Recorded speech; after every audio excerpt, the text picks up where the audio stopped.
Chapter 109. Deduction. The sound of running footsteps entered Klein's ears, calming him down as he stood at the entrance of the guard room. Leonard arrived first, holding a revolver. He asked in a solemn voice, "What happened?" Watching Leonard struggle to stop, Klein suddenly thought of something that Roseanne had mentioned in the past. 3 years ago, Leonard, who had just become a sleepless, tried to run down the flight of stairs despite not having adapted to the potion's power, causing him to fall and roll down. With a cough, Klein pointed at Channy's gate and said, "There was a knocking noise from the inside, which then became a loud slamming noise. Then the door was pushed open a little." Channy's gate was pushed open. The short Kenley asked in shock. "Yes, a slit was opened." Klein continued his description. He saw that Leonard, Kenley, and Royale had stopped approaching the guard room, instead forming an arc formation a few steps away, loosely surrounding Klein. He paused for a moment before asking, "Are you suspicious of me?" "No, it isn't suspicion.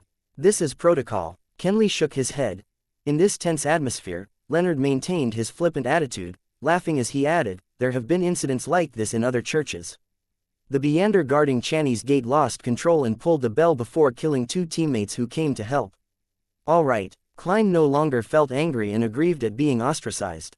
Instead, he asked, "Then how should I prove that I haven't lost control?" Leonard wiped away his flippant smile and tapped his chest 4 times. With a hoarse voice, he recited softly, "Lacking clothes and food, they have no shelter in the cold. The Evernight did not forsake them, but bestowed them with love." The holy, yet pitiful prayer reverberated around the basement, making the bodies, hearts, and souls of everyone present feel purified and tranquil. Seeing Klein not display any abnormal reactions, Leonard stopped his recital and smiled. "There's no problem. You are still our trusted partner." Madame Royale, who had been quiet all this time, looked at Channy's gate and asked, "What did you see when the gate was pushed open?" "I saw a misfortune cloth puppet, the one wearing the black classic regal gown, 30625, Klein replied, still a little fearful. But 3 seconds later, a formless power pulled it back and Channy's gate was closed once again. "What's going on?" Leonard, Kenley, and Royale exchanged looks. "Heh, we are in the same boat as you. We don't know the true cause. But since Channy's gate is closed once again and there's nothing unusual, we shouldn't enter it at this time. We have to wait till dawn for the captain." Royale calmly added, "I will wait here and guard the gate with you." "All right." Leonard moved his hand and gave a bantering laugh. "As the most powerful person here, I shall stay too. Kenley, return to the 2nd floor just in case the police department has an emergency case and cannot open the door." Kenley didn't say much, he just nodded immediately and left. Leonard glanced at Klein and Royale. "Perhaps we can continue our card game. It's best to have some sort of entertainment in circumstances like this, to relax." "No problem." Klein adjusted his revolver and put it back into his armpit holster. Royale didn't voice an opinion, but instead stroked her smooth, black hair as she entered the guard room. While playing Fighting the Landlord, no, Fighting Evil, Klein said casually, "Misfortune cloth puppet, I mean 30625, according to its description, isn't equipped with the capability to live." "Haha, 3 aces." Leonard showed his hand and replied with the same casual tone, "In the past 40 years, 30625 hasn't displayed any lifelike characteristics. We can first assume that the information is correct and make our assumptions based on that." "Pass. You already have an idea?" Royale asked simply. As Klein hesitated to think about whether he should throw his 3 deuces, Leonard took a sip of his freshly brewed coffee and said, "Yes, since 30625 shouldn't have any lifelike characteristics, then its actions today must have been influenced by some other factor. This factor must also be rather recent, otherwise, we would have observed this phenomenon a long time ago.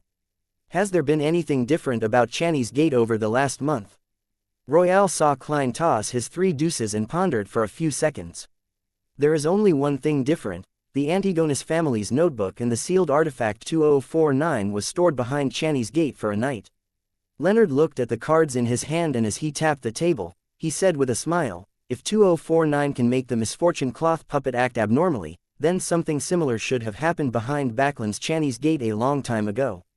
So I suspect that the problem lies with the Antigonus family's notebook." Klein thought for a moment and nodded. "That is the most likely explanation, Leonard. I never expected you to be this good at deduction. Typically speaking, being a romantic poet and a person with excellent deductive skills was mutually exclusive." That's because he's recently into detective novels, Royale explained indifferently. 2 kings, a straight from A to king. Does no one want it? 3 xianxia and no more. Upon seeing this, Klein and Leonard fell silent. Having not been concentrating on the game, they forget something important. Royale was the evil in this round. Watching Royale cut the deck, Klein took the opportunity to ask, then what power pulled 30625 back? Leonard glanced at him and chuckled. Do you really think that the defensive mechanisms behind Channy's gate only consists of the buried sealed chamber and a few elderly keepers? In reality, when the sun sets fully, the keepers would have already left Channy's gate and returned to St. Selena Cathedral. The power in the gate is strongest at night and is no longer safe for any living creature. The power only weakens when the sun rises again. That is also why the captain asked us not to enter Channy's gate no matter what we hear. In other words, the captain had forgotten to tell me the reason. Klein thought for a bit before asking. Defensive mechanisms such as nexus formations. Like magnified versions of amulets and charms. Yes, Royale nodded as she stroked the edge of her cards. There is a reason that Channy's gates are placed in the central cathedral of each city. The gate is maintained by the followers that go to these churches every day. Their sincere prayers allow a part of their spirituality to enter the nexus formations, and from small contributions comes abundance. I see, Klein nodded as he saw that he had a lousy hand. At that moment, Leonard laughed and said, there isn't just one defensive mechanism behind Channy's gate. Saint Selena's ashes are buried inside. She was a high-sequence Beander when she was still alive. The ashes of Saint Selena. Ashes of a high-sequence Beander. Sacred ashes, what use do those have? Klein was as puzzled as he was curious. Saint Selena was a devotee when the Church of the Evernight Goddess was being established. She was active during the Third Epoch and her deeds were written in many holy scriptures. Thus, Saint Selena was a fairly commonly used name among the commoners who believed in the Evernight Goddess. Leonard seemed to read Klein's mind as he continued. Rumors suggest that the skeleton or ashes of high-sequence Beyonders still contain incredible power. Of course, those are just rumors. Klein nodded, focusing his attention on the cards in his hand. There were no unusual incidents in Channy's gate for the next few hours, but Klein lost exactly 2 solely. It pained his heart, but Leonard, who fully expressed his romantic poetic vibes while playing, lost 4 solely and 5 pence, leaving Royale as the undisputed winner. The sun has just risen, it's my turn. The quiet author, Madame Sika Tron entered the guard room at 6. Klein wrote the incident he encountered the previous night into the record book and returned to the Blackthorn Security Company with Leonard and Royale. He felt unusually exhausted, but the midnight poet and sleepless beside him remained energetic. This is the difference between the different sequences. Klein was just about to make his way past the partition and catch up on some sleep at home when he suddenly saw the captain enter. Good morning, Captain. He couldn't help but yawn when he greeted him. Dunn, who was in a black windbreaker, took off his hat and looked at him with his gray eyes. Good morning. You should head back home for some rest. Did anything happen last night? Klein immediately gave a succinct summary of the incident regarding the misfortune cloth puppet and Leonard's deduction. Okay. Dunn didn't give his opinion. He concentrated on making his way to his office. I will send a telegraph to the Holy Cathedral. Klein didn't stay any longer. He slowly walked out of 36 Zudaland Street and breathed in the cool morning air. He felt a little more energized, suddenly remembering something he had forgotten all this time. I forgot to tell the captain and the rest about the piece of paper in the misfortune cloth puppet's hands. How could I have forgotten? It was as if some power was influencing me, stopping me from telling this to the other Nighthawks. It has been some time since the Antigonus family's notebook was present at Channy's gate. The misfortune cloth puppet 30625 should have been affected long ago. Why did it only show abnormal behavior last night? Was it because it was the first time I was on shift at Channy's gate? It used all of its power to show me the picture on the paper. What is the motive of the Antigonus family's notebook? Has it got to do with my survival despite making contact with it? And that I became a seer? Many suspicions flashed through Klein's brain, rooting him to the spot. He was unsure if he should pretend that he didn't remember anything and make his way home to sleep, or head up and report it to the captain. Chapter 110. Confirmation. After thinking for a while, Klein decided to return home to confirm something. He believed that if the misfortune cloth puppet hadn't intentionally shown him the picture on the paper, then the captain and the rest would definitely find traces in their follow-up investigations. It wouldn't matter much if he reported it or not. If it were the converse, it was something worth careful consideration. That was also what Klein wanted to confirm. He took the trackless public carriage to Daffodil Street. When he returned home, his brother Benson and his sister Melissa had yet to wake up, since it was Sunday. The living room was dark and quiet. Klein boiled a kettle of water, threw in some tea leaves, and drank it with wheat bread. Then he took his coat, hat, and cane towards the stairs. He subconsciously lightened his footsteps to avoid making any loud noises. Just as he got to the second floor, he saw the bathroom door suddenly open, and Melissa, who was wearing an old dress, came out with a sleepy face. "You're home?" Melissa was rubbing her eyes sleepily. Klein covered his mouth and yawned. "Yeah, I need to crash. Don't wake me up before lunch," Melissa tersely acknowledged when she suddenly recalled something. "Benson and I are going to St. Selena Cathedral pray and attend Mass in the morning. Lunch might be slightly later." As not-so-devoted believers of the Evernight goddess, she and Benson went to the church once a fortnight, while Klein, who was a Nighthawk, hadn't entered the church since the last time he was followed by the member of the secret order. "No, I'm at the cathedral every day, just that I'm in the cathedral's basement," Klein justified himself subconsciously. He was currently most worried that the goddess would abandon him as a fake believer. If his ritualistic magic didn't respond at crucial times, he would be in big trouble. But then, when one considers old Neil, the goddess is quite forgiving towards the Nighthawks. That's right, Klein comforted himself. His scattered thoughts flashed past him, and he looked at Melissa. He nodded and smiled. "No problem, I can sleep longer then." Walking past Melissa, he entered his bedroom and locked the door behind him. Immediately following that, he psyched himself up and took out the ritual dagger and created a sealed spirituality wall. He took 4 steps counterclockwise while reciting the incantation and withstood the chaotic roars before appearing above the gray fog. In the illusionary boundless world, he was the only living spirit sitting on the seat of honor at the long bronze table. For nearly a minute of silence, Klein conjured a piece of goatskin parchment and wrote down a divination incantation. The picture that the misfortune cloth puppet displayed. Although Klein had seen the mysterious picture on the paper clearly for a split moment last night, he only managed to remember the rough shape of the picture due to his anxiety. But that wasn't a problem for a seer. He could reproduce anything he remembered and had seen once. According to mysticism theory, one's spirituality could remember everything they had seen. As long as they possessed the appropriate method, they could reproduce the scene whenever they wished. Klein even felt that the theory that spirit medium Daly described regarding the psychology alchemists made sense. Human memory was merely islands that were exposed above the sea. It couldn't withstand much. Hence, a person's spiritual essence remembered most of the information and turned it into the subconscious, which formed the entire ocean. While spirituality itself, even if it wasn't the entire ocean, also included the entire sea region surrounding the island. After reciting the divination incantation, Klein leaned backwards and fell asleep through cogitation. In the blurry, distorted, separated world, he saw Channy's gate crack open once again as he heard the heavy grinding noises. The puppet in the black classic regal gown leaned into the opening of the door and unfurled the paper that it was holding.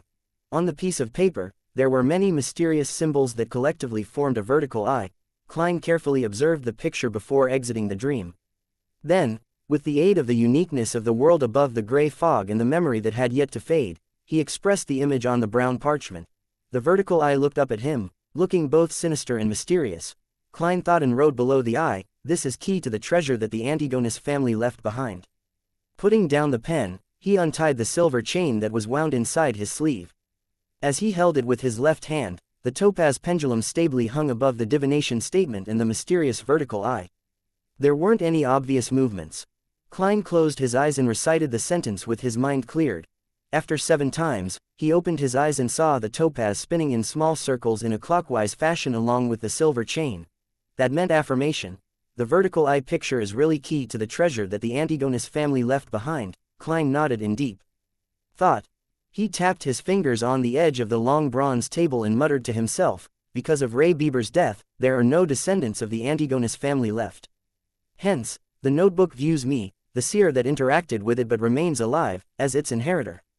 It affected 30625 and left the key to the treasure with it, only to show it to me during my shift at Channy's gate.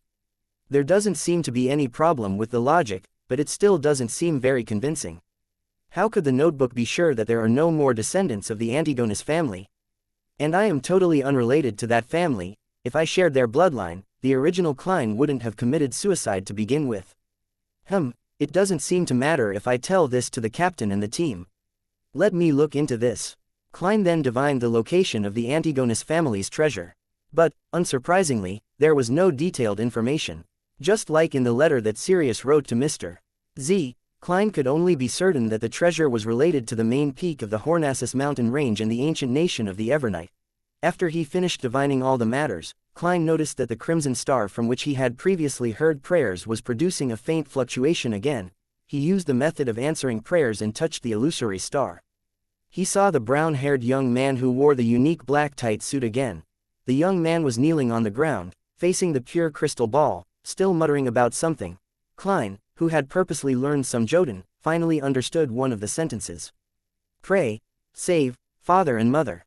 It really is Jotun. Where in the world is Jotun still used? That's an ancient antique that is thousands of years old. What a pity, the mysterious ruler above the giant is totally powerless. I don't have the ability to save them even if I want to. Klein shook his head and sighed.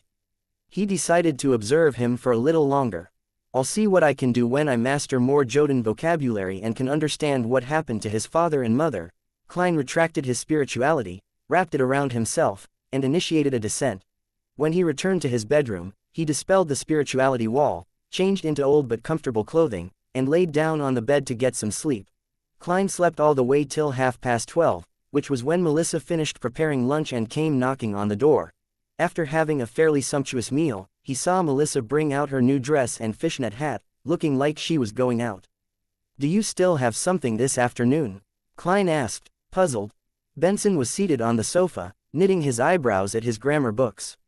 He didn't lift his head but answered on her behalf, Mrs. Shod from next door told Melissa that there will be a lecture regarding family affairs in the municipal hall in the afternoon. Melissa plans to attend it and learn how to deal with daily household issues. Melissa nodded and said, I got Selena and Elizabeth to join me. That's nice. I hope that the lecturer tells you that a family like us needs to hire at least one maidservant, Klein joked. Noticing that Melissa was about to refute him, he immediately added, we have to invest our limited time into more valuable matters. Melissa was stunned. After a while, she puckered her lips, put on her fishnet hat, and left the house. At 2 in the afternoon, Klein arrived at the Blackthorn Security Company again. Roseanne and Dunn Smith, who happened to be in the reception hall, asked in unison, didn't you go home and rest? I was going to go to the divination club, but I kept thinking about what happened last night, so I decided to come over here first. Has there been any reply from the Holy Cathedral? Dunn shot a glance at Roseanne and turned around silently. He walked past the partition and entered his office.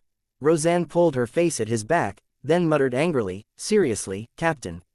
Well done, Klein complimented silently. He held back his laughter and followed Dunn into his office. Klein shut the door, and Dunn sniffed his smoking pipe before he said, the Holy Cathedral has determined that the disturbance was because of the Antigonus family notebook, which they reclassified as a Grade 1 sealed artifact. It's a pity. That means that you no longer have the sufficient security clearance to read it. Grade 1. Highly dangerous. Only the ranks above bishops and Nighthawk team captains can know of the actual situation. That also means that Captain has no idea what's happening. Highly dangerous. No wonder. Klein felt regretful yet relaxed. Dunn gave him a glance and continued, the Holy Cathedral told us to check if there are any other items behind Channy's gate that were contaminated by the notebook. After verification, only 30625 was abnormal, and we have already changed its seal. Did you discover anything else? Klein pretended to ask curiously. Dunn shook his head. No. Klein nodded in thought. He didn't continue with the topic.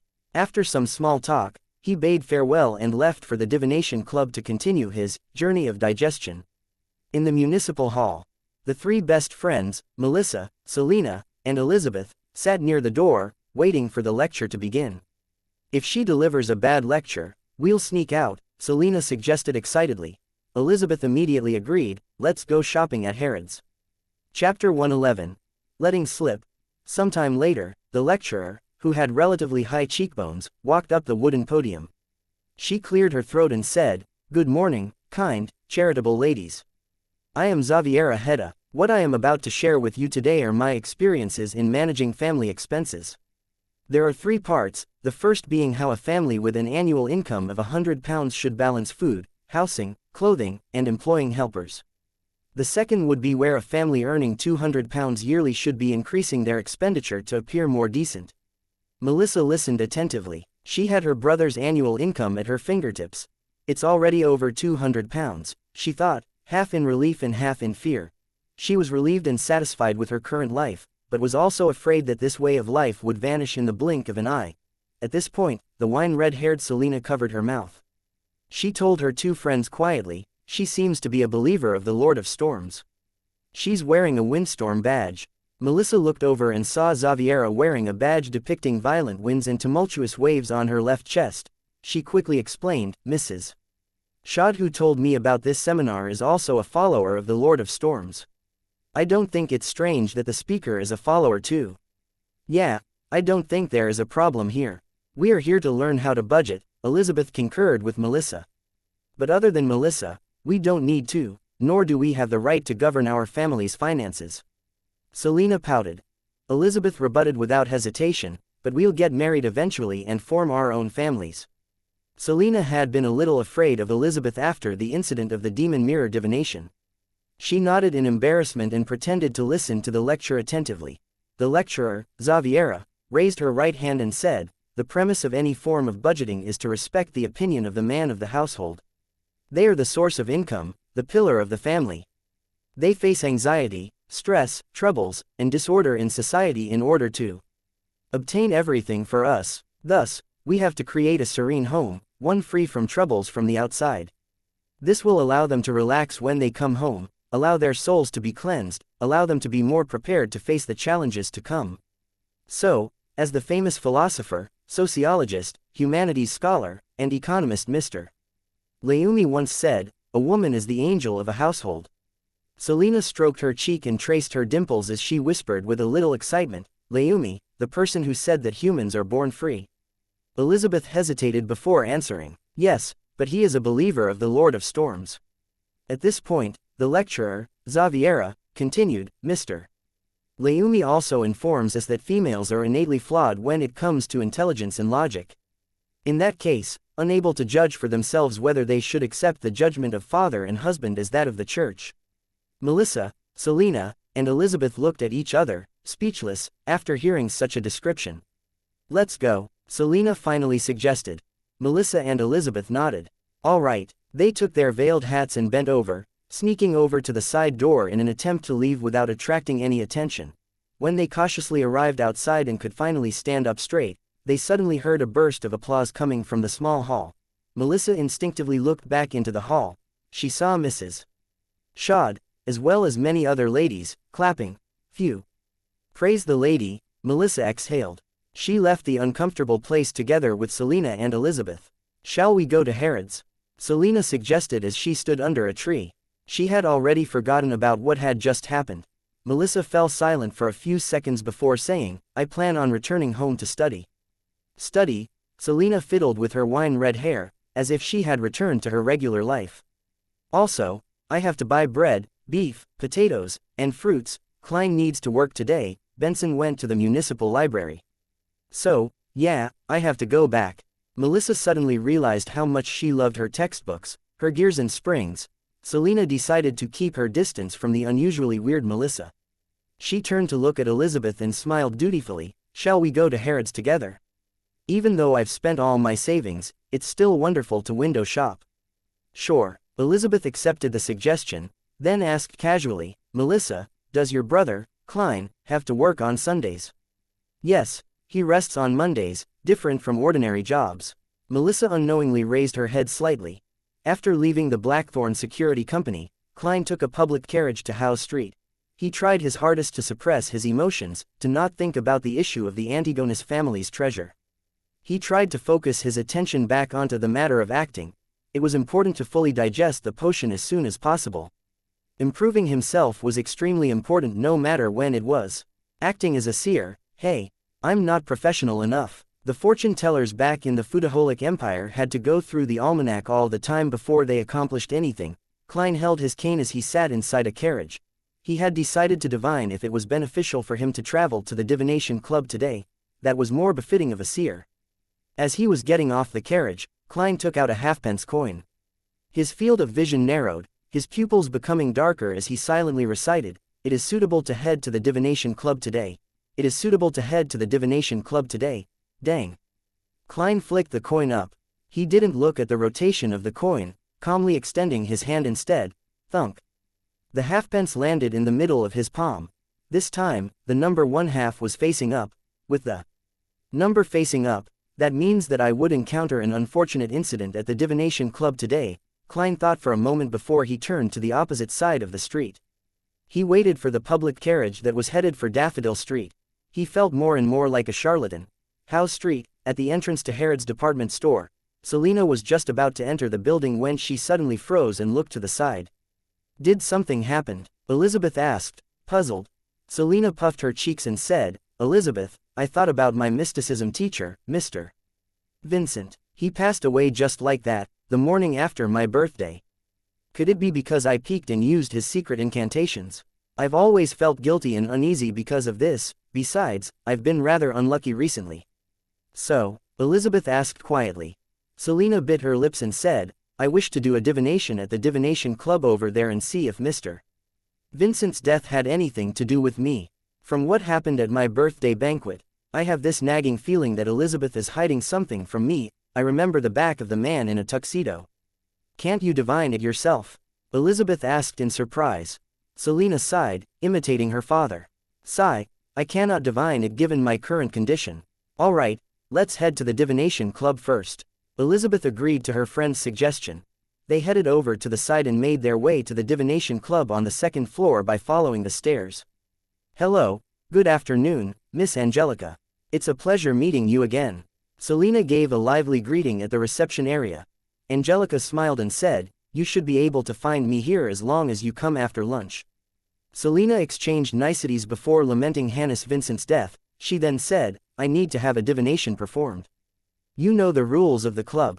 Here is the list of members willing to do it. It's the weekend, so most of our members are here," Angelica explained like clockwork. Selina and Elizabeth huddled their heads together as they scanned the list of names and description together. "I used to just ask for my teacher directly. To think that the club would have this many members willing to do divinations compared to last year," Selina said excitedly. Suddenly, she paused for a few seconds and said in puzzlement, "Klein Moretti, Klein Moretti. Isn't this name the same as Melissa's brother?" Elizabeth froze. She looked repeatedly at the name, Klein Moretti, and nodded, "That's true." "Miss Angelica, is this Mr. Klein Moretti around?" Selina asked with a sparkle in her eyes. "My apologies, Mr. Moretti didn't come to the club today." "All right, we'll find someone else." Selina didn't mind not seeing the person, but she laughed at her friend. "I know that this can't be Melissa's brother, but having seen this name, I naturally thought of a newspaper, a headline worthy of the Intis Press." The Intis Press was created by Emperor Russell, famous for its attention-grabbing headlines. It was one of the most famous newspapers in the northern continent. Elizabeth asked inattentively, "What headline?" Selina cleared her throat and said, "Is it the decay of morals, or a problem with society? History graduate actually ends up doing divinations over the weekends to make a living." Chapter 112. Isaac's explanation. Audrey Hall sat on a suspended chair in a windy corner and looked at the flowers that were blooming under the sun. She thought of Furzwall's request. According to Viscount Glaint, there really was a young girl named Zio Derecha being impounded at a temporary prison located in Backland's North Borough. She was charged with grievous assault against a decent gentleman due to a financial conflict. She caused the man to be bedridden, and he might not be able to stand on his feet ever again. Regarding that, Furz's explanation was that the gentleman wasn't a nice person but the head of a gang in Backland's East Borough. He made a living by being an usury. The cause of the incident was when one of the borrowers found out that the interest was several times higher than he expected, so much so that it was impossible to return the amount of money even after he bankrupted himself. When his discussion with the gentleman ended fruitless, he found the famous intermediator, Zio Derecha, hoping that she could persuade the other party to waive the unreasonable portion of the loan. That gentleman didn't respond well to Zio Derecha's attempts at arbitration, and even threatened to capture the borrower's wife and children that night. Hence, Zio Derecha switched tactics and chose to use physical means. Accidentally, she caused severe damage to the man. Viscount Glaint investigated the matter and confirmed that Furzwall was telling the truth. He also confirmed that the gangster had lost control of his underlings. Moreover, after a midnight visit by someone, the borrower's debts were waived. A statement was sent to the prosecutor to plead mercy for xianxia. However, an assault case of such severity wasn't dropped even when the victim decided not to pursue a trial. Glaint wished to solve the problem through normal means. He sent people to talk to lawyers that he was familiar with, but they were only confident of winning a lighter sentence, but it would be very difficult to acquit her from the crime unless she obtains a medical certification stating that she is mentally incompetent or mentally undeveloped, Audrey muttered to herself, leaning in support towards her friend's opinion. To her, it was best to not have any relationship with Furs Wall and xianxia. Ever since the Tarot Club, Audrey felt that she was no longer an innocent and naive young lady. Tomorrow night, there will be a dance at Count Wolf's residence. I should tell Glaint then to act according to the lawyer's suggestion. Audrey nodded slightly as she made a decision. In the Lowen Kingdom, lawyers were either barristers or solicitors. The latter didn't need to be involved in court affairs, and were responsible for gathering evidence, talking to the parties involved, setting up wills on their client's behalf, supervising property allocation, and providing legal consultation. Of course, they could also represent their clients to attend the most basic magistrate court and defend simple cases. Barristers, on the other hand, were responsible for researching evidence and defending their clients in court. According to the Lowen Kingdom's laws, they had to maintain an objective attitude so they couldn't make direct contact with the litigant. They could only communicate with them through their assistants, who were solicitors, to gain complete understanding of the situation. They were all true law experts who possessed outstanding communication skills and were skilled in debate. The relaxed Audrey observed the colorful flowers outside while hidden in the darkness when she recalled something. Medical certification stating she was mentally incompetent, psychiatrist. If the psychology alchemists have grasped acting, does that mean that they can be found amongst psychiatrists? Audrey felt that her train of thought was on the correct path, and her eyes shimmered like a lustrous gemstone. Just then, she saw her golden retriever, Susie, sneak behind the flower bushes, to a spot where only the gardener would be able to reach. Susie, what is she doing? Audrey hid in the shadows and looked in a daze. The golden retriever's sense of smell seemed to be confused by the flowers all around her that she failed to notice her owner. Behind her, she opened her mouth and produced sounds that was akin to one's exercising of their voice. Then, it caused the surrounding air to vibrate into words that were jerky and unmellow. Hello, how are you? Audrey's mouth widened as she completely forgot about the etiquette an elegant lady should have. She couldn't believe the scene before her and the stiff voice that she had just heard. She suddenly stood up and asked, Susie, you can talk. When did you learn how to talk? The golden retriever jumped in fright as she turned around to look at her owner.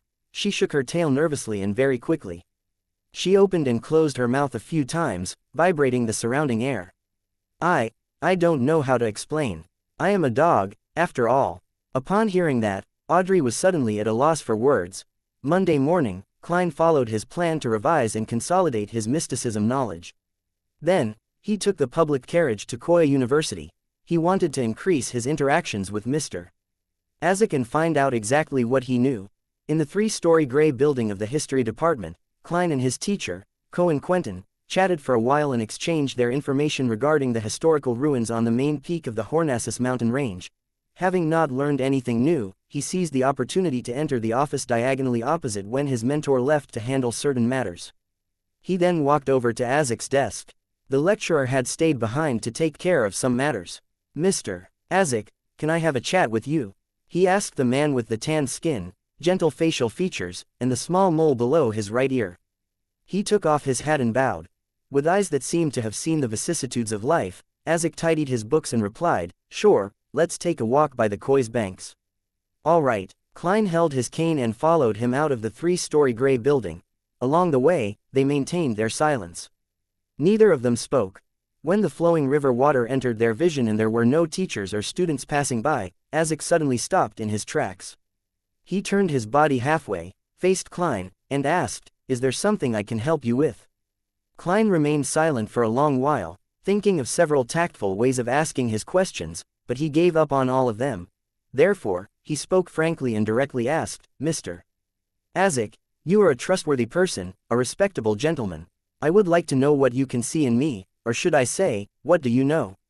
I am referring to the previous incident when you said that there was something disharmonious in my fate. Azek put down his cane and sighed as he laughed. I never expected you to be so straightforward. I'm quite at a loss how to answer you. To be frank, disharmony in your fate was the only thing that I could see. Other than that, I don't know any more than you do. Klein hesitated and asked, but how could you tell? I don't believe that this was derived from divination. Azek looked sideways towards the Koi River. His intonation was tainted with some bleakness. No, Klein, you don't understand. Divination can reach that kind of level. It only depends on the person doing the divination. Of course, my divination was merely an excuse. Some people are special. They are born with some strange ability. I think I am someone like that. You think? Klein acutely caught the word that the other man used. Yes, I am not sure if I was born with it. Perhaps, the price of my ability is to forget myself, to forget my past, to forget my parents. Azek's eyes were clouded with melancholy as he looked at the river. Klein was increasingly confused. Forget the past. Azek smiled without any humor. Before I entered the Backland University's history department, I lost most of my memory. I only remembered my name and some basic knowledge. Luckily, I still had my identification documents. Otherwise, I probably would have ended up homeless. All these years, I've tried to search for my parents using my identification documents, but I never found anything, even though I could see a corner of fate. During my few years in the university, I gradually realized that I possessed some strange but unique powers, powers that go beyond common sense. Klein listened attentively and asked, Mr. Azek, why did you lose your memory? No, I mean, did you find out why you lost your memory? He suspected that Mr. Azek was a member of the life school of thought who had lost his memories, and that he might even be a mid-sequence Beander that held an above-average position. It was a secret organization that had potion sequences for monster and soothsayer. It was an organization that was mainly passed down through master-disciple relationships. Azek shook his head vigorously. No, it felt like I just had slept. I've forgotten everything that happened in the past. He walked forward a few steps with his cane in his hand. He spoke as he walked. After I left Backland, I started dreaming. I dreamed about a lot of strange things. Dreams. I am good at interpreting dreams. The conversation was entering Klein's domain of expertise as he immediately asked, what kind of dream? Azek let out a muffled laugh and said, many different kinds of dreams. Sometimes, I would dream of the internals of a dark mausoleum. I would dream of ancient coffins with corpses in them. They would have white feathers growing out from their backs. Sometimes, I would dream of myself being a knight covered in armor, holding a 3-meter-long spear while charging towards the enemy. Sometimes, I dream of myself as a feudal lord, having a rich and fertile fief, with a beautiful wife and 3 children. Sometimes, I dream of myself as a tramp, walking on a muddy road in the rain, feeling cold and hungry. Sometimes, I dream of myself having a daughter, a different daughter than the previous children. She would have long smooth black hair, and she enjoys sitting on the swing that I made. She always asks for sweets from me. Sometimes, I dream of myself standing next to the gallows, looking towards a dead body hanging up there coldly. Listening to Azek raving like a madman, Klein suddenly realized that he couldn't interpret the dreams because his various dreams symbolized opposite, contradictory things. Azek retracted his gaze as his voice no longer sounded ethereal. The Phaenopotter kingdom in the south believes in Mother Earth, and the Church of Mother Earth promotes a belief. They believe that every life is a plant, absorbing the nutrients from the earth, growing slowly, prospering, and withering. When they wither, these lives fall to the earth and return to the mother's embrace. In the coming year, they grow again. They would blossom then wither, year after year. Life is as such, one life after another. Sometimes, I am very willing to believe in this concept. I believe because of my uniqueness, I can dream of previous lives, and the lives before that. At this point, he looked at Klein and said with a sigh, I haven't mentioned any of this to Cohen before. The reason I'm telling you is because Azek paused and smiled. I apologize. My description earlier was not precise enough. The disharmony in your fate is not the only thing that I could see. I can also see another thing. Klein, you are not an ordinary person anymore. You possess an extraordinary, strange power, one very similar to mine. Chapter 113. Request. Mr. Azek can tell that I'm a Beander. His ability is truly powerful. Klein froze for a moment before he gave an honest reply. He thought for a while before adding, because of what happened to Welch and Naya. It's as I thought. Azek sighed. There were 2 people with extraordinary powers amongst the group of police that came to question me and Cohen. It was probably Captain and Leonard. They were in charge of Welch's case. Klein nodded slightly, not interrupting Azek. Azek raised his cane and said, "You should have entered their circle. I hope that you can help me search for clues of my origin. You do not need to go out of your way to do it, just note it down if you find any clues." Upon saying that, Azek wore a bitter smile. "I don't know any other person with extraordinary powers. You cannot imagine what emotions a man without a past has. You are like a boat floating in a vast ocean. The most terrifying thing is not facing a storm, but not being able to find a harbor. The inability to navigate to shore. All you can do is take on disaster after disaster, with no end in sight, never to feel peace and safety. No, Mr. Azek, I know how it feels, for I am in a similar position. Fortunately for me, I have the memory fragments of the original Klein, as well as Melissa and Benson." Klein answered silently before he asked, "Mr. Azek, why didn't you join a similar group when you possess such magical ability and search for clues yourself?" Azek looked into Klein's eyes and let out a self-deprecating smile. "Because I'm afraid. I'm afraid of death." He sighed and continued, "I have gotten used to life like this. I like my life. I don't have the courage to take that risk, so I can count on you." Klein didn't say any more. He promised, "I'll pay special attention if I come across any clues." "All right, we should return to the office. Let's have lunch together with Cohen when he's done with work. Do you remember, the East Balam restaurant in the university is quite good. Hey, my treat." Azek lifted his cane and pointed to a direction. "My apologies, I really have no memories of that." How could the studying original Klein have afforded the East Balam restaurant? Even if Welch was treating, he would still reject going to such an expensive place. Klein pressed on his hat and returned to the third level of the grayish stone building which housed the history department with Azek. A few steps later, Azek suddenly spoke. "I'll be on summer break after I finish settling all my work at the university. You can visit me at my house or write to me." Klein nodded and said casually, "Mr. Azek, I thought that you would head to Daisy Bay for a vacation." "No, it is too hot in the south right now. I don't like the so-called sunbathing. Look at my skin color, it tans easily. I'd rather head to the winter county, to the north of the Fasak Empire to ski, sightsee, or hunt seals." Azek, who had a copper skin tone, smiled as he replied, "I would too." Klein, who had just joined the Nighthawks, revealed a look of envy. After lunch, Klein returned home and took a nap before beginning his revision and study of charms and amulets. He hoped to grasp them quickly to create objects that could at least be used in battle and help him. When it was approaching 3 in the afternoon, Klein packed his stuff and sealed the room with a wall of spirituality. In the majestic divine hall above the gray fog sat a long, ancient mottled table. Klein sat at the seat of honor, his face enveloped by the thick fog. He looked at the still obscured Justice and the hanged man as they appeared at their designated seats. Miss Justice's emotions doesn't seem too stable. Worry, unease, and a little lost, Klein observed the only female member of the Tarot Club with his spirit vision. Words couldn't describe Audrey Hall's emotions. She was extremely shocked by Susie's sudden speech.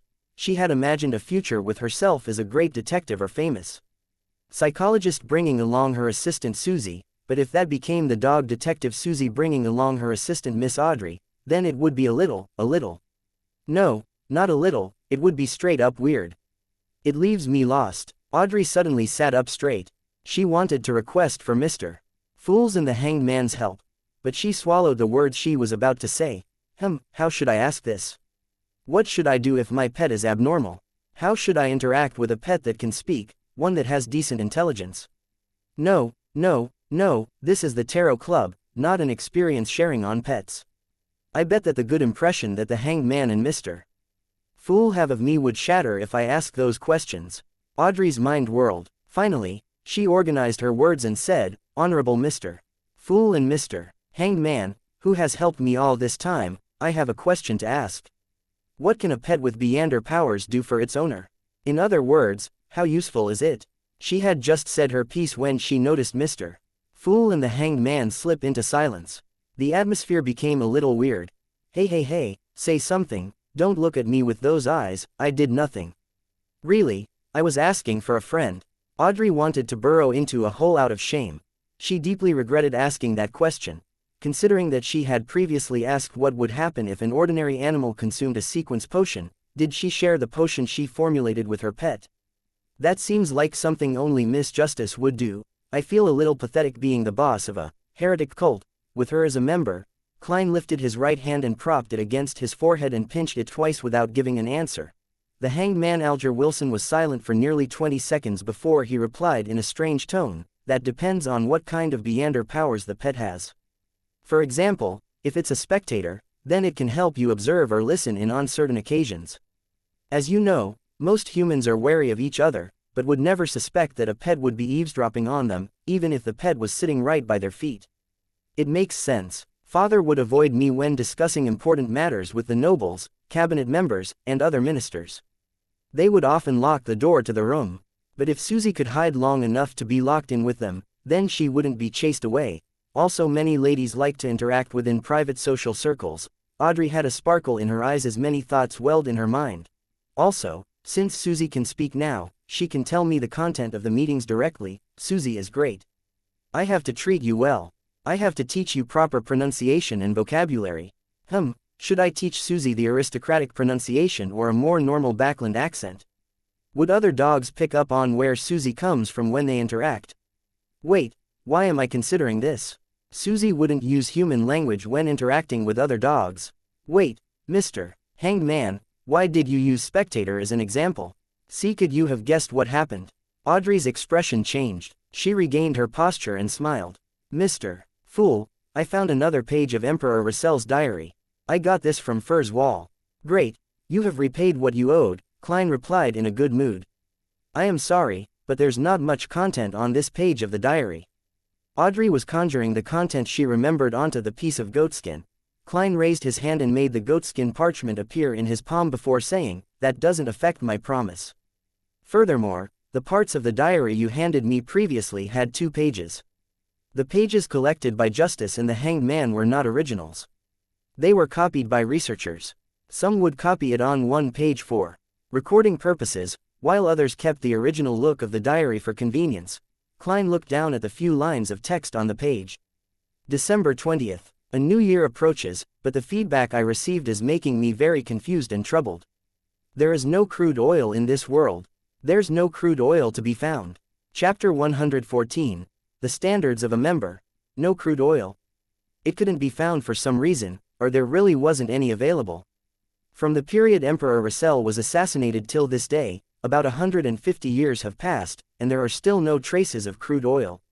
Klein's pupils constricted as his hand quivered while holding the diary.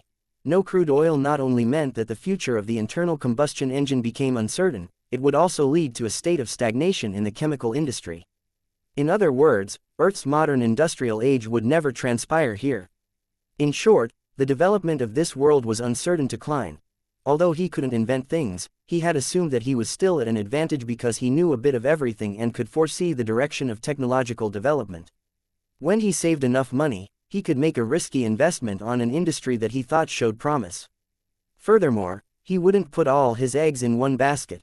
Klein thought that it was only a matter of time until he could own enormous wealth. By then, he would hire the so-called white gloves as representatives to establish international charity foundations. On the surface, they would provide relief to the poor. In reality, they would actually be establishing and funding a revolt, in order to fight against the higher strata of society and enhance the living standards of the people in the lower class. If he were to find a method of returning to Earth, he would segregate his property. A third to Benson, a third to Melissa, and a third for his foundation.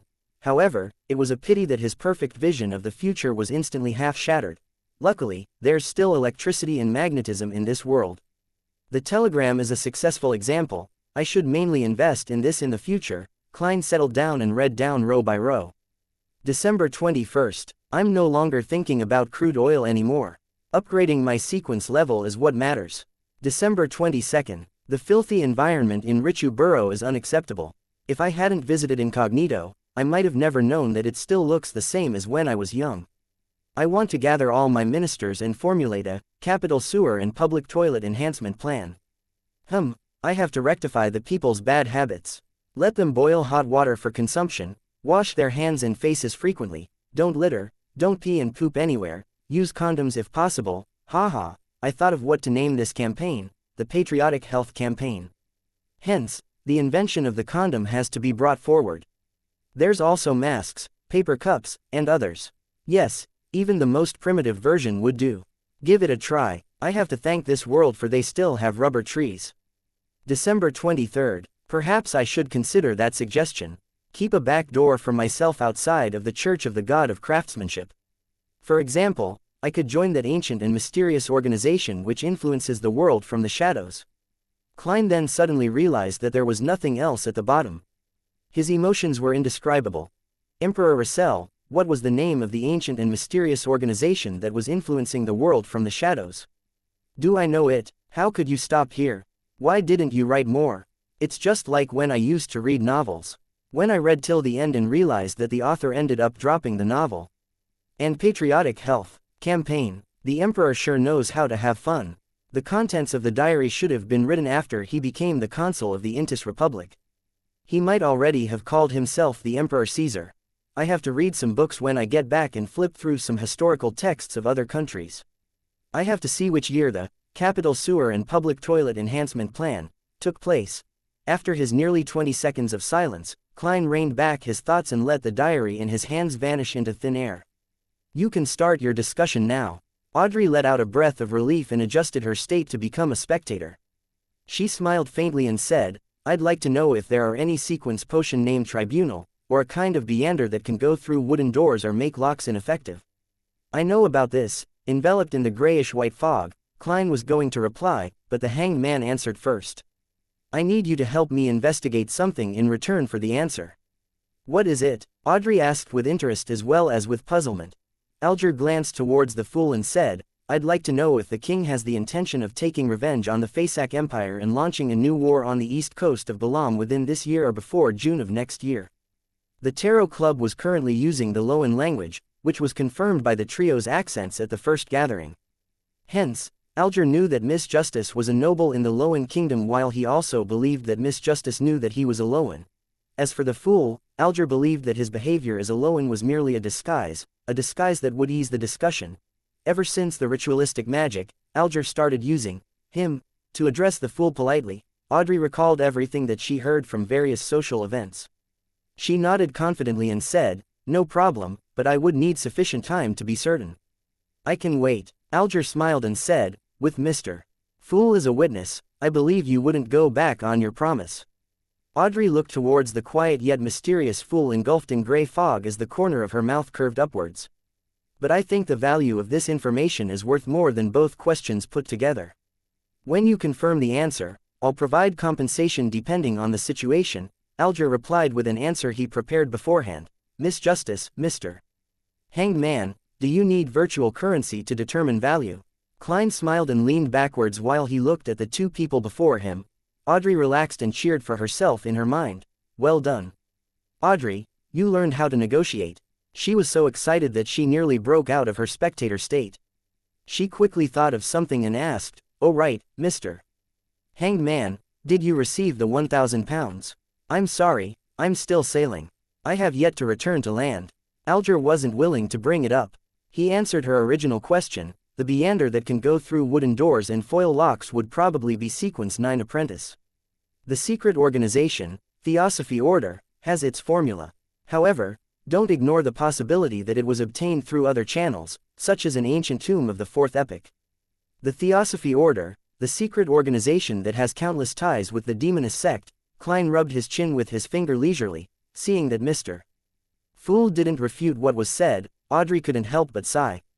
If I had found the formula for Apprentice before, I might not have opted for Spectator. The performance was simply outstanding. Alger didn't bother with Miss Justice's remark but continued his explanation. There is also a sequence potion that is entitled Arbiter. I think you should be familiar with it, because it is the sequence pathway that the Augustus and Phaenopoter Kingdom's Castia family has. Of course, the low sequence formulas were used as rewards in ancient times. Some nobles might have received it before. The Augustus family was a royal family of the Loan Kingdom while the Castia family was a royal family in the Phaenopoter Kingdom. It turns out that the Augustus family are all arbiters. Audrey was enlightened and felt that it cleared up her suspicion. She sighed and thought, it's no wonder I've always gone along with their arrangements, always uncomfortable, always willing to admit defeat, like I'm never myself when I'm before them. I thought it was because I was timid. The arbiter has a convincing charm and considerable authority. as well as outstanding combat ability that can deal with the unexpected. Alger described the situation simply. Audrey nodded slowly and leaned backwards. She then spoke elegantly, I have no more questions. Alger thought and looked towards the seat of honor at the long bronze table. Honorable Mr. Fool, I'd like to ask if the true creator's holy residence that the Aurora Order advocates is the legendary Forsaken Land of the Gods. Forsaken Land of the Gods? I have only seen that term once in Russell's diary. It might be in the secret dockets of the Nighthawks, but it isn't something I can know of currently. How do you want me to answer? Klein nearly twitched the corner of his lips.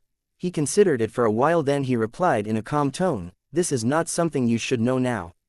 Alger felt his heart tighten, and he immediately lowered his head and replied, please forgive me for overstepping my boundaries. Audrey wanted to ask about the Forsaken Land of the Gods, but she also gave up the thought when she heard that. In the lofty divine hall above the gray fog, silence suddenly filled the air. At that moment, Audrey felt that she should say something. Mr. Fool, if, and I'm saying if, I have the opportunity to join another organization, such as the Psychology Alchemists, is it permitted? Klein maintained his posture of leaning backward as he said with a chuckle, that is no problem. My requirement is that the existence of the Tarot Club is not to be exposed. If you become a member of another organization, the materials and information you can use for exchange will also increase. After saying that, he suddenly recalled that he was also a member of another organization. He was a real Nighthawk, while the Hanged Man was most likely related to the Church of the Lord of Storms. Would my Tarot Club be the so-called Rebels Alliance? Traitor Gathering. Klein was drowned in deep thoughts. I understand now. Audrey was excited, but she immediately thought of a question. Mr. Fool, if I found a suitable gentleman or lady for this gathering, could I guide them to join? How do I do that? Alger thought and asked, Mr. Fool, what is the requirement to be a member of this gathering? How do we determine? Ambitious, ethical, cultured, disciplined. 4 words popped into Klein's head instantly. He maintained his silence for a few seconds and only spoke when Justice and Hanged Man appeared a little uneasy. You can inform me here of people who you find suitable. I will decide if they will join us. Before that, you can't give any hint that would cause the secret of the Tarot Club's existence to be exposed. You must remember, to non-gathering members. Klein paused and said in a heavy voice, you must not speak my name without my permission. Chapter 115, Cheat. You must not speak my name without my permission. Several minutes after the gathering ended, Audrey and Alger, who had returned to their bedroom and ship respectively, could still hear the words of the Fool reverberating in their ears. Their impression of the mysterious and powerful Mr. Fool was normally relaxed, calm, and unfathomable. It was rare that he would adopt such a stern, supercilious attitude. Because of that, they were exceptionally alarmed. They submitted to his wishes sincerely. They were no strangers to words like that, but these instructions were normally recorded within the Revelation of Evernight or the Book of Storms. In the west borough of Tingen City, on Daffodil Street, Klein pulled open the curtains and allowed the golden sunlight to pour into his bedroom. He had inspected the star that previously sent out a prayer after Justice and the Hanged Man left, but didn't obtain any information this time round. Since the Crimson Star had the ability to store prayers, akin to sending offline messages, Klein believed that the youth who spoke Jotun hadn't prayed again from the last 2 times he entered the world above the giant. This made him suspect that there was no hope left for the youth's parents, and that the young man had chosen to give up. With his back facing the sunlight, Klein walked to the edge of his bed and laid down. He didn't want to move. He knew that he shouldn't waste any time and head to the Divination Club and continue the process of digesting the potion, but he didn't want to move. He laid silently on his bed, enjoying his rare break. He had a full schedule from Tuesday to Friday, mysticism lessons and practicals in the mornings, shooting and combat training in the afternoons. He was mentally exhausted by the time evening came around. There was no change in his morning routine on Saturday, but he had to guard Channy's gate in the afternoon. He would have stayed underground until the dawn of Sunday. Sunday morning was time for Klein to catch up on sleep. In the afternoon, circumstances would determine if he went to the Divination Club. On Monday morning, he had just returned from Koya University in the morning and had the tarot gathering in the afternoon. He also had to think about the issue of acting as a seer. In other words, he had been busy the entire week, with no time to rest. Thus, all Klein wanted to do was laze around, lying on his bed like a loser, not doing anything except daydreaming. No, how can a boss of a cult be so worthless? If Miss Justice and Mr. Hanged Man caught wind of this, their impression of me would shatter. Klein buried his face into his blanket and motivated himself. I have the formula for the clown potion. All I need to do now is fully digest the seer potion. I have the formula to the clown potion. All I need to do now is fully digest the seer potion. He muttered to himself and then propped himself up. Klein took a bronze coin from his pocket and quickly divined if it was suitable for him to head to the club today and got an definitive response. 5, 4, 3, 2, 1. After the countdown, he forced himself to stand up straight and walked over to the clothes rack before picking out his suit and hat. In the meeting room of the Divination Club on Howe Street, Klein sat down in a shaded corner and sipped on his Sib black tea as he read the Tingen City Honest paper. There weren't many members around him, just 6 or 7. Just as he was laughing at the grammatical mistake used in a job advertisement, he saw a monocled glasses walk in with a silk top hat in his hand. There was a blue-dressed lady in her 30s beside him. The lady had curved eyebrows and large yet dull eyes. In her left hand, she was carrying an Intis hat decorated with the feathers of a black swan. That hat is ridiculous. Wouldn't her neck be sore wearing that? Klein noted to himself. He looked over and massaged his glabella, as if alleviating his fatigue. Through his spirit vision, he noticed that Glasses and the lady were both healthy, but were anxious, angry, and flustered. Good afternoon, Glasses. That Mr. Lenevis wasn't a trustworthy fellow, was he? Klein asked with a smile, remaining seated. Glasses had asked him for a divination about investing in Lenevis's steel company. Glasses had obtained a negative suggestion, but noticing his indecisiveness, Klein believed that he had taken the risk anyway. Klein hoped the man hadn't invested everything he had. Thus, Klein immediately made the association and judgment when he saw the colors of his emotions. Glasses froze for a moment, then let out a bitter smile. I truly regret not listening to the suggestion you divined for me. Hey, this is the second time I'm saying something like that. Let's hope. No, I believe that there will not be a third time. He turned his head and looked at the lady with some wrinkles. Madam Christina, look, Mr. Moretti had already guessed our motive for coming here without us even speaking. He is the most magical fortune teller I have ever seen. I'm more than willing to describe him as a seer. Good afternoon, Mr. Moretti. We have come here precisely because of Lenevis. Christina gave a simple bow, clearly anxious and flustered. Shall we head to Topaz?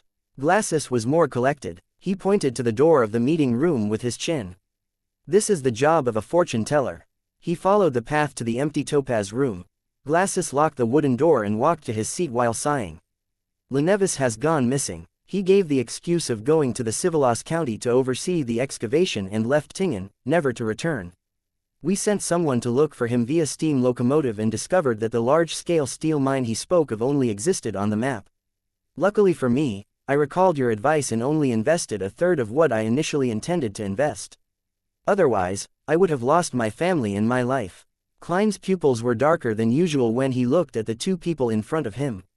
He asked, a little curious, before making such a major financial decision, wouldn't you choose a representative and ascertain if whatever he said was true at the Hornassus mountain range in the Civilas County? Christina responded quickly. Our representative was fooled by the people Lenevis employed, the place he rented, and the land that was fenced off. Klein didn't question them any further. He maintained his attitude of a seer and asked, what do you wish to divine today? We wish to see if this is salvageable or not, Christina said as she looked at Glasses. Klein took a piece of paper and a fountain pen. Then let us do an astrolabe divination. I'll ask, and you'll answer. Between the questions, Klein marked out the thunderous constellation and the corresponding symbols of various situations before completing the astrolabe. He used more elements in his astrolabe than an ordinary person would have. The method he was going to use to interpret the astrolabe was going to bring him closer to the truth. Madam, sir, you are now at a crossroad. If you don't restrain yourselves and succumb to your greed and anxiety, you will fall further into the abyss, never being able to free yourselves. But if you can be patient and wait persistently without being greedy, then there will be an opportunity of you seeing the sunlight, Klein said, his tone unhurried. I understand. Christina nodded. She thought for a moment before saying, Mr. Moretti, can you divine Lenevis's whereabouts? No, I don't think so. The information Lenevis left behind is most likely fake, even his name might not be real. How can I divine anything? Unless you can give me very specific details, or an item he carries with him all the time, Klein replied truthfully. Christina fell silent for a moment before pushing a one-soli note toward Klein. I have heard from Glasses that you are a true seer, who is respectful and fearful of fate and not greedy for money. You can think of the rest as tips that I am giving to the club. Thank you for your confidence in me. She stood up and bade farewell before leaving quickly. Not greedy for money, no, I am a materialistic man. Klein was regretting his actions of acting as a charlatan. Seeing Christina leave, Glasses closed the door and asked, "Is there really no way?" "I told you the way just now." Klein smiled as he leaned back. Glasses sighed. Lenevis took off with over £10,000 and his victims totaled over 100 people. Luckily for me, I only lost £50. Those were my savings, and I have no debt. But Miss Christina invested £150. To her, this is not a sum that she can bear easily. Have you called the police? Klein suddenly felt anger towards the cheat after hearing the sum of £10,000. One could be considered rich even in Backland with money like that. I don't know if the police would enlist the help of the Nighthawks, mandated punishers, or machinery hivemind for a simple case like this, Klein thought, a little distracted. Glasses nodded and said, "We've already made a police report. The police are paying a lot of attention to this case. After much discussion, we're willing to take out a portion of the money we would get back as a reward. One can get £10 as a reward if they manage to provide clues about Lenevis's whereabouts. If you can give a precise location and help the police catch Lenevis, you can get a reward of £100, £10 for a clue. £100 for catching Lenevis." Klein's eyes nearly sparkled after he heard that. His breathing became heavy. He happened to be worrying about how he was going to pay the detective in the future. He could barely afford the second phase of the payment with the extra salary of £3 he received this week, but if the private investigator managed to complete his mission within the next week, then he wouldn't have enough to pay off whatever he promised to pay. He would be lacking a few solely, provided that he wouldn't need to spend his savings elsewhere this week. Perhaps the police will have some items belonging to Lenevis. But they won't be very useful if he's already left Tingen. Klein felt a mixture of excitement and disappointment. In the next hour and a half, Klein got another 2 customers due to Angelica's recommendation. One was a divination for a 1-year-old toddler. Klein immediately drew the corresponding birth astrolabe and explained it, much to the satisfaction of his customer. The other was searching for an item. Klein used tarot reading, coupled with dream divination, to give him a general area. This made his customer very shocked, for he had never seen a fortune teller that could give him such accurate information. Perhaps I could obtain enough funds just by doing divinations for others. Klein, who had received some tips, put on his hat, held his cane, and walked toward the exit of the club. At this moment, he saw Christina enter the club once again with a young girl wearing a sun hat beside her. Christina saw Klein and immediately approached him. She asked softly, "Mr. Moretti, you said that you could try divining Lenevis's whereabouts if there was something belonging to him." "That is correct." Klein nodded. Christina heaved a sigh of relief and asked in a serious tone, "Then is his child something that belongs to him?" Klein was momentarily a little lost. Chapter 116, Lenevis's child. Christina didn't notice the seer's blank look. She took a peek at Angelica over at the reception desk, lowered her voice, and said, "I mean Lenevis's child." She extended her hand to point at the young lady with the sun hat and said, "This is my niece, Megos. Her mother is my elder sister. I'm very sorry and regretful that I thought Lenevis was an outstanding young man back then, and I introduced Megos to Lenevis, who was single. Then they became lovers. Megos's parents were happy with Lenevis at first too. They planned to pour all their savings into the steel company after they got engaged. Luckily, before that happened, Lenevis ran away. Their family didn't encounter any life-threatening losses. Unfortunately, my sister and brother-in-law have to explain to their relatives and friends why the engagement ceremony will be cancelled, and they have to worry about the child that Megos is bearing. We believe in the god of steam and machinery. We are not believers of Lord of Storms. We don't believe in chastity before marriage. We don't blame Megos, and even pity her. However, the existence of the child does make things difficult, especially since he has such a father. He took advantage of people both financially and sexually." Klein looked towards Megos, who was standing quietly next to her. He then realized that the lady was quite a beauty. She had a bright forehead, long blonde hair, and a pair of big eyes just like Christina's. She looked depressed yet calm, and her lips were tightly pursed together. What an infuriating swindler, and he even got away successfully. Klein cursed at Lenevis and said after some thought, "If it was a child that is already born, I do have a way to divine Leneves's whereabouts using the child as an aid. But unfortunately, this would require us to wait a few months. Yes, this might be a reflection of the divination result earlier. Be patient and wait persistent without being greedy, then there will be an opportunity of seeing the sunlight. A few months, Christina mumbled to herself as she shook her head. No, after such a long period of time, even if we find Leneves, we wouldn't be able to get back our money. She looked sideways at Megos. Her voice lowered unconsciously as she asked, do you have anything that Leneves carried around before? No, Megos answered clearly yet gently. Would the ring he gave me count? It must be something that he carried for a very long time. Klein shook his head. Christina remained silent for a while and looked at Megos when she said, you have to make a decision. I think keeping this child would make your future tough and thorny. Are you going to tell him that his father was a swindler and took away many people's money, including his mother's? Time to head to the clinic, to the hospital. Plus, this could help us to find Leneves, to get what we lost. Hey, isn't such divination a little hardcore? It was not Klein's place to involve himself in the family matters of others. So, he could only wait patiently by the side as he lampooned inwardly from time to time. Megos lowered her head and looked down. She didn't speak for quite a while. Then, she touched her stomach and revealed a gentle smile. He is different from his father. He will be a considerate and likable child. He will kick me lightly every day, telling me his mood. He will even hum a song, whistle and use music to help me sleep. Klein heard and suddenly felt something amiss. The former part of what Megos said seemed to be normal, but the latter part was like the ravings of a madwoman. Did she have a mental problem due to the incident? Klein raised his right hand to his glabella. He pretended to massage it to ease his weariness. Just then, Megos suddenly turned around and walked towards the door, leaving only one sentence. Maybe his father will come back in secret after he is born, keeping a part of the money for his child. Klein never expected she would respond like that, and he was momentarily taken aback that he forgot to activate his spirit vision. Then, he watched helplessly. As Megos left the club and walked down the stairs, Christina let out a sigh and said, sorry, Mr. Moretti. Sorry to bother you, we will look for one of Leneves's personal items that he carried with him all the time. Klein nodded indiscernibly. He watched her walk downstairs and sighed as he shook his head. The next morning, Klein entered Blackthorn Security Company, greeted Roseanne, and asked, where's today's newspaper? The sweet brown-haired girl Roseanne sized him up and said, puzzled, Klein, you're so weird. Why? Klein asked in reply, smiling. Roseanne rolled her eyes and said, you always read the newspapers during noon break because you have mysticism lessons in the morning. Old Neil is already waiting for you in the armory.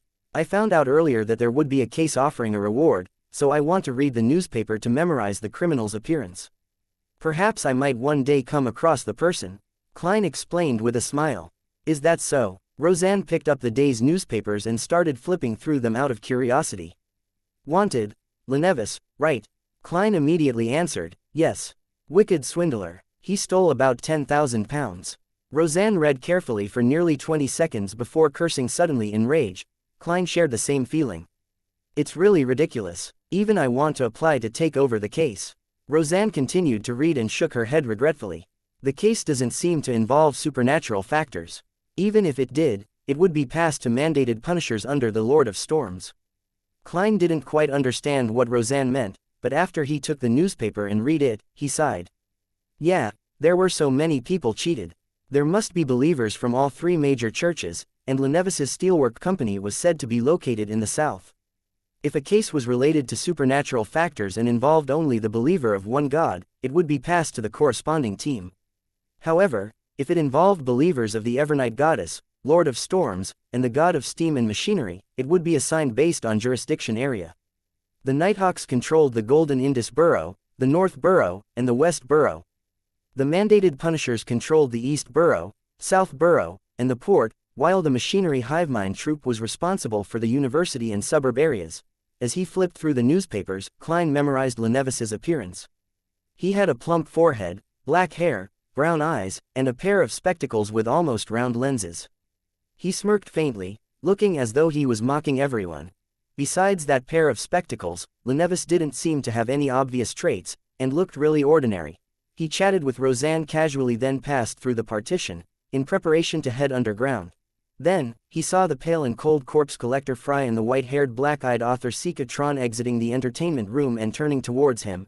After a simple greeting, Klein watched his two teammates leave and discovered Dunn Smith in a black windbreaker standing by the side of the door he opened.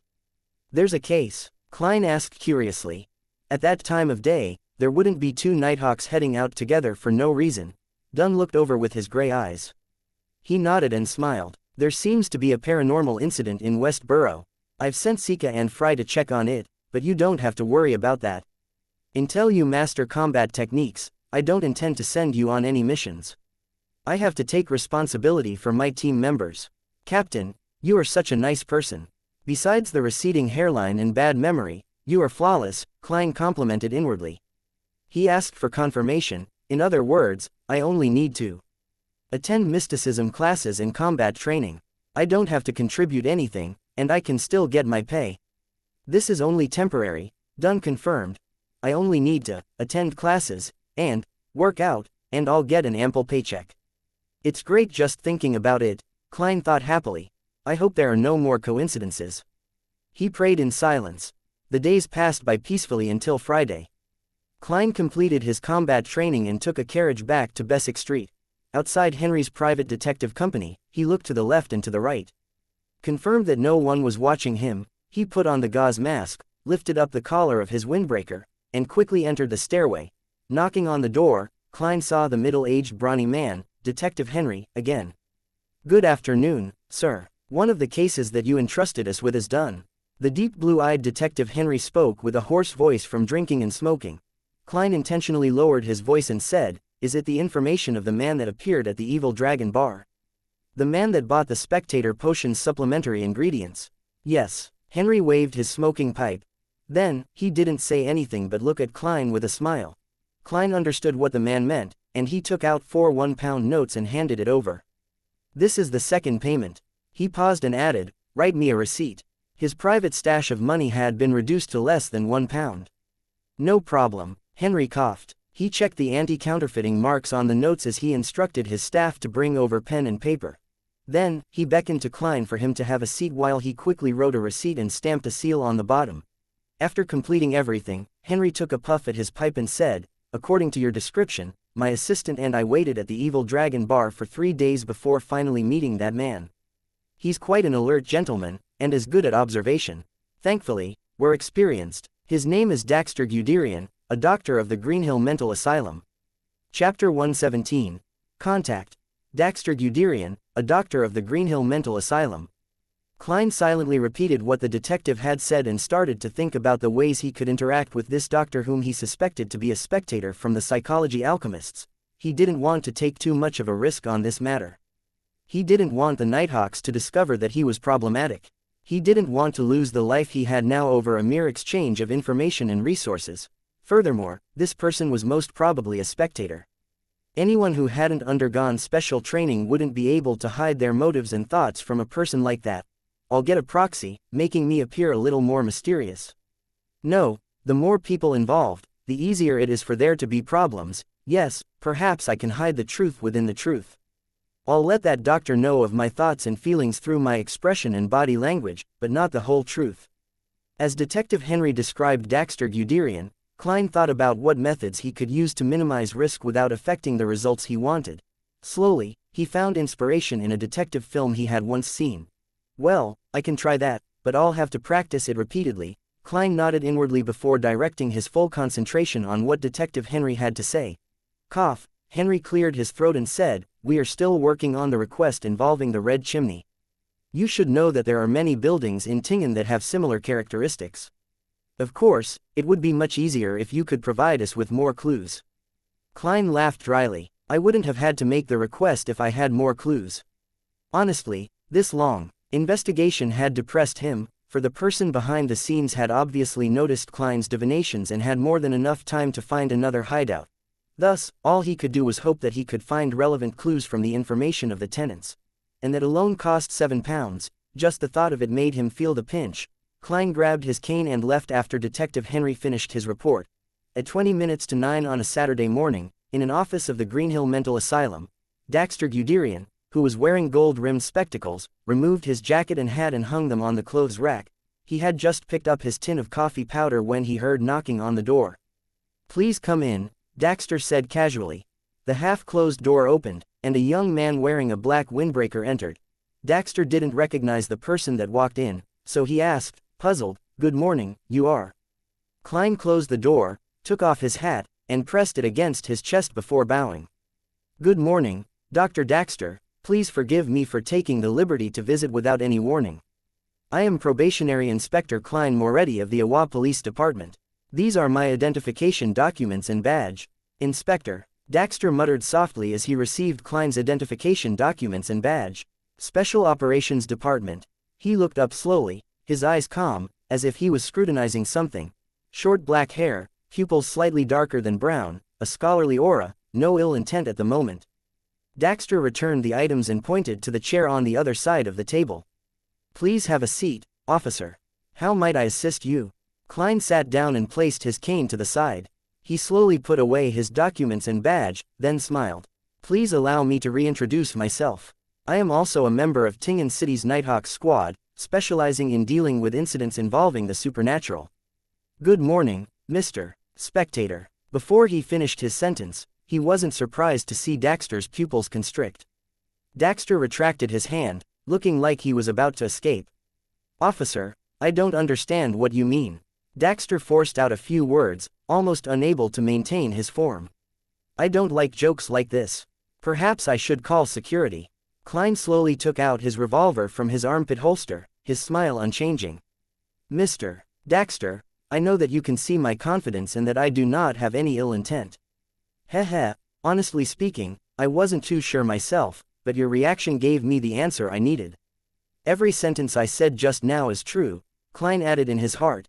Daxter relaxed slightly, his gaze shooting toward the revolver. He asked, confused, "I find it hard to understand why you came looking for me. I don't think that I revealed anything." Klein laughed and replied, "It was just a coincidence, or perhaps fate wanted us to meet. We ran into each other once in the underground market at Evil Dragon Bar, but you didn't notice me back then. You were smart to purchase the supplementary ingredients for the potion first, but since I am familiar with that formula, you caught my attention." Daxter suddenly exhaled, as if he just lost the motivation to defend himself. "I see, I thought I was careful enough, to think that.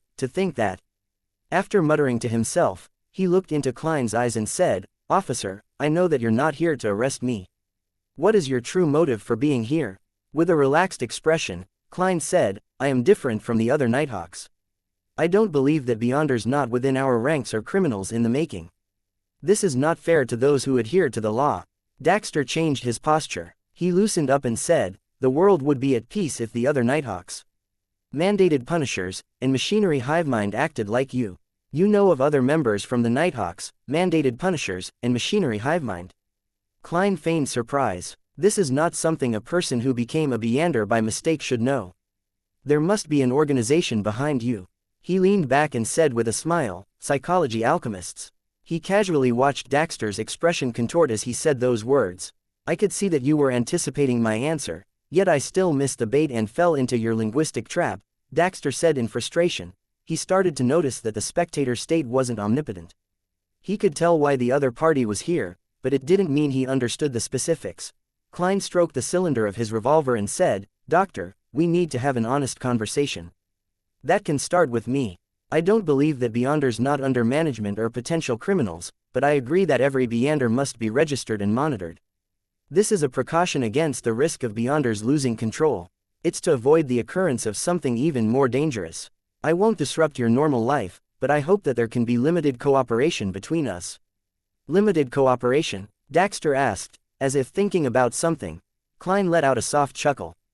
"Yes, limited. For example, tell me about your condition regularly. You should know that it is possible to save someone who has not completely lost control yet, and the Nighthawks have considerable experience in this regard. Or, if you could give me clues of a Beyander you know, or a Beyander in your organization who is about to do something that can endanger the innocent. Or, if you would like to exchange something for items that you could make more use of. This is a perk I am giving you. You should know what perks mean. Also, you need not worry about being suddenly prosecuted by members of the Nighthawks, mandated punishers, or machinery hivemind one day. You can live your life in joy and stability." We will give you something you can use to prove your identity. You can use it when you have no other options left. Daxter listened on silently. It was a while before he said, "You want me to betray my organization?" "No, not betray," Klein said sincerely. "This is the protection of justice, morals, and kindness. You are stopping something evil, merciless, and bloody. Other than that, I wouldn't ask you to betray the secrets of the organization you are in." Daxter thought for a moment, as if feeling better now that there was an excuse. He was silent for a few seconds before he extended his right hand. "Here's to a successful cooperation." Klein shook his hand with his free hand and said, "A successful cooperation." He paused for a moment before chuckling. "Doctor, can you now tell me if you are a member of the psychology alchemists?" "Yes." Daxter nodded. Klein, who hadn't deactivated his spirit vision since he entered, didn't see any changes in the colors of his emotions. Thus he asked discreetly, "How did you join the psychology alchemists?" Daxter looked into his eyes and said, "I discovered that there was a patient of this asylum who could see right through me when I was tending to him. His clear mind was nothing like a lunatic. His name is Hood Eugen." Klein committed the name to memory and chatted with Daxter a little longer, deciding on a secret way to communicate and meet up. He didn't exchange matters regarding potions, formulas, and rumors for the time being.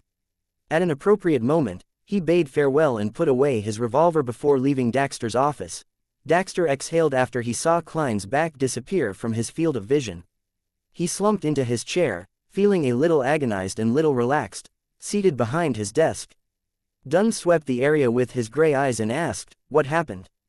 Klein, who was late by about half an hour, organized his thoughts and said, "Captain, I found a Beander and confirmed that he is a member of the psychology alchemists. He's an orthodox doctor and is willing to cooperate with us. I think it's best to maintain the status quo. He could help us learn more about the current condition of the Association of Psychological Alchemy." After pausing for a few seconds, Klein added, "I want to develop him into an informant for the Nighthawks, or a hidden external member." The word, informant, came from the Intis language. It was created by the Emperor Russell. Dunn nodded slowly and said, "You handled the situation well, but it would be best to inform me when you face such a situation in the future. Give me that doctor's information and a written account of the way you handled the situation. I will give him something he can use to prove his identity. Also, don't speak of this to Leonard and the rest. Even though they are trustworthy teammates, the protocol clearly requires us to keep this close. You will be in charge of contacting that doctor in the future." Klein exhaled silently and replied with a smile, "All right." Chapter 118. August. Time flew by and Tingen bade farewell to the end of summer. The temperature hovered between 26 and 27 degrees Celsius. Klein stood up from the bathtub and took a stride forward, sending water droplets to the floor. He stood there naked, looking down at his abs. He flexed and saw prominent muscle lines appear. That was the result of his daily training. Besides, he appeared a lot more energetic. And just today, his combat teacher, Gawain, had started teaching him the basic footwork for punching and the techniques for delivering force. Tap. Tap. Tap. Klein stepped on the floor barefooted in the bathroom, either sliding forward or retreating before dodging to the right and swinging his fist while he made a defensive gesture. Phew. He stopped and let out a breath happily. He took the towel next to him and wiped himself down. After getting in touch with Daxter Guderian, the doctor in the mental asylum, Klein seemed to escape from coincidences for 2 whole weeks. Without the constant barrage of supernatural incidents, his life became stable. He received his paycheck on time, researched mysticism in depth, trained his marksmanship and fighting skills, developed new cooking recipes, slowly gathered decent utensils and decorations with Benson and Melissa, asked his teammates about supernatural cases in the past, divined for people who came to the club, and strictly followed the principles he figured out, that made him more stable. If it wasn't for the late nights in which he still missed Earth, the red chimney that had yet to be uncovered, or the misfortune cloth puppet's picture that still appeared in his dreams occasionally, he would have started getting used to his current life and think of it affectionately. During that time, 3 tarot club gatherings were convened, but Klein didn't receive any new pages of Russell's diary. However, according to Justice's explanation, she had gotten to know 2 Beyonders and she was getting in touch with them consistently. When she got into their circle of acquaintances, it was likely that she could trade for more pages of Russell's diary. The Hanged Man also expressed that he had returned to land and was dealing with some matters. He would begin looking for more as soon as he had more free time. Besides, Justice felt that the two Beyonders whom she knew were potential targets to join the gathering. They both had decent identities as cover, with certain but different channels of information, as well as principles and unique characteristics. They were not the kind of people that would sell out a secret. The only problem was that they were only Sequence 9 Beyonders, which wasn't too suitable for a high-end secret organization like the Tarot Club. High-end secret organization? Sounds more like a pyramid scheme. Klein only let out a heavy sigh to cover up the fact that he was at a loss for words to reply to Miss Justice's complacency. He could only agree to observe the two Beyonders further. Of course, Justice wasn't the innocent and romantic maiden from before. She kept her guard up and never mentioned the names and traits of the two Beyonders. She was afraid that the hanged man would be able to identify her through that. Miss Justice said that she clearly feels the signs of the potion digesting. She might need another 3 to 4 weeks until she completes her acting as a spectator. My scheduled acquisition of the telepathist formula has to be brought forward. Klein threw aside the towel that he used to dry himself and put on his clothes as he thought about the Tarot Club from the day before. In the last 20 days, he had only met Daxter Guderian once. He had the idea of haste makes waste, so he merely chatted about the doctor's state and asked unimportant matters about the psychology alchemists. Given the speed with which Justice was digesting the potion, he had no choice but to begin thinking about how to get the formula of Sequence 8 telepathist from Daxter earlier. Klein buttoned his shirt and took another dry towel to wrap around his head to absorb the water in his hair. Compared to Justice, he was digesting the seer potion even faster than expected. By this week, the sounds that he shouldn't hear and things that he shouldn't see had already vanished while engaging in cogitation or spirit vision. Flipping over the towel, Klein dried his hair again. He lifted his head to look at the door and muttered to himself, "The seer principles that I've figured out are really efficient.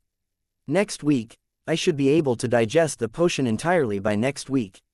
I have no idea where to get the single horn of a matured Hornassus Grey Mountain Goat and a complete stock of a human-faced rose required by the clown formula. Maybe I could do as Lady Daly did and send in a special application.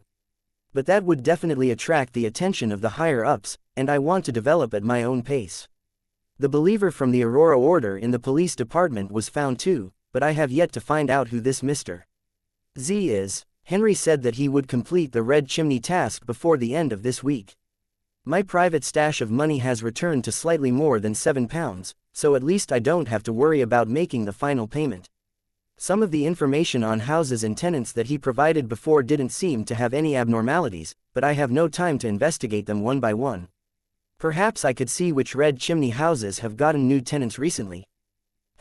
That's one way to look at it. Sitting silently for another half a minute, he put on his black trousers, bow tie, and armpit holster. He then picked up his sweaty night training suit from the floor and tossed it into the laundry basket. He opened the door and exited the bathroom. He had just finished his Wednesday afternoon combat training, and he was still at his teacher Gawain's place. "Hello, Mr. Moretti." Gawain's maidservant happened to pass by, and she quickly bowed. Klein nodded slightly and pointed at the messy bathroom. "Could you clean this up, please?" "Of course, sir. The clothes will be taken care of by the laundry maid. She'll come over at 6. The maidservant held her head low when she answered. Laundry maids had no accommodation or food included, so they weren't hired by only one household. They were normally contracted to handle the laundry from several households. Either they rushed around daily, washing one household's clothes before going to the next, or they would gather all the clothes from different households and take care of it all at the same time, before sending it all back. Only then could they barely make a living. Klein didn't say much but returned to the living room to bid farewell to the owner who was sitting on the rocking chair. He saw Gawain nodding lethargically, a light brown blanket covering his legs and the Awa Evening News in his hands. Klein knew for a fact that the gentleman bathing in the setting sun's glow was in his early 50s, but his listlessness made him seem like he was already in his 80s. During combat training, Gawain maintained silence and only gave pointers when he needed to. He wasn't one for casual chatting. Klein was so exhausted from the daily training that he had no intention of trying to engage in conversation. Thus, their relationship remained distant. From his demonstrations, Teacher Gawain's strength is still quite terrifying, and his steps are swift too. I reckon it wouldn't be a problem for him to fight 3 of me. He has the pay from the police station, and he also bought a plot of land in a village out in the Tingen suburbs that provides a fixed rental. He hires a chef, a maidservant, and a laundry maiden. in the foodaholic empire on Earth, a man in his 50s with such wealth would have been traveling the world. Klein looked away from Gawain and shook his head. Then, he went to the clothes rack to take down his top hat and black windbreaker. After he tidied himself up, he took his cane and exited the house. He walked along the weed-covered stone path towards the gates. Just then, he saw that there was a two-wheeled carriage stopped outside the metal fence, and there was a man with a familiar face standing next to it. Leonard, Klein muttered, looking suspiciously towards his messy-haired Nighthawk's teammate. Leonard was dressed in a white shirt, black trousers, and buttonless leather boots as he twirled his hat in his hands. When he saw Klein come out from the house, he smiled and asked, "Are you pleasantly surprised?" Only surprise, without any joy. Klein ignored Leonard's inappropriate behavior and looked into the fake poet's green eyes. "What happened?" Leonard put on his hat and said, "Captain wants you to work with me and Fry. Let's talk about it on the way." "All right." Klein followed him into the carriage. As the scene outside of the carriage flew past, Leonard took up the document bag by his side and threw it at Klein. Klein caught it steadily and took out a document. He then started reading carefully. August 11th, 11 p.m., at a workhouse in West Borough, the bankrupt Salas attempted arson to cause a tragedy. But in the end, he only managed to burn himself to death. August 11th, 10 p.m., harbor worker, Zid jumped into the Tussock River and ended his poverty-stricken life. August 11th, 8 p.m., in Iron Cross Street's Lower Street, Mrs. Lowies, who earned a living by selling matchboxes, died of a sudden disease. Klein was puzzled when he read the first two incidents. He found the deaths very ordinary and common. Not only should it have been beneath the attention of the Nighthawks, even the police force would avoid wasting resources looking into such obvious causes of death. However, when he read down the list, he slowly creased his eyebrows. After 2 pages, he suddenly lifted his head and looked at Leonard. "Isn't this too many?" When the number of ordinary deaths reached a staggering amount, it was difficult to call it normal. For once, Leonard nodded seriously and said, "The number of death incidents within the past 2 weeks are 5 times the normal rate." When the Tingen Police Headquarters tabulated the data, they realized the problem and quickly passed it over to us, as well as the mandated punishers and the machinery hivemind. Although these death incidents appeared normal during initial investigations, Captain believes we should investigate them once more. It might require the help of divination or ritualistic magic. Klein said with a look of enlightenment, "I understand." Leonard snapped his fingers and said, "You, me, and Fry are in a team. He's waiting for us at Iron Cross Street's Lower Street. Sika, Royale, and Old Neil are in another team, investigating corresponding incidents in the North Borough. Captain is staying in the security company to respond to any emergencies." "Okay." Klein nodded solemnly and suddenly thought of something. He quickly asked, "Can I drop by my place and leave a note?" He had to tell his brother and sister that he couldn't dine at home that night because something has cropped up. Leonard laughed. "No problem, it's on the way." With that, Klein calmed down and read over the death incidents again, intending to find a link among the various names, times, and causes of death. Then, he suddenly realized something. Is this my first group mission after becoming a Nighthawk? Chapter 119. The True Lower Street. Tingen City, 2 Daffodil Street. Klein, who had left a note, locked the door and walked briskly towards Leonard Mitchell, who was waiting by the side of the road. Leonard's short black hair had grown a little over the month, and the lack of any grooming made it look messy. Despite that, his messy hair still complemented his decent looks, emerald-colored eyes, and poetic vibes.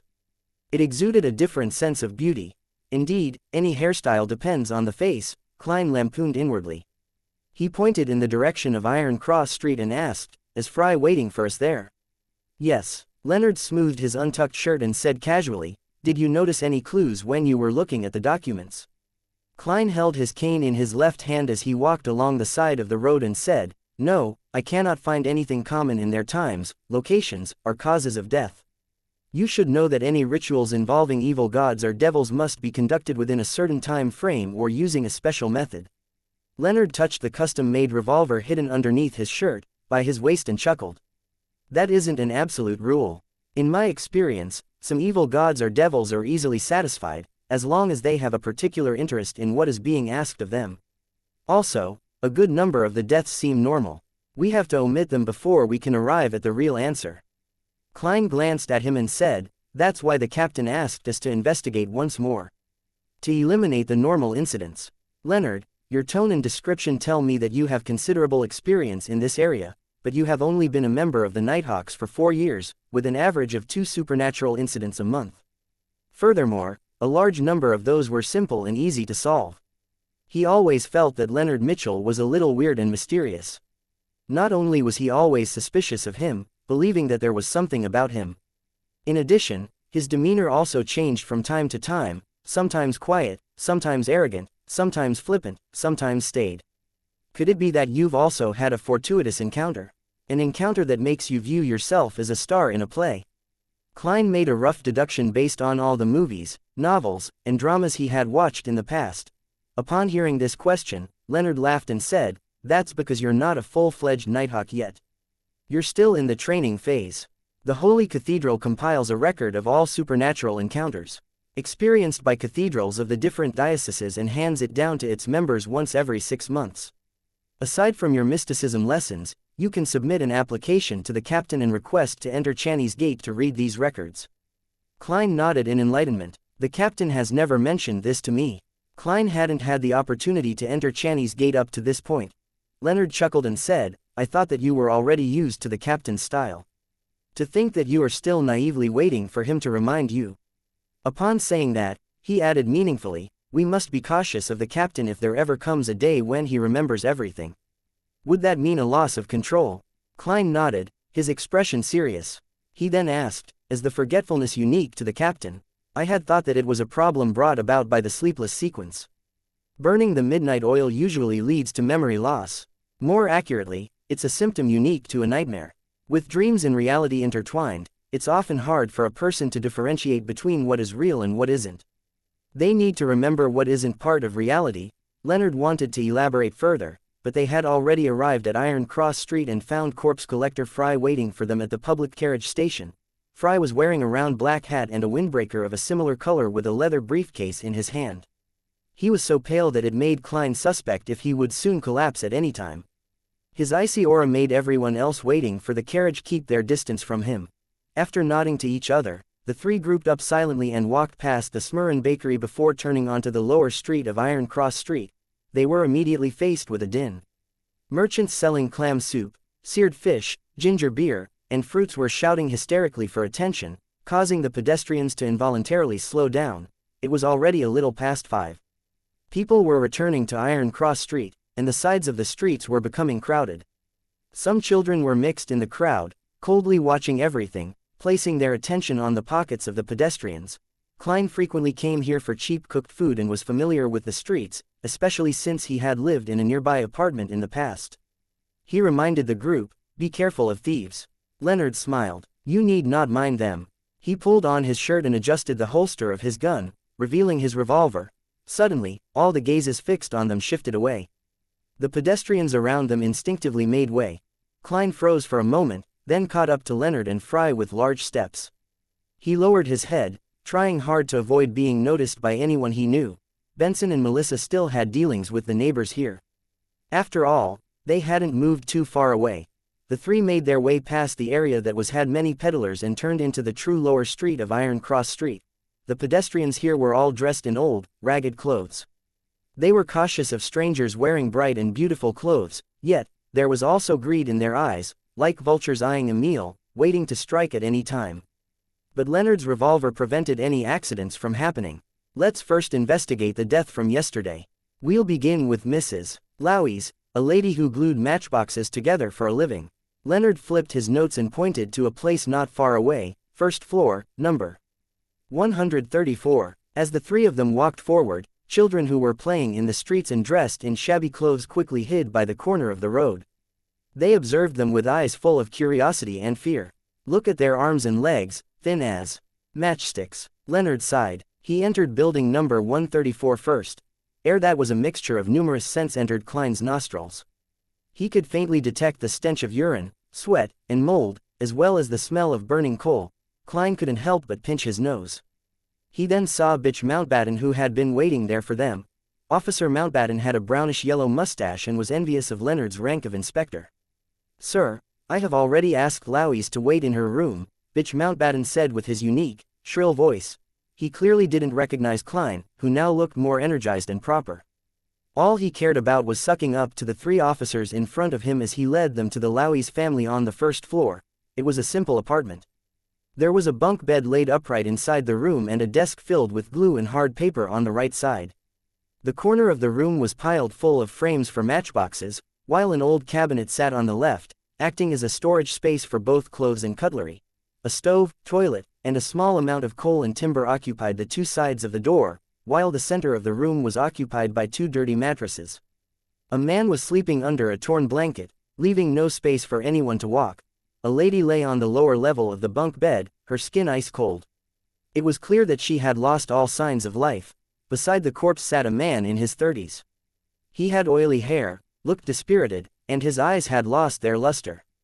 "Lowies, these 3 officers are here to examine the body and ask you questions," Bitch Mountbatten shouted, without any regard for the sleeping man. The dispirited man looked up weakly and asked in surprise, "Didn't someone already examine the corpse and question me?" He was dressed in a grayish-blue worker's uniform which had visible signs of being mended multiple times. "Answer when I tell you to. Why do you have so many questions?" Bitch Mountbatten berated the man, then turned to Leonard, Klein, and Fry. "Officers, this is Lowy's. The person on the bed is his wife, who is also the deceased. According to our preliminary analysis, she died from a sudden illness." Klein and the rest tiptoed to the edge of the bed. The high-nosed, thin-lipped Fry did not say anything with his cold demeanor. Instead, he patted Lowy's gently, signaling for the man to make way so that he could examine the body. Klein looked at the sleeping man and asked, "This is my tenant." Lowy's rubbed his forehead as he said, "The rent for this room is 3 solely 10 pence a week. I'm only a worker at the harbor, and my wife made 2¼ pence per crate of glued matchboxes. Each crate has up to 130 boxes. We also have a child. We can only rent the rest of the space to someone else. We only charge a solely a week for the mattress. I have a tenant who's helping out at the theater, and he's not back before 10 at night. He sold his rights to the mattress in the daytime to this man. He's the person who watches over the gate of the theater at night, so he only pays 6 pence every week." Hearing the other party stammer as he explained, Klein couldn't help but look at the crate in the corner of the room. One crate had 130 matchboxes and only earned them 2.25 pence, about the cost of 2 pounds of black bread. How many crates could she manage a day? One. Leonard surveyed the surroundings and asked, "Was your wife acting abnormally prior to her death?" Lowy's, who had been asked similar questions, pointed to the left side of his left chest and said, "From last week, well, perhaps the week before, she said that she felt stuffy in this area and couldn't catch her breath. The precursor to a heart condition. A normal death." Klein interrupted, "Did you see how she died?" Lowy's recalled, "She stopped working after sunset. Candles and gas are more expensive than matchboxes. She said that she was very tired and asked me to talk to the kids and let her rest. When I saw her again, she had already stopped breathing." Lowy's could no longer hide his grief and pain when he said that. Klein and Leonard asked several questions, but could not find anything unnatural about the death. After they looked at each other, Leonard said, "Mr. Lowy's, please wait outside for a few minutes. We are going to conduct a thorough examination of the corpse. I don't think that you'll want to see that." "All right." Lowy's stood up anxiously. Bitch Mountbatten walked toward the mattress and kicked the tenant, violently chasing him out of the apartment. He then closed the door and guarded the room from the outside. "So," Leonard looked at Fry. "She died of a heart attack," Fry said with certainty, retracting his hands. Klein thought for a moment before taking out a halfpenny, intending to do a quick judgment. "Mrs. Lowy's heart attack was due to supernatural causes." "No, that is too narrow. The answer might be misleading.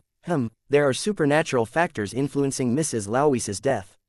I'll use that." He quickly decided on a statement. As he recited the statement, Klein made his way to the side of Mrs. Lowy's corpse. His eyes turned darker as he tossed the coin. The sound of the coin reverberated around the room as it fell, straight into Klein's palm. This time, the portrait of the king was facing up. This meant that there were supernatural factors influencing Mrs. Lowy's death. Chapter 120, Workhouse. There is the presence of supernatural factors. Klein's eyes returned to normal, and he looked at Leonard and Fry. Leonard suddenly chuckled. "Very professional, and deserving of the title of seer. Are you trying to hint at something?" Klein muttered in his head. Fry opened his suitcase and took out a silver knife and other tools. He paused and asked, the corpse tells me that she really died of a sudden heart attack. Do you have any way to divine a more detailed answer? Klein nodded seriously and said, I can attempt to combine a mediumship ritual and a dream divination. Hopefully, I'll be able to obtain something from Mrs. Louise's remaining spirituality. Fry maintained his cold and reserved state. He took 2 steps back and said, give it a try. He turned his head sideways and looked at Klein. He suddenly sighed without much fluctuation in his tone. You're getting more and more used to this kind of situation. It's not like I wanted it. Klein had an urge to cry. He then took out the bottles of pure dew, essential oils, and herbal powder.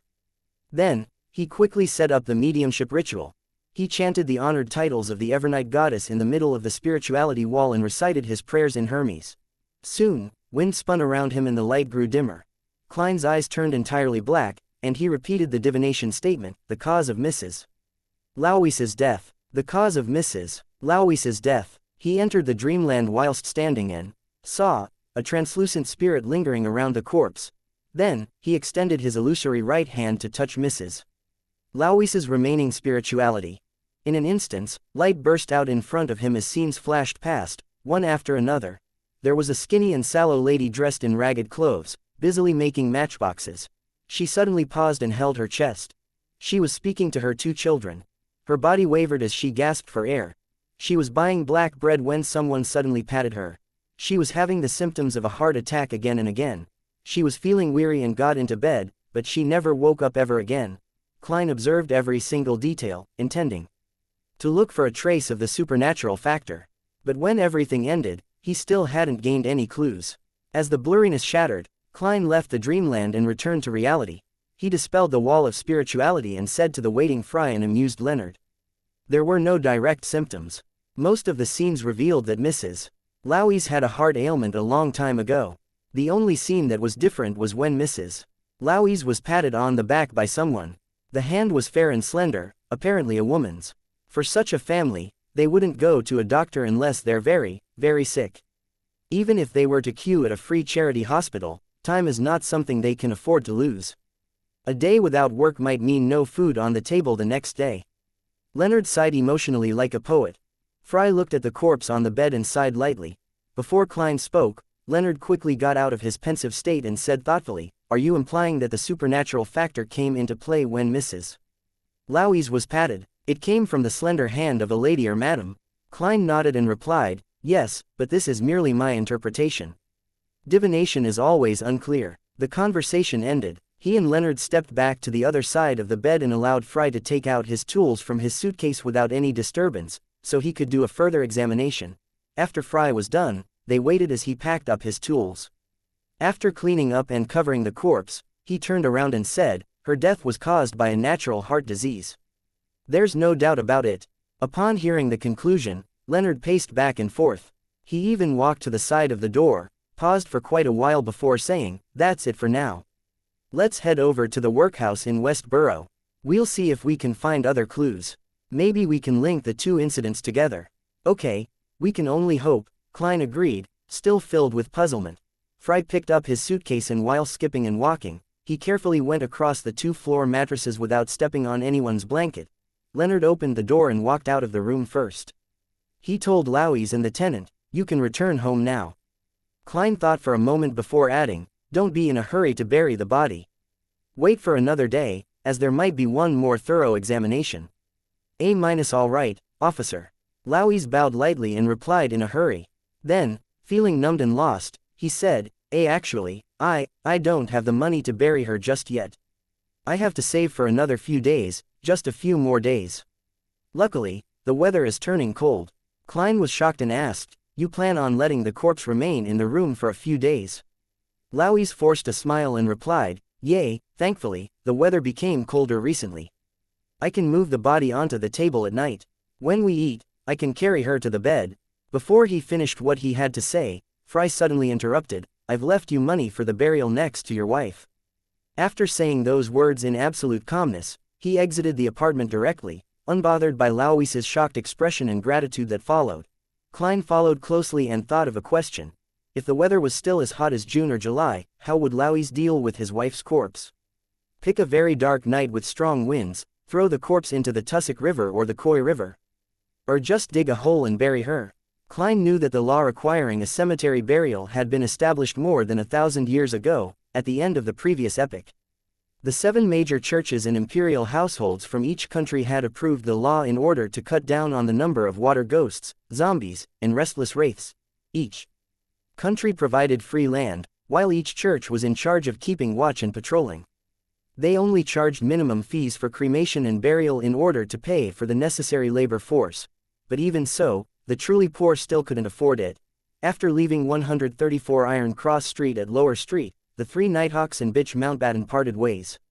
Silently, they took a turn to the nearby workhouse in West Borough. As they got closer, Klein saw a long queue. It was just like when the people from the foodaholic empire on Earth queued for a shop that gone viral on the internet. The place was packed. There's about 100, no, closer to 200, he muttered in surprise. He saw the people queuing were in tattered clothes with numb expressions. They only occasionally looked towards the door of the workhouse impatiently. Fry slowed down and said coldly, "There is a limit to the number of homeless poor each workhouse will accept daily. They can only take them in based on the queue order. Of course, the workhouse will examine and refuse entry to those who fail to meet the criteria. The economic recession in the recent months has played a part too," Leonard sighed. "Those who don't manage to queue will have to figure out a way of their own." Klein asked subconsciously, "They can also try their luck in the other workhouses. Different workhouses have different operating hours. However, each one has the same long line. Some of them would wait from 2 in the afternoon." Fry paused. "The rest of the people mostly starve for a day. Then, they lose their ability to find a job and fall into a vicious cycle that leads directly to death. Those who can't withstand the hardship end up losing their struggle to stay on the good side of the law." Klein fell silent for a few seconds before letting out a sigh. "The newspapers never publish any of this, Mr. Fry. I hardly ever hear you speak so much. I was once a pastor in a workhouse of the goddess." Fry maintained his cold attitude. When the 3 of them arrived at the door of the workhouse in West Borough, they showed their identity documents to the doorkeeper, who was eyeing the queuers arrogantly. Before they were taken into the workhouse was transformed from an old church. There were mattresses and hammocks all over the mass hall. The pungent scent of sweat mixed with the smell of athlete's foot permeated every corner. In and out of the hall, there were many poor families. Some swung hammers to break rocks, some picked oakum, no one was free. In order to not let poor people rely too much on workhouses and turn into scoundrels, the Poor Law established in 1336 enforced a rule whereby every poor person can only stay in the workhouse for 5 days at most. Any longer than that, one would be cast out. During the 5 days, they have to do manual labor, such as breaking rocks or picking oakum. These are the same tasks that criminals in prison do, Fry explained to Klein and Leonard briefly without much emotion. Leonard opened his mouth, and no one was sure if he was teasing or explaining. When they leave this workhouse, they could go to another one.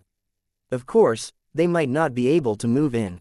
Hey, perhaps, to some people, poor people are like criminals. Picking oakum. Klein was quiet. He didn't know what else to ask. The fibers of old ropes are actually a great material to seal the gaps in boats. Fry stopped and found a burnt mark on the ground. A few minutes later, the director and pastor of the workhouse rushed over. They were both men in their 40s. "Salas started the fire here and only burned himself to death?" Leonard asked, pointing at the ashen mark on the ground. The director of the workhouse was a man with a broad, bumpy forehead. He scanned the area where Inspector Mitchell was pointing with blue eyes and nodded in affirmation. "Before that, did Salas act strangely in any way?" Klein asked. The director of the workhouse thought and said, "According to the person that slept next to him, Salas had been chanting, 'The Lord has given up on me, the world is too filthy, I have nothing left,' stuff along those lines." He was filled with resentment and hopelessness. But no one expected him to break all the kerosene lamps and start a fire to burn the place down while everyone was sleeping. Thank the Lord, someone found out in time and stopped his wicked act. Klein and Leonard then found a few people who had slept next to Salas the night before, and they also found the guard that stopped the tragedy. However, those people didn't have anything new to tell them. Of course, they used spirit vision, divination, and other methods to check if any of the people were lying or misleading them. It seems that Salas long had the idea to take revenge and self-destruct. It seems to be a very normal case. Leonard waited till the director and the pastor left to express his opinion. Klein pondered and said, my divination tells me that a supernatural factor had influenced this case. Let's eliminate Salus's fire case temporarily, Leonard concluded. Just then, Fry suddenly said, no, maybe there is another possibility. For example, Salus acted at the instigation of someone else, a Beander who didn't take any supernatural measures. Klein's eyes lit up as he echoed, it's very possible, such as the instigator from before. Instigator Triss, but that wouldn't have any connection with Mrs. Louisa's death, he thought, creasing his eyebrows lightly. Chapter 121, Leonard's Hypothesis. After hearing Klein's and Fry's guesses, Leonard tugged on his collar and paced about, saying, then we have to investigate everyone in the workhouse who came into contact with Salus, as well as everyone he came across after he went bankrupt and was chased out of the house. It's very troublesome indeed, time is of the essence. Let's split up and do a cursory check here, then head to the third reported death in the West Borough and leave the rest to the police. All right, Klein answered without hesitation. Fry didn't have any objections. He turned towards the people who had been sleeping near Salus last night. Klein was about to find someone to question when he suddenly saw Leonard shooting looks at him. He was motioning at the side hall of the workhouse with his chin. What does he want? Klein was a little lost. He acted as though nothing had happened and strolled around the hall, then followed Leonard into the side hall while Fry was distracted. They made their way through the partition to a silent corner which had no one else around. I have a hypothesis, Leonard suddenly said, stopping in front of a shattered window. Klein looked around in confusion. What's your hypothesis? Leonard, with his deep green eyes, he returned a question. If there were no supernatural factors, what do you think Mrs. Louisa's outcome would have been? Klein thought for a moment, then said solemnly, the same, just delayed by a week or two, perhaps a month. But to a family like theirs, they would have only seen the doctor when she really was at her limit. As long as her heart problems turned for the worse, there would be no way for her to be saved. Then what about Salus? If he hadn't been instigated by someone, what kind of end would he have? Leonard asked again. Klein pondered and said, from the description in the information, Salus was already very angry about his bankruptcy, and was furious that no one saved him. I think that he would have exacted his vengeance sooner or later, but not at the people at the workhouse. He might have targeted the boss that made him bankrupt or the staff of the bank that seized his house. What would the result of his revenge be? Leonard pressed on. Without a doubt, he had already decided to end his life. He would have died no matter what the result of his revenge was. Klein gave an affirmative answer. Leonard nodded and revealed his signature flippant smile. Then can we conclude that Mrs. Louise and Salus were both people fated to die soon? Klein was a knowledgeable keyboard warrior. Upon hearing the question, he immediately had a guess. You're saying that their deaths were moved forward by some supernatural factors. But why? A more accurate description would be, their life force had been shortened by some supernatural factor. It was stolen, and life force is the best material when it comes to summoning evil gods and devils or conducting terrifying curses. Leonard smiled as he corrected Klein's guess. Summoning evil gods and devils or conducting terrifying curses. Klein looked into Leonard's emerald eyes and said, half in doubt, you seem to be very sure of this. But, for the time being, our investigation sample is only at 2. Leonard laughed cynically. Klein, there's no need for any pretense between us. I saw you break free from the control of sealed artifact 2049, and I know that you're special. And you should be able to sense that I'm a little different from the average Beander. His smile disappeared as he looked into Klein's eyes. I've told you that there are many special people in this world that can always do things others can't, such as you and me. This world has a long history. There are many magical items that people wish to obtain, to control. They wish to become the stars of their own show. There aren't many people like that, but it's impossible that there are only 1 or 2 of them. I don't think that a Beander with his or her secrets is a bad person or an evil thug. I don't think that we even need to be clear on where their special abilities come from, and what they represent. As long as your actions are not endangering me, the Nighthawks, or Tingen City, then you're still my partner. Similarly, I hope that you'll look at me with the same attitude. Of course, it's best not to speak of this to the higher-ups. Those fogies are old-fashioned and conservative, always thinking that special people like us will definitely lose control, definitely feel the pull and temptation of the evil gods or devils. But I have more secrets than you can ever imagine, Klein thought to himself. He said frankly, I share the same sentiments as you. I'll only look at your actions and your motives and don't care about how special you are. I will also try not to probe into your secrets." After saying this, he added in his heart, "No, actually I do mind and am very curious, but I'm putting up with it for now." Leonard thinks that he is the star of a show. What kind of encounters did he have, and what kind of magical items does he possess? Leonard unfastened the buttons of his shirt and nodded with a chuckle. "I'm glad that we have this understanding. In action novels, this is called the meeting of two protagonists. The wheels of history are set in motion." How shameless. Klein gave a perfunctory smile. He knew that the phrase, "wheels of history are set in motion," came from the Emperor Russell. Leonard paced around quickly, his green eyes brightened as he curled the corners of his mouth. "All right, I'll be honest, I'm quite confident that the victims of these deaths would have died within the next 3 months, but their deaths have been brought forward to the past 2 weeks by someone, through some means. The other party's motive should be to summon evil gods or devils, or conduct a terrifying, large-scale curse. It is easy for the culprit to hide their murders, given that their victims already showed signs that they were going to die soon. This wouldn't attract the attention of the police department, or be disrupted by the Nighthawks, mandated punishers, or machinery hivemind during the culprit's preparatory phase." Klein muttered to himself and analyzed the culprit's thought process. Leonard smiled and agreed, "That's right. If 3 healthy, normal people were to suddenly drop dead, it would definitely attract attention and bring about an investigation.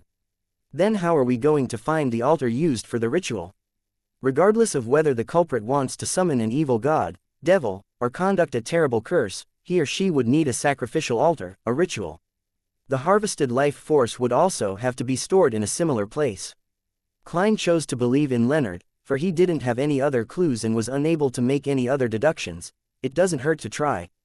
Leonard laughed and said, "Klein, isn't that within your professional domain? Can't you imagine what is happening around an altar like that?" Without waiting for Klein to answer, Leonard described, "A thick aura of death with the altar at the center. There wouldn't be any living things other than the person conducting the ritual in a 10-meter radius. The surrounding temperature would be at least 5 degrees lower than the average temperature, with a cold wind blowing past it continuously, and the stolen life force of Mrs. Louise and the rest will remain within the altar, sealed by a wall of spirituality." Having said that, he looked at Klein and teased, "I think that you would be able to divine roughly where an altar with the following qualities would be." Klein frowned slightly and replied solemnly, "As long as it's within Tingen City. Furthermore, I would need a quiet place where I wouldn't be disturbed. My house, for example. I would also need the personal belongings of Mrs. Louise and the rest, as well." Klein's heart also skipped a beat. He felt that Leonard was a little too knowledgeable in the dark arts. "No problem," Leonard laughed. He suddenly stepped past Klein and walked toward the hall, not saying anything more. "That man sure has a unique style," Klein cursed in his heart and followed. When Leonard found Fry seriously taking notes, he put on a serious tone and said, "I have a hypothesis," and was hoping that Klein would give it a try. "What hypothesis?" Fry asked, appearing cold. "I'll tell you if there is a result. I don't want to be laughed at by Roseanne and the rest." Leonard gave a whimsical excuse and changed the subject. Fry didn't ask any further. He acted according to the instructions and obtained Salas's and Mrs. Louise's personal belongings from the nearby police station, then met his partners at Klein's house. "Wait in the living room and don't let anybody disturb me." Klein took out his pocket watch and looked at the time. It was about 6 now. "Melissa might come back at any time. You can trust us." Leonard put his hands on his hips and paced around the living room. Fry sat silently on the sofa. "Does Leonard have ADHD?" Klein pouted and went to his room on the 2nd floor. He locked the door and sealed the room with a wall of spirituality. After which, he set up an altar and asked for the help of the goddess, eliminating any disturbances. Then, Klein wrote a divination statement on a piece of paper. The position of the altar. He gave a sweeping statement to prevent himself from missing out on any information. Grabbing the piece of paper and the belongings of the dead, Klein laid down on his bed. He first recalled the scene Leonard described, then silently recited the statement 7 times. He didn't try using the world of fog, firstly, because that weird and mysterious Leonard was downstairs. Who knew if he would notice something weird about the ritual? Secondly, his seer potion was about to be completely digested. It was likely that the aid of the ritual was sufficient for the success of his divination. Klein would only consider finding an opportunity to enter the world of fog if he didn't get a result.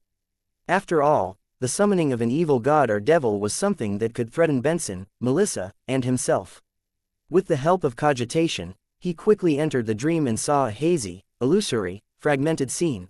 Soon after, an image floated before his eyes. It was a two-story grayish-blue house bathed in a sunset glow. The windows of the first floor were shut tight and the dark curtains had no gaps. However, they expanded and contracted from time to time.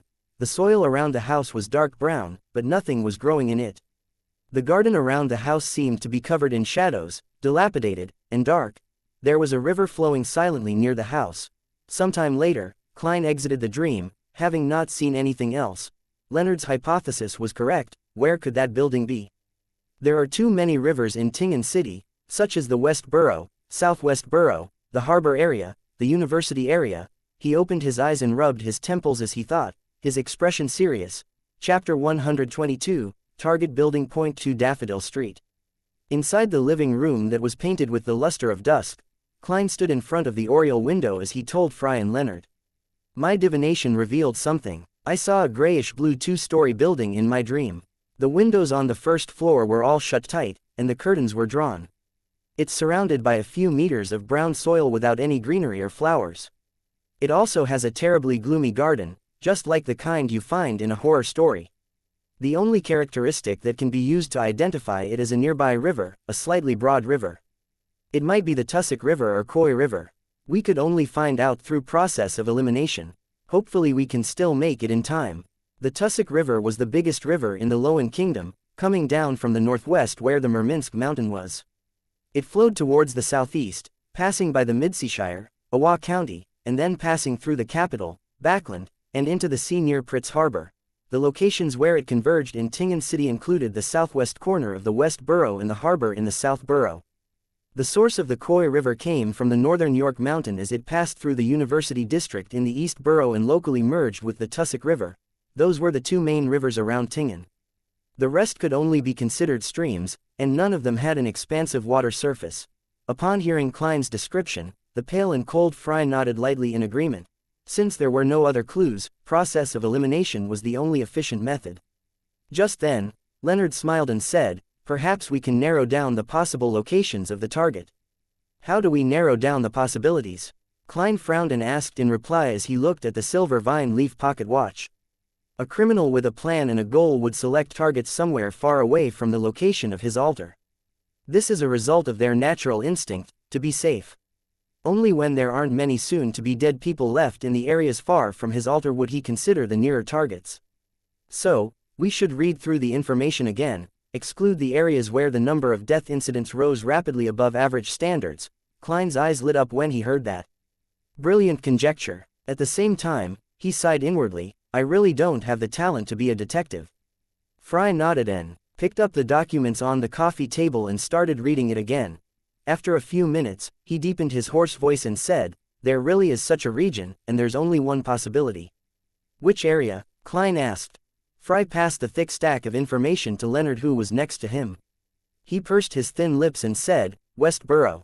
It's the West Borough. Klein clenched his fist and immediately suggested. Then let's search the southwestern area of West Borough. That area isn't huge. I agree, Leonard echoed as he waved the papers in his hands in agreement, as though he wasn't the one who suggested narrowing down the scope of their search. The two-wheeled carriage slowly drove along the muddy road. Beside them, the red and orange glow of the sunset reflected off of a broad river that was colored with the twilight radiance of the sunset. Klein and Fry looked out the windows from both sides of the carriage, inspecting one house after another. They were searching for a grayish-blue house with a dilapidated garden. If possible, they would take note if the curtains on the first floor was drawn. Leonard leisurely sat in his original spot, leaning against the wall of the carriage as he hummed a popular local tune.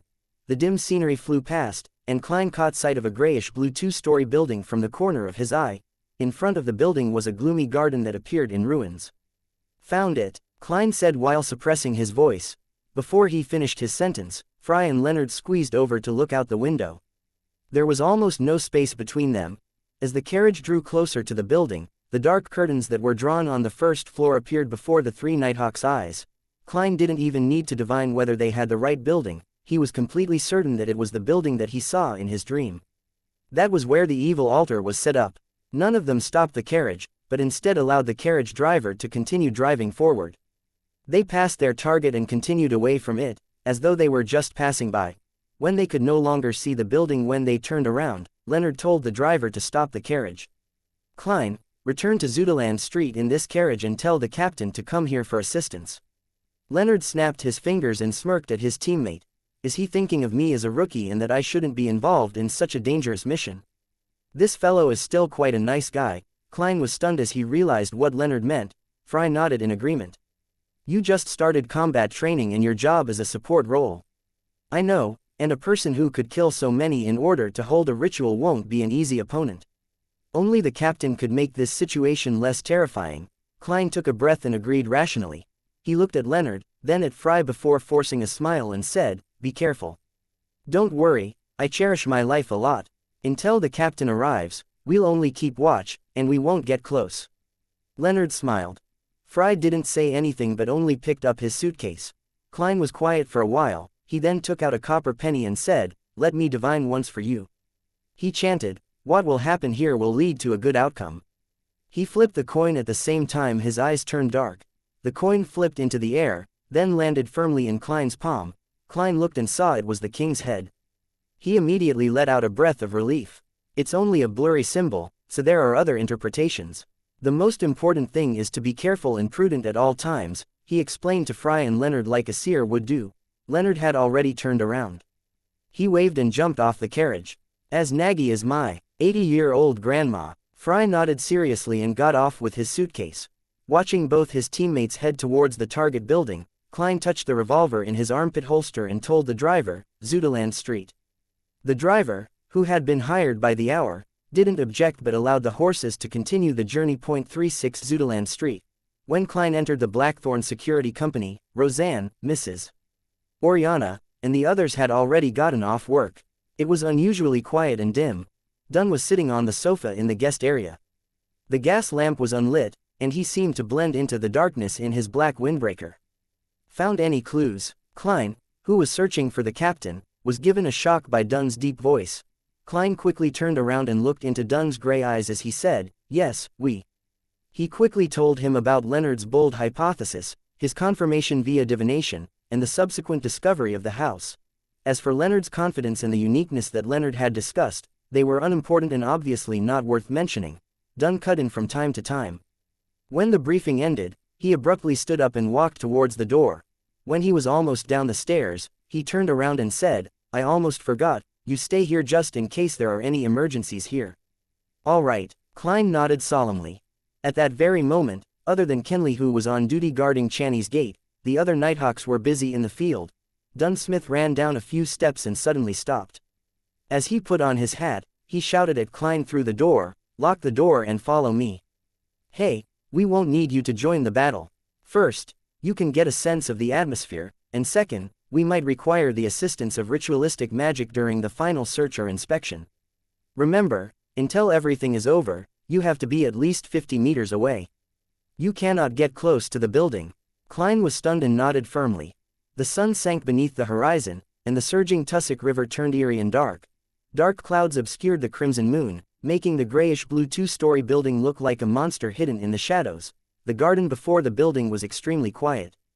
It was as though it didn't have any insects, nor any other forms of life. Klein looked at the scene from a distance, his palms sweating and his body shivering. He felt that there were countless terrifying things hidden, waiting, and hungry for a bloody feast. He watched Dunn, Leonard, and Fry move carefully towards the target building, blending into the darkness. On the second floor of the grayish-blue building, in the bedroom without any lights, a gentle and sweet young maiden with a round face was seated before her dressing table, looking carefully at her face after the complicated skin care routine she had just completed. There was a silver mirror next to her right hand, its surface coarsely ground, almost unable to reflect a figure. Suddenly, a stream of blood seeped out from the mirror. The expression of the gentle and sweet-looking Trissa suddenly grew grave. She stood up, walked to the window, and looked out in silence. Chapter 123, Viander Battle. Vines grew all over the dilapidated garden outside the glass windows. The river flowed softly, reflecting the stars in the sky as warm glows suffused out of the nearby buildings. Everything was silent, as if awaiting the arrival of night. Trissa, who had ordinary features which combined to make her look surprisingly beautiful, retracted her gaze and walked quickly towards the clothes rack to retrieve a long black robe fitted with a hood. She quickly put the robe on, fastened the buttons and belt before pulling the hood over her head, transforming herself into an assassin. Trissa raised her right hand and swiped her face, immediately turning her appearance under the hood blurry. Right on the heels of that, she grabbed a handful of shimmering powder from the hidden pouch near her waist and scattered it over herself while reciting an incantation. Trissa's figure started to disappear bit by bit, her outline vanishing like how pencil marks were being erased by an eraser. She silently left the bedroom after completing her concealment spell. She moved to the opposite room and then opened the non-grilled window. With a light leap, Trissa stood on the windowsill and looked over the grassy plains to the back of the building. She looked down at the steel fence that had seemingly fused with the night. There, she saw corpse collector Fry, who was silently making his way over the fence.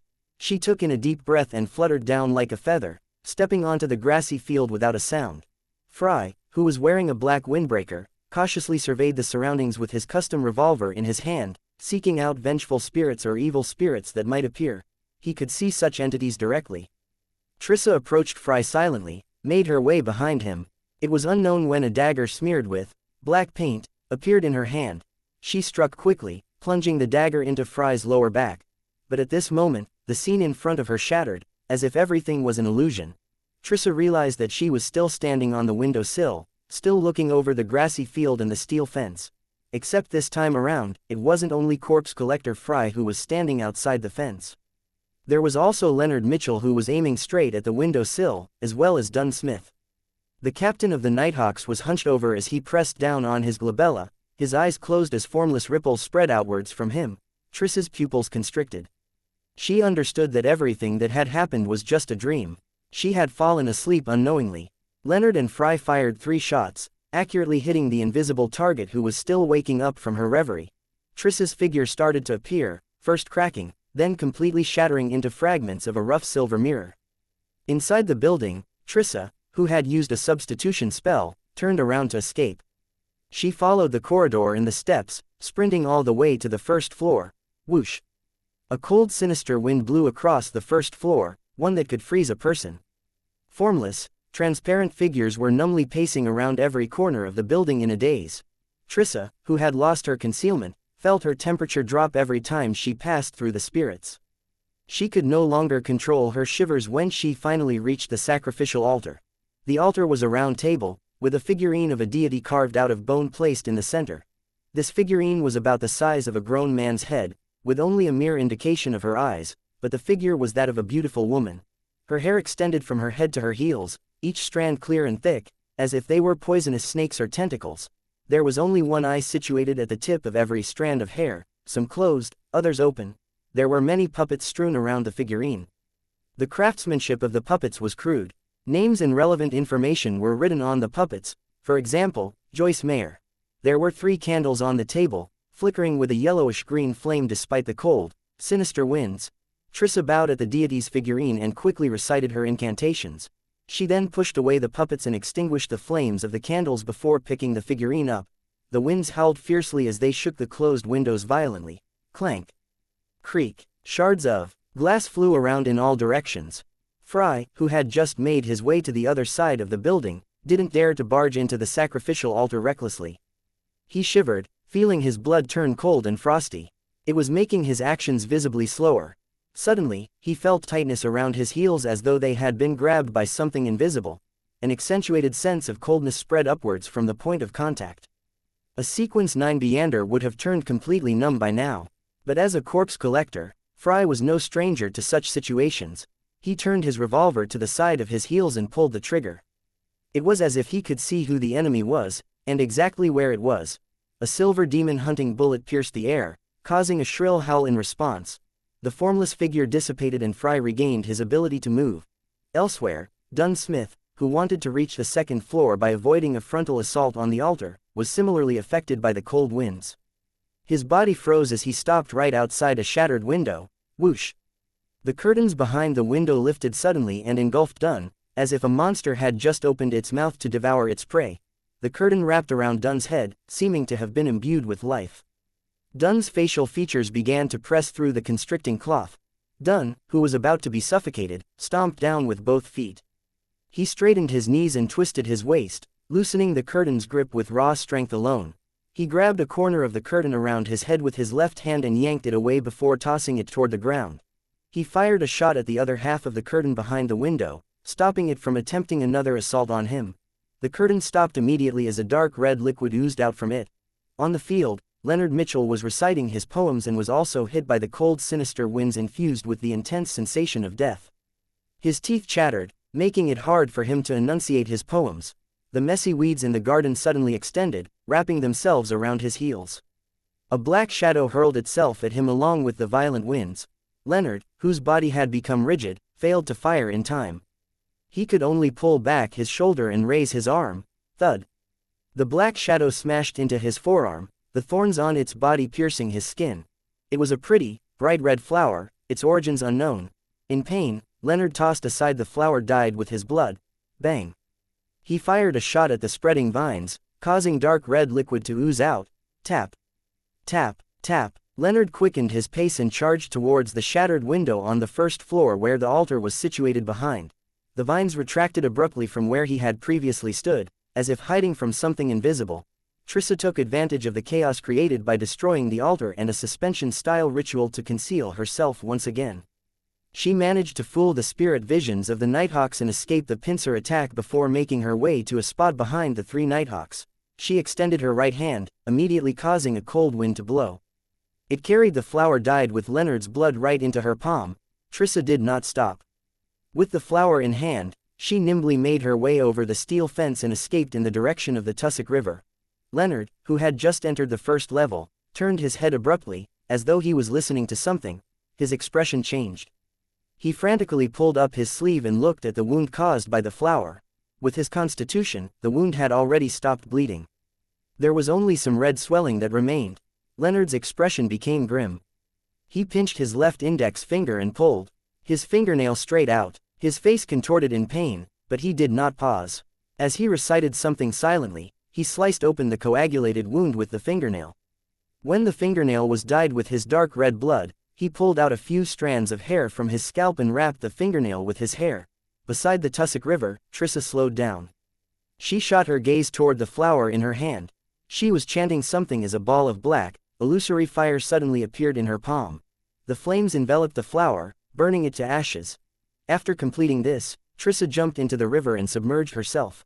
At the same time, Leonard tossed the blood-stained fingernail wrapped in his hair to the corner. He saw it burn and release a foul stench. The fingernail and hair disappeared quickly, leaving only some dust behind. Leonard heaved a sigh of relief.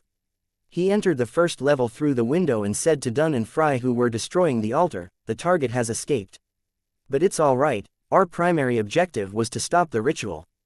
Dunn sighed and looked at the puppets on the table. She was very cautious and very powerful. She sensed us approaching her ahead of time, otherwise, she should be, at the very least, a Sequence 7 Beander. Give Klein the signal. Ask him to come over. Through the brief interaction in the dream, he had determined that the enemy was female. Chapter 124, Wrapping Up Work. Klein was hidden in the shadows of a building dozens of meters away from the target building. He heard the faint sound of gunshots and the howling of violent winds. If the enemy runs towards me, should I draw my gun or should I pretend that I didn't see him? He thought as he shivered in cold sweat. A Beander that could, through various means, cut short the lives of others definitely wasn't a Sequence 9 or Sequence 8 Beander. They certainly wouldn't be someone that a seer like him could fight against face to face. Even if he sacrificed himself, he might not be able to slow the target down enough for Dunn and Leonard to catch up with him. It was fortunate that the Evernight Goddess, the mistress of disaster, seemed to hear her loyal guard's prayers. No one ran towards the location where Klein was hiding. After a few minutes, he heard a melodious song coming from the target building. Cocking his ears to the side so he could hear better, Klein confirmed that it was the popular local tune that Leonard Mitchell always hummed. It was filled with bass words. Phew. He let out a breath of relief. He held his gun in one hand and his cane in the other. He then walked out of the shadows towards the target building. The popular local tune was the meeting signal that he had agreed upon with Dunn and the rest. Klein took 2 steps and suddenly paused. He leaned his cane against the metal fencing and switched the revolver to his other hand. Then, he took off the silver chain inside his sleeve and let the topaz pendant hang down naturally. Klein waited till the topaz stabilized and immediately closed his eyes and entered a cogitation state. He recited a divination statement: the singing earlier was an illusion. The singing earlier was an illusion. After repeating 7 times, he opened his eyes and saw the pendant spinning counterclockwise. It's not an illusion. Klein put away his pendulum, grabbed his cane, and quickly got close to the arch-shaped metal gate leading to the target building. He then passed the black cane to his right hand and held it with the revolver. He extended his hands to touch the fence, intending to push it open, but he suddenly felt a piercing chill. It was as though someone had poured a bucket of ice down his neck without warning. Klein hissed and jerked his hands back, his teeth clenched. It's just like winter here. Under the dim starlight and distant street lamp, he looked through the garden behind the metal fencing. He saw the withered branches, fallen flowers, and leaves covered with white frost on the brown soil. Amazing. Klein marveled in his head. He bent his fingers and tapped his glabella to activate his spirit vision. He returned his silver-inlaid cane to his left hand and pushed it against the fence to open the closed gate. The gate squeaked, and he passed through it sideways. He stepped onto the stone path that led directly to the grayish-blue building. On both sides of the path were twisted plants that seemed to resemble ghouls in the dark. The scene reminded Klein of various horror stories and paranormal films. He subconsciously slowed down his breathing and walked faster. However, after just a few more steps, someone suddenly patted his left shoulder. Badump. Badump. Klein's heart skipped, then started thumping rapidly. He raised his right hand, aimed his revolver, and slowly turned around to look. In the dim light, he saw a flimsy branch that had nearly fallen off. This is what we call scaring ourselves. Klein twitched the corner of his lips, waved the cane, and knocked the branch off. He continued moving forward as faint sobs sounded in his ears. Blurry, translucent shadows appeared before his eyes. These shadows had swarmed over after feeling the breaths of a living person and the warmth of flesh and blood. Klein jumped in fright and immediately ran into the door of the grayish-blue building. This is what the captain meant by getting a sense of the atmosphere. It's much scarier than the last time I helped Sir Dueville. The resentment of that aggrieved spirit is more rigid than the shadows. She hadn't taken the initiative to attack back then, he thought as he walked towards the altar in the middle of the living room. It was a round table full of crudely made puppets. 3 unlit candles stood amidst the puppets. Dunsmith stood right before the altar with his back to Klein. He took one puppet after another and looked at them. Corpse Collector Fry looked at the floating shadows and extended his hand in an attempt to comfort them, but all his hand did was pass through them helplessly. The shadows didn't attack him, seemingly recognizing him as one of their own. When Leonard Mitchell noticed Klein's arrival, he changed his tone, turning his voice softer but charming.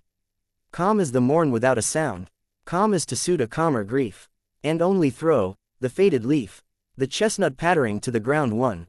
In the soothing recitation of the poem, Klein seemed to see a clear lake reflecting the moonlight and a crimson moon hanging quietly, high in the sky. The restless shadows calmed down and stopped chasing after the warm breath of the living nighthawks among them. Dunn put down the puppet in his hand, turned around, and said to Klein, "This is a ceremony for a terrifying curse.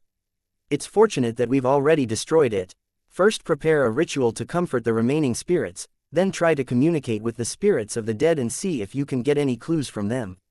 Klein, who realized that he was no longer a burden, immediately held his chest out and said, "Yes, Captain."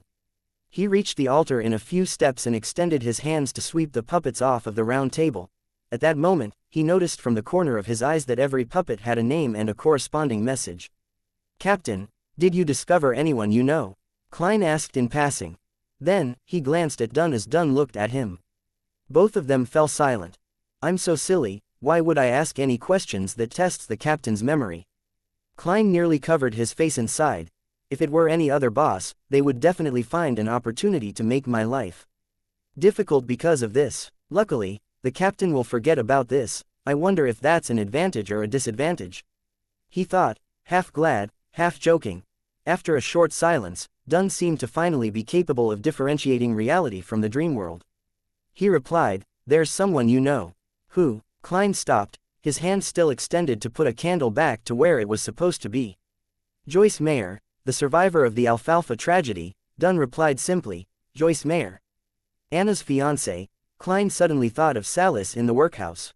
He seemed to have been instigated and misled by someone, causing him to bring forward his rage and committing arson.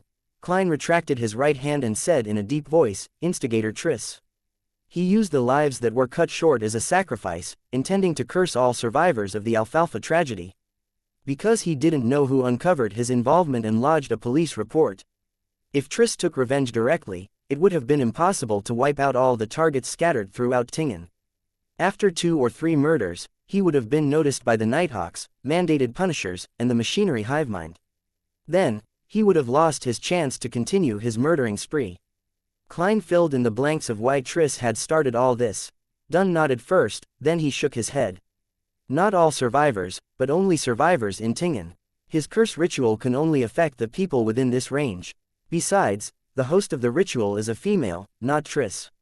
Klein creased his eyebrows and asked, "Perhaps it's an expert that the Theosophy Order sent to help Triss?"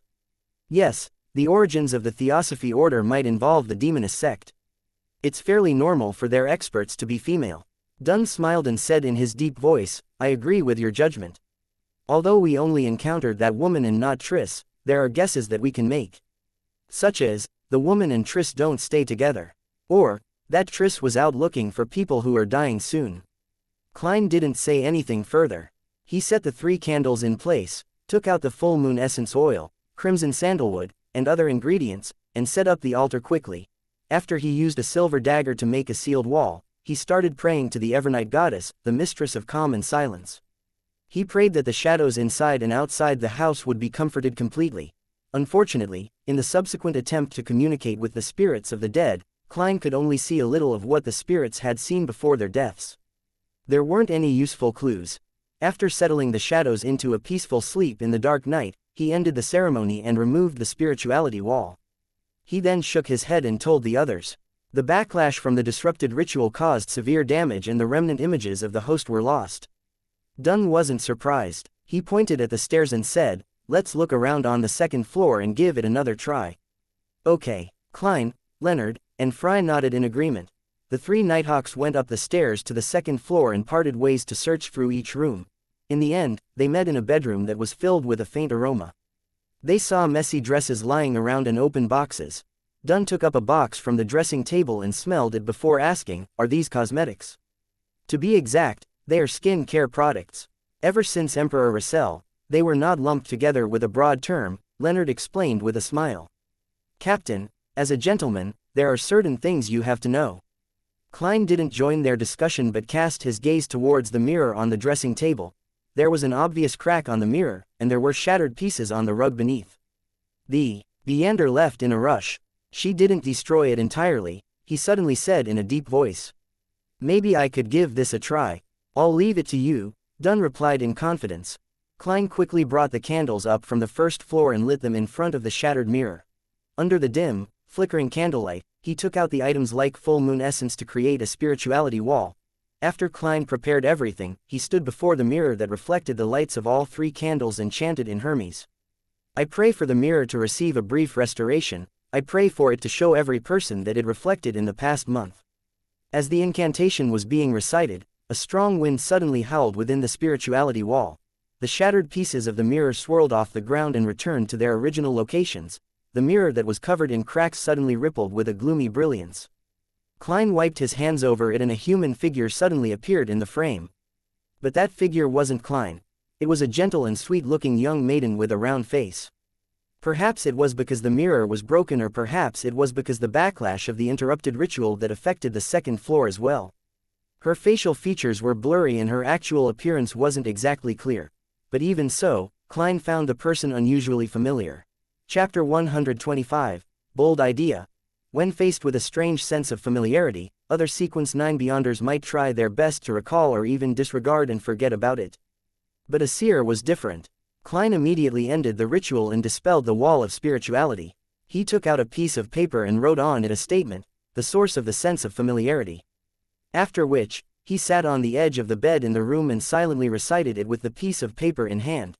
7 times later, his pupils became darker. He fell asleep with the help of cogitation and started conversing with his own spirituality. In the hazy, contorted world, Klein saw a carriage. He saw a young lady wearing a long gray dress. This lady had smooth black hair, her face a little round. She had a gentle and pleasant demeanor, but her body was shivering unnaturally. The image flickered and once again, Klein saw this young, pretty lady at the underground market. She was squatting and conversing with someone. The dream receded quickly and Klein woke up, understanding why the image he saw in the mirror was so familiar. He had met this person before. The first time was at Daffodil Street, in the district near Iron Cross Street. The captain and the rest were chasing down instigator Triss that night. There must be a connection. Klein thought for a few seconds, then set up the ritual once again. He asked for the help of the goddess to sketch the portrait of the enemy in his memory. Dunn and the rest had been waiting silently, without interrupting Klein unnecessarily. Only when he was done sketching did they crowd over and inspect the portrait. "You met her before?" Dunn asked. Klein nodded slightly and answered simply, "Yes. I saw her at the public carriage stop on Daffodil Street the night when you were going after the instigator. It was in the district near Iron Cross Street. Then, there's a good chance that she was the enemy just now. The partner of the instigator." Dunn nodded in thought. Leonard suddenly chimed in, "Don't any of you feel that this portrait is very familiar? She looks a lot like instigator Triss." Klein froze, immediately casting his gaze at the portrait again and studying it carefully. "Yeah, they look very similar indeed. Round face, narrow eyes, gentle demeanor." The more he looked at the portrait, the more he felt that what Leonard said made sense. The biggest difference was that instigator Triss had ordinary features while the young lady could be considered pretty. Klein raised his head and looked at Leonard, noticing that he was signaling something to him by raising his brows. What does he mean? Klein was confused. Dunn Smith guessed, she could be the instigator's sister. Maybe like her brother she joined the Theosophy Order or the Demoness sect. Leonard sighed after he realized how bad Klein was at reading his mind. He said in a serious tone, "I have a bold idea." "What idea?" Dunn asked. Leonard described succinctly, "I think that this person is instigator Triss." "What?" Fry exclaimed in shock. Dunn creased his brows and said, "What you mean is that instigator Triss is actually female, or a male who's pretending to be a female?" "No, from the dream, I can confirm that she's female." Klein had been exposed to many creative and ridiculous plots after all. He took another look at the portrait and immediately had another guess. Could it be that instigator Triss became a female? That could explain many things. For example, why would the trail leading to Triss suddenly sever? Why couldn't they find any traces, even with divination? Perhaps because there was a fundamental change to their target. The only question was how he could change into a woman in such a short span of time. And it appeared to be rather simple. He had pretty decent looks after his transformation even. "I mean, to be honest, she's pretty attractive," Klein thought, distracted. Leonard nodded in relief, "Yes, that's my theory. This can perfectly explain why instigator Triss had seemed to vanish. It also fits with the strange fact that the upper echelons of the Demoness sect are all female." Dunn and Fry were momentarily at a loss for words. Even though they had seen many monsters and wondrous things, it was their first time dealing with a transformation like this. "What you mean is that there are a considerable number of women in the upper echelons of the Demoness sect that used to be men?" Dunn asked. He didn't wait for an answer before saying, "That could be possible, perhaps it's their, no, the unique characteristic of their potion." Klein shivered a little as he listened. He felt that the potion of the Demoness sect was a trap. Let's hope that a similar potion doesn't exist in the pathway of the seer. No, definitely not. That is the pathway of the Demoness. Even the name of the potion sounds wrong. But I still don't know what the corresponding sequence 1 to seer is. Klein subconsciously started praying to the goddess. "Can potions accomplish such a thing?" Fry asked with a little disbelief. Leonard laughed and threw up his hands. "Even a mid to low sequence potion can cause unimaginable changes. After all, they all originated from the creator." Dunn turned to look at Klein. "Try to divine where the target will appear next." "All right." Klein went over to the pile of dresses and picked out one with mixed emotions. He spread it over the carpet. He held his cane over the dress and recalled the target's features and relevant information. He then began to recite in his heart. Triss's whereabouts. Triss's whereabouts. 7 times later, Klein's pupils turned from brown to black. Wind started to blow around him. His left hand released his cane, allowing the black cane to wobble. Despite the shaking, the cane failed to fall. It stood tall in its original position. "There's an interference," Klein said with a deep tone. "An interference implies that our assumptions are correct. That lady just now was most probably instigator Triss, no, Trissa." Upon seeing this, Dunn nodded indiscernibly. They live up to the reputation of the Demoness sect, which has been active since the last epoch. Since Triss had transformed into Trissa, Dunn deduced that she wasn't part of the Theosophy order, but the Demoness sect. Surveying the surroundings, Dunn sighed and said, "We can search for her through different means, such as where these clothes came from or the owner of this house. We can also get the police department to patrol the train stations and piers. We might be able to get some clues like that, but Trissa will definitely have had enough time to leave Tingen.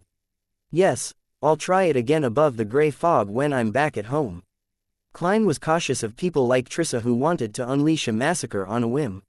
He wanted to desperately find her and execute her on the spot. "Leonard, head to the police department and gather a group to wrap up things here. Klein, you can go back and rest now." Dunn rubbed his temples and paused for a few seconds. He said to Klein, partially to test him and also to teach him. "How would you have handled this evening's mission? Assume that me, Leonard, and Fry are the only members on your team." Klein creased his brows and thought for more than 10 seconds. "I'd first use divination to ascertain if the ritual would take effect soon. If the answer was negative, then I'd stick to observing and not approach. Then I'd notify the police department to deploy personnel around the area, as well as gather at least 5 cannons to bombard the entire building till wherever Trissa was hiding was leveled. She could either be blasted to death in the building, or attempt to flee amidst the cannon fire. This would easily expose her. Until then, I would station you and the rest at different spots." He got more and more excited as he continued. He felt that his idea was simple and effective, barbaric and decisive. It was very safe and very appropriate. Dunn, Leonard, and Fry were dumbfounded. They didn't say anything for a long time. "Captain, is that not a good idea?" The excited Klein's heart thumped rapidly when he saw that they had no reaction. Dunn was silent for a few seconds before he said, "No, it is a good idea. But the premise is that we have to confirm that forceful destruction of the altar wouldn't create a more disastrous outcome." Sigh. "As longtime Nighthawks, we're accustomed to relying on ourselves, our powers as Beyonders, and guns in all circumstances. We're not used to allowing normal people to come into contact with supernatural incidents." "All right, I was always an ardent fan of firepower bombardment," Klein added in his heart. Klein and Leonard walked to the carriage station about 500 meters away before they saw it. After waiting for a while, they returned to Iron Cross Street. One went to the nearby police station, while the other returned to Daffodil Street. When Klein arrived at his front door, he adjusted his clothes and made sure that everything was all right before fishing out his keys and opening the door. Melissa and Benson were in the living room, quietly doing assignments and reading books respectively under the light from the gas lamp. Benson must be tired after toiling at work the entire day, yet, he perseveres in his studies after he comes home. What a determined man. "I can't do that, all I can think about now is lying down." Klein glanced at his brother and smiled, giving a silent greeting by raising his hand. Benson smiled and said, "I now understand the price behind a handsome salary. There's a price for everything in this world. There's something we must give before we can gain anything in return," Klein said, leaving his cane on the rack next to the door. "That's apparently something Emperor Russell said, right?" Melissa stopped writing and looked up. The Tingen Technical School was different from universities and public schools. There was only 2 weeks for summer break, from late July to early August. Their lessons resumed the moment the hottest days were over. "Is that so? I don't remember," Klein replied, his expression a little rigid. He took off his hat and headed upstairs. He intended to divine Triss's whereabouts as soon as possible. Suddenly, he heard his stomach rumble. He felt intense hunger pangs. "Oh right, I haven't had dinner. But the note I left said that the security company would provide food and asked them not to leave any food for me. Seriously, Captain, you actually forgot about it." Klein's expression changed several times as he intended to pretend that he was full. At that moment, Melissa turned and looked at him. She pointed to the kitchen and said, "We left a small piece of lamb chop and a bowl of thick vegetable soup for you. There are a few sticks of bread left too." After saying this, she buried her head back into her work and muttered to herself, "I felt that meals provided by work wouldn't be too good, probably making people lose their appetite." Chapter 126. Divination isn't all powerful. "Sis, you worry too much. No, you're just so meticulous." Klein was suddenly energized. He smiled and said, "Melissa, your concern is very reasonable. It's true that I'm actually a little hungry. Yeah, let me change and take a shower." Although his mouth was already watering, it was even more important to confirm instigator Trissa's whereabouts. No one knew what insane measures that bastard would take in order to exact revenge on society. Okay, Melissa didn't lift her head but continued her revision. Tap, tap, tap. Klein ran to the second floor and entered his bedroom. He locked the door, took off his jacket and armpit holster. Then, he took out a simple silver knife from the drawer. After sealing his room with a spirituality wall, he took a breath, steadied his emotions, and walked 4 steps counterclockwise. After the usual incantation, Klein appeared once again in the lofty palace above the gray fog. He was getting used to the mad ravings that he heard during the transportation process. Having completed a few rituals that day, he massaged his temples as he was slightly tired. He willed a piece of brown goatskin to appear on the long bronze table. Klein thought seriously, then wrote down the divination statement, Trissa's whereabouts. He wasn't sure if the name was written correctly, but he could use the girl's appearance and other detailed information as a guide as well. He held the goatskin and leaned back into the chair. He recalled the things related to Trissa in his head, then recited the divination statement 7 times. He emptied his mind, closed his eyes, and entered a dream state with the aid of cogitation. In the illusory scene amidst the fog, he saw a steam engine that spurted dense smoke and sparks. He also saw the rows of leather seats in a clean train carriage. The gentle and sweet-looking Trissa with her round face and long eyes sat near a window. There was a checkered fishnet hat on the table before her. Klein made repeated attempts to confirm the train number, but he failed to discern it. Soon, he couldn't stand the pressure and left his dream. The long bronze table and illusory crimson stars appeared before his eyes again. I could only confirm that Trissa took the steam locomotive and left Tingen. There weren't any more clues. Sigh, it seems like this mysterious space only helps me eliminate interferences, but it doesn't do much to enhance the standard of my divinations. Klein rapped the edge of the table and thought about his next step. Through the divination, he could be entirely certain that the target had once been instigator Triss. The new Trissa, however, was already fleeing Tingen. Given the circumstances, he didn't think his new divination would help Dun. Klein quickly made a decision. Captain already said that he would send a telegram to Backland, Enmat Harbor, and other main stops along the railway, so they Trissa will be placed on the wanted list throughout the country. I won't report the divination result then, in case it would draw suspicion towards me. Klein quickly made up his mind, because regardless of his warning, Dun was already using the most appropriate measures to follow up on the matter. Since he couldn't see the train number in the dream divination, using the spirit pendulum and other methods would be equally ineffective, even if he attempted to do so by process of elimination. It was just like the situation with the red chimney. At that moment, he felt mentally drained, so he didn't stay above the gray fog any longer but enveloped himself with his spirituality and simulated the feeling of falling. When he returned to his room, his mind was filled with the thought of tasty, glistening mutton. I must add some fennel, praise the lady. Klein swallowed his saliva, swiftly removed the spirituality wall, and opened his door. The next morning at 9:20, he entered the Blackthorn Security Company with his cane in hand. Good morning, Klein. I have good news. Roseanne waved her hands excitedly from behind the reception desk. Klein's eyes lit up as he asked, "We caught Trissa." "Trissa? Who is she?" The green-dressed Roseanne looked lost. "You probably don't know her. What's the good news?" Klein redirected the topic. Roseanne replied with a glowing smile, "The captain's request has been approved. The police department is going to transfer 2 police staff members who have come across supernatural incidents to be clerks here. I finally don't need to frequently stay up all night. Praise the lady. That's great news," Klein echoed sincerely. After exchanging a few more pleasantries with Roseanne, he went through the partition and went underground. He planned to continue with his mysticism lessons. When he passed the captain's office and the Nighthawk's entertainment room, he popped his head in and looked around. He saw that Dunn, Leonard, and the rest were still there. It meant that the search and elimination investigation the night before had failed to return anything worthwhile. The rest would be handed over to the police department, so that they could take care of the tedious follow-up tasks. At first, Klein wanted to chat with the captain to get an update on the situation. But he saw that Captain was busy typing telegrams, so he decided not to disturb him. He could ask the captain again at lunch. He went underground by following the stairs and saw the 2 classic gas lamps in their metal racks. He saw the ever-quiet corridor which was lit up by the light behind the glass. He breathed in the cold but refreshing breeze, took a few steps, and suddenly stopped. he suddenly looked towards the gas lamp and his eyebrows gradually creased. He had made a crucial mistake.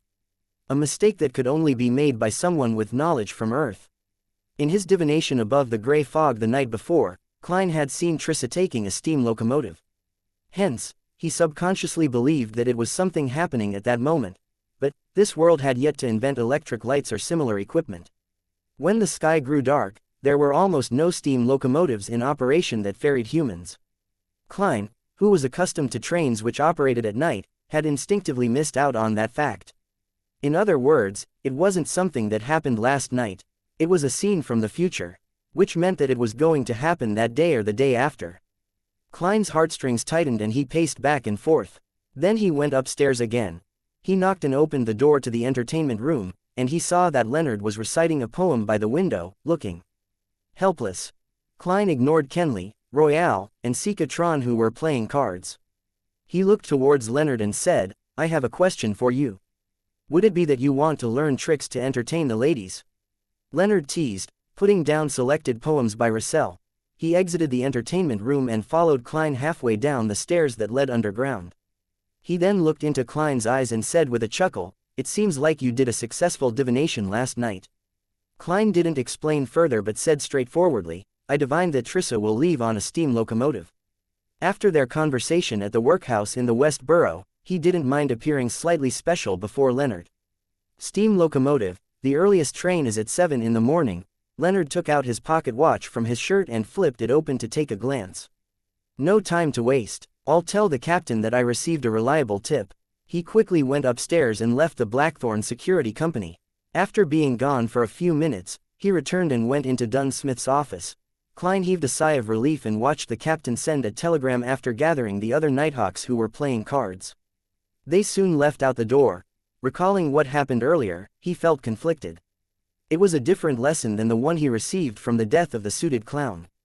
He had committed a mistake with similar characteristics which made him seem to understand this lesson more, leaving a deeper impression on him. Turning past the armory and entering the duty room, he took off his top hat and coat, then hung them onto the clothes rack naturally. Old Neil had just finished making himself some hand-ground coffee. He happily took a sip and asked, "Would you like one?" "All right." Klein sat down, as carefree as if he had returned home. Old Neil glanced at him and frowned, quipping, "Still 3 cubes of sugar with a spoon of milk. You're such a sweet tooth. This is harmful to your teeth and your body." "No, no, no, I only like it sweet when I'm drinking coffee. When I have grilled steak or roasted meat, I prefer rose salt, black pepper, fennel, and other condiments." Klein always believed that he was a fan of all flavors. Old Neil finished the coffee quickly. He pushed it over and said, "Do you want to take a break or start straightaway?" "Let me settle down for a few minutes. The captain and the team got a tip about Trissa's whereabouts, and they are on the way to the steam locomotive station. I wonder what the outcome will be." Klein sighed. Old Neil clicked his tongue and said, "Is the tip detailed enough? Are they sure which train it is?" "No, it's not confirmed," Klein said, pursing his lips. Old Neil suddenly laughed. "Under such circumstances, the possibility of failure is much higher than success. Trissa should be a sequence 7 Beander, and a Beander at that level won't be captured so easily. Heh, don't rely on divination. Divination isn't all-powerful. You'll only obtain symbolic signs which are very easy to interpret them wrongly or ignore something." Klein recalled the mistake that he made this time and felt melancholic. He nodded sincerely. "Yeah, divination isn't all-powerful." After he said that, he sighed. His mind, body, and soul suddenly entered a magical state. He leaned backwards slightly, intending to let out a breath. Just then, he suddenly heard an illusory shattering noise in his ear. He felt something dissolving inside him, blending together with his spirit. Klein half closed his eyes and experienced the unique and indescribable feeling in silence. Klein didn't need anyone to tell him that it was a result of the complete digestion of the seer potion, the first town that the Tussock River passed by after it flowed through. Tingen City was called Wienia. It was also the first stop from Tingen to Backland for the steam locomotive. On the platform, Trissa changed into a long beige dress and put on a woman's circular hat. Fine fishnet gauze hung down from the edge of her hat, covering half her face. Her appearance became blurry and indiscernible. She had already sent a telegram to her partner in Tingen, to remind the other person to be careful. She told them that she had used money she burgled to buy a steam locomotive ticket to Backland. The reason Trissa didn't get on the train from Tingen but went downstream to Wienia was because she still had her instinct and rich experience as an assassin. Woo. A train let out a long and sharp whistle as the long metal behemoth chugged to a stop next to the platform while spurting smoke and sparks. Trissa didn't carry any luggage and entered the first cabin. At the same time, she decided to get off the train after 3 stations and enter Backland through other methods. In the basement of St. Selena Cathedral, Klein closed his eyes and leaned backwards in his seat. He took in the complete digestion of the potion, and he faintly saw one illusory star after another. Those stars seemed to share a baffling connection with him, and they seemed to want to lump together and fuse as one. After the indescribable feeling of hunger and thirst receded, Klein returned to normal and stopped having any additional experiences. But my mind feels a lot more relaxed and pure. He opened his eyes and thought. At that moment, he knew that he had become a real, complete seer. Chapter 127, Laying the Foundations. The light of the gas lamp glowed through the glass, illuminating the guard room. Old Neil finished flipping through his newspaper, took a sip of coffee, and looked at Klein. How do you feel now? Have you calmed down, or do you need a glass of wine, or an advance on your salary, or a day off? Klein, who had completely digested the seer potion, was attempting to change his switch that activated his spirit vision with cogitation. He didn't want it to be too obvious. The present him no longer needed to rely on a physical motion to activate his spirit vision. Therefore, he could use a more concealed approach to achieve his goal, for example, stroking the joints of his middle finger with his thumb in quick succession, or clicking twice with his left molar. Klein considered the situations in which he needed to use his spirit vision while holding a revolver in one hand and a cane in the other. Finally, he settled on clicking his molar. His left molar would be used to activate the spirit vision, and his right molar to deactivate it. After repeatedly suggesting to himself, he completed the change. He then opened his eyes and smiled. I was merely too concerned about the captain's operation. I don't need to calm myself down. At the same time, he clicked his left molar twice and attempted to activate his spirit vision. He wanted to familiarize himself with this method as quickly as possible. Cough. Cough. Cough. Old Neil started coughing violently. He coughed till his face turned red, like a cooked lobster. What happened? Klein froze before asking in concern. He scanned old Neil's aura seriously, only to notice that the colors representing his health were still normal, only a little dull due to his age. Old Neil coughed for nearly 20 seconds before earning respite. He felt for his cup of coffee and slowly took a sip. Everyone makes mistakes, ahem. I choked on my drink just now. Shall we begin our mysticism lessons for today? All right. Klein silently clicked his right molars twice. Klein was elated, yet frustrated that he had completely digested the seer potion a week or two ahead of his prediction. He was naturally glad that he was freed from the risk of losing control and would advance soon, obtaining even more Beyonder powers. That was something anyone would be happy and excited about. But he was also frustrated, as it disrupted his plans and schedules. Considering the fact that he still had to stay with the Tingen Nighthawks for some time, Klein thought that secretly advancing to clown wasn't the wisest choice. If he did so, he would be constantly worried about being exposed, and he would be unable to use his abilities when there were missions, making it even more dangerous for himself. He planned to learn from Spirit Medium daily and submit an application to the higher-ups. He would use his contributions to obtain the recipe and extraordinary ingredients before officially advancing into a Sequence 8 Nighthawk, but there was a difference between grasping a potion in a month and in a year. Klein could bear the scrutiny of the Holy Cathedral and become a talent for nurturing, but he didn't want the higher-ups to suspect him. He needed to find a convincing reason to explain his circumstances. He had planned to use the time before the seer potion was completely digested to lay some foundations with the captain.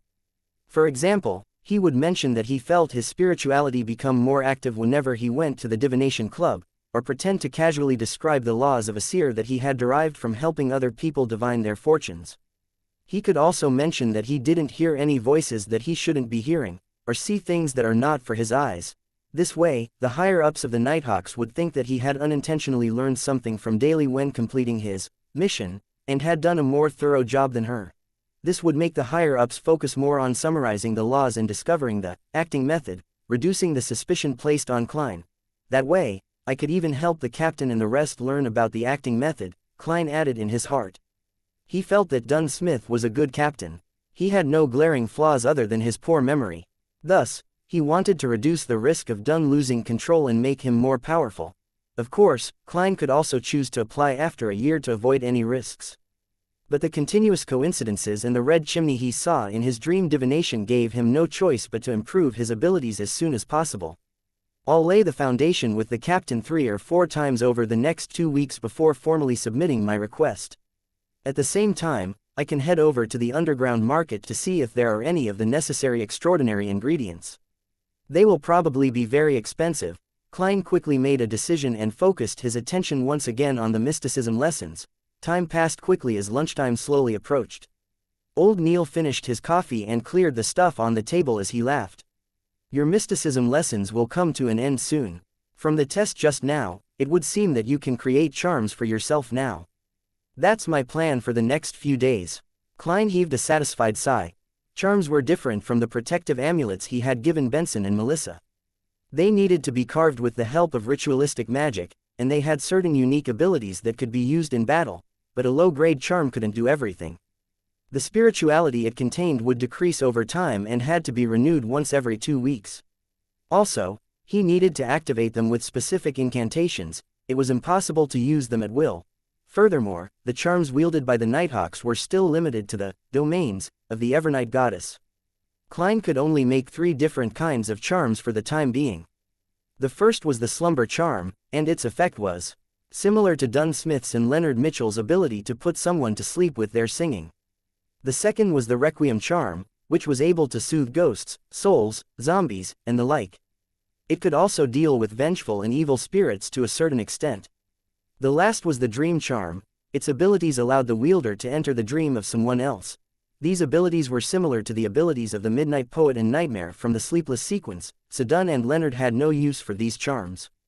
Corpse Collector Fry, Sleepless Royale, and Kenley would bring 1 or 2 along with them, but they hadn't needed them in a long time.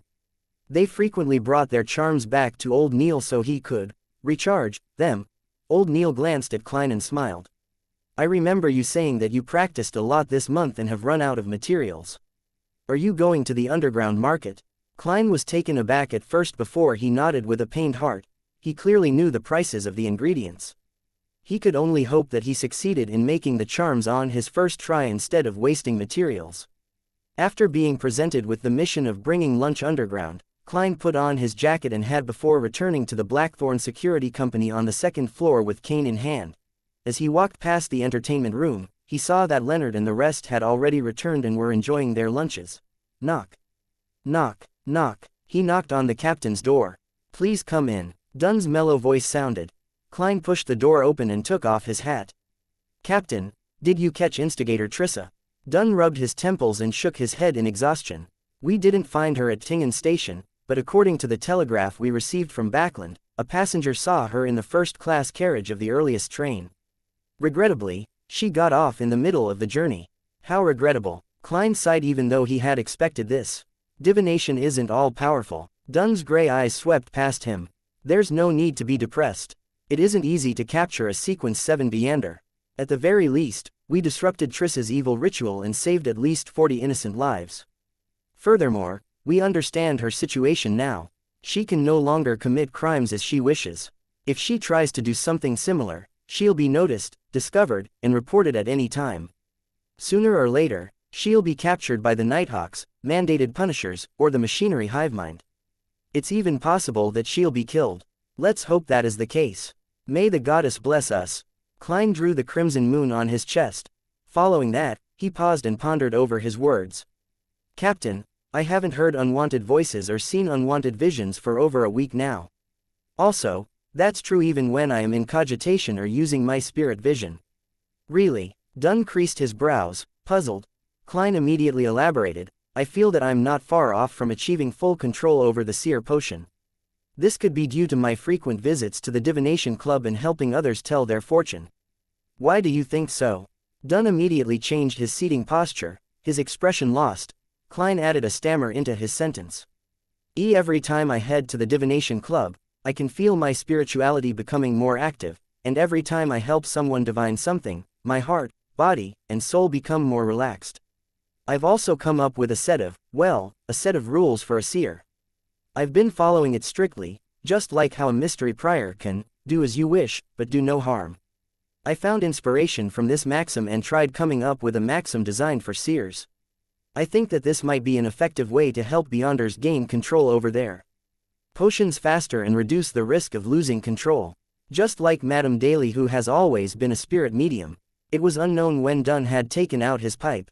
He placed it at his nose and took a whiff, seemingly forgetting about Klein as he thought for a few minutes. A remarkable guess, and an interesting trial. Klein had only wanted to briefly mention it this time around to set up an underlying reason, so he did not say anything further. He switched to a half-joking tone and said, "Perhaps I'll be the fastest Nighthawk in history to gain control of a Sequence 9 potion. May the goddess watch over you." Dunn blessed him, not taking him seriously. He then slipped into deep thought once again. Witnessing this, Klein turned around and said his goodbyes before leaving the captain's office. He was closing the door to the room when he suddenly thought of another difficult question. How in the world was he going to act as a clown? Must I join a circus? There are no fixed circuses in Tingen, they're all roaming ones. Klein's expression became a little bitter. Being a seer was still a rather respectable occupation. Klein would still be able to hold his head up high even if he was spotted by someone he knew. But if he became a clown, there was no way his reputation would hold. Perhaps there are other ways of acting as a clown. There were no circuses or clowns when the blasphemy slate was revealed to the world. Forget it, I won't have the chance to advance for another 2 or 3 weeks, so there's no need to deliberate over this for now. Klein avoided the question and headed to the reception area. He walked toward Roseanne, Mrs. Oriana, and Brett to fetch his and old Neil's lunch. Chapter 128, The Impoverished Fool. After eating lunch, Klein only rested for half an hour before he rushed to the shooting club to practice with his revolver. He didn't dare to relax, not one bit. After practicing his shooting skills day after day and expending more than 1,000 bullets, he was finally shooting well enough to earn Dunn Smith's basic approval. He was pretty good at fixed target shooting. After practicing for a while, he put away his revolver and took the public carriage to a stop close to the house of his combat teacher, Gawain. Then, he walked for 10 minutes before arriving at the door. He changed into his night training suit that had been left to dry in the sun. After running, skipping rope, lifting weights, squatting, and other exercises, not to mention footwork and punching training, he was covered in sweat and felt exhausted. Take a break for 15 minutes. Gawain's blonde white hair and deep facial lines made him look hard and stern. He took out his pocket watch and flipped it open to glance at the time. Since they first began training, he had ultimately maintained his silence. He only spoke to Klein when there was a need to switch training methods or to correct one of Klein's mistakes whenever one arose. Klein panted for air, but he didn't dare to rest straightaway. He paced back and forth slowly. The most direct feedback of his combat training was that he was much tanner. His skin had turned bronze under the sun. Gawain put away his pocket watch and stood next to the crude training field behind his house. He crossed his arms as he watched Klein cool down. He was as quiet as a marble statue. "Teacher, besides fighting with fists, would you teach me how to use a straight sword, broadsword, rapier, and spear?" Klein asked proactively. He was in a good mood, as he had just digested the seer potion. He had seen weapons like the straight sword and rapier in Gawain's collection room before.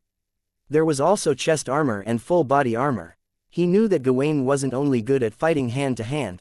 Bathed in sunlight, Gawain swept his gaze at Klein. He lowered his voice and replied, "It's useless for you to learn any of those. Those weapons have all fallen behind the times, and their only place is in museums or the private collections of collectors." He fell silent for a few seconds before adding with a voice that had experienced the vicissitudes of life, "They have been eliminated, you should focus on guns. Even combat is merely supplementary."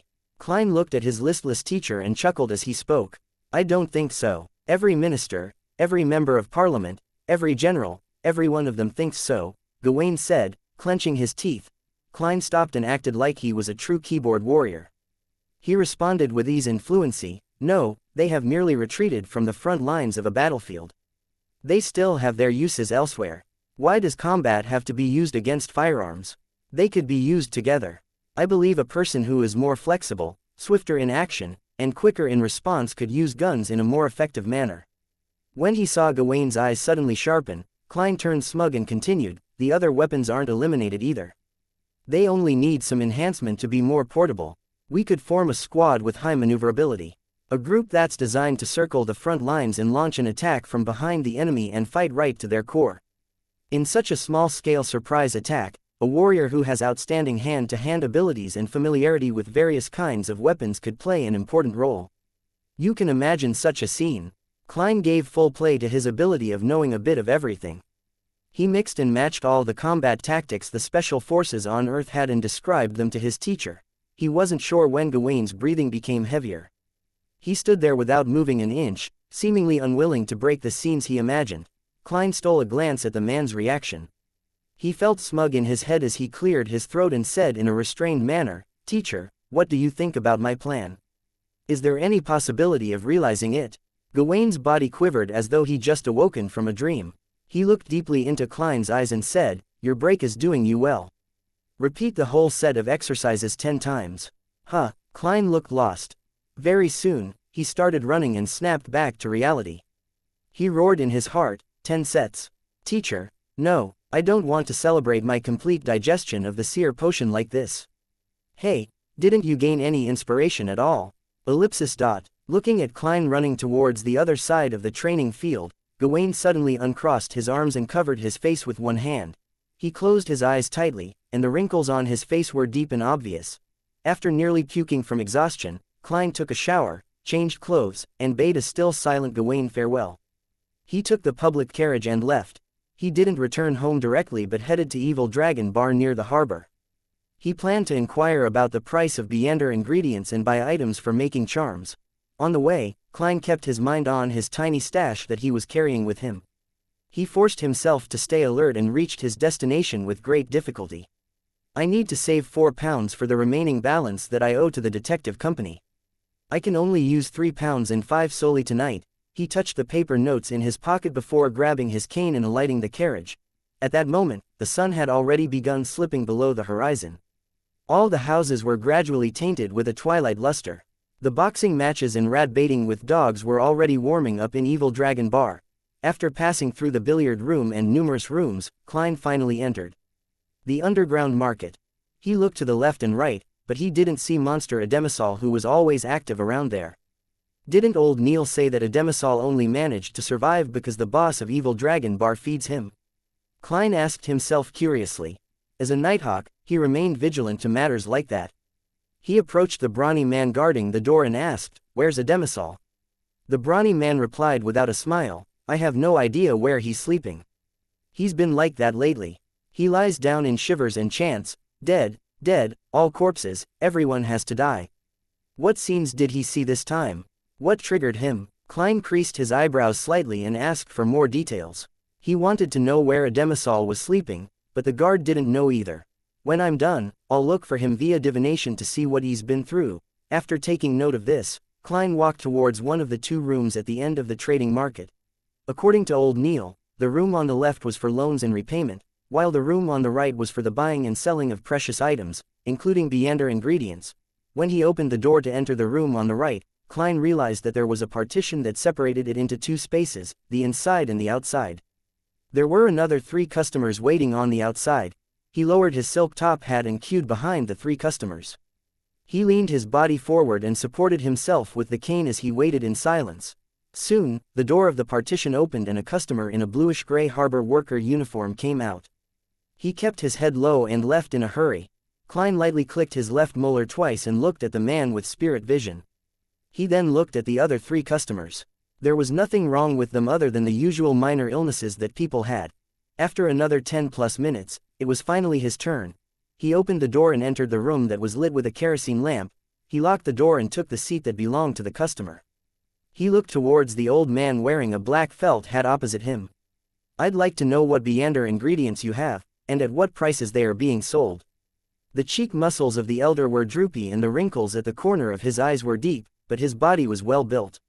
He didn't find Klein's request weird because many customers weren't willing to let another person know what they wanted to buy before they confirmed that the seller had it available. Generally, they wished to be introduced to all options.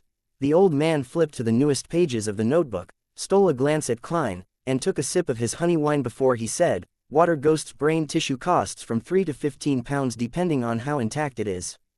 Star crystal, £150 per 50 grams. £200 for 1 queen bee grass.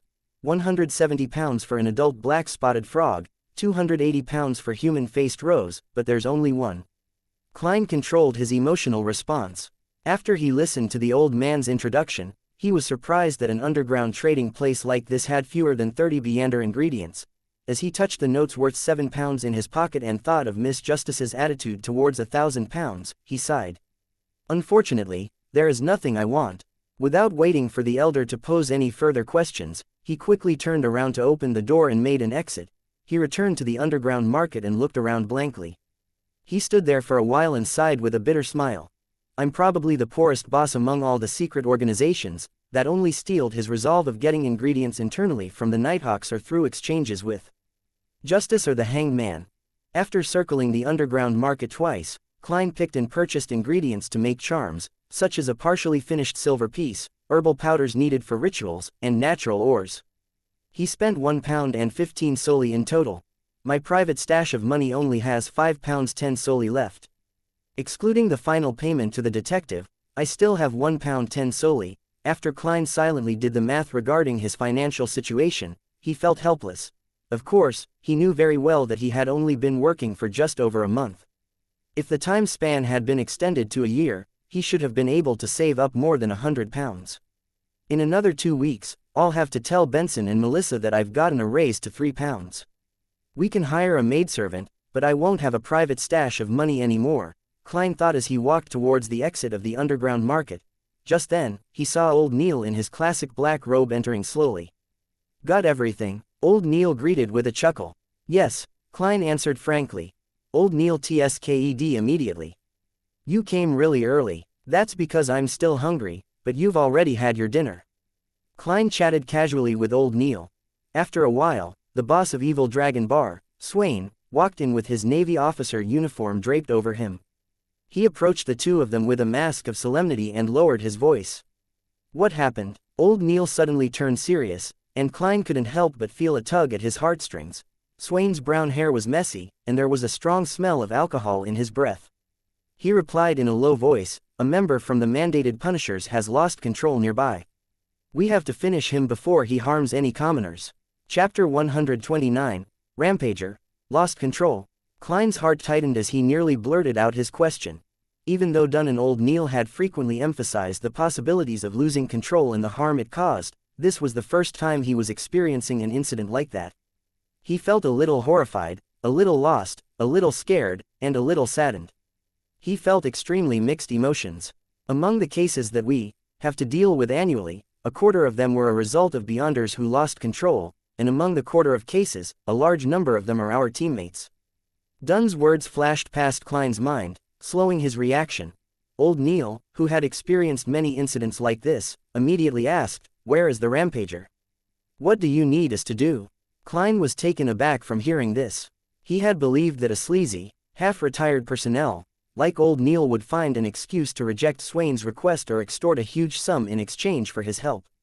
Never did Klein expect old Neil to participate without any hesitation, not minding the differences between Nighthawks and mandated Punishers. Klein suddenly understood something when he looked at the serious old Neil. It didn't matter if they were Nighthawks, mandated Punishers, or machinery hivemind.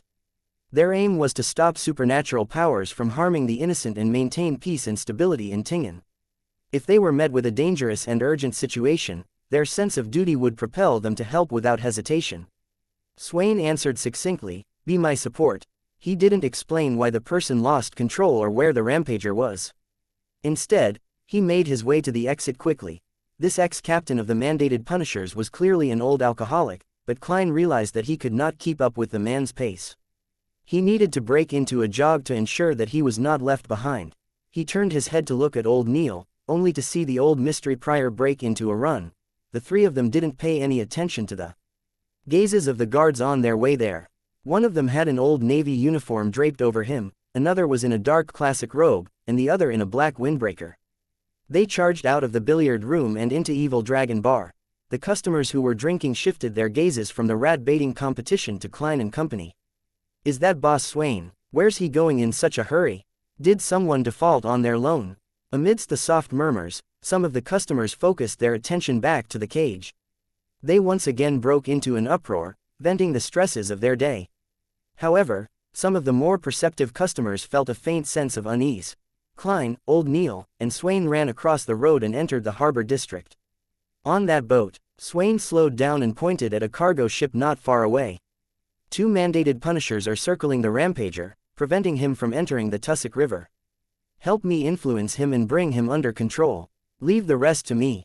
Old Neil panted for air and said, "All right, but you have to give me a minute." "Phew, a minute to recover." Swain nodded and didn't say any more. He charged up to the ship and joined the fight. Upon hearing the sounds of combat on the ship, Old Neil looked at the somewhat nervous Klein. He took out a piece of silver about the size of a baby's palm from a hidden pocket near his waist. He then passed the silver to Klein and said, "Slumber charm." The incantation to activate this amulet is the phrase, "Evernight," in ancient Hermes. After you finish the incantation, inject your spirituality into the charm and then throw it at the target after 3 seconds. All right. Klein extended his hand to receive the charm and felt moved. This charm was carved with Hermes incantations on both sides, as well as the corresponding symbols, path numbers, and the spell's characteristics. He didn't need to activate his spirit vision to feel the deep, serene power flowing within the charm. Old Neil stood up straight and took out a similar charm from his hidden pocket and held it in his palm. He joked as he walked toward the cargo ship, "Do not be too nervous, relax and think about something else. For example, I lent you that charm. If you're going to use it, remember to make one for me in return. Of course, you can wait till next month, when you receive a new quota of materials before you do so." He really is the experienced Old Neil. Klein placed the charm into his left pocket, reached into his holster, took out his revolver, and adjusted the hammer and drum. I don't feel that nervous anymore. He had a gun in one hand and his cane in the other. He made his way up the steps with Old Neil and boarded the cargo ship. This cargo ship had obvious signs of age.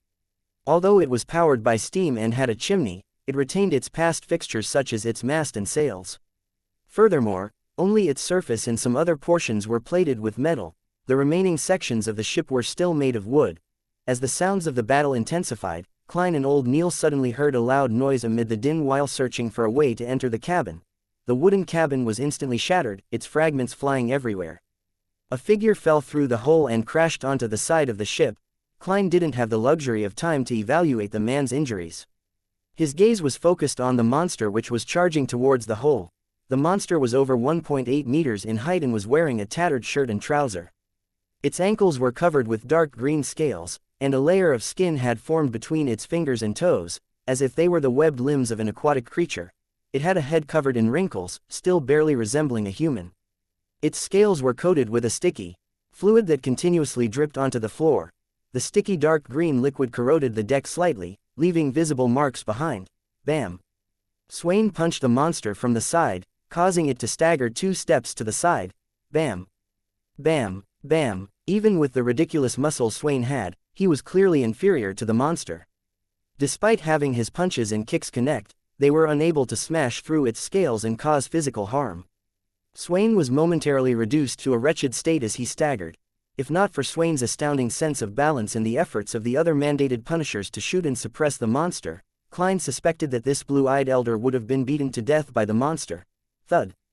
Thud. Thud. Swain took multiple steps back, then advanced once again, like a moth to a flame. But Klein could sense that he was accumulating something, waiting for something. Swain was sent to retreat, his body obscuring another mandated punisher's field of vision. The monster took this chance to charge towards the opening. It wanted to escape the ship and jump into the Tussock River. Looking at the wrinkled, sticky head of the monster, Klein lifted his right hand and pulled the trigger. The silver demon hunting bullet hit the monster's body just as he predicted. But it had only hit its scales and failed to fully penetrate its body. The monster let out a ear-piercing shriek before it exerted strength with its feet and pounced at Klein. When a stinking fishy smell hit him, Klein suddenly hunched down and rolled to the side. Clang. He felt the ship shake as fragments had hit it as well. At the same time, he heard an old but deep voice recite an incantation in ancient Hermes, Evernight. Klein rolled over 2 more times. He couldn't care about his cane as he lifted his head and revolver in a fluster. All he saw was Old Neil tossing out his charm calmly, despite being incredibly close to the monster. The piece of silver was instantly swallowed by a dark red flame and released the faint sound of an explosion. A deep, serene power spread forth. The monster, who had almost destroyed the side of the shop, rocked. Its movements became sluggish. Swain charged out from the cabin. He approached the creature and pulled back his arm, hitting the monster like a jackhammer. His punches connected with the head of the monster, but he could barely inflict a wound, let alone cause any fatal damage. But Klein could sense that whatever the blue-eyed elder was accumulating had finally reached its peak. Boom. The monster seemed to recover. It flailed its arm and made Swain take 5 steps back in retreat. Each of his steps caused cracks to form on the deck. Seeing that the monster was about to turn around and jump off the cargo ship, Klein took out the slumber charm from his pocket in a hurry, after which, he expertly recited the phrase in ancient Hermes, Evernight. Suddenly, Klein felt the silver charm in his hand turn ice cold, as if it was made from snow. He didn't think too much about it. He injected his spirituality into the charm, then pulled his arm back before throwing it forward, sending the charm flying towards the monster. Meanwhile, the fish and human monster had jumped into the air. The dark red flames illuminated the surrounding darkness, and the faint explosion was like a prelude to a slumber as it quickly radiated outwards. The monster fell onto the dock, squirming into a ball. It was temporarily in a half-asleep state. Klein was just about to rush to the side of the boat and shoot at the monster's head when he suddenly saw Swain charge out and jump over, his navy uniform already long gone. He changed his posture in the air, his muscles tightening. Using his spiritual perception, Klein could feel something that had been suppressed erupt. Swain descended from the sky and slammed into the body of the monster. He then straightened his back and landed a heavy fist on the head of the monster. The monster's skull shattered into pieces. Dark red blood and grayish brain matter laced with the green sticky liquid splattered all over the ground. This is one of the abilities of a folk of rage, Klein muttered to himself as he stood near the broken side of the ship. Old Neil held his left arm and leaned over to look at what had happened below. At that moment, Swain was standing straight. He stared at the monster under his feet that had just lost its life. He took out a metal flask and opened the lid. He drank a good half of the liquor before tilting the flask, pouring the remaining liquor onto the monster. After finishing this, Swain looked like he had aged considerably, his back hunching a little. Old Neil sighed as he looked at the scene below. He whispered to Klein, "I know this mandated punisher who lost control." He had followed Swain for almost 30 years, once clearing water ghosts who had been killing people on the shore. He also captured evil beyonders who were trying to escape through the Tussock River. He didn't continue, but Klein understood what he wanted to say. A guard who had made many contributions and killed countless monsters ended up becoming a monster himself. This was not an isolated incident. It was a possible outcome that many members of the Nighthawks, mandated punishers, or machinery hivemind would one day face. Hi, C.K. Dallin here, the translator of LOM. I've included the author's notes before the book went premium in China below.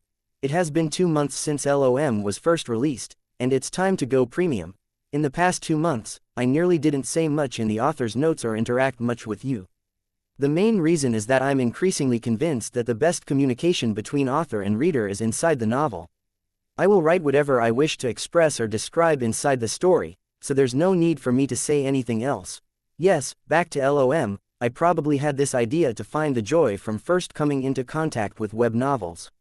That feeling of, wow, there can be such a world, or, there's actually such a magical world. Back then, every book presented a variety of different and interesting worlds.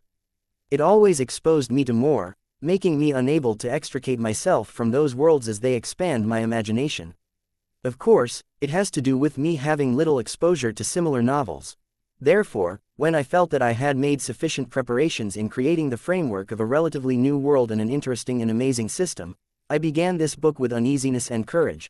With acting, the 22 pathways as core, with 220 potions and 220 inches jobs, this is a part that I hope the most that can interest everyone. In addition, it mixes in Cthulhu mythos, SCP Foundation elements, and the vibes of the first Industrial Revolution's era and a steampunk world. I read many books and created many settings, but I know that what's most important is to carefully tell this story. I took my time to tell it, which is why the first volume's pace is extremely slow. It's also why chapters consisting of more than 410,000 plus Chinese characters, 255,000 plus English words, were released free. I wanted to honestly develop the plot and accentuate the characters to portray the world. I didn't seek so-called climaxes and presented the scenes in my heart to you. Thanks to Mam's writing, I was able to have standards that can attract others when writing slice-of-life parts, allowing me to be equipped with the ability and writing flair needed to honestly tell a story. In the past, I learned how to express, or it could be said that every writer or author can innately express. But now, I feel that I've begun restraining myself. Many a time, I would not describe it, but use actions, speech and expressions to present the emotions, without any inner monologue. I might not even use actions, speech, and expression, just describing it coldly, like the chapter with the female lead workers. It's also my wish to maintain standards at critical points in LOM. This book's various frameworks are probably the most complete one among all my books. Look forward to how I handle everything. This is my thoughts and attempts for this book. I hope everyone will like it. I wish you can support me by paying for premium chapters. After all, I still need to make a livelihood. I still need to meet the demands of my wife. I've always been a normal person, and I've never had any doubts to that. At the same time, I'm also a person who's very lazy and have many personality problems. I once thought of organizing my own fan club like other authors, but, it's really frustrating and tiring. Then, there was no more thens. I once thought of having a Weibo to amass some popularity, but, it's really frustrating and tiring. Then, there was no more thens. I've already lost track of the last time I updated on Weibo. I made a public WeChat account and attempted writing somethings, but, it's really frustrating and tiring. Then, there are updates only once in a while. I attempted to hire others to help me run the social media account, but I always find it awkward and embarrassing seeing the content posted by others. So, I stopped it. Phew, I wish to be a mediator for myself. Admit it, you are a lazy person. You are a person who is flawed when it comes to social interactions. You are a thin-skinned person who wants face at the cost of your life. You are a person who doesn't like getting disturbed by various miscellaneous matters. You are just like it is to wash a pig is to waste both water and soap. Perhaps, what I can do well and am willing to do well is to write novels, the depiction of the story in my heart. That is how I reconcile with myself, not to live on awkwardly or force myself to become popular. For the public account, I'll post something when I think of it. If there's nothing, forget it. Well, reconciliation is just an artistic way of saying convincing. The accurate description should be to live in self-abandonment.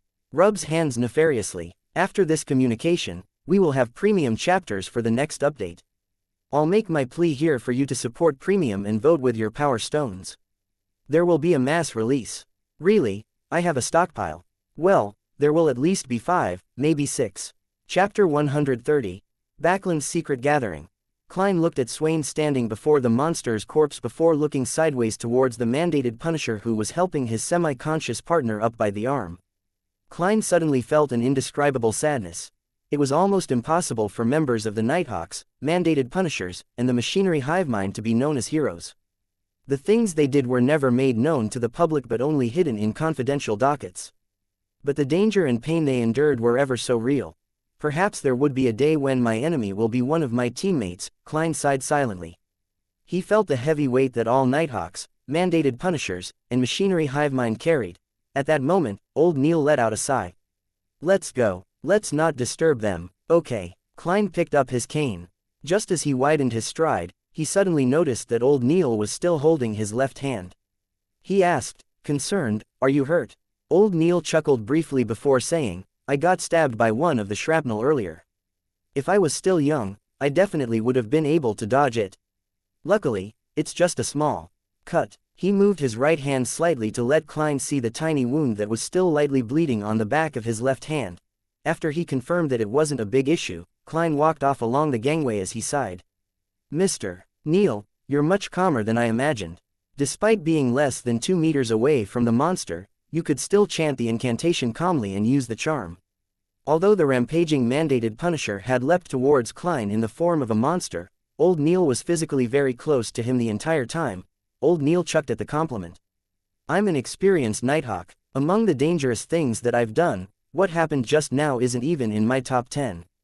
Once, when I was patrolling Raphael Cemetery with Dunn, I had no idea that a corpse had turned into a zombie and left its tomb to lie in ambush in the shadows of the trees. I passed by without noticing it at all since I was looking for some hidden spot. Hey, you know what I mean. In the end, he leapt onto my back and seized my throat." Klein felt gripped by terror when he heard the recollection as he voiced out his guess. And under such a situation, you were still calm enough to use a charm? Or did you use some spell that a mystery prior could cast quickly? Old Neil stole a glance at him and chortled. No, Dunn managed to drag that zombie into a slumber in time. I'm telling you this story to tell you that, as a Nighthawk, you not only have to believe in yourself, you also have to trust your teammates too. Klein fell silent for a few seconds. Then, he replied both sincerely and jokingly, Mr. Neil, you are so wise today. Old Neil did a tiny hop and found his footing on the pier. He replied in disdain, that's because you only get to know the most trivial side of me usually. The two of them left the harbor and walked towards Evil Dragon Bar. Klein put away his revolver, set his cane aside, and took off his jacket. Under the light of the gas street lamp, he started checking if there was any damage to his jacket. How lucky. There are only a few splinters and a patch that got dirtied. He removed the splinters and roughly patted the dust away. Then, he put it back on. Old Neil looked at him with a smile and mimicked his tone by adding leisurely. What a pity, there's no way to claim compensation. Klein was temporarily at a loss for words. I'm not such a person. He emphasized in his heart. As the public carriage arrived, Klein took out his silver vine leaf pocket watch and flipped it open to check the time. If there's nothing else, I have to head home, he turned to tell Old Neil. Old Neil nodded slightly and said, enjoy your dinner at home. You don't need to think about the slumber charm. I'll get Swain to compensate me. He's a rich man after all. Of course, I won't go today. I have to consider his mood. Klein opened his mouth, but in the end, he only said, thank you for your generosity. He boarded the carriage quickly and returned to Daffodil Street. It was already past 7 in the evening, and the sky had already grown dark. Klein took out his keys to open the door and saw Melissa taking off her fishnet hat and setting it on the clothes rack. He smiled and did small talk. You just got back. Then, his mixed emotions suddenly vanished, and he felt relaxed and warm. There was a practical lesson in school today, Melissa explained seriously. Klein sniffed and smelled the fragrance of food. He was stunned and asked subconsciously, then, who's cooking dinner? The moment he finished his sentence, both of them answered the question in unison, Benson. Their tone had a hint of alarm. Benson, who had heard their conversation, walked out of the kitchen. While wiping his hands on an apron, he said, do you have no confidence in my cooking? Remember that before Melissa learned how to cook, you two would wait for me to come home and watch me cook with anticipation. Actually, cooking is so easy. You want potato beef stew. Put in the beef first, then the potatoes, then add some seasoning. Klein and Melissa exchanged glances and remained silent. Putting aside his cane and took off his hat, Klein turned around and smiled. I think it's time to hire a maidservant. It's very unhealthy to not eat dinner on time, but I don't want to have a stranger next to us when we chat. That'll make me feel uncomfortable, Melissa said, subconsciously finding an excuse to object. Klein spoke with a smile as he took off his jacket. I don't mind. Just then, his expression froze, and he stopped what he was doing. I almost took off my jacket. I still have a revolver at my armpit. Ahem. He cleared his throat and pretended nothing happened. Don't mind her. When we get home, we can let the maidservant rest in her room. I doubt any maidservant would dislike resting. We must find a maidservant who's willing to learn how to cook. He didn't want to endure the torture of a cuisine that left him guessing in the future. Benson stood at the kitchen and nodded in agreement. When we have time, we can go over to Tingen Family Servant Assistance Association. They have a great deal of experience and many resources in this field. All right, it's decided then.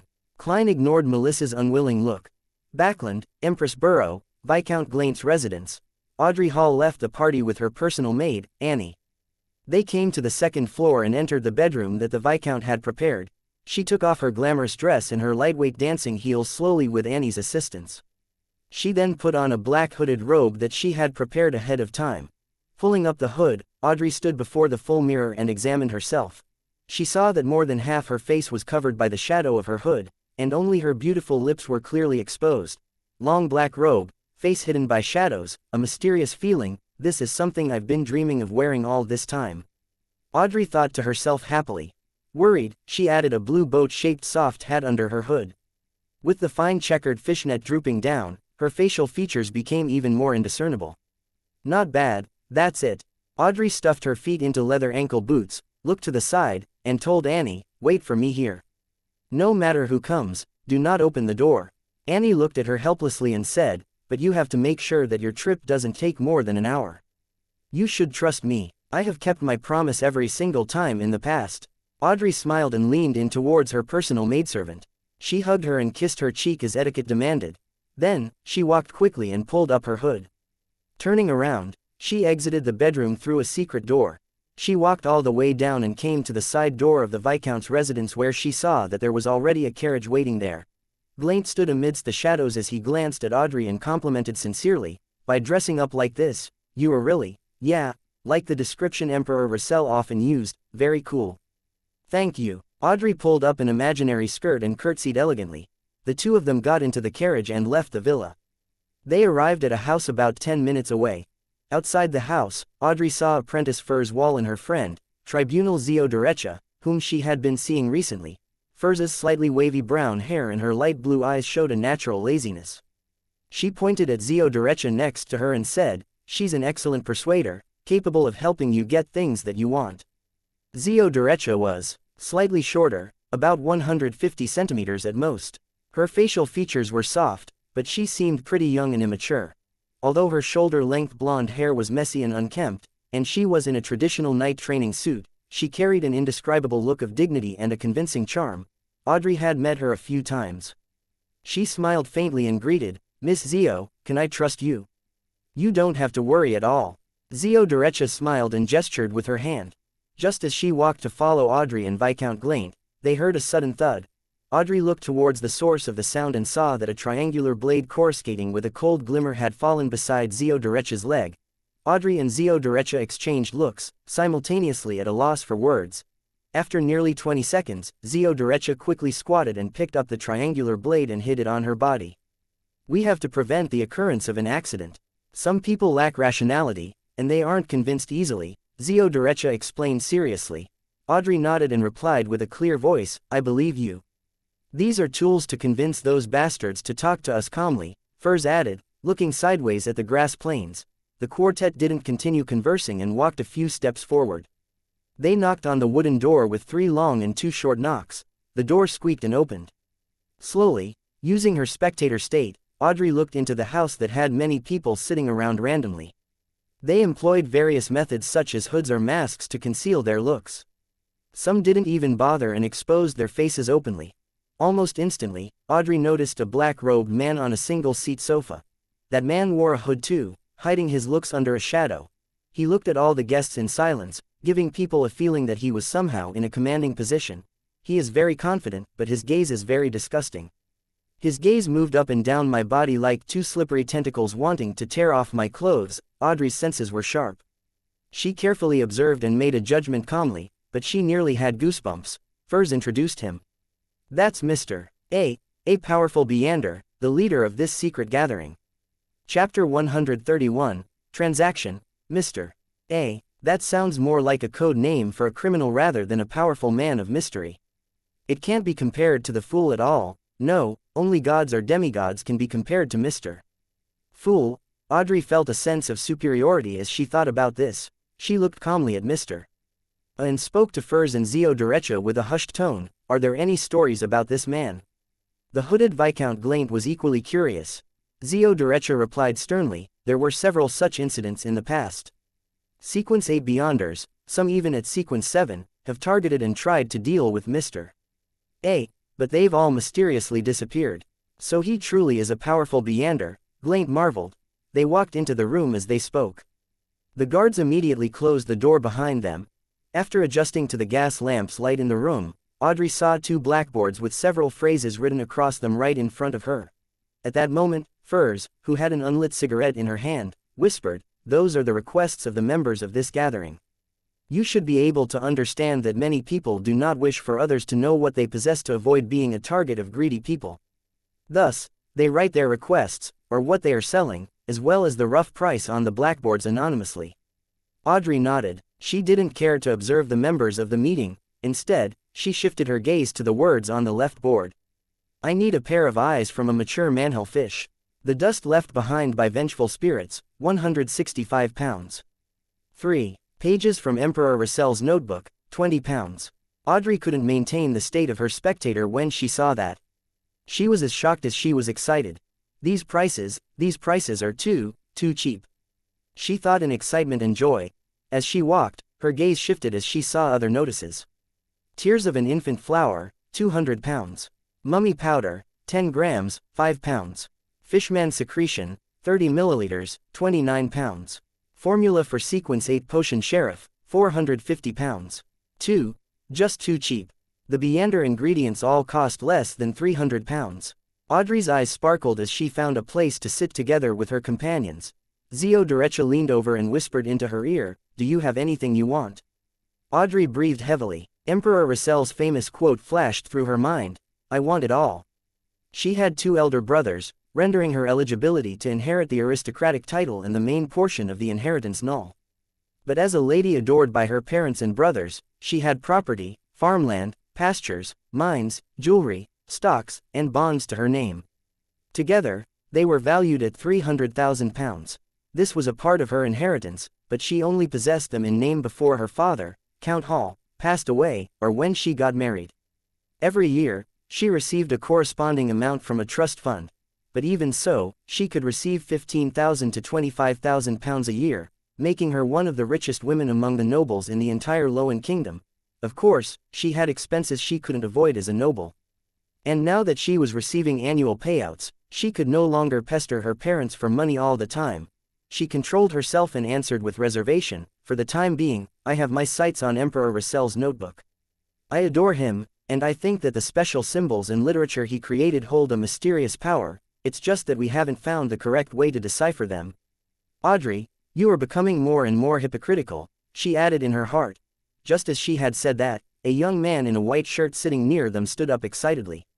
He agreed with Audrey, "Yes. That's true. I've finally met someone who shares the same opinion as me.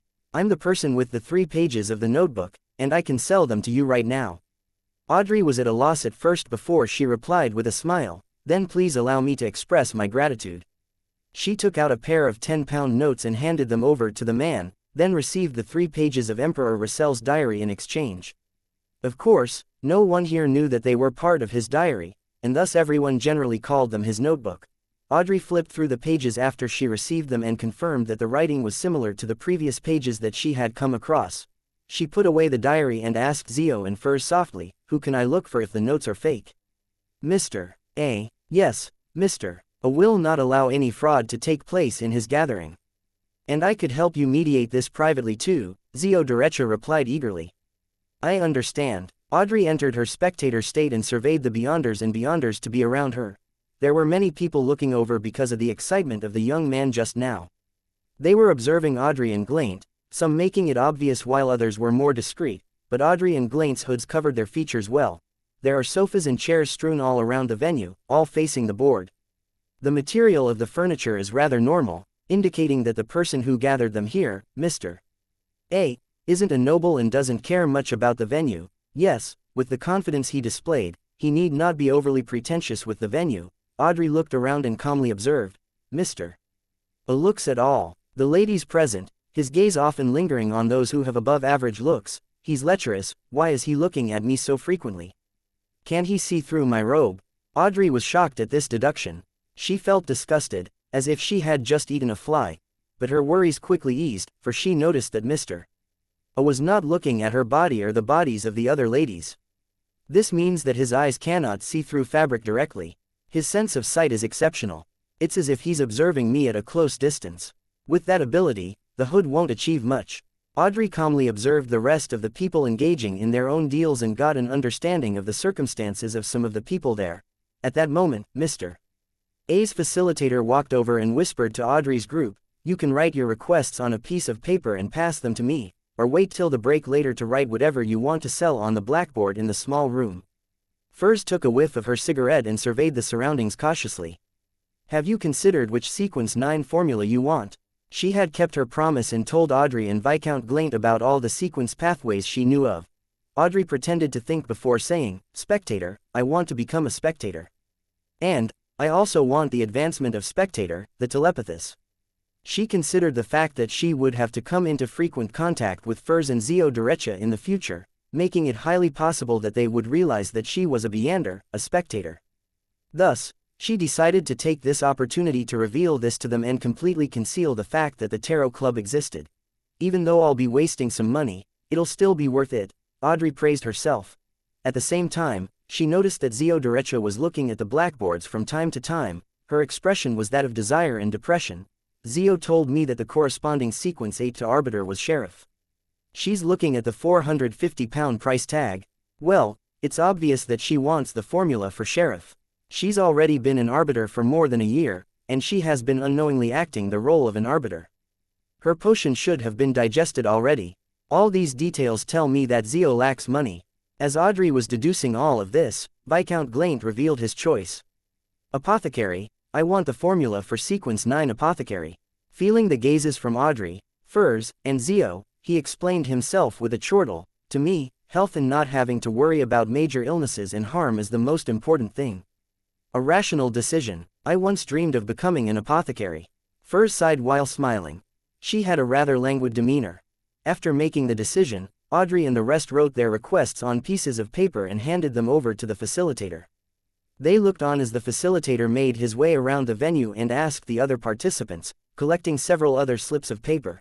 This facilitator then shuffled the notes and handed them over to his partner in charge of the blackboards, asking him to transcribe the information onto them.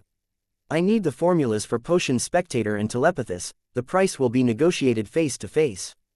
The facilitator would repeat the request 3 times after he wrote it onto the blackboard. If someone was interested, they could apply for a room in secret. There would be facilitators helping them complete the deal. After waiting for a while, Audrey and Glaint didn't receive a request for a deal. They were rather disappointed. At this moment, a facilitator walked over to Audrey's side and handed her a folded piece of paper. It's from Mr. A, the facilitator said softly. Audrey unfolded the slip of paper and took a look. Are you interested in the formulas of other sequence 9 potions? Audrey curled the ends of her mouth disdainfully and wrote on a blank spot, I am only interested in Spectator. She folded the piece of paper and handed it back to the facilitator, then watched as he passed it back to Mr. A. Mr. A took a glance and didn't say anything, continuing to look over the rest of the members silently. But Audrey sharply noticed that he had secretly burned the piece of paper and allowed the ashes to fall to the floor. 15 minutes later, Mr. A said, now we will have a break. You can interact with other participants freely. At this moment, the young man who sold Emperor Rassel's diary approached Audrey and said in excitement, I have already deciphered a portion of the Emperor Rassel's special characters and tattooed them onto myself, allowing me to gain some remarkable abilities. Are you interested? Audrey suddenly recalled that she had asked Mr. Fool if the special characters in the Emperor Rassel's diary possessed any unique abilities. Mr. Fool's answer was that they were useless unless a deity suddenly took interest in them. She looked at the young man in front of her and thought for a moment. She then probed, what remarkable abilities? The young man answered excitedly, I have become stronger and more healthy. Audrey looked at him in pity. I'm sorry, I have more trust in my own research. In the remaining time, she continued observing those who came to this gathering, but didn't obtain any more information. All she had was a rough deduction that some of them were doctors or lawyers, ordinary occupations. Audrey and the rest left the venue after another half an hour and returned to Viscount Glaint's mansion as they waited till the ball ended. Audrey returned home at about 10 that night. She was about to get her maidservant to prepare some hot water when she saw her dog Susie shoot her a look. My dog just shot me a look. Audrey's emotions became complicated. Chapter 132, Meeting the Monster Again. She found an excuse for her maidservant to leave them alone temporarily.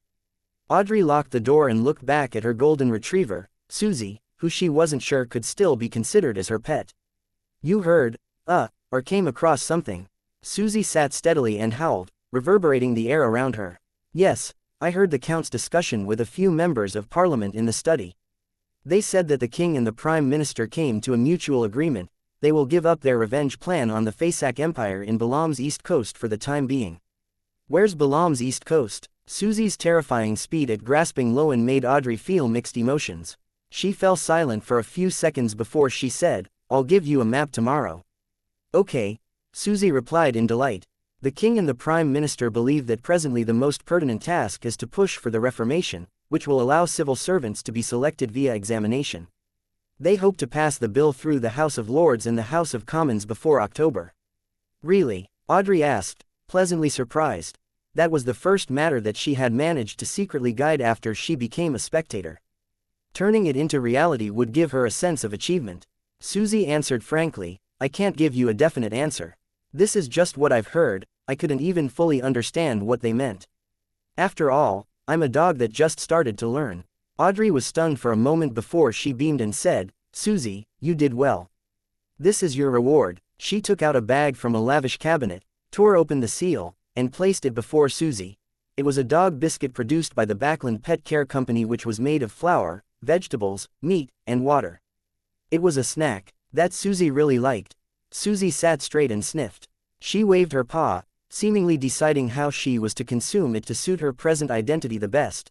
After a few seconds, she gave up thinking, adhered to her instinct, and leapt forward. She grabbed the bag of snacks and ran outside. She stood on her hind legs and opened the door with one claw. Then ran out and hid in the shadows and began enjoying her snack. On Sunday, Klein didn't wake up until the afternoon, because he had spent the night on duty at Channy's gate. Klein took the trackless public carriage and arrived at Evil Dragon Bar. He had previously planned to use divination to find Monster Ademisol and determine the reason for his recent oddity. However, he was interrupted by the loss of control of a mandated punisher and could only reschedule it to today. He went through the billiard room and entered the underground market. Klein didn't need to search, for he immediately saw Ademisol shivering in a corner. When the pale-looking young man with black, messy, oily hair sensed Klein's approach, he suddenly covered his eyes and leaned against the wall in an attempt to move towards the side door. Klein quickened his pace and blocked Ademisol from leaving. He tapped the left molars twice secretly. In his spirit vision, Ademisol's aura appeared rather unhealthy. All the colors seemed dim. In other words, although he didn't have any major diseases, his body was very weak. At the same time, Klein realized that vibrant fear and anxiety were revealed in the monster's emotions. He had lost almost all of the blue that represented rational thinking. The surface of his astral projection extended from the depths of his ether body. The color was a unified, transparent, and colorless, just like a pure light. Is this the uniqueness of a naturally born monster? Klein nodded indiscernibly as he stared at Ademisol's face and said, What did you see recently? What did you come across? Why are you hiding in a corner and quivering while saying that there are all corpses and that everyone is dead? Ademisol lowered his head and looked towards his toes. It seemed like he didn't dare to look directly at the person before him. He was shivering almost violently in his grayish-blue trousers and ragged linen shirt. He replied in a fluster, No, I didn't see anything. And no, I only had a dream. There's blood everywhere in the dream and corpses scattered everywhere. Ha ha, boo-hoo, I was among the corpses. I was there. I'm gonna die, I'm gonna die. I don't want to die, I don't want to die. He laughed and he cried. His reply confused Klein. Klein massaged his temples and lowered his voice to ask again, Why are you afraid of me? Ademisol was taken aback for a few seconds when he suddenly squatted down. He yelled in extreme fear, No, no. Everyone looked over and Klein suddenly felt awkward. I didn't do anything to you, why are you screaming as though something happened? He laughed dryly. He saw that Ademisol had curled up in a trembling fetal position. Besides begging for mercy, he didn't say anything else. Klein had no choice but to distance himself and pretend that he was just passing by. Maybe I should ask Mr.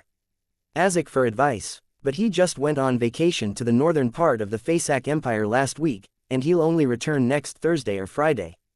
Before that, I have to first report to Captain. Klein covered his mouth as he yawned. He turned and left the underground market. After he got his salary that week, his private stash returned to £8.10 solely. However, truly rare Beander ingredients were so expensive that he could only window shop. Of course, if he wasn't afraid of the high interest, he could get a short-term loan from Swain. When he exited Evil Dragon Bar and waited for the public carriage, Klein considered the future developments. In another week, the £12 from my advance salary at the beginning will be cleared. The money that I bring home will finally reach £3 a week. Melissa will have no excuse about delaying the hiring of a maidservant. The other £3 will remain a secret, and I'll save up more money for myself. And I have to quickly get the telepathist formula or related clues from Daxter Guderian. I can use the excuse of giving an underling funds to exchange it for cash from Miss Justice. This could be done through an anonymous bank transfer. During the process, I'll cause interference via divination. That will be very safe and it won't reveal my identity. After getting on a public carriage, Klein didn't head to the Blackthorn Security Company directly but planned on heading to the Divination Club for 2 hours. It was part of the work needed to foreshadow his digestion of the potion. Plus, Klein was now considered famous in the divination industry. There were returning customers from the past and there were also referrals. On average, he would have more than 10 divinations in an afternoon. Hence, even though he only went twice a week, he could still make a profit of half a pound. To the impoverished Mr. Fool, it was better than nothing. Sigh, it's a pity that I made it sound too good at the beginning and fostered too perfect of an image. I can't just change my divination fees as I wish. While sitting in the meeting room at the Divination Club, Klein thought to himself helplessly as he drank his sip black tea. With his present fame, people would still seek his services even if he charged 4 solely. However, as a seer that respected fate, he could only continue to charge 8 pence.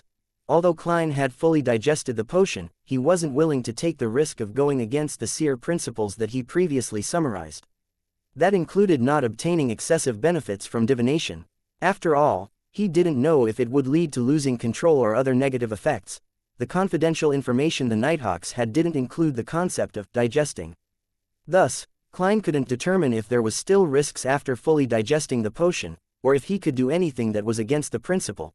Just as he was thinking about these things, the beautiful attendant named Angelica came in and walked over to him.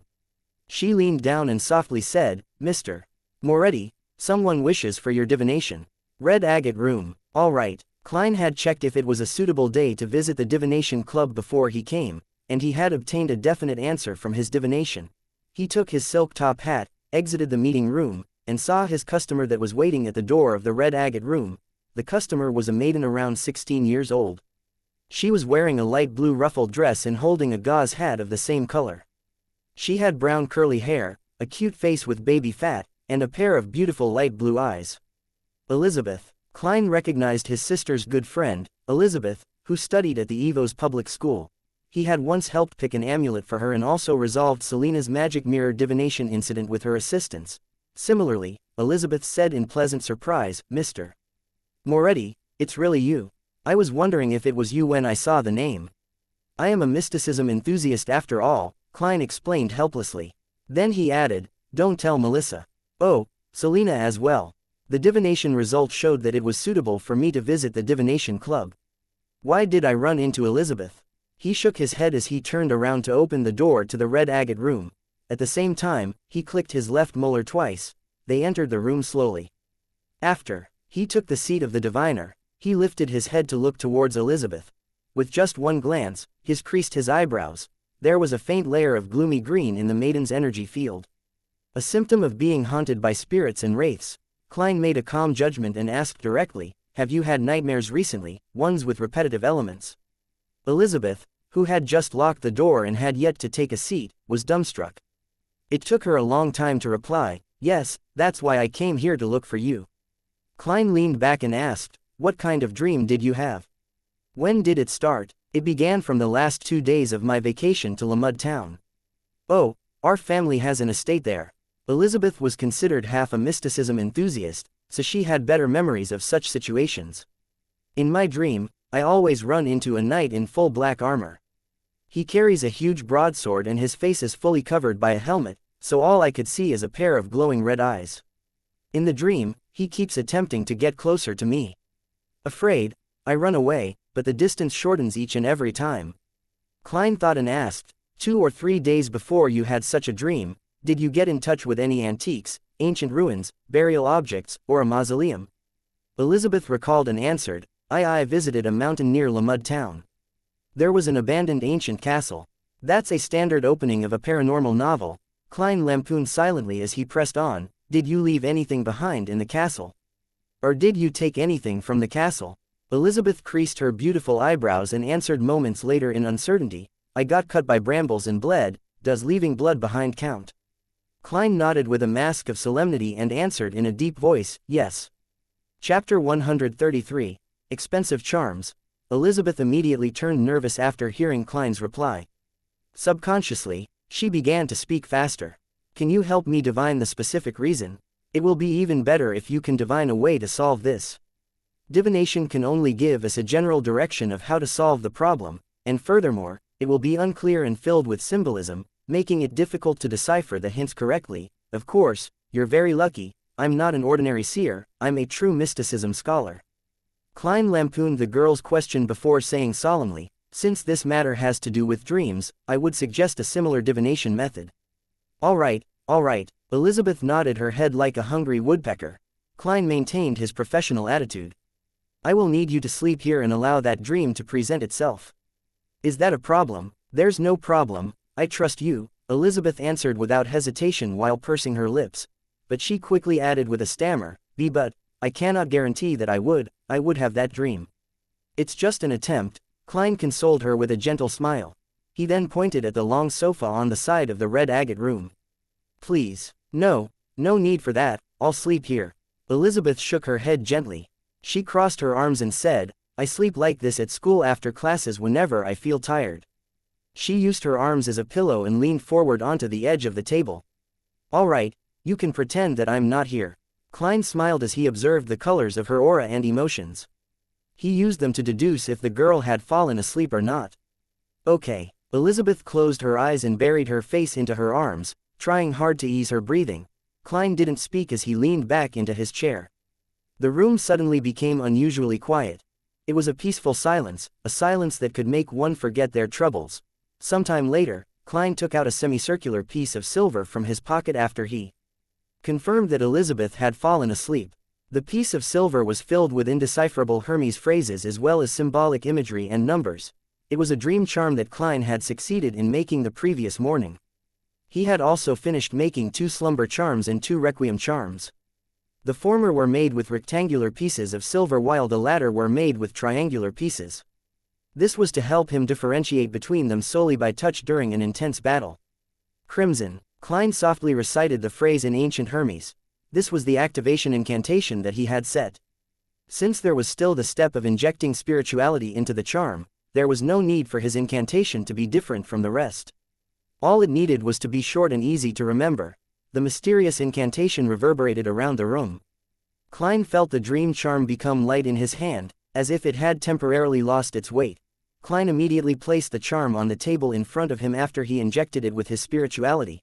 A transparent flame leapt up silently, enveloping the charm and became a deep, serene black.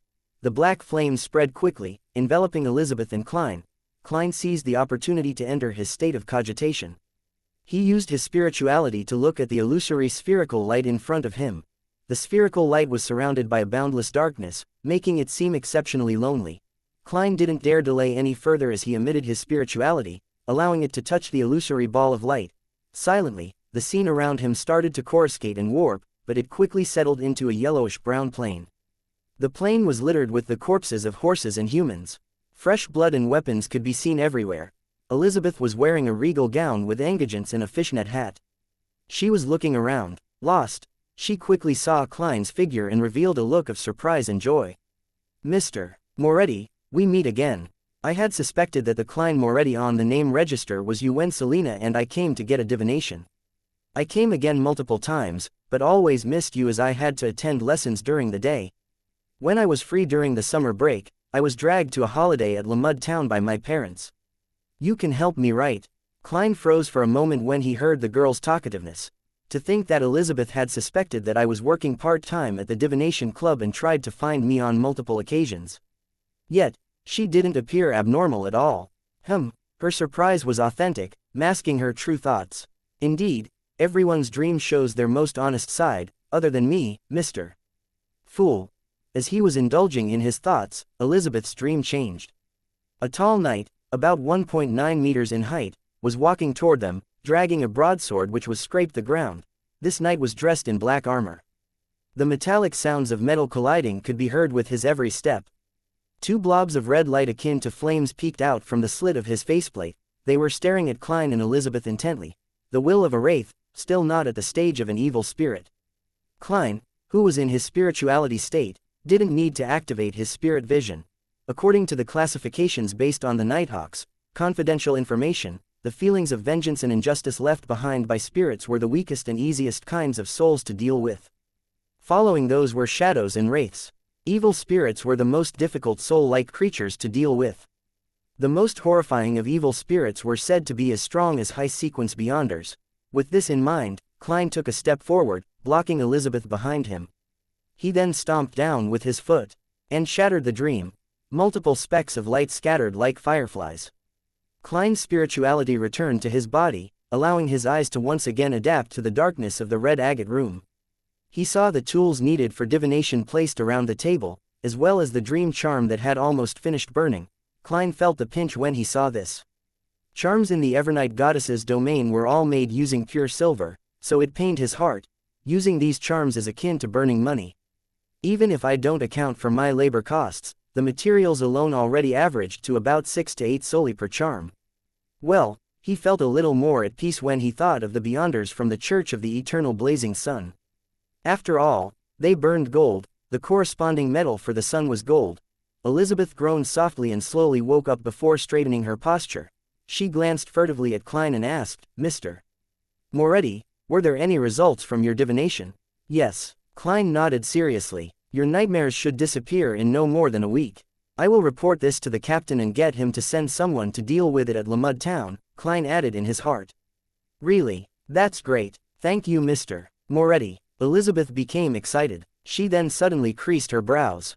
"What's the matter?" Klein asked in concern. "Nothing. I just remembered that I have to go home now." She slowly took out a single solli bill that she had prepared and placed it on the table. She then grabbed her hat and bade goodbye to Klein a little hesitantly. After leaving the red agate room, Elizabeth walked toward the stairs outside the door. She flailed her arms after she confirmed that no one was watching and groaned softly, "Pins and needles. How numbing." In the Blackthorn Security Company, Dunn rubbed his forehead as he looked at Klein. "Did you suddenly return because you came across another supernatural incident?" "Hey, Captain, what's with that tone of disparagement?" Klein cleared his throat and answered without hesitation, "Yes." "What's the matter this time?" Dunn Smith rubbed his forehead again. Klein organized his words and replied, "Two things. For the first incident, I discovered, monster, a demossol hunched in a corner, shivering in fear when I was buying materials for my charms at the underground market." When he said that, he hinted heavily that he needed a reimbursement for the materials. Klein couldn't mention the fees for the detective he employed to find Daxter Guderian, for it involved the Red Chimney. He deeply regretted not employing separate detectives. Dunn seemed to fail to read between the lines as he nodded slightly. "What happened to a demossol?" Klein exhaled silently and described in detail. A demossol had a dream. He dreamed that there were corpses and blood everywhere. One of the corpses was his, and thus he became very frightened. Dunn thought for a moment before asking slowly, "As a seer, what do you think it symbolizes?" "A disaster. A disaster that spans a wide area. But I have no information other than this. Furthermore, not everything in a demosol's dream might have a symbolic meaning," Klein said while deliberating his words. "I will report this to the Holy Cathedral and see what they have to say." Dunn shook his head and said in a self-deprecating manner, "This isn't something I have expertise in." Klein didn't have any other ideas either. He changed the subject and spoke about the wraith harassment Elizabeth faced. "Lamud Town, is that lady a believer of the goddess?" Dunn asked. "Yes." Klein gave an affirmative answer. "Then there should be no problems. Let's head over to Lamud Town now and try to get dinner there. Oh, and bring Fry along. His abilities should prove useful if the incident involves corpses and ghosts."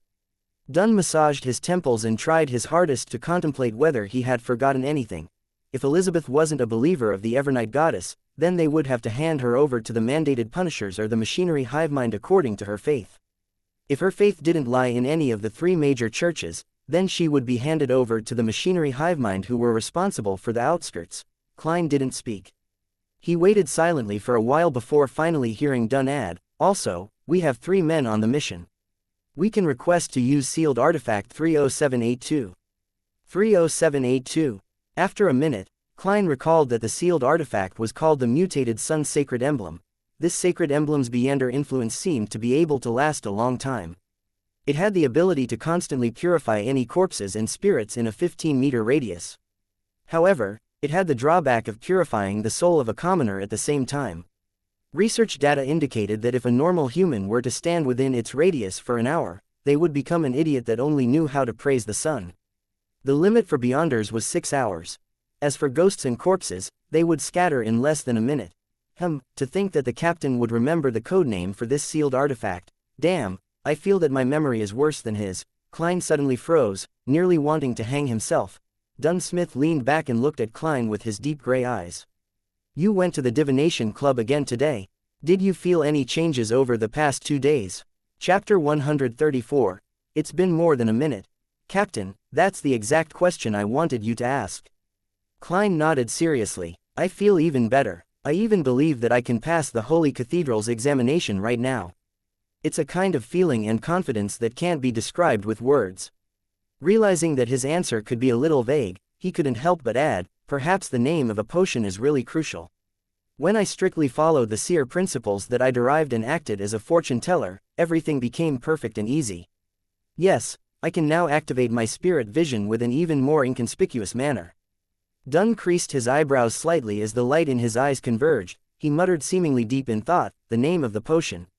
After about 10 seconds, he looked at Klein again. Do you need to return and inform your family? Sunday is the second day after your duty at Channy's Gate. You're supposed to get some rest. Taking into consideration the fact that Elizabeth was a good friend of his sister, and that he had promised that the problem would be solved within a week, Klein answered without hesitation, we don't have to waste time. After we set off, just get the carriage to take a turn by Daffodil Street. All right, get Fry while I fill out the application form to get sealed artifact 30782 out. Dunn pointed at the break room diagonally opposite. Fry was a corpse collector, so he didn't possess the abundant energy of a sleepless. If he was free, he would take a nap. Filling in the application form yourself, approving it yourself, and collecting it yourself, Captain, our management system is quite flawed.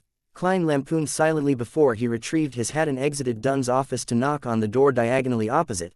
After Klein knocked thrice, Fry opened the door and looked at Klein with undisguised puzzlement. What's the matter? As he was taking a nap, his hair was messy and his shirt was untidy. His cold and gloomy temperament faded quite a bit. However, he still looks like a dead person that climbed out of his coffin. Klein hid his smile and answered seriously. There's a case that involves wraiths. The captain wishes for your assistance. Okay. Fry lifted his hand subconsciously to smooth out his messy hair, returning him to the cold person that kept the living at bay. After he dressed up, the two of them waited by the sofa in the reception hall. The surroundings warmed up after another 7 or 8 minutes, as though the area was being exposed to sunlight. Immediately following that, they saw Dunsmith walk through the partition while he held in his hand an ancient badge about half the size of a palm. The badge had a dark gold luster and was engraved with the symbolic signs of the sun and lines that extended to the edge. It was the sealed artifact 30782 from the Intis Republic, originally named the Mutated Sun Sacred Emblem. The Intis Republic was the country that Russell transformed from an empire into a republic before turning it back into an empire. Now, it had established itself as a stable republic and was located on the west coast of the northern continent. Its border with the Loan Kingdom included landmarks like Midseashires, the Hornassus mountain range, and so on. Since the establishment of Intis as a nation, the Church of the Eternal Blazing Sun had repressed the Church of the God of Craftsmanship, which later became known as the Church of the God of Steam and Machinery. With it being the main religion of the country could also be referred to as the Kingdom of the Sun. Let's set off. Fry, you'll drive. Cesare can't withstand the purification of the sacred emblem for too long, Dunn reminded them calmly. Cesare Francis was a clerk who was in charge of purchasing and collecting supplies. He was also their driver, but he was just an ordinary person. He couldn't stay more than an hour within a 15-meter range of sealed artifact 30782. The journey from Zudaland Street to Lamud Town, according to Klein's understanding, would require at least 2.5 hours. That didn't include the time to detour to Daffodil Street. All right, Fry didn't object but checked if he had his personal items with him. When the rays of the setting sun dyed the pinnacle of the town's cathedral, the Nighthawk's carriage finally arrived at Lamud Town. The town was located at the northwest edge of Tingen. Many buildings still had the unique characteristics of the era before the age of steam. There were nearly 0 factories and the nearby villages engaged in commercial trading. After they stopped the carriage, Dunn looked at the hair salon opposite and said, I asked one of the locals earlier. It only requires a 15-minute walk from here to the castle ruins on the mountain. It's said that it belonged to a feudal lord who ruled during the 4th epoch. However, no one knows what happened after that. Of course, their description is merely a local myth. Yes, Let's go over now and deal with that wraith before the sky turns dark. Then, we can take turns to watch over 30782 and keep it away from commoners. From the moment Dunn retrieved the mutated sun sacred emblem, 3 hours had already passed. It was getting closer and closer to Abiander's limits. In no time, they would have to part ways and give each other time to recover. Okay, Fry gave a succinct reply. I have no problem about that. Klein touched the slumber charms and requiem charms in his pocket. The 3 Nighthawks in thin black windbreakers walked through the street in the town and headed toward the mountain when they reached a fork in the road. Along the way, the road was overgrown with weeds and clustered with shrubs, but it was still spacious enough to let 2 carriages pass side by side. It wasn't long until they saw a collapsed outer wall of an ancient castle. On the outer wall that was still standing, there were green plants crawling all over it while the exposed part was mottled. When he started to get close, Klein could feel a piercing chill as goosebumps formed all over his arms. There really is a wraith, Fry said monotonously as he looked at the ancient castle. Dunn looked sideways to steal a glance at the newly promoted Nighthawk, then he laughed and said, "Don't worry. We have both 30782 and Fry, the wraith won't cause too much of a problem." He held his custom-made revolver in one hand and the mutated sun's sacred emblem in the other. He took the first step towards the ancient castle that looked like a ruin. Klein followed closely behind and prepared to pull the trigger at any time, swing his cane, or use his charms. When Dunn was less than 5 meters away from the ancient castle, where a broken horse stable, water well, and other fixtures were reflected in Klein's eyes, a cold breeze howled in a way that could only be described as sad and shrill. It seemed to be rejecting the uninvited guests. The 3 Nighthawks didn't stop. The warm and pure feeling gradually dispersed the chill and conquered the front of the ancient castle. They scaled the pile of rocks, passing through the collapsed outer wall before slowly entering the castle, which had lost its main entrance and was filled with broken tiles. The hall of the ancient castle was full of collapsed stone pillars and was covered with moss. It was spacious, but the windows were narrow and placed high on the walls. Hence, the lighting was poor. It looked dim and gloomy inside. That's also a trait of buildings from the end of the 4th epoch and the beginning of the 5th epoch. Klein, who was a historian, instinctively made a judgment and activated his spirit vision. Just then, an illusory yet piercing roar suddenly burst out. Suddenly, from out of nowhere, a thick cloud of black fog filled the air, resisting the infiltration of warmth and purity. A tall figure suddenly surfaced amidst the black fog. He wore full body, black armor and carried a broadsword that a commoner would have found difficult to lift. The wraith looked identical to the one Klein saw in Elizabeth's dream. 2 flame-like balls of red light shone through the gap of his helmet, appearing cold, but they were staring at the 3 Nighthawks angrily. "You have disturbed my slumber. You will have to pay with your flesh and blood." He suddenly launched himself forward and instantly shortened the distance to Dunn. He suddenly slashed downwards with his broadsword.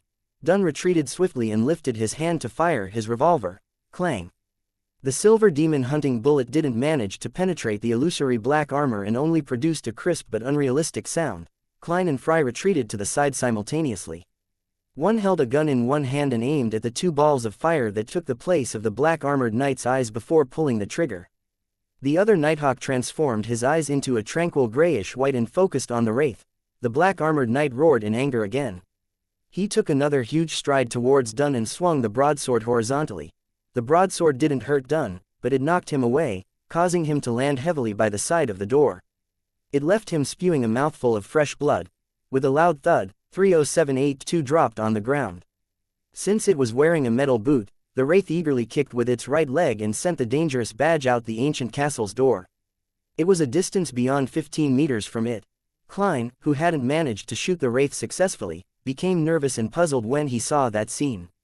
It was as though he was overlooking the transformation before his eyes from a calm and rational position. He fired another bullet. The silver demon hunting bullet hit the wraith's helmet and produced sparks. But there was no obvious damage. "Right gauntlet!" Fry shouted. He was always cold and gloomy, but now his tone was filled with anxiety. No sooner had he finished talking, he lifted his revolver as well and aimed at the wraith's right metal gauntlet. Bang! Bang! Klein shot subconsciously according to Fry's instruction, firing silver demon hunting bullets almost simultaneously with him. This time, the wraith didn't block it with his armor but raised his broadsword and struck the 2 bullets away. Bam! He took a stride and charged at Klein, colliding with him directly. As Klein flew out, he saw his chest cave in, saw himself spitting blood, but he didn't feel uncomfortable, not one bit. He suddenly snapped out of his daze, fell on the ground, rolled about, and screamed. Suddenly, the ancient castle, the wraith, the collapsed pillars, and the moss floor shattered eerily. Everything returned to black fog in the air, just like when the black-armored knight first appeared. The only difference was that Dunn held both his fists tightly, bowed slightly, and his gray eyes were dark and deep. As expected, everything was just a dream.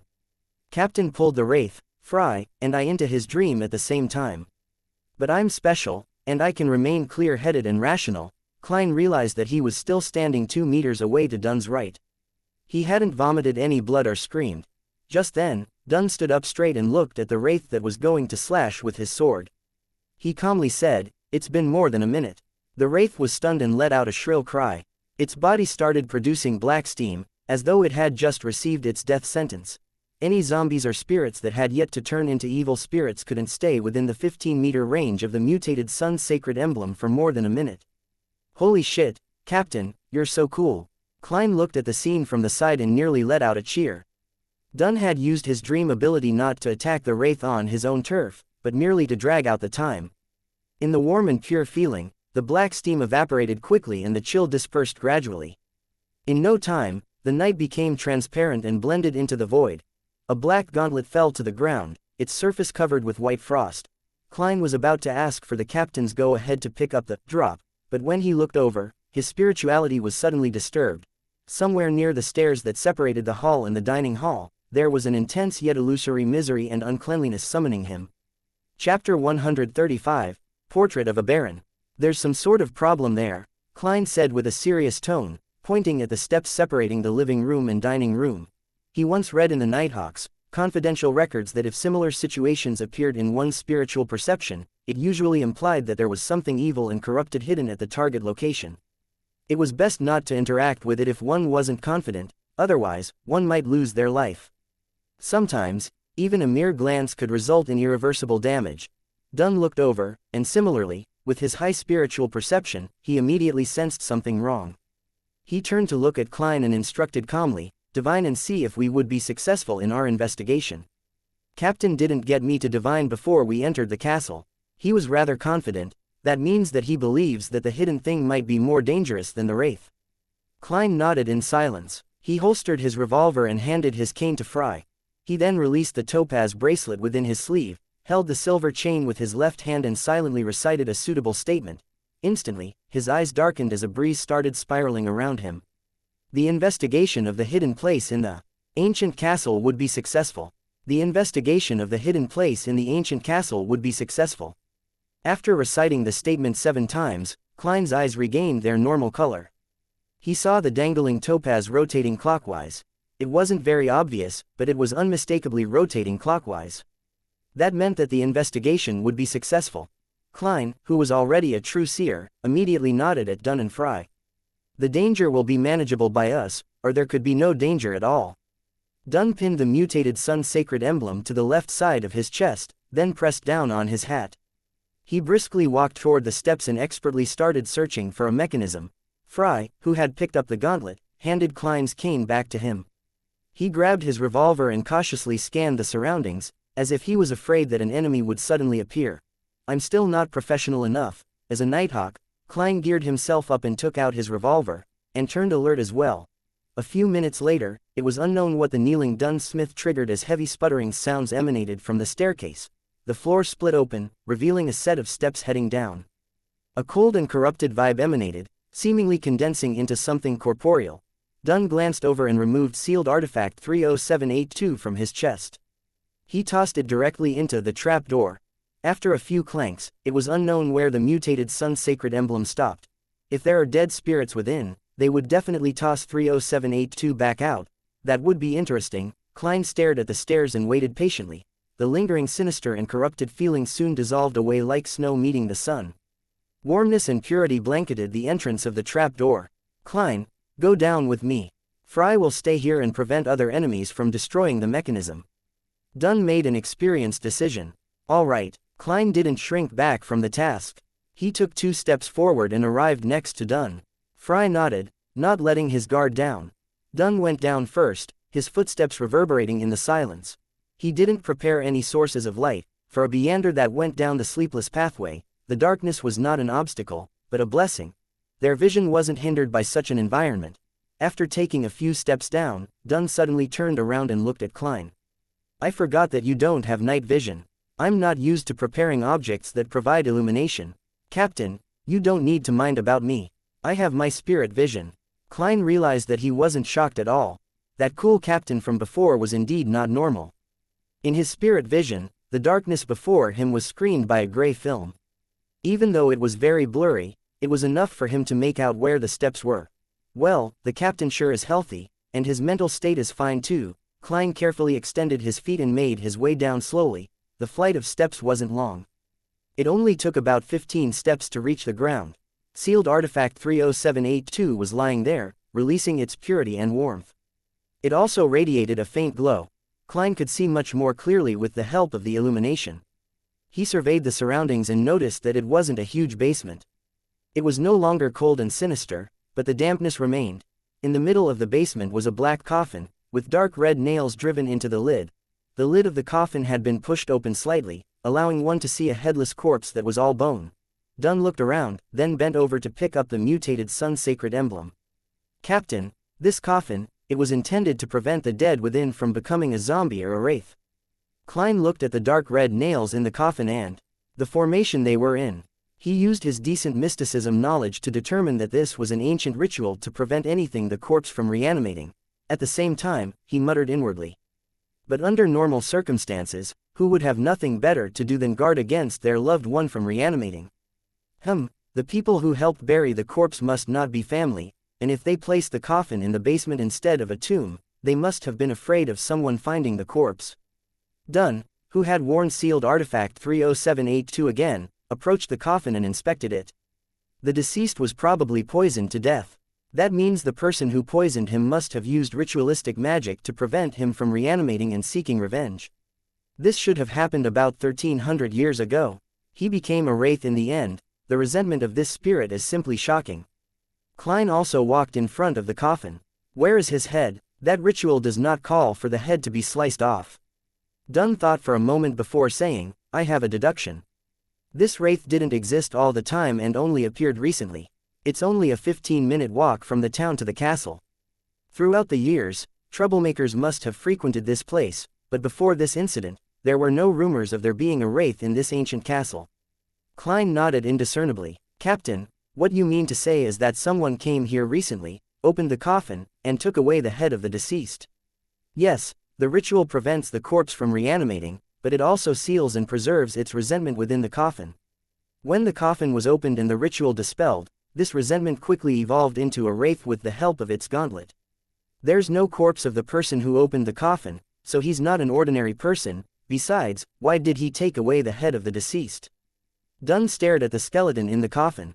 For resentment to be preserved for such a long time, there should be some reason other than the ritual. He could have been a Beander when he was alive, perhaps a descendant 1 or 2 generations removed of a mid-sequence Beander. I am talking about the mid-sequencers as defined in the past, sequence 5 or 6. And such corpses are always special. His head might be usable in some kind of ritual or in some other occasion. Dunn paused before continuing. What I said just now was all conjecture. But we can try to verify some of it. We can split up later in town and investigate to see if anyone was injured before in their youth. Well, if they are still alive, it would prove that the wraith only appeared recently. A logical train of thought, Klein praised. He quickly searched the basement but didn't find anything else. He tried using ritualistic magic to make a sketch of the guest that entered the basement, but because it had been more than a month since it happened, as well as the disturbed environment due to the frequent appearance of the wraith, there wasn't much of a result. He then took Fry's place, allowing the expert on the dead to conduct further tests. 15 minutes later, as the sun was vanishing below the horizon, Dunn and Fry followed the steps and returned to the hall of the ancient palace. Dunn felt for the switch to the trapdoor while Fry gave a short description. The deceased was indeed poisoned to death. The traces near the neck appeared recently, at the very most 3 months back. This means that it's highly probable that someone came here before. Klein nodded in thought. The 3 Nighthawks returned to Lamud town before it got dark and asked for 2 rooms at an inn. The member that got the sealed artifact 30782 was to take this dangerous item for a stroll outside the town where no one would be. They would change their shifts once every 2 hours, and thus only needed 2 rooms. After a simple dinner, Klein, Dunn, and Fry immediately split up and covered all corners of the town, asking the residents who had lived in this town for extended periods of time. In situations like this, their identification documents as policemen proved useful. "Officer, why are you asking this? I used to head to the abandoned castle to play when I was young, injured." "Definitely, how could a child not have fallen while playing? I remember. Yes, I've been cut by a sharp rock on the outer walls of the ancient castle in the past." A 40-year-old blonde man looked puzzledly at Klein, but answered his question honestly. This was the 14th person Klein had asked, of which 2 vividly remembered being injured in the castle when they were young. The captain's deduction is correct, Klein decided as he put away his identification documents. He smiled and said, "Thank you for your cooperation, I have no more questions." He was about to leave when the 40-year-old man called after him, "Officer, are you interested in the ancient castle? I have an oil painting of the first Baron that resided in there. He was the grandfather of my grandfather of my grandfather. Well, anyway, it was a long time ago. He took away a oil painting from the castle and told me that it was the oil painting of the first Baron Lamud. Do you want it? It's a true antique. If it was a true antique, your family would have sold it a long time ago. This guy sure is gutsy, daring to fool even the police. Should I scare him with my gun?" Klein lampooned and adopted the attitude of a window shopper and said, "Who knows if it's a real antique or not? I'll trust my own judgment. Take it out and let me see it." The blonde man smiled and returned to the room and rummaged for it. Some time later, he walked out with the oil painting in hand. Klein casually looked at the oil painting. He saw that the Baron had gentle features and bronze skin, his eyes hiding an indescribable range of human experience. He was also wearing a white curly wig. "Huh, he looks a lot like Mr. Azek." Klein's eyes suddenly opened wide, his gaze subconsciously falling below the right ear of the Baron. He then looked at the unremarkable mole near the ear. The position of the mole was exactly the same as Mr. Azek's mole. Chapter 136. The Stumped Klein. This can't be right, how could Mr. Azek be the first in the so-called line of barons, Baron Lamud? This is a figure who lived 14 or 1500 years ago. No way, how can I be sure that the person in the portrait is the first Baron Lamud? Klein looked at the oil painting, his mind buzzing in confusion. It was like everyone around him had become monsters or a dream where the entire world was filled with gods. He looked up and stared at the blond middle-aged man. He extended his hand to grab his revolver from his armpit holster and said in a deep voice, "This is not an antique. If you don't clarify the situation, I will arrest you and charge you with fraud." He didn't care if prosecution fell under the police department. His only goal was to threaten the man to get information. At the same time, Klein clicked his left molars twice to activate his spirit vision. Then, he looked at his target's emotional color changes. The blond man jumped in fright and said in a panicked, muffled voice, "No, I'm not sure if it's an antique either. No, I heard that it's an antique, but I don't know much about such things.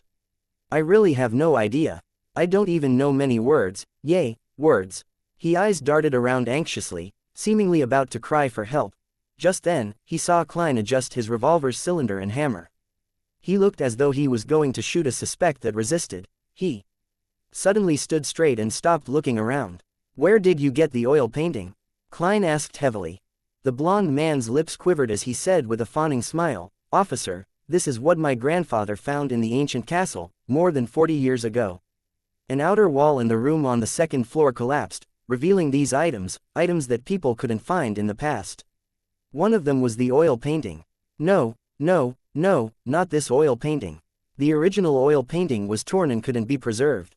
So, my grandfather found someone to make a copy of the painting. The one you saw just now, I didn't lie to you. An oil painting from 40 years ago could really be considered as an antique. Are you sure that this is the portrait of the first Baron Lamud? Klein stroked the trigger and made sure the man's gaze didn't move an inch. The blond man chuckled and said, "I'm not sure, but I'm guessing so." Reason. Klein nearly laughed at the man's shamelessness. Because there wasn't any labels on the oil painting, the blond man replied seriously for once. "Just like I'm called the scoundrel Grey, my father is called the curly-haired Grey, and only my grandfather was the real Grey." Klein exhaled silently and asked, "Where's your grandfather?" "In the cemetery, he's been buried there for almost 2 decades. Next to him is my father who was buried 3 years back," the blond man answered honestly. After Klein asked a few questions from different angles, he adjusted the cylinder in front of the blond man and put it back into his armpit holster. He put away his police identification and turned around in his black windbreaker before walking towards the motel with his hands stuffed into his pockets. He walked quietly along the street underneath the dim light that was shining out from the houses that lined both sides of the street.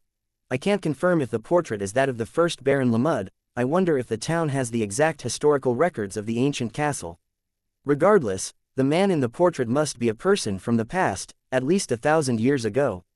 Besides the hair, he looks almost identical to Mr.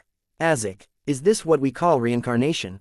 Back when Mr. Azek gave up his position in other universities in Backland and came to Tingen, perhaps it was driven by instinct. There's another possibility. Such as, the man in the portrait is Mr. Azek and Mr. Azek is him." Having thought of this, Klein felt a jolt. He nearly stumbled on the steps ahead.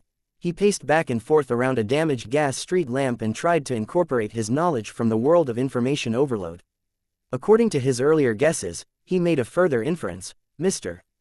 Azek might have become immortal due to some reasons, such as being a vampire. Could that be why he survived for so long? That's not right. When has there ever been a bronze-skinned vampire? Plus, when I shook hands with Mr. Azek, I could clearly feel his body temperature and the fresh blood that flows within him. Although he dislikes the heat of the south, he isn't afraid of the sun. He once competed in a rowing competition with other teachers under the hot sun. There's another possibility. Mr. Azek's sequence potion or some other factors bestowed him with a long life, and the price for it is memory loss.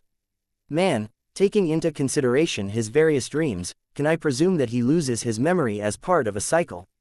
Every few decades, he forgets his past and gains new life. Then, his dreams are the lives that he has lived before. I think I've read something like that before in a novel. I can't just rely on divination to verify this.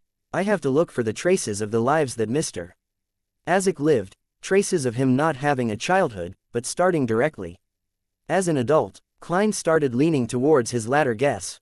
However, he temporarily couldn't eliminate the possibility of reincarnation. He reined in his chaotic thoughts and considered carefully whether he should inform Captain Dunn about it. If Mr. Azek was a Beander that lived for 1,000 years, his ability would be much stronger than I imagined. He advised me out of kindness. However, it would be hard to say if he will remain kind when I find clues about his past, but Mr. Azek has been nice to me all this time. To involve the Nighthawks would result in a non-trivial possibility of harming him. Sigh. It looks like I must divine this matter in the world above the gray fog. This is the most proper choice for a seer. Klein made the decision and returned to the hotel quickly. Since Dunn and Fry had yet to return, he seized the opportunity to get another room at the cost of 1 solely. After he entered the room, Klein made a spirituality wall with the assistance of holy night powder. Then, he took 4 steps counterclockwise, went through the mad ravings, and arrived above the gray fog. The lofty palace stood tall and silent while the ancient, mottled bronze table and 22 high chairs remained the same. Klein took the seat of honor and made a brown goatskin and black fountain pen appear before him. He picked up the pen and wrote seriously, "I should tell Dunn Smith about Mr. Azek." Then, he took the topaz pendant from his left sleeve and did a spirit pendulum divination. The spirit pendulum divination resulted in the pendulum spinning counterclockwise, which meant that he shouldn't tell him. Putting down the topaz pendant, Klein thought about it and decided to make an attempt with dream divination, just to be sure.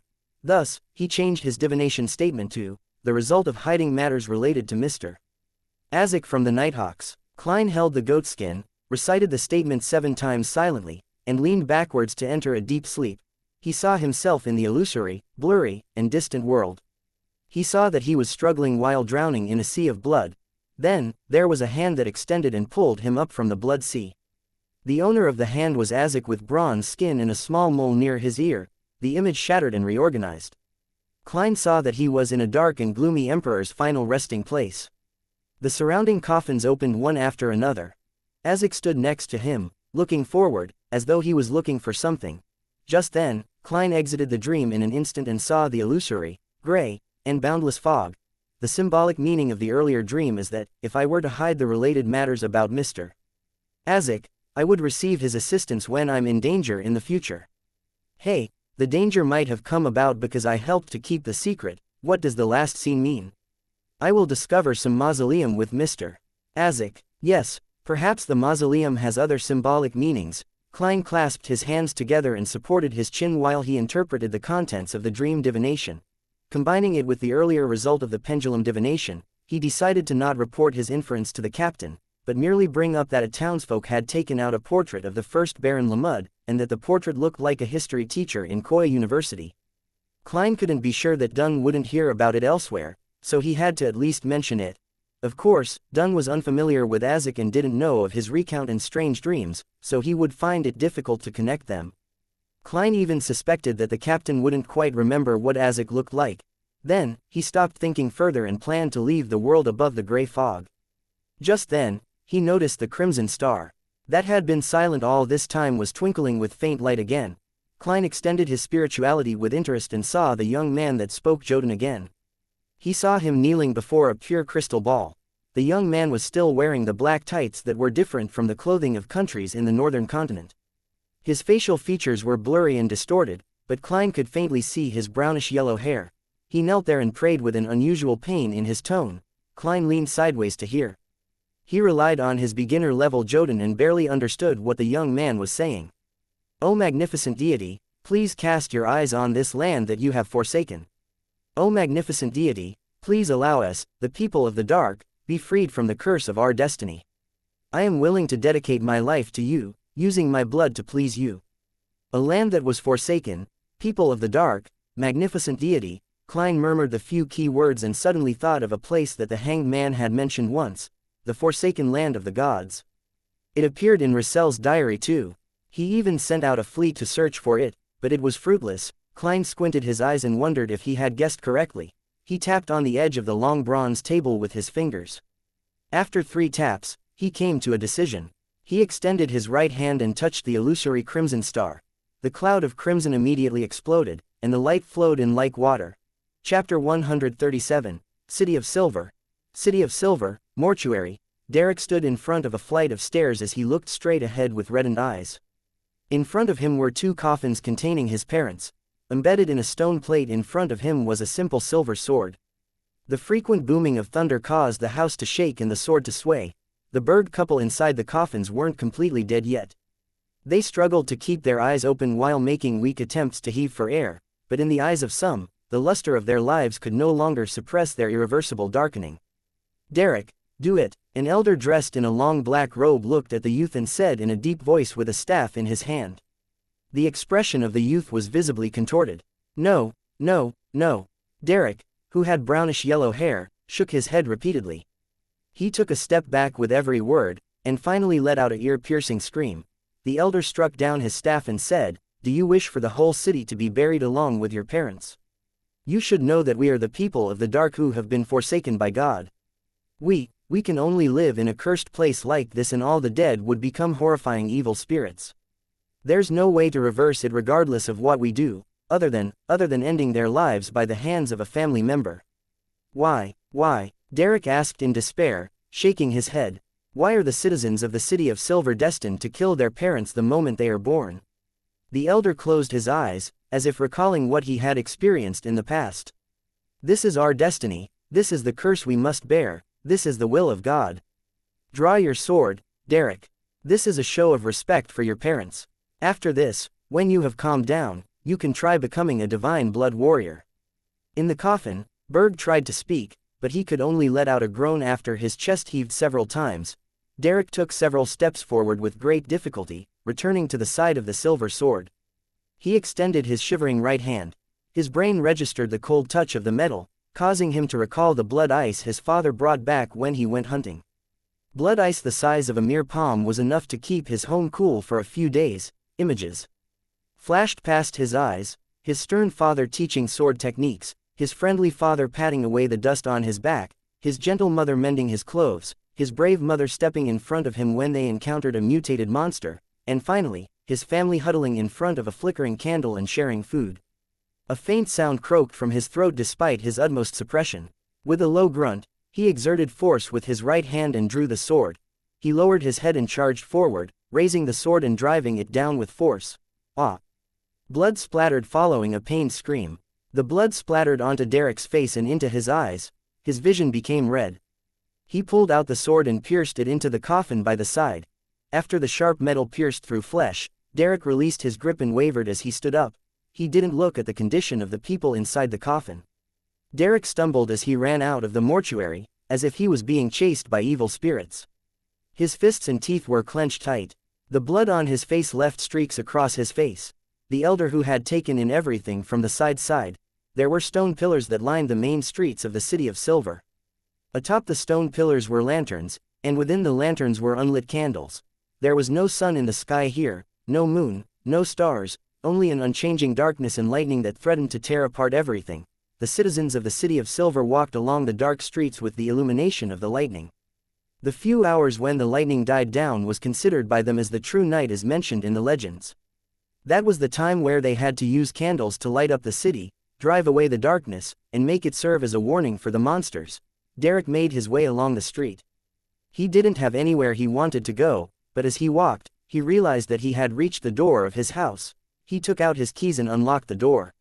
He saw the familiar sights, but he didn't hear his mother's concerned voice or his father reprimanding him for running about. The house was empty and cold. Derek clenched his teeth again. He walked quickly to his room and searched for the crystal ball. His father had told him that this was a crystal ball used by a long-destroyed city to worship their deity. He knelt and faced the crystal ball, praying without any hope in mind. He pleaded bitterly, "O magnificent deity, please cast your eyes on this land that you have forsaken." Over and over again, just as he was in complete despair and about to stand, he saw a dark red glow burst forth from the pure crystal ball. The glow was like flowing water, instantly swallowing Derek. When he regained his senses, he realized that he was standing in a magnificent palace supported by giant stone pillars. In front of him was a long ancient table, and on the other side of the table was a human figure obscured by a thick fog. Other than that, there was nothing around him.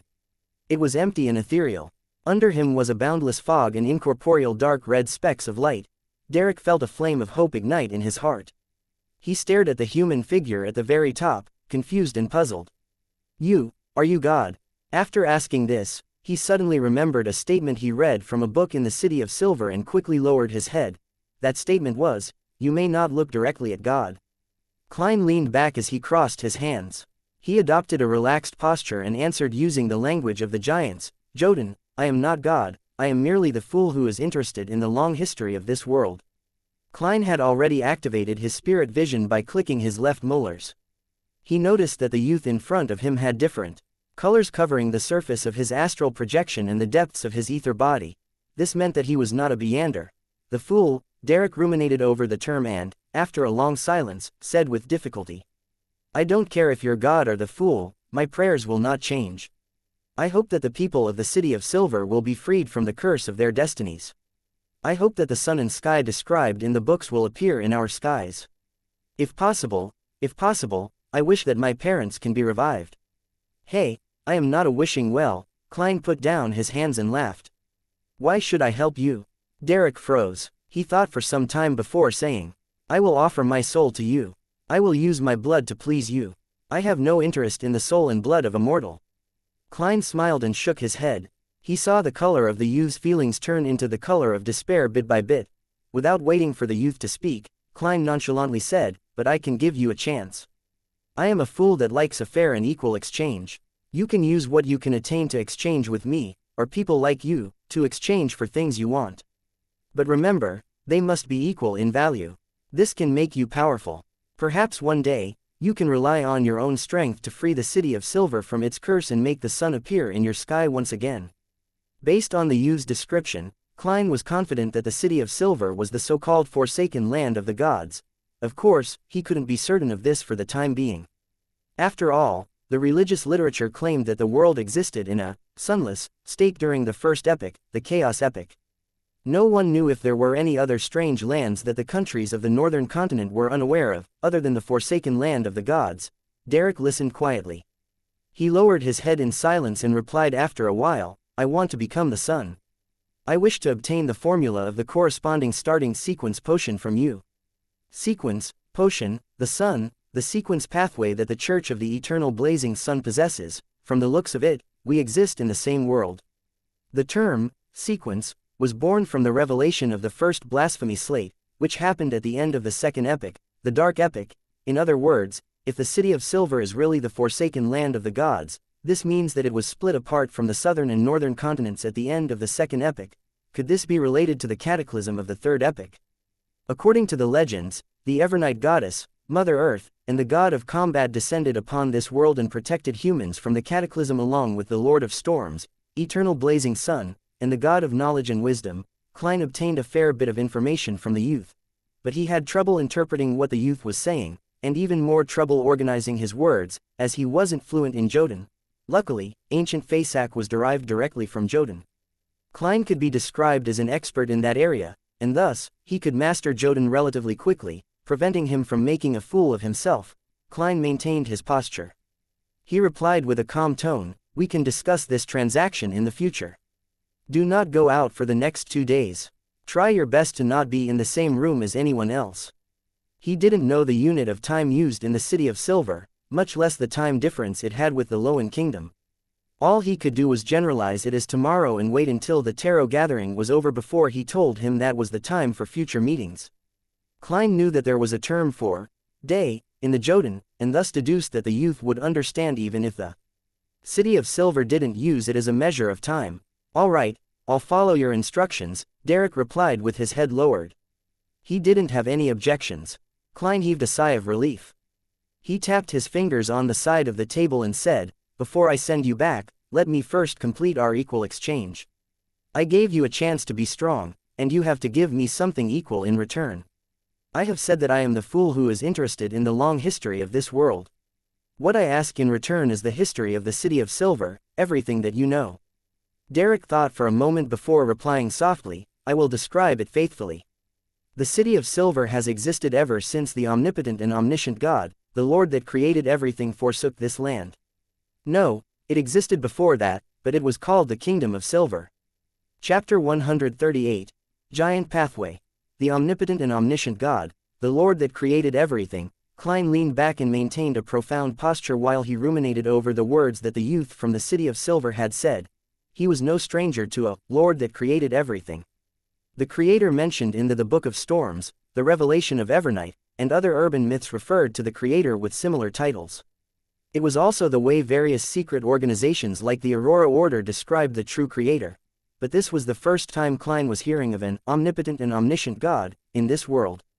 Be it the Evernight goddess, Lord of Storms, and the god of steam and machinery, none of them claimed to be omniscient or omnipotent. If the City of Silver was really in the forsaken land of the gods, then the forsaken land of the gods would truly belong to this world. The omnipotent and omniscient God might be the title of the creator that was used by the living in ancient times. Klein looked towards the young man opposite him in thought. He looked at the emotional colors of pain and sorrow. When Derek felt the fool's gaze, he lowered his head involuntarily. He recalled the legends that his parents had told him. He said slowly and sadly, "When the sun disappeared from the sky, when the clouds were ripped and torn apart, when lightning and thunder became our rulers, and the monsters lurking in the dark suddenly emerged, ones so terrifying beyond one's imagination, they destroyed one city after another in the Kingdom of Silver. Humanity's dark ages had arrived.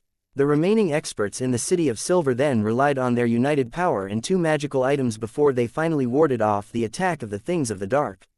They gradually eradicated the monsters within a 1-day journey of the city, and they established a city-state that protected the last light of human civilization."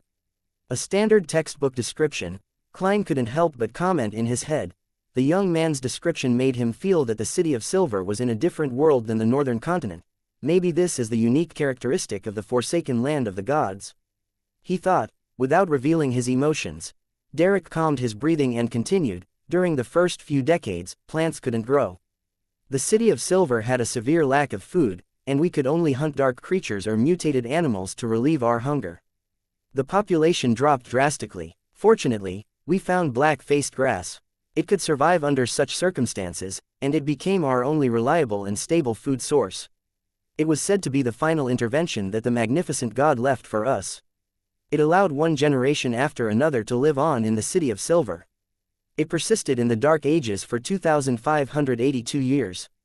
The passage of time was recorded by a long line of chiefs.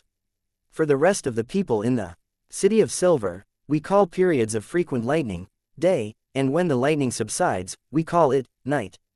It's a rather confusing system, and it makes exact dates difficult to pinpoint.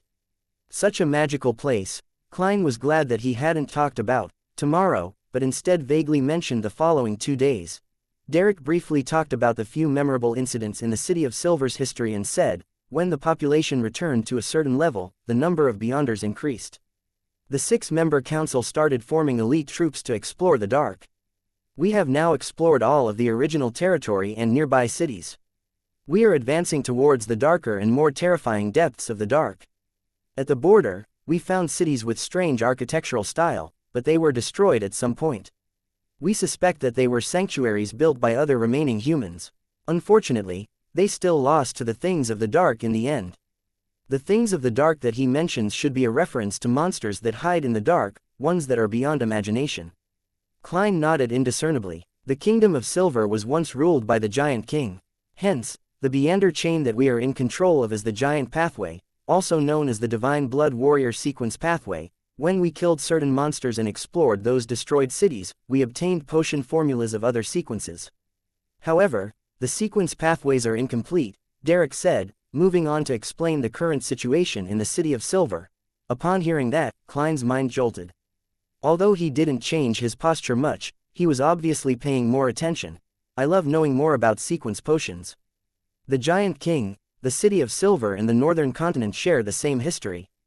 The second epic's history, killing a monster causes it to drop a formula. Is this a game? No, there's another possibility.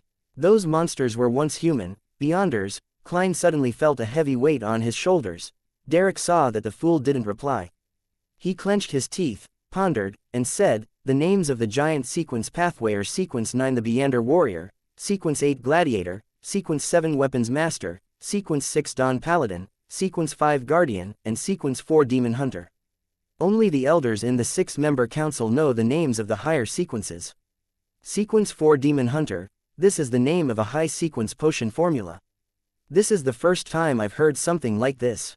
Klein felt delighted at the fact that he finally learned one of the names of the higher sequences. However, he suspected that it was a name from ancient times, which would be different from the current version in the Northern Continent, just like the Windstorm Priest and the Seafarer. Oh, Beyonder Warrior, Gladiator, Weapons Master, sounds familiar. Oh right, the sequence pathway that the Church of the God of Combat has in control is very similar to this. Sequence 9 Warrior, Sequence 8 Pugilist, Sequence 7 Weapons Master. Due to the limits of his security clearance, Klein only knew the titles of the first 3 sequences that the Church of the God of Combat had in control, but the similarity between the 2 pathways was still obvious. Based on the core meaning, they are basically identical. The complete sequence that the Church of the God of Combat mastered is the so-called Giant Sequence Pathway. It is said that there was a god that emerged in the 3rd epic, which was the Cataclysm epic, to inherit the estate of the Giant King. Or could it be that he himself was an ancient giant? Klein analyzed and judged while he maintained his calm appearance. Derek continued to explain. After we pulled through the initial hardships, the City of Silver has been ruled by a 6-member council ever since. The elder that enjoys the highest position in the council is called the chief. The other 5 are equal in rank. The current 6-member council is formed by 3 demon hunters, 2 guardians with the greatest potential, and a shepherd. The City of Silver has 3 high sequence Beyonders, demigod-like experts. These 3 alone could destroy the Tarot Club 100 times over. Klein felt a little afraid. He had yet to attempt recruiting someone under the nose of a high sequence Beyonder. However, since the young man was just a mere commoner, with him not even at sequence 9, it was unlikely that he would gain the attention of the upper echelons for a long time. Thus, Klein relaxed again. Is Shepherd from another sequence pathway, perhaps from one of the incomplete pathways? Sounds reminiscent of the style of the Aurora Order. The member from the Aurora Order that wrote a letter to Mr. Z. What was his name again? He kept mentioning the Lord's Lamb. Klein maintained his leisurely posture and asked casually, Shepherd. Yes, this is a sequence pathway that we found from a city that the things of the dark destroyed. It only reached sequence 5 Shepherd, but Elder Norwaya is very strong, very strange, and very scary. It is said that she once won against an evil spirit at the level of a high-sequence Beander without getting injured. Therefore, when there was a vacancy in the 6-member council, they made an exception for her. Derek, feeling a little fear, Klein thought, then smiled as he asked, "What's the sequences before Shepherd?" "I find them familiar. As you know, a sequence's historical name and its current name is always different. In the City of Silver, the names of potions have never changed," Derek refuted instinctively. He then lowered his head and said, "Sequence 9 Secret Suppliant." Indeed, Klein was satisfied when his guesses were confirmed. This is the name of Sequence 9 from the Aurora Order. Sequence 8 is Whispered, Sequence 7 Shadow Ascetic, Sequence 6 Rose Priest, Sequence 5 Shepherd. Derek recounted what he knew. Whispered, "Listener, they are about the same. Hey, I know more than the information provided by the Tingan Nighthawks." In a good mood, Klein beckoned for Derek to continue. Derek then roughly described the current situation of the City of Silver, and finally, he couldn't help but say, "I carry the curse of destiny. Whether a citizen of the City of Silver is a commoner or a Beander, we all turn into evil spirits after we die. The evil spirit of a Beander is just stranger, more terrifying, and far more difficult to deal with. In the past, there were many occasions when this curse nearly destroyed the City of Silver. The only way to prevent an evil spirit from rising is for a person to be killed by someone of their own bloodline. Such a cruel matter. I hope you can grow strong and find a method for the people in the City of Silver to shake off the curse." Klein, the fool who was merely an empty shell, could only provide some free chicken soup for the soul. "So, I want to be the sun. When there was a sun shining over the land, we had never encountered any curse," Derek muttered softly with great difficulty and pain. Klein nodded slightly and asked, "You will have the chance to. Remember, that I can pull you in here anytime in the next 2 days.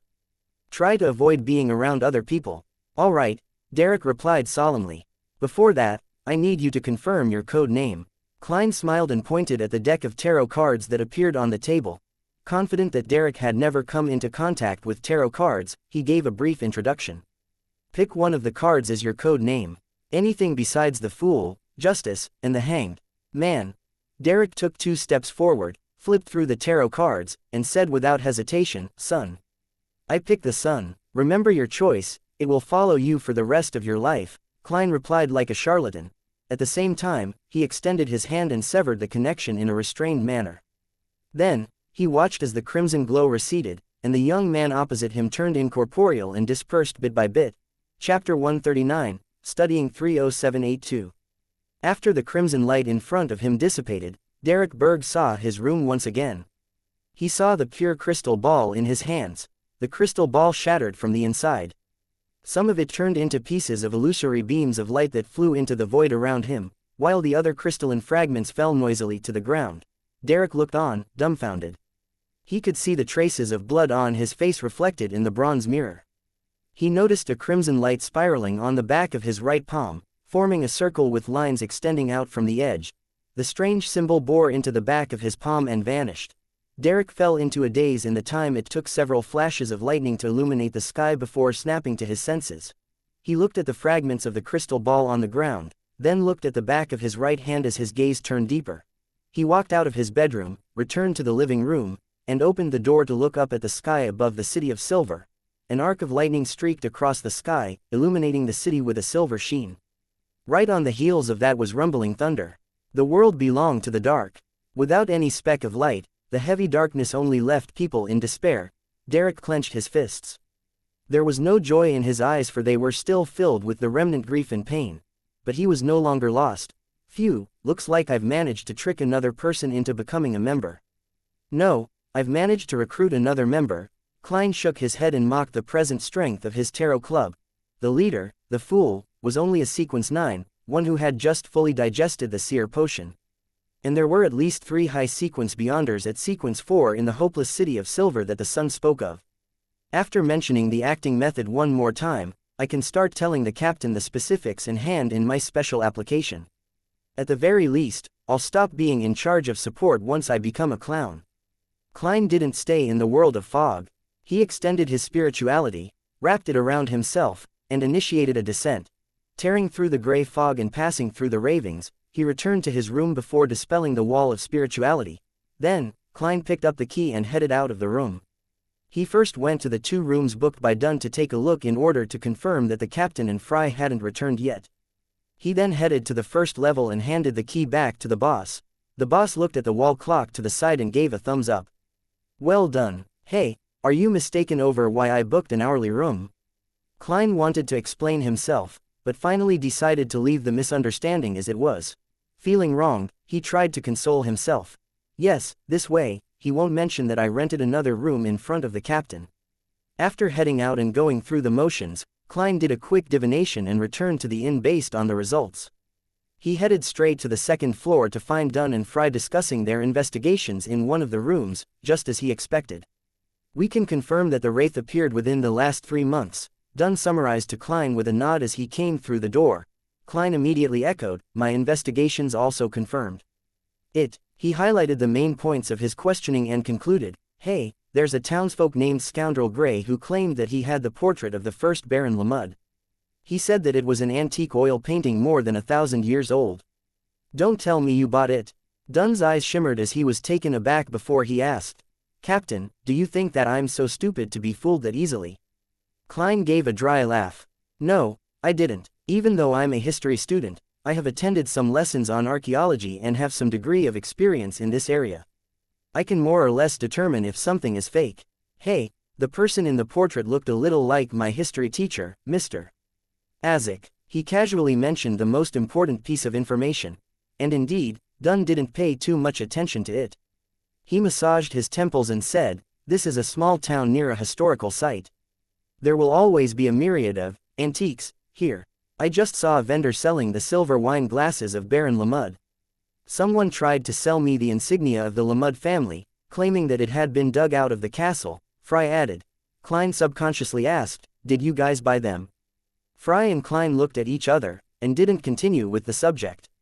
The next mission is for you or Fry to take sealed artifact 30782 out of town to somewhere uninhabited. Otherwise, a good half of the people in this inn will become idiots blathering praises of the sun. Are you going first, or Fry? Dunn looked at Klein with his deep gray eyes. Me. Klein raised his hand slightly and smiled. It's still quite early, so I can come back and have a nice sleep later. We're doing 2-hour shifts, right? Yes. Fry, go over with Klein and confirm where you'll exchange the sealed artifact. Dunn turned to look at corpse collector Fry. He had already found an opportunity to hand sealed artifact 30782 over to Fry when they split up to conduct their investigations. Otherwise, he would have been purified and started praising the sun. Fry hadn't had enough time to recover, and could only hold the item for another 3 hours. All right, Fry took out the mutated sun's sacred emblem from the inner pocket of his black windbreaker and handed it over to Klein. Klein took the item with a fair bit of curiosity and interest. The metal was warm to the touch, as if hot water was flowing within it. The warm, gentle glow was like a ripple, spreading outward in waves and bringing with it a pure smell. At the same time, Klein felt that the dark golden sacred emblem carved with the symbol of the sun was cleansing his spirituality, removing the impurities and leaving it pure. Of course, all sealed artifacts have their dangers. Death might occur if one isn't careful enough. It's even possible to have a fate worse than death, he muttered to himself as he placed the sealed artifact 30782 into his inner pocket. After inspecting his revolver, charms, and cane, he walked out of the room and left the inn together with Fry. They headed straight for the outskirts of Lamud town. The two circled an area beside a sparse and deserted forest and confirmed that there was no one within dozens of meters of them. Chase away anyone who approaches you, Fry coldly reminded, I'll come to take your place in 2 hours. Sounds good, Klein replied with a smile. After seeing Fry enter the town, he found a tall boulder he had eyed previously. He picked up some leaves from the tree beside him and wiped the surface of the boulder. He then touched the top of the stone with his finger and inspected the stone under the light of the crimson moon. After confirming that it was clean, Klein put on his black windbreaker and sat down. Why stand when you can sit? Klein thought to himself. After a few minutes of silence, he looked at the dark, quiet, and rather scary forest. He couldn't help but stand up, taking out several metal bottles from his hidden pockets and scattering their contents, herb powder and essential oils, around the boulder. Klein recited an incantation in Hermes. With the help of the materials, he created a barrier of spirituality, sealing the area he was in. He did this simple ritual for 2 reasons. First, He didn't want to rely too much on his premonition for danger as a seer to defend against corpses and spirits launching a sneak attack against him. The second reason was to keep the bugs away. This is 100 times better than insect repellent.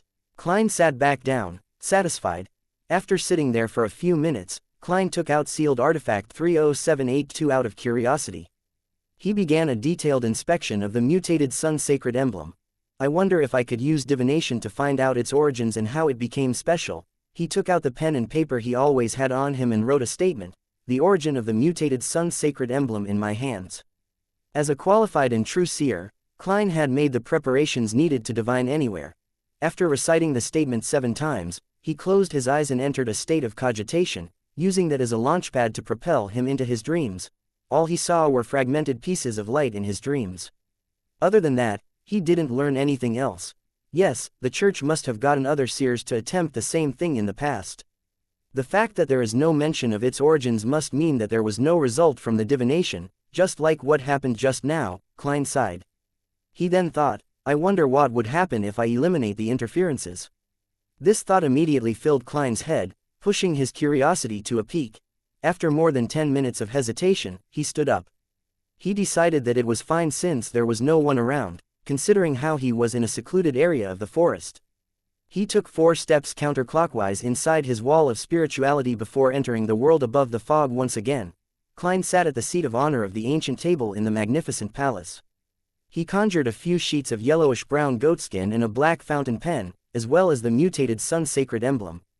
It feels rather real. He rubbed sealed artifact 30782 in his hands, finding the tactile feedback identical to the one he had felt in the outside world. It instantiates itself based on what I felt. Klein mumbled to himself before writing down the statement he had come up with previously. The origin of the mutated sun sacred emblem in my hands. After reciting the statement 7 times, he held the piece of goatskin and sealed artifact 30782 in his hands. He leaned back and entered his dream. In the blurry dream world, Klein saw a drop of glowing gold liquid. It was warm and bright. It was suspended above an altar, before a man dressed in a white classic robe. The man only had his back facing Klein. He had lost all signs of life as he fell slowly towards the sacrificial altar. At that moment, the sun sacred emblem he was holding had come into contact with the golden liquid, the latter quickly seeping into the emblem. The dream quickly dissipated after Klein saw this, waking him up. So it was because of the golden liquid that this sacred emblem has been so effective and uncontrollable to this day. Decades have passed since the discovery of this emblem, but its cleansing powers haven't declined. I wonder what that golden liquid was. Some advanced Beander ingredient. Klein toyed with the sealed artifact 30782 in his hand and slipped into deep thought. After deliberating over it for a few minutes, he tried to emulate the feeling he had in the dream. He wanted to separate the golden liquid from the mutated sun sacred emblem he had conjured. He accomplished it almost immediately as the thought came to him. Klein looked in shock at the emblem, which was no longer warm or pure. He watched as the drops of golden liquid silently suspended themselves in the air. He had even more praises for this mysterious space above the fog. This is practically a miracle, even if the separation and instantiation here isn't real. The origins of this drop of golden liquid. He penned down a new statement with great excitement. Chapter 140, Expert at Courting Death. The origins of this drop of golden liquid. After reciting the divination statement 7 times, Klein held onto the goatskin and the illusory golden liquid before leaning back in his seat. He didn't know if he could divine with the item that was instantiated based purely on a feeling. All he could do was make bold assumptions and carefully seek confirmation. In seconds, Klein's eyes darkened, turning from brown to black as he entered a state of cogitation. His eyelids drooped down and he saw the illusory yet blurry dream. In the blurry world that looked in shambles, a golden, glaring sun suddenly appeared. A low grunt resounded across the void. The pure and clean light suddenly lit everything up as the golden burning flames swept outwards. Klein was instantly expelled from his dream world and flipped onto his side as he shivered. His body seemed to become a huge bonfire which burned with a raging flame. At that moment, his thoughts were all over the place. No proper idea could form from the chaos in his mind. Rumble. The mysterious space above the gray fog shook violently, and the lofty palace collapsed inch by inch. The ancient, mottled bronze table broke into a few pieces. The terrifying changes only continued for 3 seconds before the world above the gray fog returned to tranquility as though nothing had happened. the gold flame on Klein gradually extinguished. He rolled around on his charred skin as he groaned in pain, until he eventually regained his ability to think. He supported himself on the armrest of the high chair and stood up with great difficulty. He was terrified and confused about what had just happened. He had never imagined that a mere divination would result in such consequences. He panted and lifted his head to survey his surroundings. He realized that the lofty palace and ancient bronze table, which looked like they had stood unchanged since ancient times, had been damaged. In the world above the gray fog, which had never experienced any abnormality, it was simply an unprecedented level of damage. What happened? Did my divination point towards some unfathomable existence? Klein calmed down slightly and let his burned flesh shed while he speculated. If I wasn't protected by this mysterious space above the gray fog, there might not even be ashes of me left behind. Could that drop of gold liquid be the blood of a god? Did I see the eternal blazing sun, or some powerful angel of his? No, that was the sun, so I think it was the former. Damn, did I just look directly at a god? Klein felt more fear as he thought about it. He felt that he had nearly died. Those who know nothing fear nothing, but those who don't court death won't die. In the future, I can't just divine anything and everything. Who knows what I'll see? If that were to happen once more, I don't know if this mysterious space could even shelter me from fatal damage. When that happens, I'd actually die.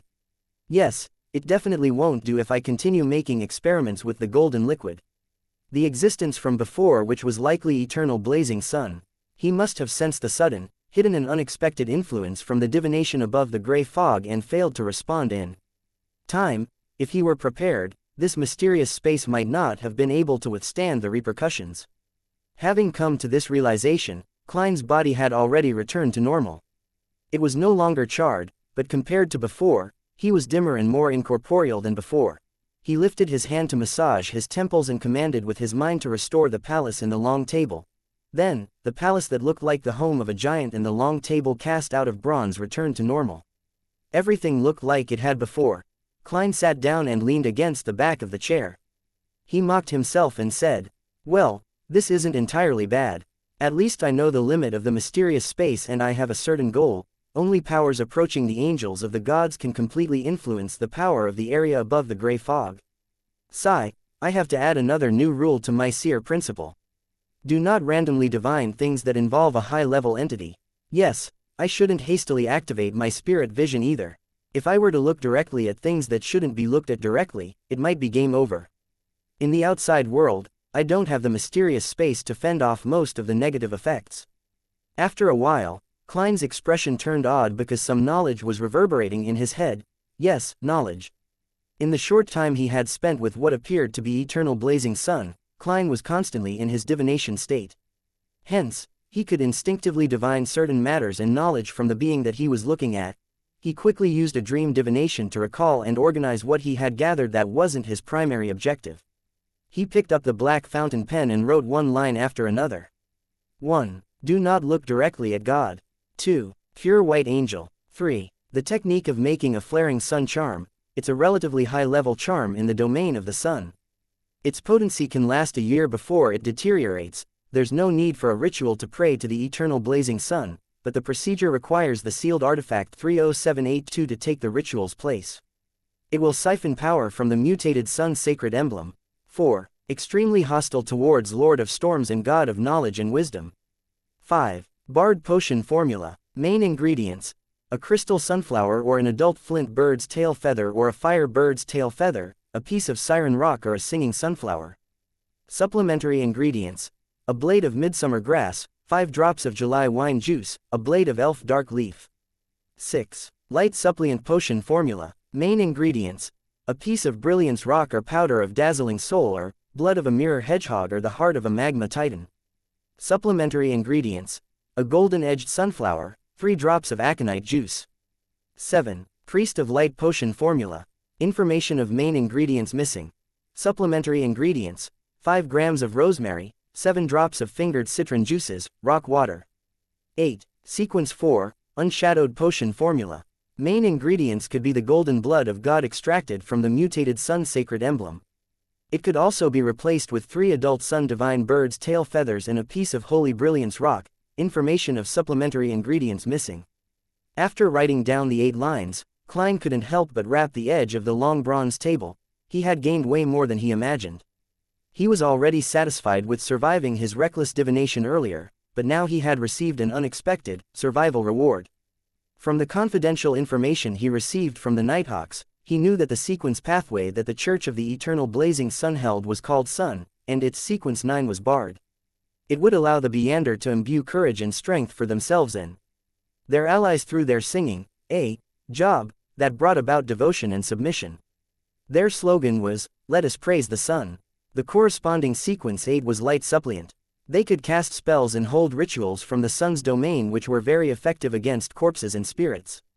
Sequence 7 was called Solar High Priest, which greatly enhanced the spells and rituals within its domain. In other words, I have obtained the complete potion formulas of Sequence 9 and Sequence 8 in the Sun sequence pathway. Yes, unlike before, the potion formula even lists replacement items and ingredient names from different eras, as expected of formulas obtained directly from Eternal Blazing Sun through divination. Klein thought in satisfaction. He had originally planned on seeing if the Hanged Man could solve the request of the young man from the City of Silver. After all, the Church of the Lord of Storms and the Church of the Eternal Blazing Sun were the most ancient orthodox sects. They had fought against each other for thousands of years, so it would only make sense for the two churches to have learned the initial sequence of each other's pathways.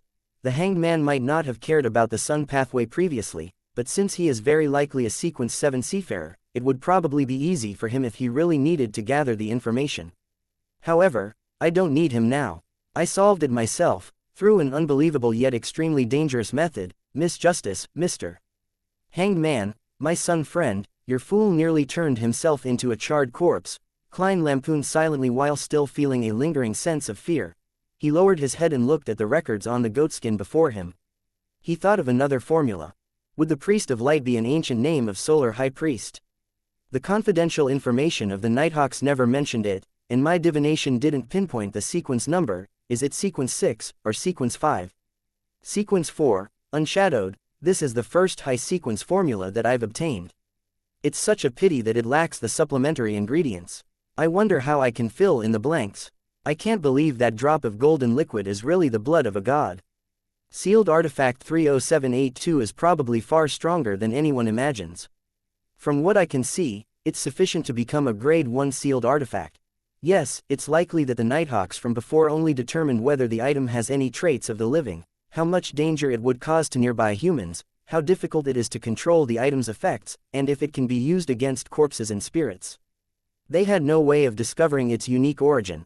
The mutated Sun Sacred Emblem can probably even fight against evil spirits. How could the examiner find an evil spirit to experiment on? As an official Nighthawk, I can't become the owner of Sealed Artifact 30782, but, yes, I can find an opportunity to make a flaring sun charm and siphon its power. Sigh, I certainly can't do it now. I haven't prepared the necessary ingredients. Why would I, a Nighthawk of the Evernight Goddess, carry the ingredients of the sun around with me? Klein massaged his forehead regrettably. He saw that there was no other movement in the world above the gray fog and finally relaxed.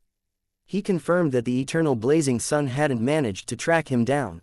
Do not look directly at God, do not look directly at a high-level entity. I must remember this. Why would the Eternal Blazing Sun be extremely hostile towards the Lord of Storms and the God of Knowledge and Wisdom? What the hell is a pure white angel?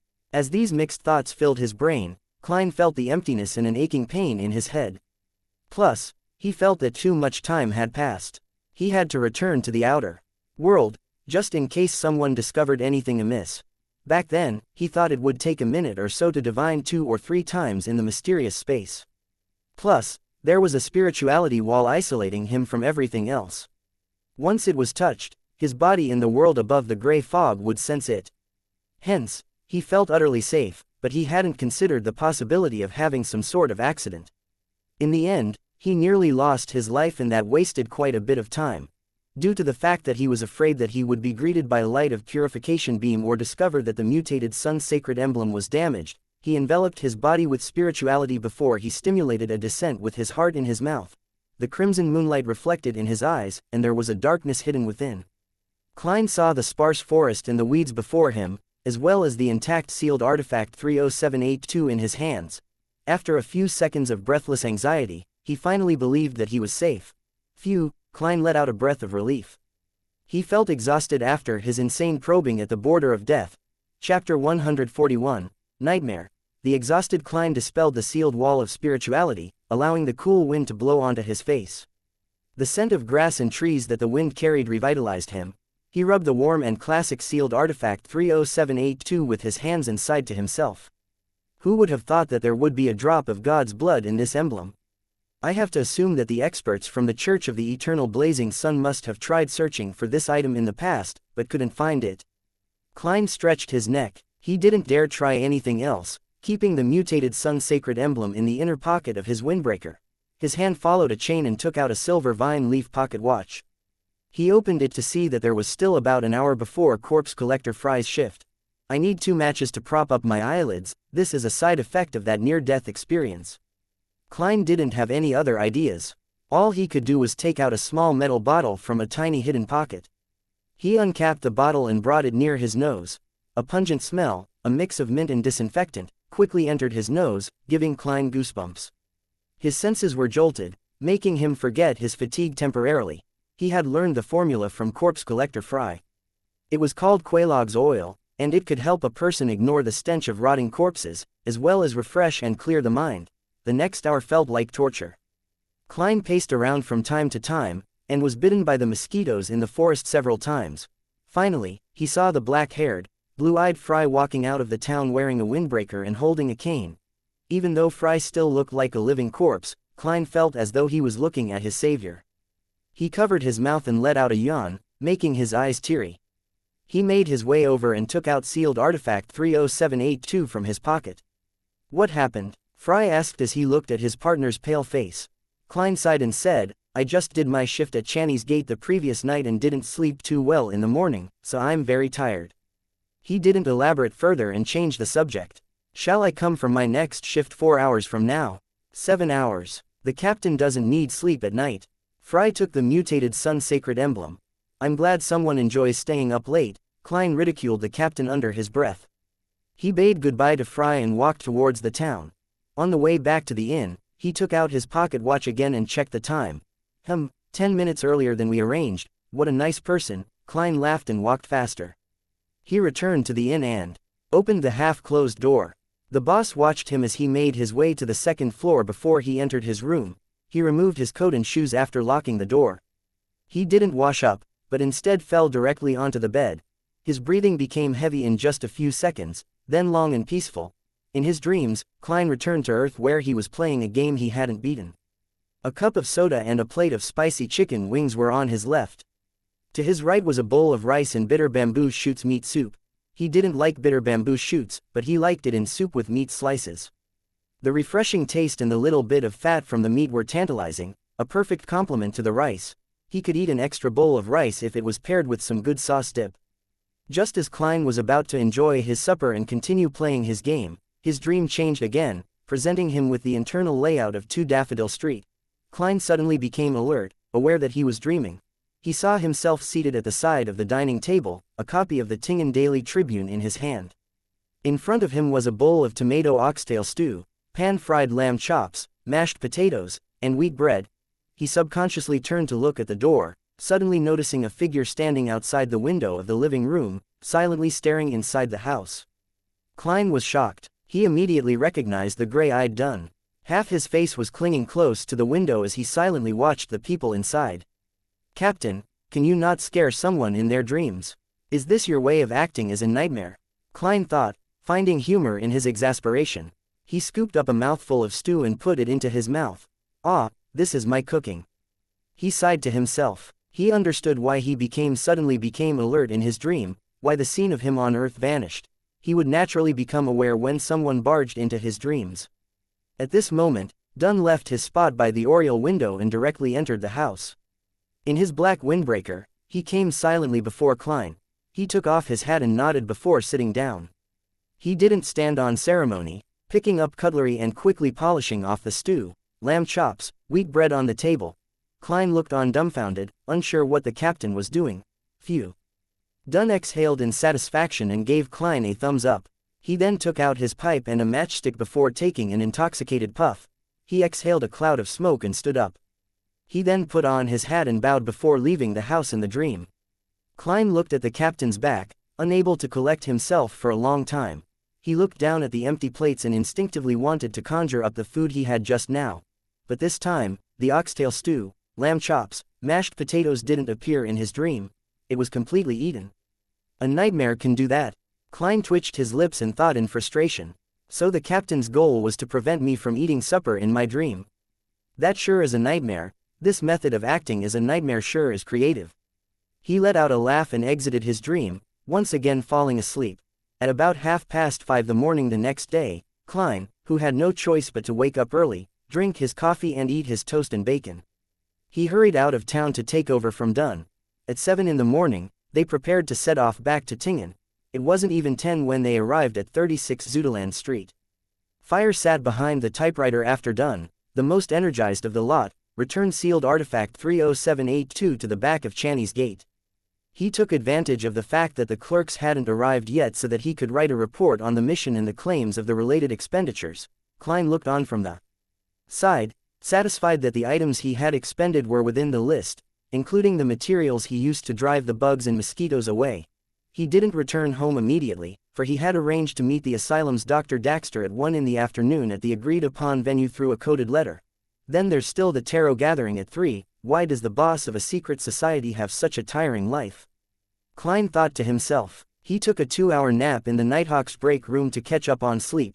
He didn't forget the information he had obtained the previous day. He wasn't worried that he would forget, for the information could be recalled using divination. He was afraid that he would disregard the existence of this information and even lose the ability to divine the information. Thus, he recalled the pieces of information once again before he slept to reinforce them. This was also the reason Klein insisted on doing a review every week and reorganize all the information he knew. After lunch, he took a look at his pocket watch and left the Blackthorn Security Company for the shooting club at 3 Zuiderland Street. Klein entered the reception area after pushing open the door, but he didn't head directly to the shooting range belonging to the Nighthawks. Instead, he found a seat in the hall as he waited patiently with his black cane in hand. He had arranged to meet Daxter at the Zuiderland Street Shooting Club. He had arranged this through handwritten letters. Whenever Klein needed to meet him, he would write to Dr. Daxter Guderian in place of a patient's family member and ask about a unique condition called dissociative identity disorder. In his letter, Klein would use various methods to mention the term spectator, as well as a hidden mark of ink to authenticate his identity. The letter would also casually mention a time to meet. As for the place to meet, they had already decided this the first time they met. If Klein felt that there was a need to change the location, he would mention it when they met in person. When Daxter Guderian needed to meet for non-urgent matters, he could send a letter to the Hound Pub or the Shooting Club. The recipient would be marked as Mr. Hornassus, which Klein would take at scheduled times. In urgent situations, he could hand the letter directly to the boss of the Hound Pub, Wright, and mention his search for mercenaries. This way, Wright, who was an associate of the Nighthawks, would immediately hand the letter over to the Blackthorn Security Company. After waiting for a while, Klein saw the refined Daxter enter the shooting club. A few minutes past 1, he was wearing a black hat and a fitted tuxedo. He had a cane inlaid with silver in his hands, as well as a pair of gold-framed spectacles on his face. Daxter walked around the club without attracting attention and saw Klein, who nodded slightly. He then retracted his gaze and walked to the counter, expertly applying for a shooting range and renting a gun. This was not his first visit. Small shooting range 7, 3 solely an hour. The fee for renting a revolver is 1 solely 7 pence per hour and it contains 6 rounds. The receptionist quickly settled the request.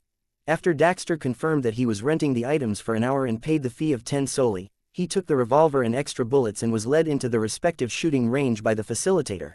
Klein waited another 5 minutes before slowly standing up. He grabbed his cane before walking to the small shooting range 7 and knocked on the door. The door opened a tiny crack with a creak. Daxter first looked around cautiously, then opened the door fully. Klein immediately entered and locked the door. "Good afternoon, Mr. Daxter," he said as he took out a 10 solely bill. He handed the bill over to Daxter. "We wouldn't let our associates bear any extra fees. Because I can claim compensation," he added in his heart. Daxter didn't decline. He took the cash and asked heavily, "Mr. Moretti, why did you ask to meet me?" Chapter 142, Association. Klein obviously couldn't just bring up the telepathist formula right at the start. However, He didn't hide his intention either. After all, the man opposite him was a spectator. He wouldn't be conned so easily. Has Hood Eugen behaved unusually recently? He first asked Daxter Guderian about the patient in the asylum who was a member of the psychology alchemists. Daxter examined Klein's eyes, expression, and gestures. He thought and said, "No, he's acting normal. Frankly speaking, I think if he really wanted to leave the asylum, he could immediately behave in a very healthy and very normal manner. But he hasn't done so, and he continues to stay in the asylum. He appears to be treating every patient. Yes, patients who exhibit chaotic, violent, or abnormal thoughts appear to be getting better. Maybe Hood Eugen is trying to train his Beander powers with this method." Psychiatrist, sequence 7 that corresponds to spectator. Perhaps even higher. Since Hood Eugen isn't a doctor in the asylum but entered as a patient, it means that he hasn't truly grasped the acting method. It should be as Daxter has guessed, he's probably training his Beander skills and doing so resembles that of the acting method. To a certain extent, it could slow down the potion's negative influence. Hence, Hood Eugen decided to just take the asylum as his home. Klein openly showed that he was in deep thought regarding Hood Eugen's matter, because that would make Daxter Guderian feel that he knew and understood a lot, making him appear unfathomable. With this in mind, Klein guessed something else. The psychology alchemists hadn't grasped the acting method. After all, even a mainstay member at the Sequence 7 was unaware of this. In this era with few Beyonders, a Sequence 7 was considered mid-level in any secret organization. They were important enough to know crucial matters, especially those that could help members resist the loss of control. Plus, the Psychology Alchemists was a secret organization that had only been established in the last 300 years or even earlier. It was understandable that they hadn't grasped or deduced the acting method. The only organization that brought up the method explicitly was the Secret Order. They were an ancient organization that had more than 1500 years of history and could be traced back to the previous epoch. Hey, the Church of the Goddess is even older than the Secret Order. Just the letter of saints from the Revelation of Evernight clearly indicates that it's nearly 3,000 years old. That's not to mention the mythical legends before that. How could such an ancient church not discover the acting method? During the long history of a huge organization, there must have been members who experimented with various possibilities, just like Spirit Medium Daily. They might not have understood the principle of the acting method in detail, but they acted out the name of the potion correctly anyway. They would have discovered the gist of it through the good feedback they received. As that accumulates through the generations of Nighthawks, unless the higher-ups were a bunch of curly-haired baboons, it would be impossible to deduce the acting method. Klein's thoughts made the connection and was suddenly shocked. To the Nighthawks who didn't know of the acting method, someone like Spirit Medium Daily was a genius, an example that an ordinary member couldn't emulate. Hence, no one suspected that the experience of Daily and others could be adapted for their own use. But to those who have grasped the acting method, this would be extremely odd. Klein believed that in the long history of the Church of the Evernight Goddess, Spirit Medium Daily was definitely not the first member to have used the acting method to digest the low sequence potions quickly. She might not even be in the top 10 or top 50. It doesn't make sense, unless Daily didn't understand the acting method on her own, but had other people's guidance. Then it could be concluded that every member of the Holy Cathedral follows the beliefs of the past, believing in their predecessors' experience, and not daring to rebel against their teaching. After all, rebelling would imply the loss of control most of the time. Yes, other than this explanation, there is another possibility. The higher-ups of the church have hidden the acting method, for some reason. I need to flip through some records and search for examples of Beyonders in the Church of the Evernight Goddess digesting their potions quickly, as well as their final outcome, Klein thought with a mask of solemnity. Daxter looked at him, waited for a few minutes, and asked curiously, "Officer, is there some sort of problem with Hood Eugen's actions?" "Not right now, it just made me think of other matters," Klein replied, smiling. He cast his suspicions aside. He asked instead, "Has there been any actions taken by the psychology alchemists recently?" "No, besides a small gathering in Awa to exchange items and experience," Daxter answered honestly. Klein nodded slightly and said, "How about your own situation?" Daxter controlled his expression as he replied, "Not too good myself. I still hear some ravings and have some illusions. If I wasn't a doctor specializing in mental health, I might even think that I have some sort of disorder."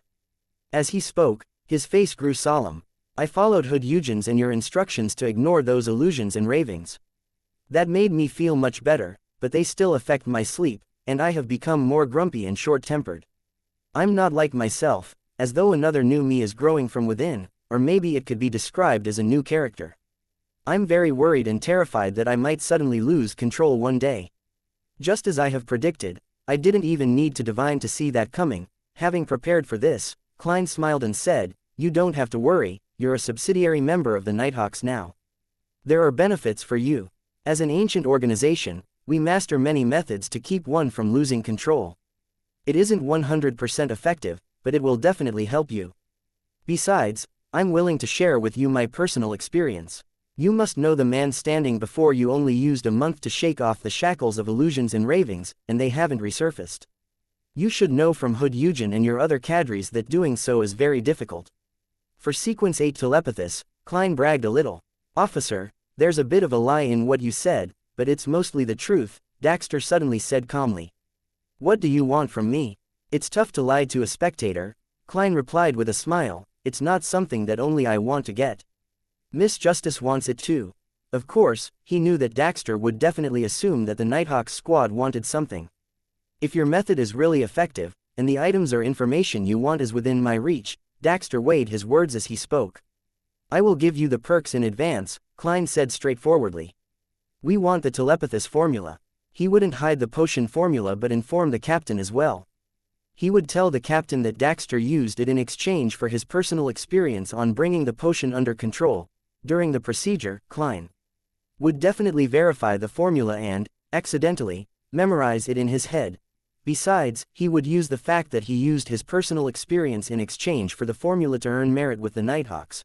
By then, with his previous merits, he might not even need to put in extra effort to apply for the clown formula and main ingredients. A formula for 2 deals, quite a good bargain, Klein thought happily. Daxter looked into his eyes and kept quiet for a while before he said, "You're very frank. I'll try my best to get the formula, but I'm not sure how long it'll take me. If it gets too dangerous, I hope that I can replace it with something else." "No problem." Klein didn't intend to force the request on the man. He then described the acting method vaguely. "The key to resisting the loss of control lies within the name of the potion. We have to understand it and learn its true meaning. You can't completely understand it by thinking about it. It must be understood through experience. For instance, as a spectator, you have to understand that you're only a spectator, not an actor. How a spectator should act is something that you need to discover through attempts and experimentation to deduce the principles required of you. From there, adhere to it strictly." Daxter listened attentively. Then, he replied, "That's a brand new way to look at things. Hey, I'm willing to use the word theory to describe what you just said. This is just like a theory of a play in opera. I'll try, and I hope it'll help. If it really works, I'll do my best to get you the telepathis formula. May the goddess protect you." Klein drew a crimson moon on his chest. Klein didn't request the potion formula of psychiatrist as well, because he knew that it was a task that Daxter couldn't complete with his current position.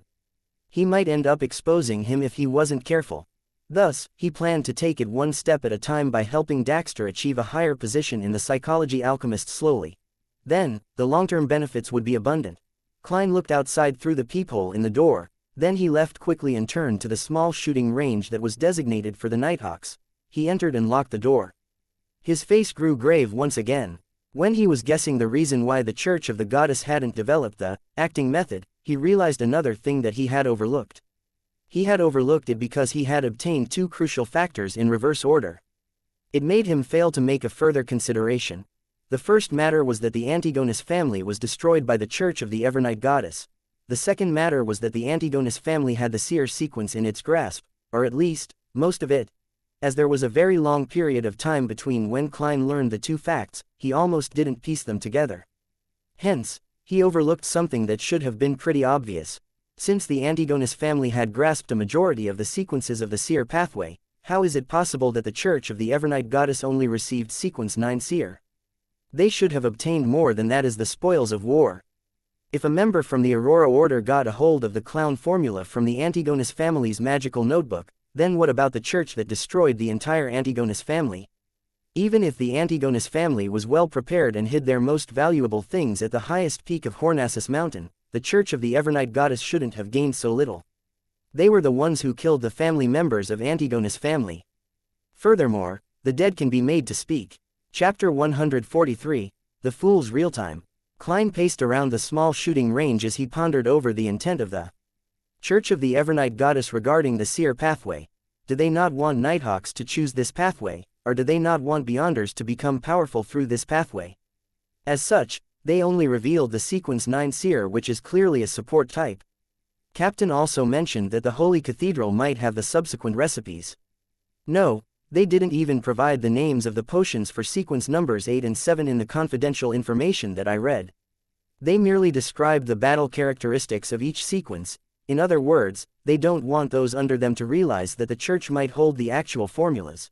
Is there a possibility that Nighthawks who chose this pathway could become vengeful spirits for the Antigonus family, and thus, the higher-ups of the Church made a decision like this?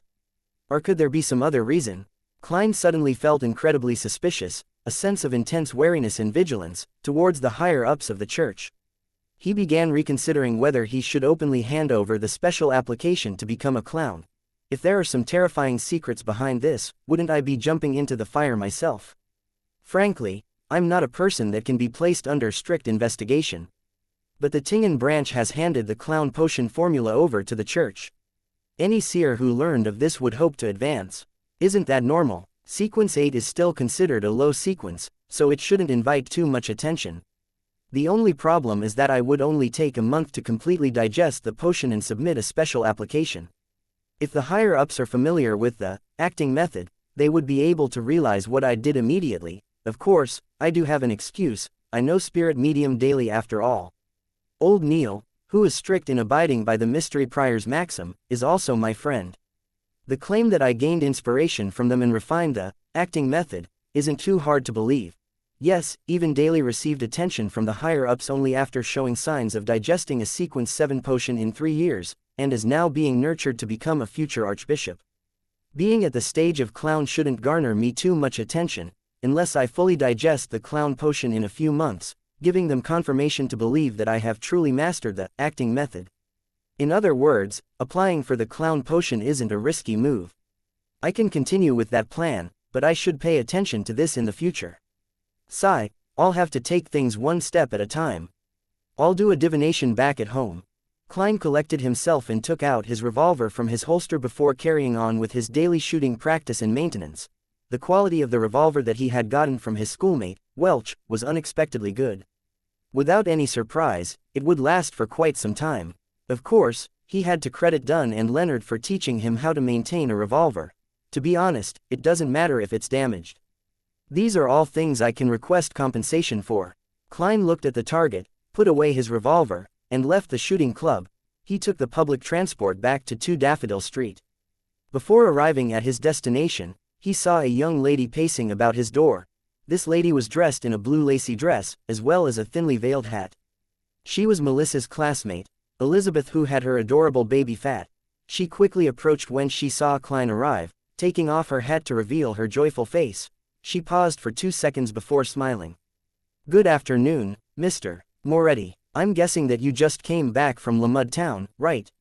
"I'm sorry, I came back in the morning," Klein smiled. "No, I came from Zudaland Street." "Yes, that was a very honest answer." He laughed to himself. Elizabeth froze for a moment, then said with excitement, "All right, I guessed wrongly. I came to look for you because I wanted to tell you that I didn't have that nightmare last night. I no longer dreamed about the knight in black armor. This was exactly the same as the result of your divination. Of course, that wraith was completely purified by sealed artifact 30782. I couldn't channel his spirit even if I was there, much less your dream." Klein laughed and replied gently, "I'm happy that you're freed from your troubles. I'm also very satisfied with my divination yesterday. Thank you once again. All right, I have to go now, I still have lessons in the afternoon."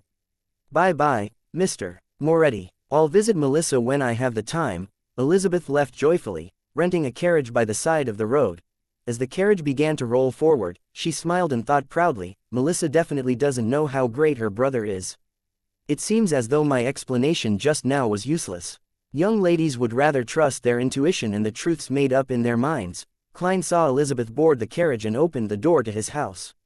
He made his way to his room. He rested for a while before he began to consolidate everything that had happened over the past week, including the questions he had yet to resolve. After completing the task, he burned his notes, took out his pocket watch, and opened it.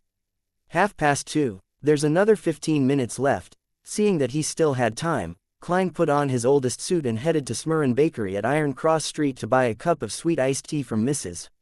Wendy. He drank his beverage as he returned, then sealed his room with a wall of spirituality at 15 minutes to 3. He then took 4 steps counterclockwise and entered the world above the gray fog. In the quiet, ancient palace, Klein conjured a piece of goatskin and wrote down a divination statement: I should obtain the clown potion through the Nighthawks. He put his pen down and untangled the spirit pendulum on his wrist. He grabbed the pendulum firmly with his left hand, allowing the topaz to be suspended right above the piece of paper. He recited the statement 7 times.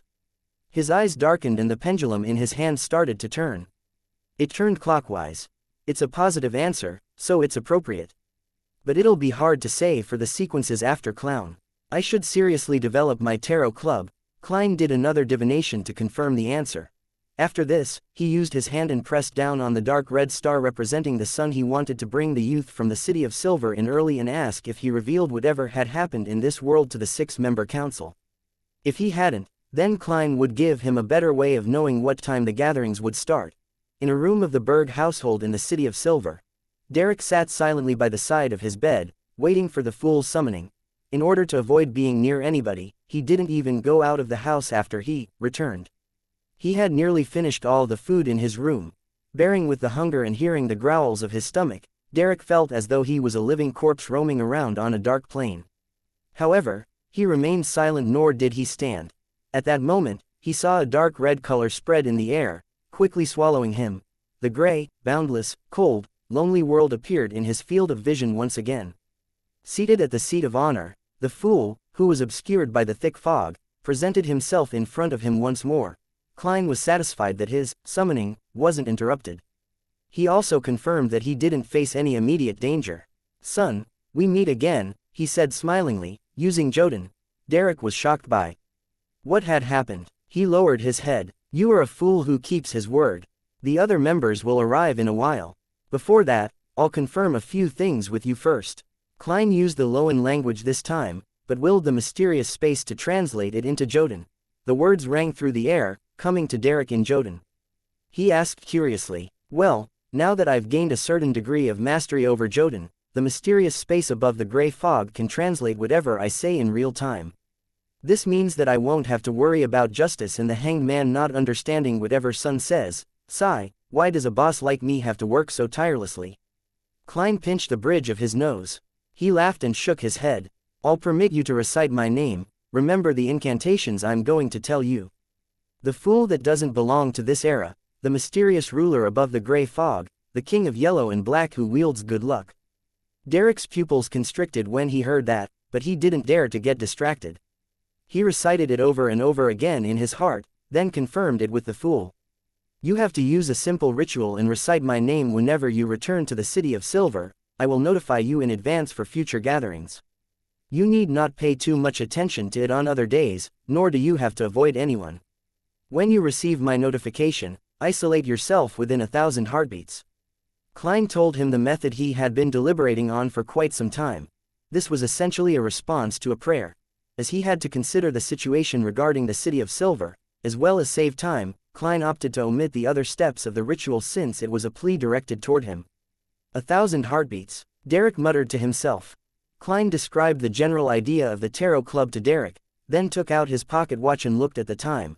Derek froze for a while, instinctively looking at the wondrous item. When 3 approached, Klein extended his hand and pressed on the dark red stars representing Justice and the Hanged Man. Derek didn't blink as he witnessed this.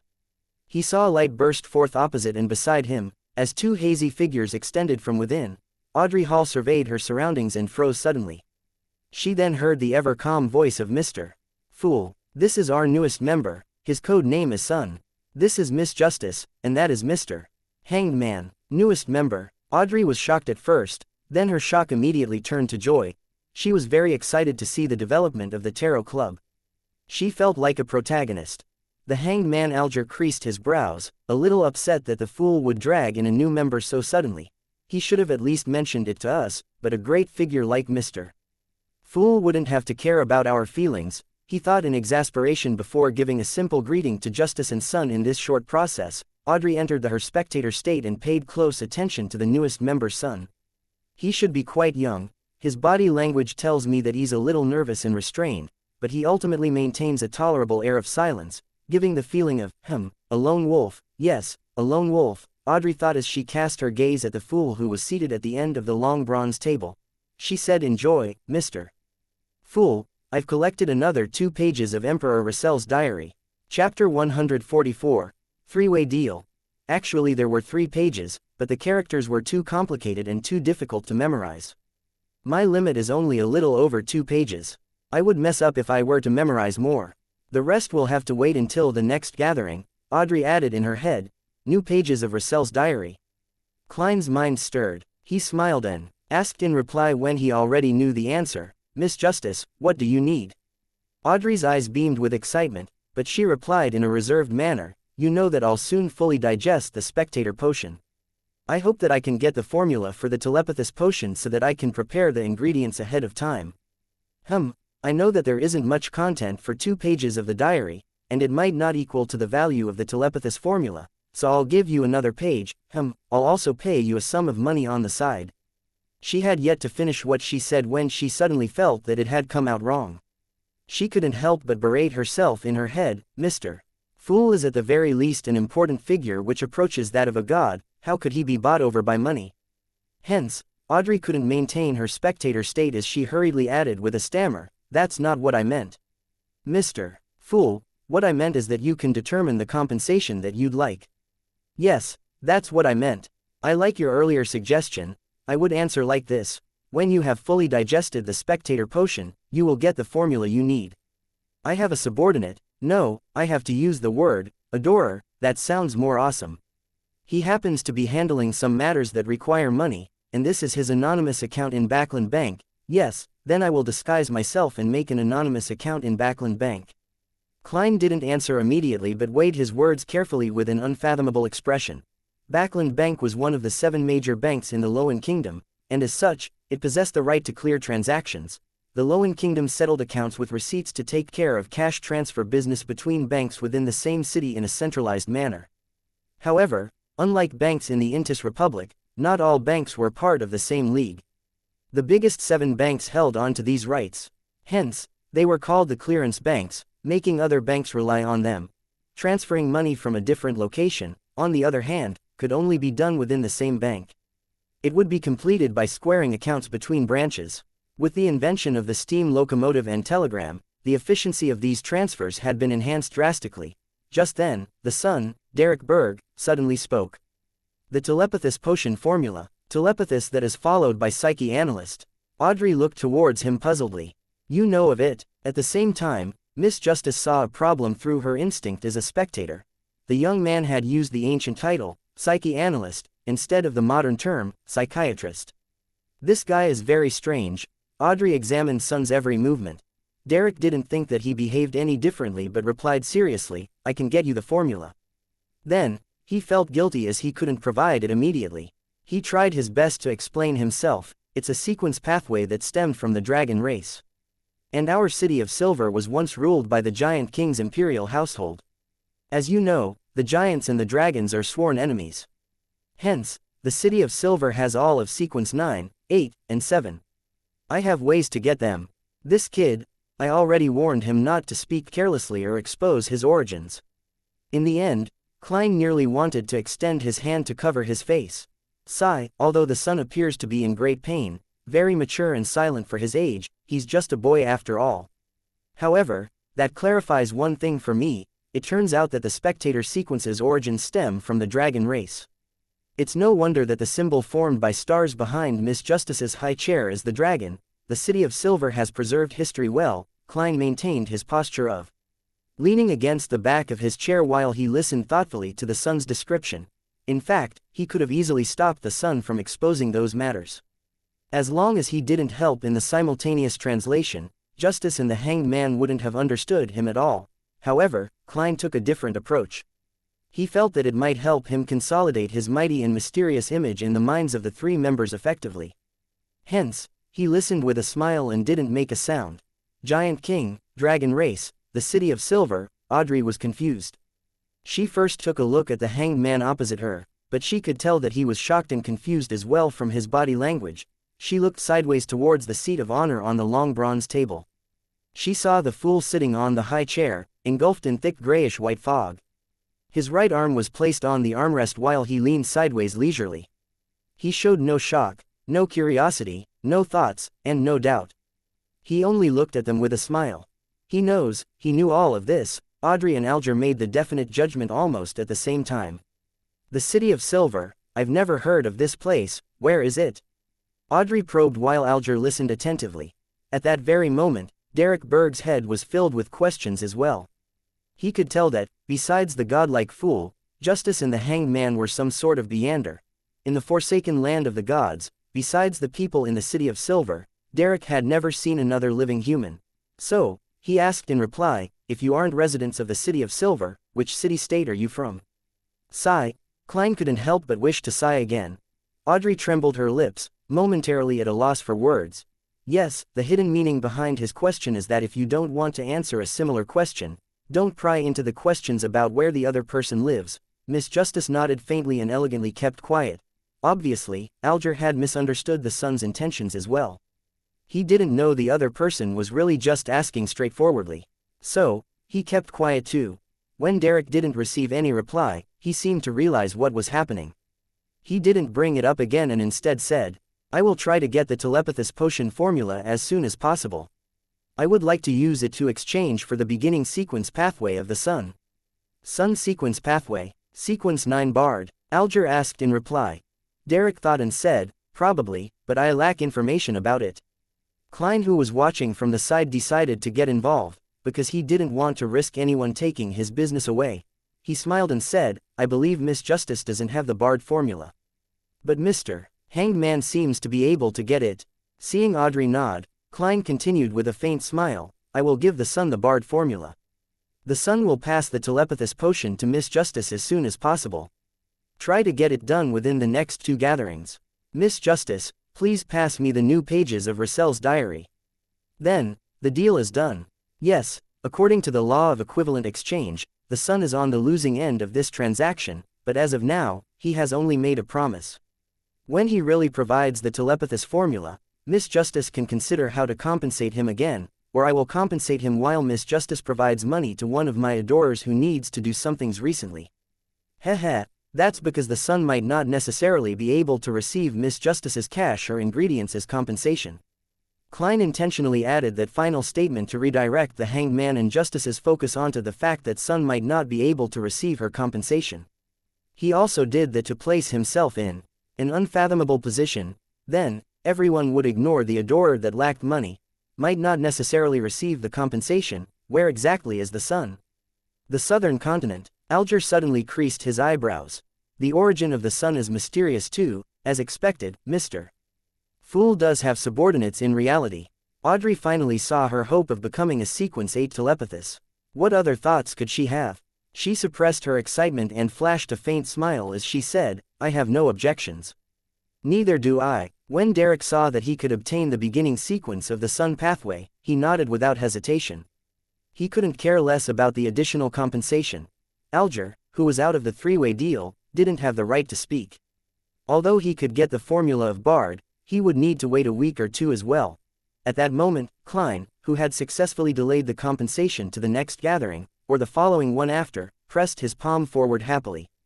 The Bard formula surfaced. Main ingredients: a crystal sunflower or an adult flint bird's tail feather or a fire bird's tail feather, a piece of siren rock or a singing sunflower.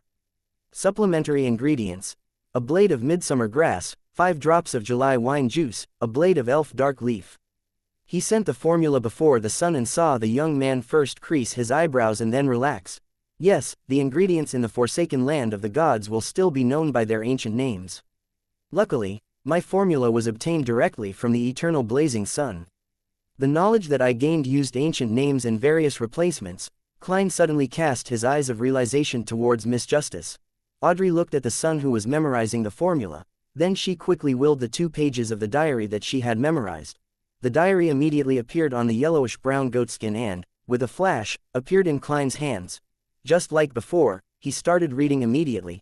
3rd November, Matilda is 3 months pregnant now. I even find those maidservants who come from the villages beautiful. No, I can't lower my standards. Coincidentally, Countess Flore has invited me to join a private party, hee. 8th November, Archbishop Van Esten sought my help. Huh, what can I do for an archbishop? 9th November, it turns out that there is actually a secret hidden within sequence pathways. Archbishop Esten told me that after becoming a sequence 5 Beander, the rest of the sequences could be replaced with sequences of the same level from 1 or 2 other pathways. In other words, it starts from the mid-sequence to high sequence. But this is only limited between those 1 or 2 pathways. If it's replaced with a potion from a wrong pathway, semi-insanity is the mildest outcome, and one can't advance any further. This way, one can begin substituting pathways from sequence 4 onwards. Sleepless and corpse collector pathways. Yes, the Church's savant and mystery prior pathways can also substitute for one another at a high sequence. Chapter 145. Request for cooperation. Some pathways are interchangeable after sequence 5. That's different from what the Nighthawks told me. Isn't it a fact that you cannot change your pathway after you choose one? Wasn't it mentioned that diverging from your pathway would allow one to obtain strange, mysterious powers, but that person would definitely go insane and would never be able to advance? To think that there are some hidden exceptions to this. Klein looked at the diary, his pupils constricting. He didn't think that the Emperor Russell would spout nonsense about something like this. After all, the surprise in his words were so real. But he didn't assume that the information Emperor Russell had received was definitely correct. There was also a possibility that he had been lied to, or that he had misinterpreted the information. I will need to verify this. I'll commit it to my memory first, Klein reminded himself, then thought deeply about this.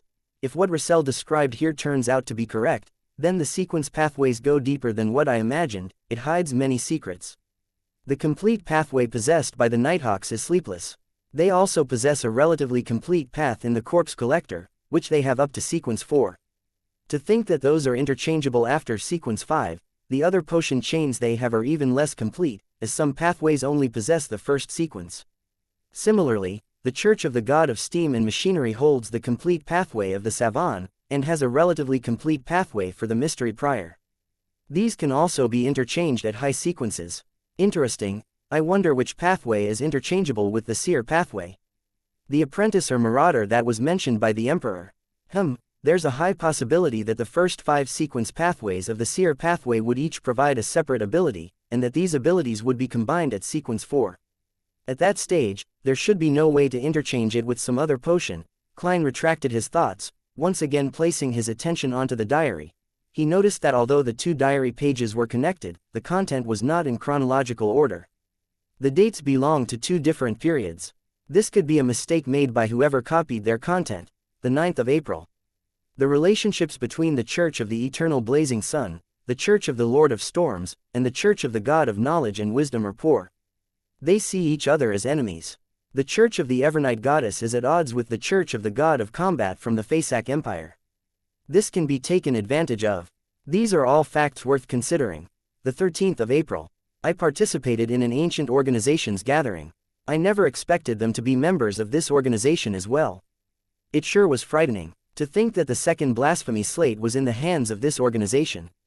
This is the first time I'm seeing this legendary item. Indeed, it was hiding an unimaginable secret, hee. Perhaps there will come a day when I will create a blasphemy slate unique to me. No, a set of them, with each one hiding an ultimate secret. Holy fuck, Emperor, why didn't you specify the name of this ancient organization? You're killing me. Perhaps, Russell had a reason, or didn't dare to write down the name of the organization, even if he was using Chinese. Klein looked at the diary, a little uncomfortable and puzzled. But with this page of the diary, Klein could finally confirm that Emperor Russell had seen the second blasphemy slate. Furthermore, he created a set of cards after that. Each card represented a pathway to godhood. Yes, that could be the ultimate secret that matches each pathway to godhood. I wonder where that set of 22 cards are now. That ancient organization managed to obtain the second blasphemy slate. Klein's thoughts flowed quickly, but he quickly reined in his thoughts. He shifted his gaze away from the diary and shot it towards the hanged man, justice, and the sun. He smiled and said, "Actually, you didn't need to wait for me. It's our honor." Alger had already reined in his dissatisfaction as he answered humbly. Audrey thought for a moment before smiling. "Mr. Fool, the open selection of government officials through examinations that you described previously has already garnered the support of the King and the Prime Minister. It will soon be passed by the House of Lords and the House of Commons and is predicted to be implemented early next year. It looks like the King and the Prime Minister still use their brains," Alger mocked out of habit. "Well, with Benson's intellect and diligence, his grammatical and accounting skills should be passable by early next year, but once it's passed by the two houses, it will definitely be announced widely by the various newspapers. I wonder how long Benson's advantage will last. The earlier the examination, the better. Sigh. There's no way Benson can triumph over the elites who graduated from the various universities in such a short period of time. But he need not compete against them, the positions they're fighting for wouldn't be the same. Those people might only have their sights trained on positions such as the cabinet secretary, or finance secretary." The silent Klein worried for his brother as he nodded his head with a smile. Audrey straightened her back when she saw the fool's affirmative nod. She said with a smile, "Mr. Hanged Man, you got me to check on something for you previously. I've received an answer. The King has been convinced by the Prime Minister and won't seek revenge on the Fasak Empire at the East Balam shore for the time being. I think you can now give me the extra payment that you promised me." Alger thought for a few seconds before saying, "Miss Justice, thank you for your answer. This eases my concerns over certain things. What kind of extra payment do you want? I'll consider it if it's within reason." Audrey smiled, obviously prepared. Clues to the psychology alchemists, or clues to the main ingredients of the potion telepathis? Of course, that can wait until after the sun hands the formula over to me. "No problem," Alger said without hesitation. 2 seats away from the hanged man, Derek Berg couldn't understand a single word. He was very confused, feeling that he only understood a few terms, but couldn't string them together to provide any logical sense. A method of selecting officials through examination. A King and Prime Minister, House of Lords, House of Commons, East Balam Shore, Fasak Empire, psychology alchemists. He understood none of that. Fasak, the root of the word came from Jotun. What connection did it have with the fallen giant king's imperial household? Derek looked at Justice and the hanged man, suddenly having the feeling that they might not come from the same world. Could there be another city-state, or one that had formed a nation, somewhere far away from the City of Silver in the Cursed Lands? Derek remained silent and listened on. He had a faint understanding of why the mysterious fool mentioned that he might not be able to receive the monetary compensation Justice was going to give him. To be able to gather people this far away from each other, disregarding the terrifying monsters hiding in the darkness of the Cursed Lands, the fool might really be a god, an ancient god, he thought. After accomplishing everything that she set out to do, Audrey wanted to become a silent observer, but she suddenly remembered something. She spoke in a hurry. "I recently came into contact with a Beander circle and found out about a powerful person named Mr. A. Mr. Fool, Mr. Hanged Man, Mr. Sun. Do you know of this person's background and identity?" "I don't even know what you're talking about." Derek maintained his silence. "Mr. A. I only know a Mr. Z. With such a similar code name, could he also be from the Aurora Order?" Klein made a guess, but didn't give an answer. He had to maintain his image and try not to give answers he wasn't confident in. If he had to, he would give a vague description just like a charlatan. Alger looked at the fool and found him calm and unchanging. It was hard to read his true thoughts. Thus, he said in a deliberative tone, "The Aurora Order is at odds with the Church of the Lord of Storms, the Church of the Eternal Blazing Sun, and the Church of the God of Knowledge and Wisdom, so members of these churches understand the Aurora Order more than any other organization. And I happen to know something about them. You need not explain, I know that you come under the Lord of Storms. Of course, you could be a whistleblower, but why would there be hatred between the Aurora Order and the 3 ancient churches?" Klein smiled but didn't speak. He looked calmly at the hanged man. Alger knew that he couldn't hide his sequence pathway from the fool, but didn't pay too much attention to it and continued. "The Aurora Order has 5 saints and 22 oracles. These oracles use the alphabet as their code names, from Mr. A to Mr. X. They are beyonders, with the weakest being sequence 7 and the strongest sequence 5. They are all adept at hiding themselves. Should a oracle die, a new oracle will take their place.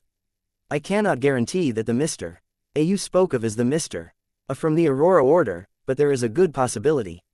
As for the details of the Aurora Order, I have mentioned that to you before. Audrey nodded, becoming even more cautious of Mr. A. She said, feeling a little pinch in her heart, "Thank you for your answer, Mr. Hanged Man. You need not make a payment anymore. No, I wish to ask for your help with the answer just now, as well as provide extra compensation," Alger said with a deep voice. "What help?" Audrey asked curiously.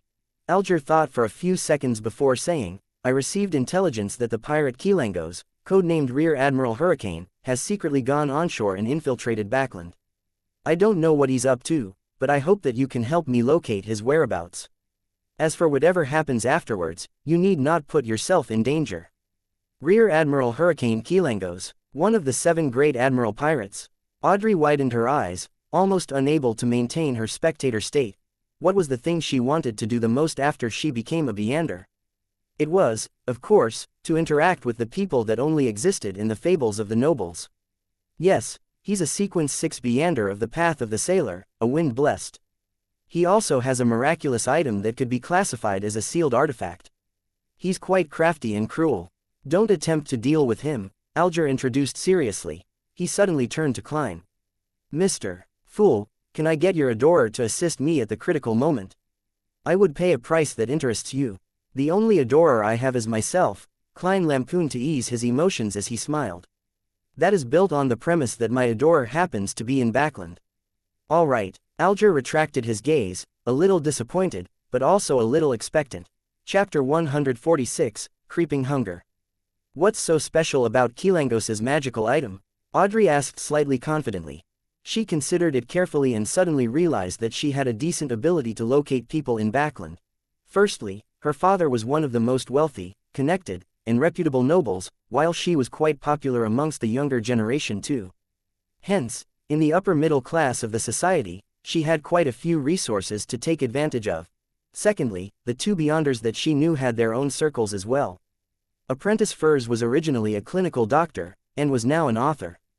She knew quite a number of people in the literary world and publishing industry, as well as among the middle-class doctors. Arbiter Zio Derecha had helped many middle-lower class people to coordinate and mediate disputes over a long period of time. She was also quite famous in East Backland Borough among the working class and mafia. She had a lot of hidden channels. Plus, considering the Beyonders that they knew and their circles of influence, their ability to look for a person wasn't to be belittled. Towards Justice's question, Alger answered almost straightaway without hesitation or thought. "No one knows the real name of the magical item, but the people who have come into contact with it call it the creeping hunger. Kilangos uses a living person's soul and flesh to satisfy it every other day. Otherwise, it would consume its owner as a replacement. This could be one of the most important clues to seek out Kilangos," Audrey said, creasing her eyebrows. She felt utter discomfort and extreme hatred towards any evil item that desired a living human's fresh blood and soul. "Yes, but in a big city with at least 5 million people, a few vagrants going missing wouldn't be noticed," Alger reminded her. "Ever since he got his hands on the creeping hunger, Kilangos has been very difficult to deal with. He was originally a wind-blessed. He possesses great Beander power in domains related to water, wind, and the weather. But, later on, people realized that he could drive his targets crazy, enter the dreams of others, summon light to purify a dead soul, sing to strengthen himself, and change his appearance. There's almost nothing that he can't do," Alger described in detail. "We suspect that those are all effects that came from the magical item, creeping hunger." Before he finished sharing, Derek Berg, who had been listening quietly, suddenly blurted, "Shepherd.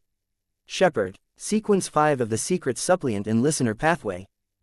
Among the 6-member council in the City of Silver, there is a new elder who's a shepherd. Sun had mentioned that she's strong enough to fight against a Sequence 4 expert. Well, an evil spirit of the same grade." Klein's expression changed slightly, but it was covered by the gray fog.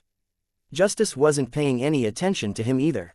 "Shepherd?" Justice and the Hanged Man asked in unison.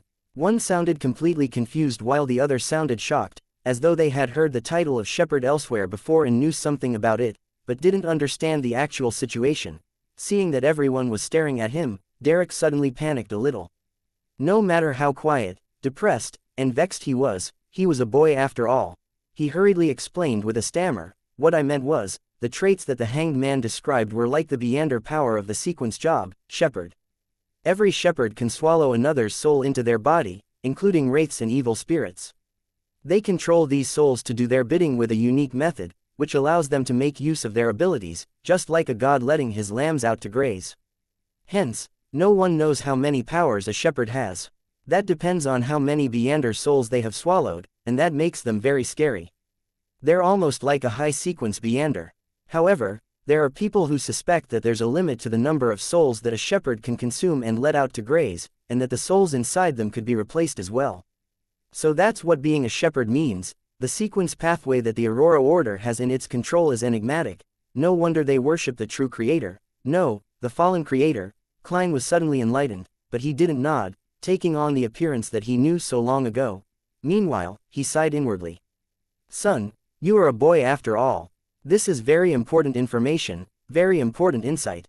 You could have exchanged it for valuable things, but you just revealed it all. Just like that." "Yes, the ability demonstrated by the magical item Creeping Hunger is similar to a Sequence 5 Shepherd. I wonder if other sealed artifacts have the same powers of Beyonders. I wonder which sequence the sealed artifact 2049, the Antigonus family's puppet, resembles." After listening to Sun's explanation, Alger seemed to have sorted out the puzzle in his mind as he nodded in silence. Audrey got even more curious and pressed, "Which sequence pathway is Shepherd from? Which number is it?" "The secret suppliant pathway, Sequence 5. Klein seized the opportunity to answer so as to demonstrate that he knew everything.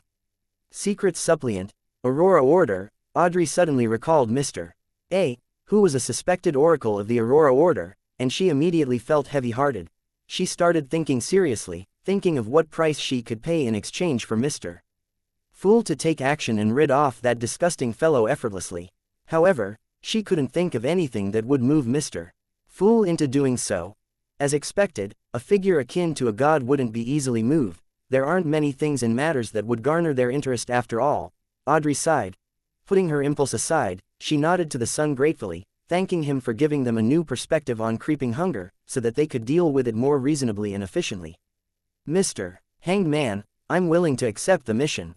But I can't guarantee if I can find Rear Admiral Hurricane, Kilangos." Audrey looked opposite her when she spoke. "There's no better answer than this. Regardless of your success, as long as you try, I will definitely compensate you with things like secret information or intelligence. And if you succeed, maybe I could provide you the telepathist's main ingredients directly. Of course, the prerequisite is that we have to know what it is," Alger promised generously, which was a rare sight. "Deal." Audrey pursed her lips and replied with a faint smile. Then, Alger created Kilangos's portrait with Klein's permission and assistance. He was one of the 7 major pirate admirals. He had a distinctive broad chin, brown hair tied into a bun at the back of his head like an ancient warrior, and green eyes that seemed to hint at laughter, but were abnormally cold. After they finished their discussion and shared their insights, Klein smiled as he announced the ending of the gathering. He saw Justice and the Hanged Man get up swiftly from their seats and bow while the sun mimicked their motions, only slower. He pressed forward with his right hand and severed the connection, but he didn't leave immediately. In the Berg household in the City of Silver, Derek looked at his familiar surroundings and glanced outside at the dark sky that had flashes of lightning. He was momentarily thrown into a trance, but he soon jolted to his senses. He searched for goatskin and a quill before writing down the barred formula he memorized. He looked at it several times and was finally certain that there was nothing wrong with it. Derek wasn't worried that possessing the barred formula and becoming a different Beyonder would gain the suspicion of the upper echelons of the City of Silver. This was because in past exploratory expeditions, members of those elite troops would often collect some formulas, ingredients, and strange artifacts from the monsters in the abandoned and destroyed cities. During this process, it was normal that people kept some of the loot privately. As long as it didn't involve anything too important, the captains and higher-ups would tacitly overlook it. Over time, some formulas started going around through non-official channels within the City of Silver. Some became the foundation of strong families from generation to generation. The things of the dark surrounding the City of Silver were relatively fixed. Some ingredients could be obtained easily while some could only be encountered if one went far into the cursed land, putting aside the goatskin. Derek recalled the mysterious fool's instructions. Hence, in his simple bedroom, he lowered his head and simply prayed. The mysterious ruler above the gray fog. The king of yellow and black who wields good luck. Jotun was a very ancient language. It came equipped with the mystical properties demanded by rituals, prayers, and spell casting. Therefore, Derek didn't need to change the incantations into ancient Hermes. Klein, who was seated at the seat of honor at the long bronze table, suddenly heard prayers reverberating in his ears. He then saw the crimson star that corresponded to sun blinking. He didn't try to touch it, but planned to reply to him 10 minutes before the next gathering so that the city of Silver Youth would make preparations to be alone. The most important part was for him to evade the conversion of time and date, to decrease the possibility of damaging Fool's mighty image. After he confirmed that, Klein wrapped himself up with spirituality and stimulated a descent. Returning to his room, Klein removed the spirituality wall and took a break before he got ready to head out again. It wasn't necessary for him to play the role of a seer, and he didn't have to fix his trip to the divination club into his daily schedule. He would only visit occasionally to make some extra pocket money and fulfill his supervision as a nighthawk. Originally, Klein wanted to laze around through the entire afternoon, but he suddenly thought of something that he had yet to do. So, he had no choice but to gather himself up. According to his appointment, he had to pay Detective Henry a visit that day and accept the final report about the Red Chimney investigation. Sigh. I've heard that the big-timers are all quite busy. I still have to spare some time to go to the Tingen Family Servant Assistants Association with Benson and Melissa to look for a good maidservant. Klein unwillingly changed his shirt, put on his black tuxedo, and held his silk top hat and silver inlaid cane before walking out the door like a gentleman. At Beswick Street, under Henry's private detective company, Klein put on a mask and lowered his hat as he went across the street quickly and entered the stairway. Chapter 147, Night Visitor. In the office of the private investigator. Sir, your request has been completed, Detective Henry said to the gentleman in front of him with his hoarse voice. He heaved a sigh of relief. This wasn't an easy mission, nor was it too difficult, but it used up a great deal of our resources and energy. To be honest, I'm a little regretful. I regret setting too low a price for this mission. No matter what you say, I will not pay a single penny more. Klein emphasized in his heart. He pointed at the thick stack of documents on the coffee table and asked, "Is this the investigation report?" Yes. Henry pressed on the report that had at least 60 pages inside. This is the most troublesome report that I've completed. He hadn't even finished his sentence when he saw Klein hand over £4 in cash. His attention shifted to determining the authenticity of the notes. This is the remainder of the fees. Klein held the thick stack of notes. Henry coughed. You sure are a gentleman that keeps to his word. Sigh. I didn't expect the investigation report to use this many pieces of paper. It was completely out of my budget. At that moment, Klein took the thick investigation report and stood up. He gave a slight bow and immediately made his way to the door with his cane in hand. Detective Henry's last sentence was left stuck in his throat. Hey, how can you expect me to pay for the paper used in the investigation report? That should be included in the fees already. Klein touched the £5.8 solely he had left and muttered in his heart. He walked quickly onto Beswick Street.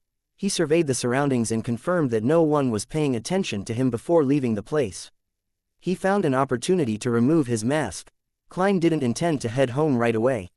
He wanted to search for a cafe and organize the investigation report. He wanted to find the houses that had a change in tenants after divining the Red Chimney. He could then conduct his search before dinner. There were many cafes in the area, but none of them met Klein's criteria. Ever since steam and machinery became the symbol of the times, more and more cafes had toned down on their decor and become something like cheap restaurants. They provided refreshments, coffee, bread, and dishes like pea and mutton stew to the busy workers. Thus, respectable ladies and gentlemen no longer went to cafes to discuss things. They no longer viewed these actions as being symbolic of their status. Various clubs started appearing and replaced cafes as a place for socializing. After some time, Klein finally found a cafe that had a decent atmosphere. He sat in a secluded corner and took a sip of his 1-penny Southville coffee before flipping open the investigation report. In Tingen City's North Borough, South Borough, East Borough, West Borough, Golden Indus, Harbor Borough, and University Borough, there are a total of 1179 buildings that have a dark red chimney. Along the outskirts of Tingen City, there are a total of 546 buildings with the red chimney the requester described. This doesn't include buildings in towns or villages that are relatively further away despite them falling under the jurisdiction of Tingen. Below are the addresses and tenant records of each of those buildings. As per the request, the activities within the last 3 months are recorded in more detail. Klein flipped through page after page, occasionally making notes on paper he brought around with a fountain pen. Finally, when he found the type of red chimney he had seen, he realized that there was a change of tenants in 25 buildings. That's not too many. I should try to finish my investigations within 2 days. After all, I've seen that red chimney in parts of the house in my dream. My spiritual sense would have a feeling of familiarity when I see those signs again.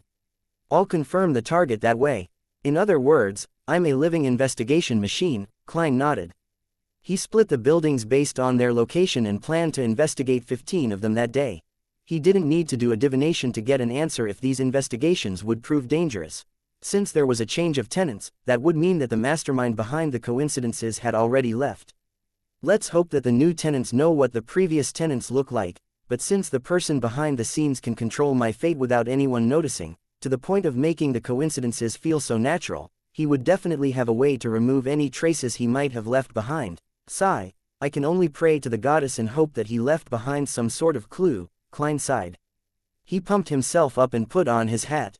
He then grabbed his cane and the report before leaving the cafe. Klein spent 2 soldi on a rented carriage and visited 15 buildings with the red chimneys before dinner. Unfortunately, none of the buildings was the one he saw in his dream. It would be quite troublesome if tomorrow's investigation yields the same result. He might still be living in the house with the red chimney even after I saw it in my divination. This could say that he is very confident and isn't afraid of my investigation. In fact, he might not even be afraid of the Tingen Nighthawks. Or perhaps, he doesn't know that he's been exposed. That would mean that the power resisting my divination was a power not belonging to him. Klein stood in front of 2 Daffodil Street and analyzed the various possibilities. A few minutes later, he patted down his tuxedo and pressed on his hat before taking out his key and entering the house with a smile. He intended to prepare stewed mutton and honey-glazed barbecue for Benson and Melissa that night. At 11 in the evening, the siblings bade each other goodnight and returned to their respective rooms. Klein closed the door to his room and stood before his desk. He looked outside the oriel window with the light of his gas lamp. At that moment, the streets were engulfed in darkness, with only a few street lamps illuminating the way. Stars dotted the screen that was the night sky. There were many stars, they were just not clearly visible. I wonder what Backland is like, with its titles of the Land of Hope and the Capital of Capitals, Klein muttered to himself. He extended his hand to grab his curtain, intending to draw it. At that moment, a sinister wind blew at him without warning.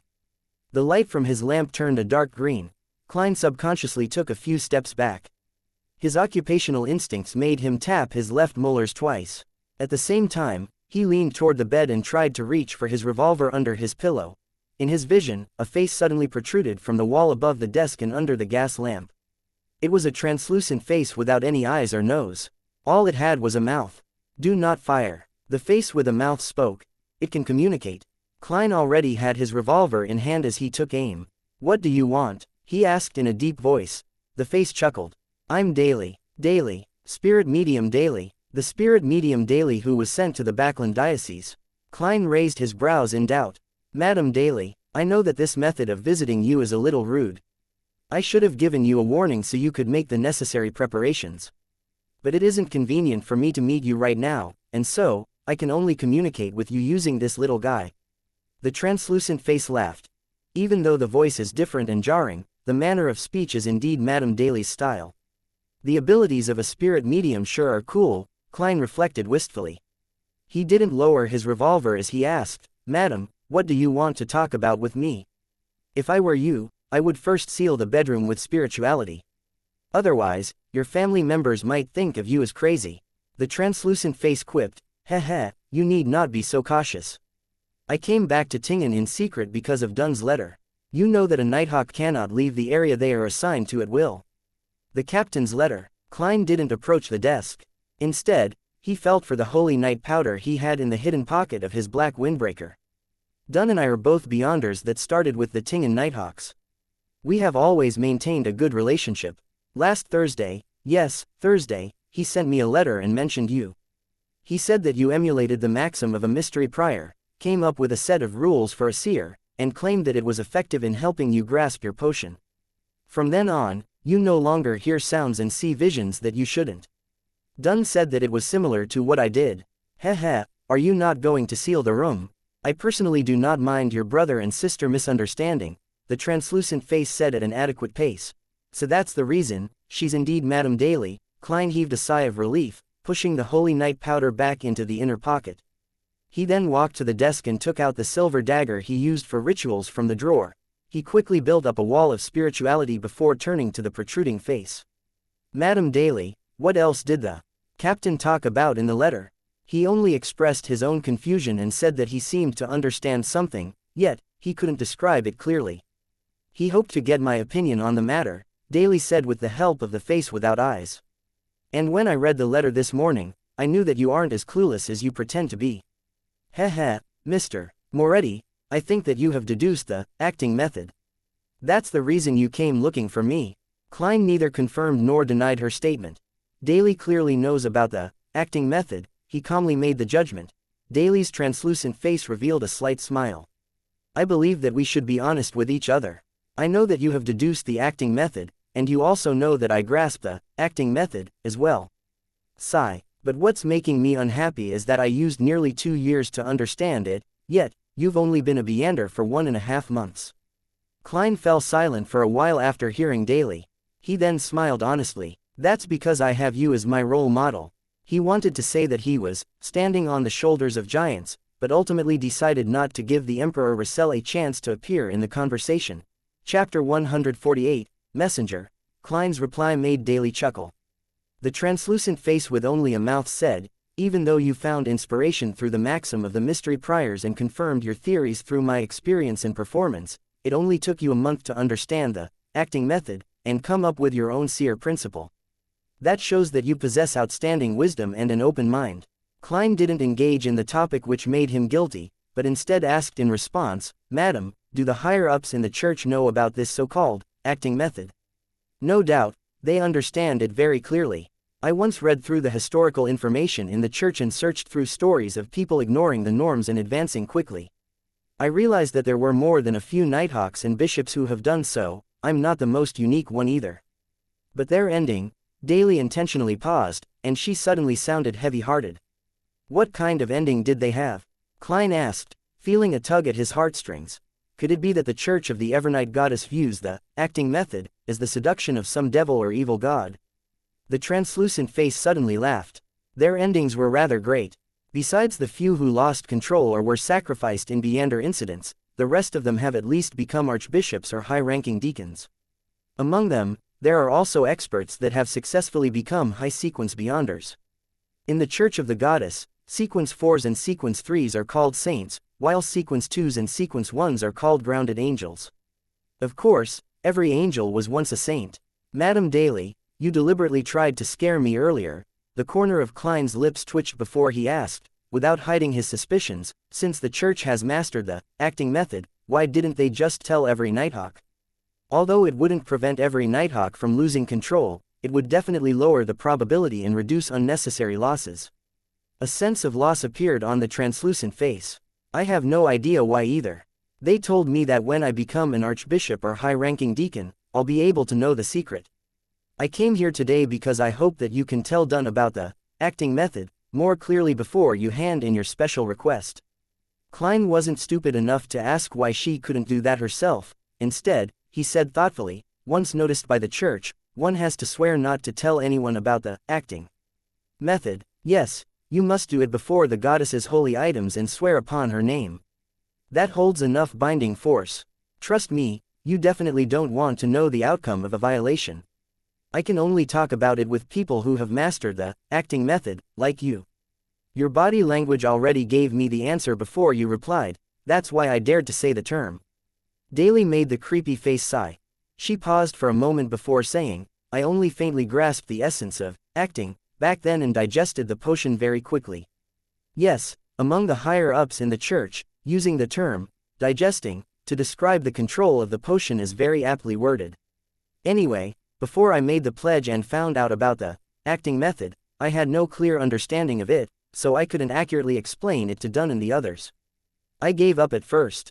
I never thought that I would meet you, an eccentric wonder that could clearly understand the acting method, before handing in a special application. No, a genius. So that's how you see me, madam. The corner of Klein's mouth twitched before he solemnly promised. I originally intended to remind Captain about the existence of the acting method through my special application. With your explanation, I don't have to worry further. Very well, you're such a kind lad. Daly sounded relaxed. Madam, you're only about 2 to 3 years older than me. Klein inwardly pointed out the error in her words. Without him speaking any further, the translucent creepy face continued. If you have any problems or anything that you require assistance with, you can write a letter to me. Wait for me, heh. When I become an archbishop or a high-ranking deacon, which allows me to understand why the church hides the acting method, I'll give you a hint whether if it's a good or bad thing. Klein was suddenly energized, and he asked without hesitation, Madam, what's your address? To him, the more help he got, the merrier. Plus, she was a pretty strong spirit medium. Seeing that Klein didn't oppose the idea at all, Daly remained silent for a while before she laughed. Our communication shouldn't go through the post office, as we would be using normal letters. That's very dangerous. I'll teach you a relatively easy ritualistic magic. You can use it to summon a special spirit, one that belongs to me. Pass the letter to it, and it'll send it precisely to me. It wouldn't be faster than a telegram, but it's faster than a steam locomotive. If you were to send a message at noon, I would receive the message in Backland that same night. Klein listened to her with his full attention. He nodded faintly. A very pragmatic ritualistic magic. Daly chuckled. The uniqueness of the ritualistic magic is to pray to yourself, obtaining power from your own spirituality, without going through a god. Hence, it's quite secretive, but it isn't very powerful. First, you select a herb and essential oil in the corresponding domain. This is no different than normal ritualistic magic. However, you only need the candle that represents yourself. Then, regarding the spell, there are 3 parts. The first part is, I shout, I, in either ancient Hermes, Jotun, Dragonish, or Elvish. The second part is, I summon in my name. That part can be said in Hermes. The third part is the exact description of the summoning object. For instance, you would use this in the future.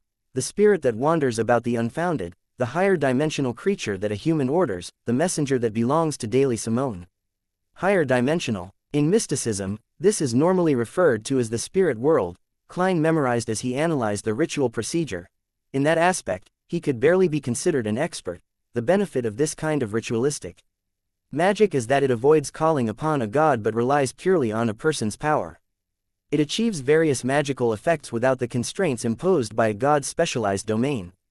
The problem lies in the strength of a person. A weak result for the weak, and a strong result for the strong. Klein felt that he had once again obtained new mysticism knowledge that he would have never come into contact with at his current sequence. Daly repeated the description a few times and emphasized solemnly, remember, don't change the actual description of the summoning object, or the ritual could easily attract a terrifying monster. Okay, Klein nodded honestly. At the same time, he suddenly thought of something. If I were to change the description of the summoning object to, the fool that doesn't belong to this era, the mysterious ruler above the gray fog, the king of yellow and black who wields good luck, what would be summoned?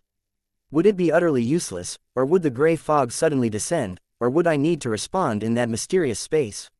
Would this help me in stirring more power from the world above the gray fog? Would it cause a terrifying chain effect? Klein still felt traces of the fear after his experimentation with the mutated sun's sacred emblem. In the end, he followed his intent and planned to divine above the gray fog before deciding whether he should make the attempt or not. He contemplated and asked out of interest, Madam, if one were to strictly practice the acting method, how long does it take to go from sequence 8 to sequence 7, and how long from sequence 7 to sequence 6? According to the information that I've read, it varies from 3 months to 2 years for sequence 8 to sequence 7. It depends on whether you can grasp the core spirit and corresponding principle during the acting process. From sequence 7 to sequence 6, it varies from half a year to 3 years, likewise for sequence 6 to sequence 5. As for sequence 5 to sequence 4, 3 to 20 years, Daly described roughly. Klein suddenly smiled. So madam, are you already at sequence 6? He heard from Dunn that Daly used a year's time from sequence 9 corpse collector to sequence 8 gravedigger. Then, From gravedigger to sequence 7 spirit medium, she used another year. She had been a Beyander for 5 years. In other words, Daly was at the spirit medium stage for about 3 years. Yes, that's the reason why I was transferred to Backland Diocese, the creepy translucent face answered frankly. My current occupation is a spirit guide. However, I prefer the name spirit medium. Alright, this little guy is getting tired. I have to go. Under such circumstances, I won't be saying, "May the goddess bless you." Sweet dreams. Klein pressed his chest, smiled, and bowed. No, there won't be any sweet dreams tonight. I have to rush back to Backland. This isn't a happy experience, it's like having a relationship with someone you don't like. Daly's voice grew softer, and the translucent face with no eyes or nose slowly shrank back into the wall without leaving behind any traces. The gas lamp light suddenly became bright and the gloominess vanished into thin air. Klein, who had his spirit vision activated the entire time, watched the changes in a daze. It took him a while to snap back to reality. Spirit medium, no, spirit guide is very impressive. It can actually conjure a messenger. I wonder what's the specialty of my sequence 7 and sequence 6. He muttered to himself. Then, he quickly dispelled the spiritual wall, switched off the gas lamp in his bedroom, and silently lay down in the darkness. He didn't plan to head to the world above the gray fog that night, just in case Daly suddenly returned and said Dunsmith's classic words, "Oh yeah, I forgot one thing." When that happens, I wouldn't even be able to silence her with death. On the second day, Klein arrived at the Blackthorn Security Company 3 minutes early. "Good morning, Klein. The new clerk is here," Roseanne greeted with a splendid smile. Klein felt sincerely happy for her. "Congratulations, Roseanne. The goddess heard your prayers. My skin shall be back to perfect condition." Roseanne nodded, her eyes beaming with joy. After they chatted for a while, Klein walked through the partition and knocked on the door to the captain's office. Klein pushed open the door to enter. He saw his captain sit up instinctively as his gray eyes turned dark. It was as though he was prepared for trouble. Ahem. Klein cleared his throat, set aside his hat and cane, then sat down. "Captain, I have something that I'd like to report." "What is it?" Dunn asked in a deep voice, his arms crossed. Chapter 149, Direct Hint. Klein looked at the serious Dunn Smith and smiled suddenly. "Captain, I understood something yesterday." "And what is that?" Dunn repeated the question in a serious tone. He leaned back and unfolded his crossed arms. Klein recalled the script that he had prepared. "As I was concluding my past experiences, I realized that the names of sequence potions encompass a whole set of principles that can help us gain control over them, a set of principles that allow us to avoid the negative impacts. When we're doing things according to these set of principles, we seem to become a member of the corresponding job. Similarly, these sets of principles are hidden. They aren't made known to you directly. All we can do is make conclusions from the corresponding job bit by bit, then adjust our understanding based on the different feedback we receive. Thus, when I became a real seer at the Divination Club and obtained my set of principles for the seer, the auditory and visual illusions that plagued me just vanished. That is what I understood." After finishing his narration, Klein heaved a sigh to himself. He said everything he needed to say, other than explicitly mentioning the term, acting. Sigh, let's hope that the captain doesn't tell the church that I've already developed such ideas when he is asked. That would place much more attention on me. There's also the factor of the relationship between the seer pathway and the Antigonus family. That might cause trouble eventually. But the captain has also experienced all kinds of situations, and he's an experienced and smart person. Once he understands the acting method, he'll definitely notice that the church is hiding relevant information. He'll know what he should say and what he shouldn't. Klein had many complicated thoughts, but he quickly made a decision and had a plan. If the captain was still unable to understand the acting method, or sense of the cover-up by the church, then I'll tell him straight up before submitting the special application. Yes, I'll probe him first and determine what he knows. Dunn listened to Klein's description in silence, his gray eyes becoming even deeper. He was silent for nearly 20 seconds as he rubbed his temples before he picked up his pipe and took a whiff. After sniffing it, he took out a matchbox, seemingly forgetting about the rules of the Nighthawks. The white smoke billowed into the air as Dunn closed his eyes, seemingly appreciating the smell of tobacco. After a while, he opened his eyes and smiled at Klein. "I'm sorry, I forgot that you don't smoke." "Smoking is bad for your health," Klein answered in all seriousness. Dunn thought with his pipe in his hand. "I seem to have understood something too." "No, Captain, You don't understand anything. Just don't loiter in my dreams too often. Klein didn't speak and instead, gave a friendly smile. Perhaps it won't be too long before you submit the special application to me, Dunn said to Klein, half-jokingly as he took a deep puff of the mint and tobacco. Can I submit it tomorrow? Klein replied inwardly. He took out his pocket watch and looked at the time. Captain, I have be at Old Neil's. Today's mysticism lessons are starting soon. All right. Dunn watched Klein leave, his pipe still in his hand. After closing the door to the captain's office, Klein made his way towards the steps leading to the basement in high spirits.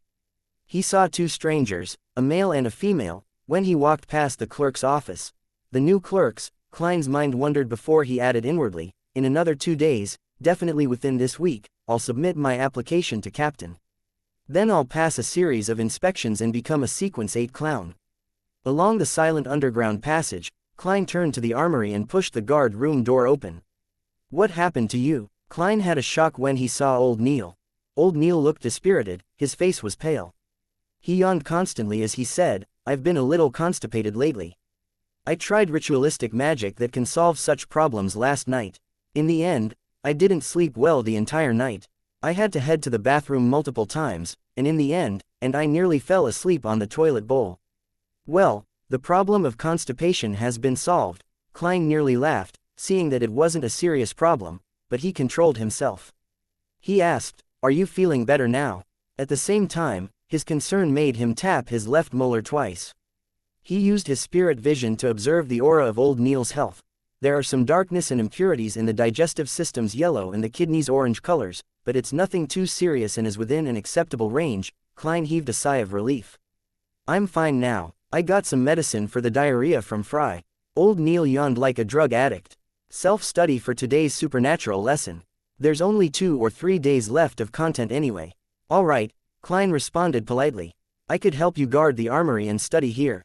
How about you go rest in the break room? Old Neil immediately straightened his back, his eyes glimmering as he answered, Lad, you surely are the kindest Nighthawk, second to Fry. I'll hand the armory over to you.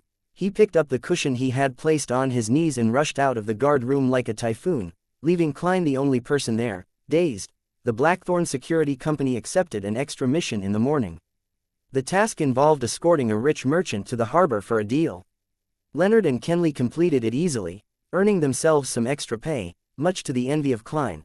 He went about his day, learning about mysticism, practicing his shooting, and getting tortured by Instructor Gawain, who seemed to have been agitated by something. Huff, huff, Klein gasped for air. He only regained the ability to take a shower and change after quite some time. He continued toiling after leaving Gawain's house. He spent 2 solely on a carriage and investigated the other 10 houses with red chimneys. Klein's expression became very grave when the last house with the red chimney left his field of vision. The house with the red chimney that I saw in my divination isn't in the list of houses with a recent change in tenants. If that's the case, this has just become troublesome. I wonder how much time I would need to investigate about 1,600 houses. Sigh. I can't ask for any help to do something like this. After all, only I would have the sense of familiarity from my spirituality when I see the target. Don't be discouraged, don't give up. I'll continue the investigation whenever I have free time. I'll try to complete it within 3 months, no, 2 months. Who knows, the target might be found in tomorrow's investigation. And I'll organize the material when I get back and plan a route according to the distance of the sectors.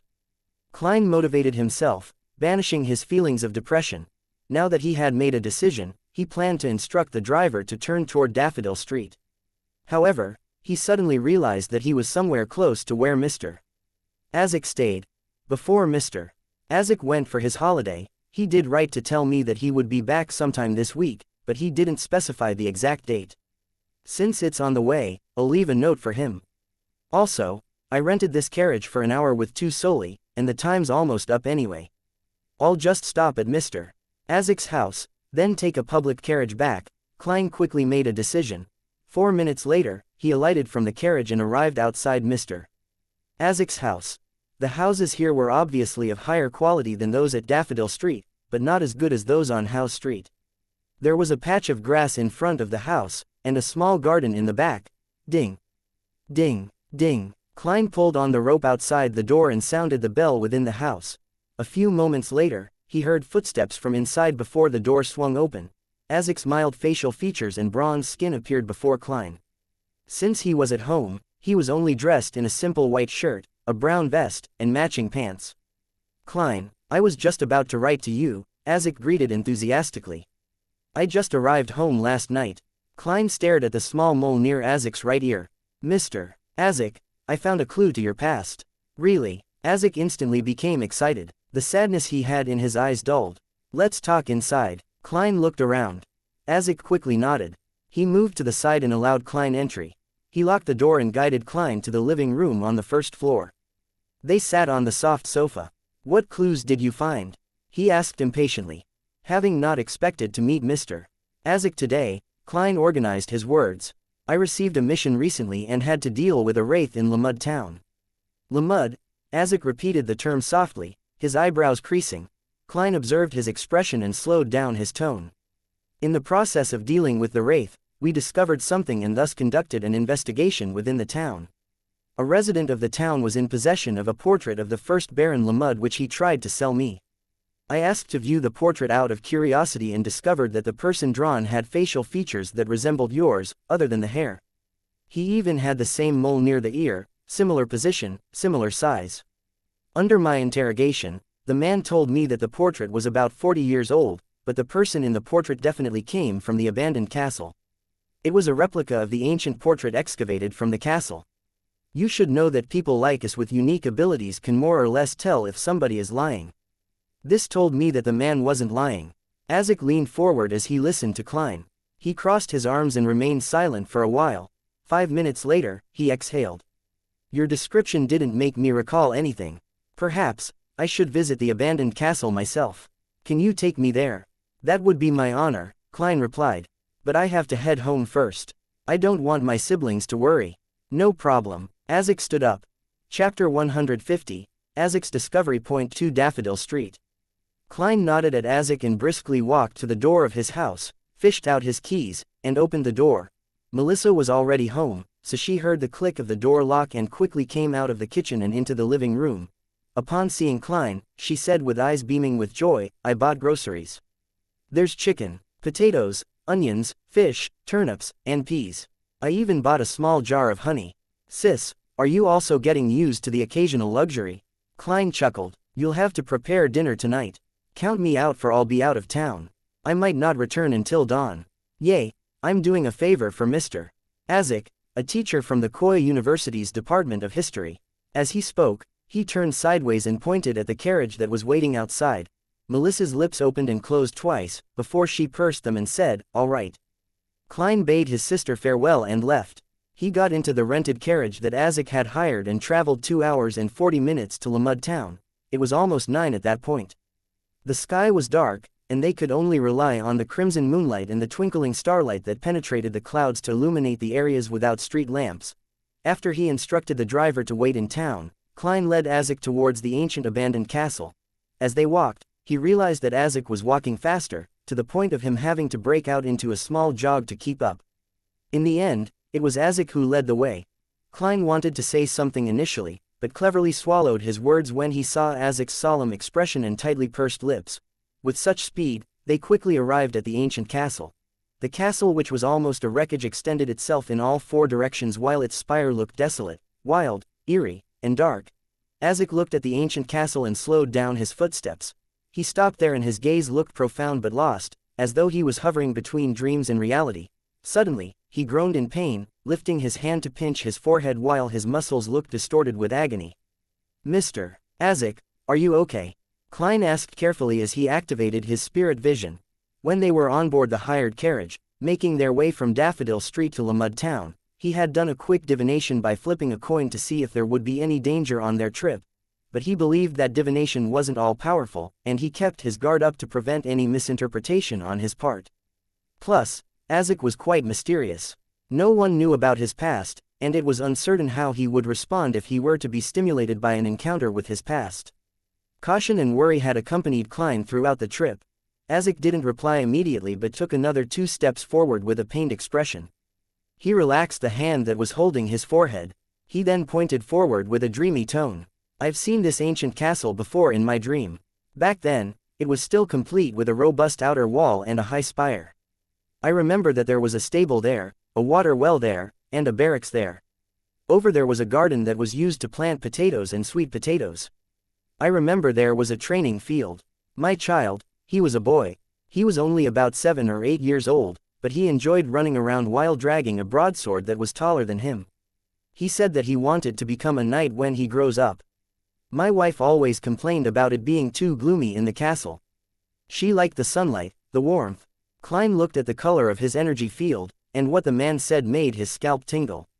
He was also slightly touched, as though he was experiencing a paranormal story himself. The ancient castle is really related to Mr. Azek. Could he really be the first-generation Baron Lamud, a transcendental creature that has lived for 1400 years? Is he a human or an evil spirit? No way, there are no such things as evil spirits running around under broad daylight and getting involved with the Nighthawks. Klein couldn't help with his thoughts and allowed them to clash against each other to ignite more ideas. Just then, Azek stopped muttering and took huge strides through the main gate. He walked all the way into the castle without Klein's guidance. He found the hidden gear with obvious familiarity and opened the secret door to enter the basement. Gripping his cane tightly, Klein followed behind Azek. They walked down along the stairs and returned to the place where there was a coffin. Unlike the previous time, the coffin was closed and the warm and pure feeling was gone. The coffin is closed, it must have been Fry. It's his work ethic as a corpse collector. Klein nodded thoughtfully and watched the conflicted Azek walk in front of the coffin with his spirit vision. Azek extended his hands to push the coffin lid until there was a gap. He gazed at the skeleton without a skull for a long time, and he suddenly wailed in pain and sorrow. Azek lurched backwards with heavy footsteps.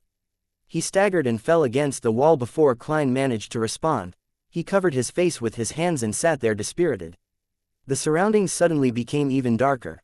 Klein quickened his pace and extended his hands, but he retracted them again, not daring to disturb the man. Just then, his spiritual perception told him that the current Mr. Azek was very scary, so scary that the basement grew gloomy and terrifying. Klein slowly moved closer to the stairs. He trusted Mr.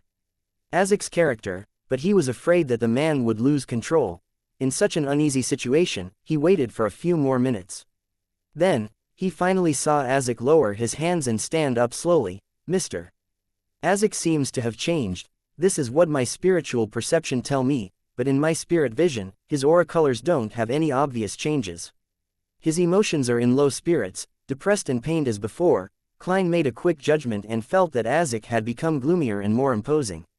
I recalled something, but it's very minor. Azek spoke with an emotionless tone. Then, he looked around and said, I sense the power that made your fate disharmonious.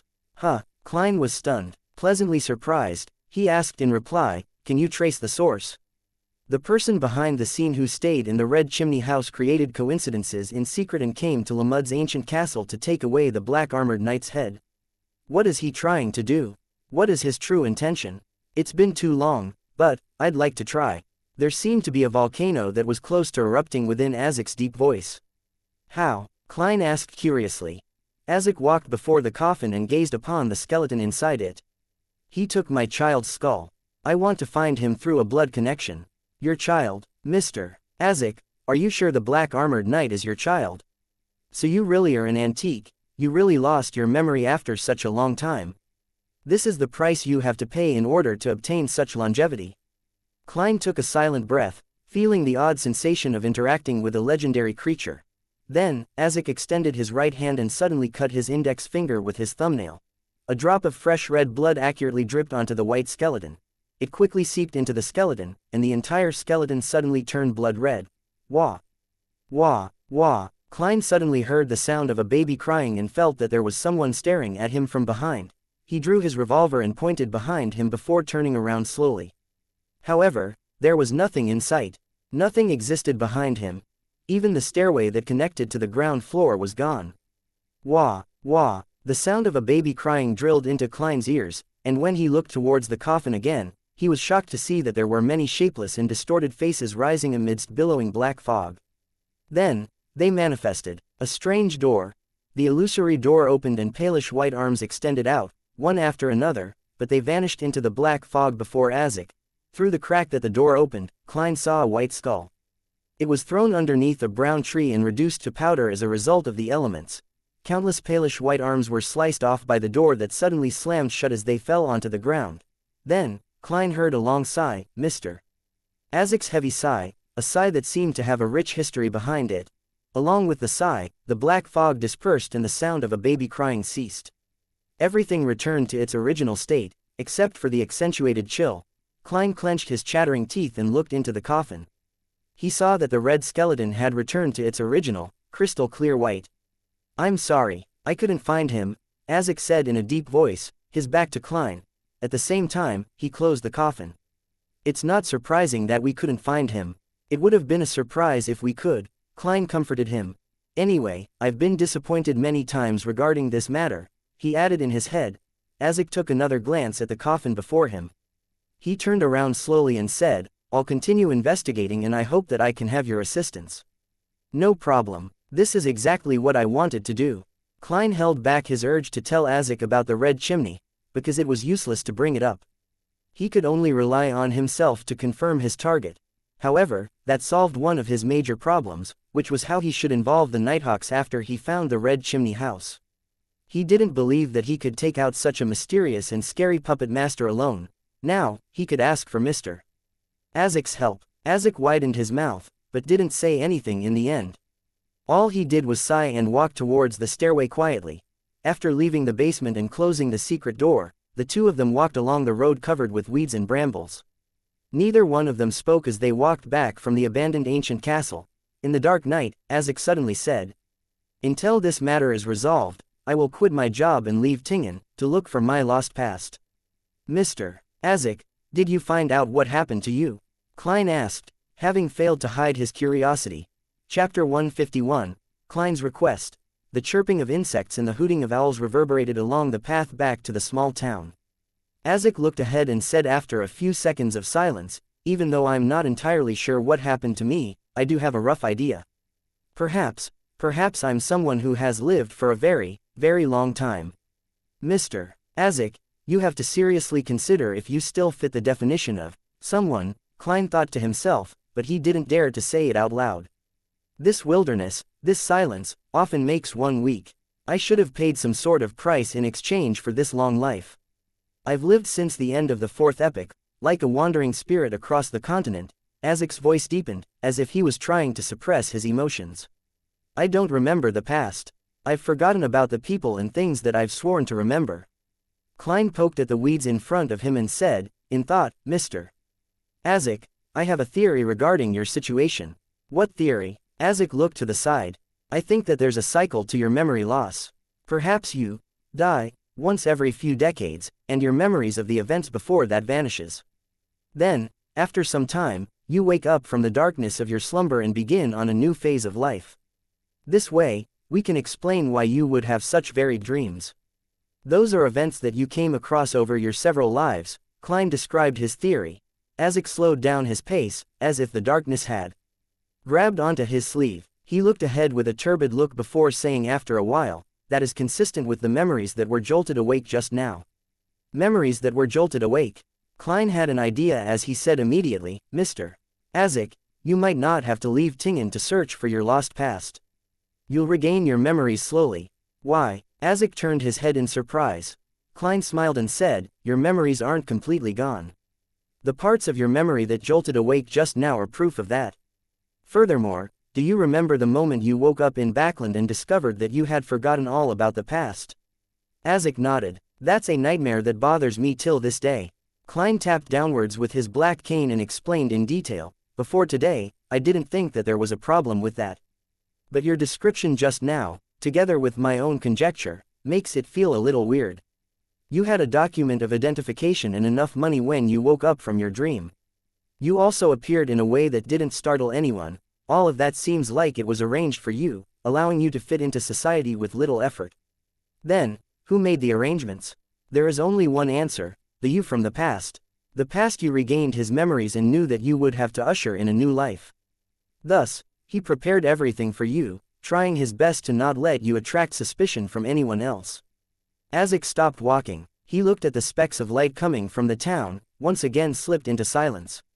Perhaps the parents that I've been searching for were the past me all along, he sighed, admitting that Klein's deduction was very plausible. Thus, you don't need to do anything.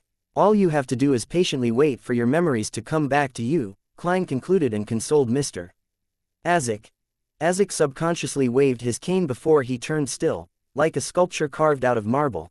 After a long time, he looked into the distance and answered, perhaps I'll only fully regain my memory when this life is nearing its end. I don't want to wait that long. I want to have plenty of time to understand and free myself from this destiny. So I have to be more proactive in searching for my past, to trigger my memories a little at a time. I have to get back my memories back before the time you hypothesized. Waiting would only make me repeat the cycle. Indeed, that's the choice worth looking forward to the most. Klein didn't advise against it. Instead, he asked, Mr. Azek, may I ask for your help in something trivial, other than finding the criminal that took the skull of your child and made my fate disharmonious? What do you need me to do? Klein organized his words and said, I hope that you can head to a town between 2 and 5 hours away from Tingen by carriage next week, or the week after. I need you to cause a paranormal incident, something that wouldn't harm anyone. Judging from how you tried to search for the criminal using your bloodline's connection, I would think that you are fairly adept in the field of dead souls. No problem, Azek promised without any hesitation. He didn't ask Klein why he wanted him to do something like that. At the same time, he had tacitly confirmed Klein's conjecture about his powers. Thank you. This is very important to me. Also, you can only choose a follower of the Evernight Goddess when you are picking a target. Also, don't leave any clues behind, Klein instructed. Only through this method could the incident be relayed to the Tingen Nighthawks. Only then could he join the team on the mission and suggest using sealed artifact 30782. Only then could he extract the divine blood from the sealed artifact to create flaring sun charms.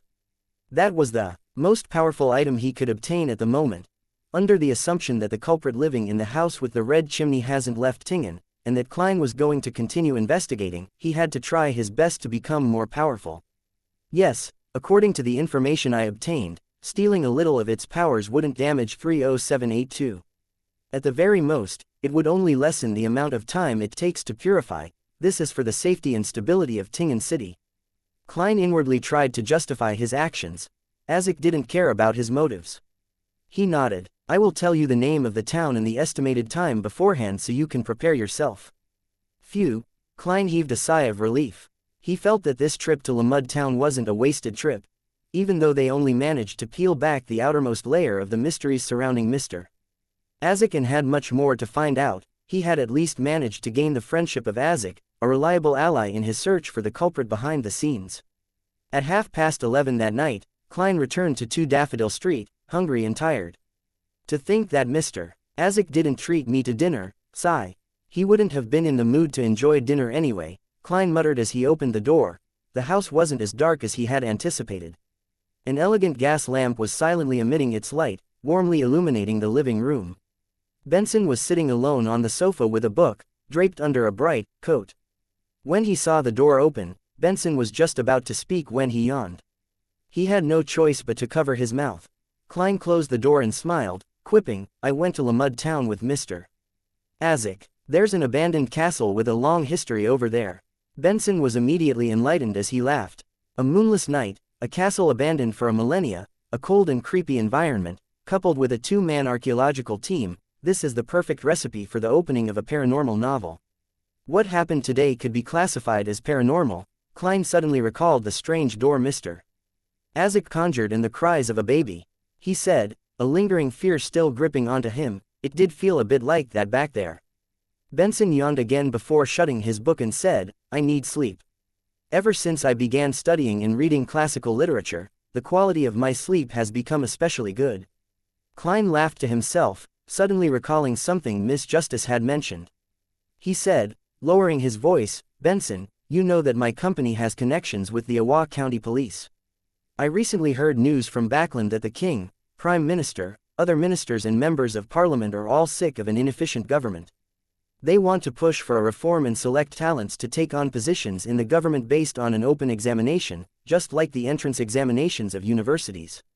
Benson was at a loss at first, then his eyes sparkled as he asked, an open examination?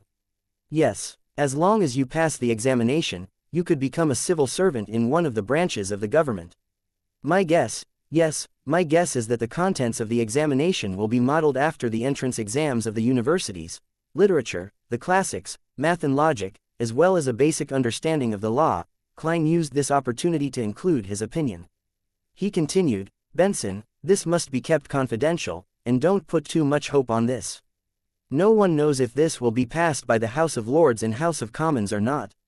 I'll keep it in mind. I understand that all I need to do is study hard. Benson smiled, then said, I'd study hard whether this change happens or not. I'll try my best to free myself from my current circumstance and find a better job. Learning. That's the greatest difference between a human and a curly-haired baboon. No, research suggests that baboons have decent IQ levels, and a certain level of learning abilities. Klein lampooned silently and looked on as Benson headed to the second floor.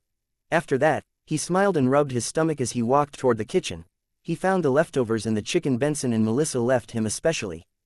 Klein relaxed as he started preparing his late dinner. It was deep into the night now, and most people had already gone to bed. He was the only one still awake, breathing in the cool air with mixed aromas and making slight movements. Everything was peaceful and serene. After he was satiated, he washed the dishes and took a bath. Finally, Klein returned to his room and locked the door. He yawned but kept himself awake. He took out the silver dagger used for rituals and sealed the room with a wall of spirituality. He wanted to divine above the gray fog whether summoning, the fool that doesn't belong to this era, was dangerous or not. Chapter 152. Nice attempt. The gray fog filled the air in its eternally unchanging manner as the illusory crimson stars hung around him at varying distances. Klein sat inside the lofty palace that looked like the home of a giant as he looked at the familiar sight before him. After a few seconds, he looked away and made a yellowish-brown goatskin appear before him. Then, he lifted a pen to write his amended incantation for the summoning ritual. Light a candle to represent myself. Use a spiritual wall to create a holy environment. Drip a drop of full moon essence oil in the flame, chamomile pure dew, slumber flower powder, and other ingredients. Note: there's no need to be too particular in this step because it's summoning oneself. Recite the incantation below. In ancient Hermes, Jotun, Dragonese, or Elfish.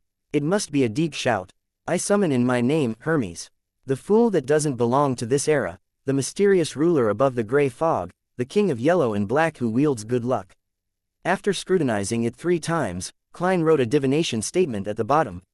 There will be danger if the ritual above is carried out outside of this world. Phew. He let out a breath, put down the pen, took out the silver chain in his sleeve, and held it with his left hand. The topaz pendant hung above the goatskin steadily, only a slight distance above the divination statement. He reined in his thoughts and entered a cogitation state. There will be danger if the ritual above is carried out outside of this world.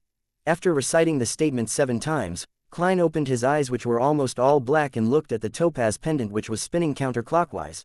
That meant a negative outcome. There would be no danger. I can give it a try then. Klein made the items before him disappear.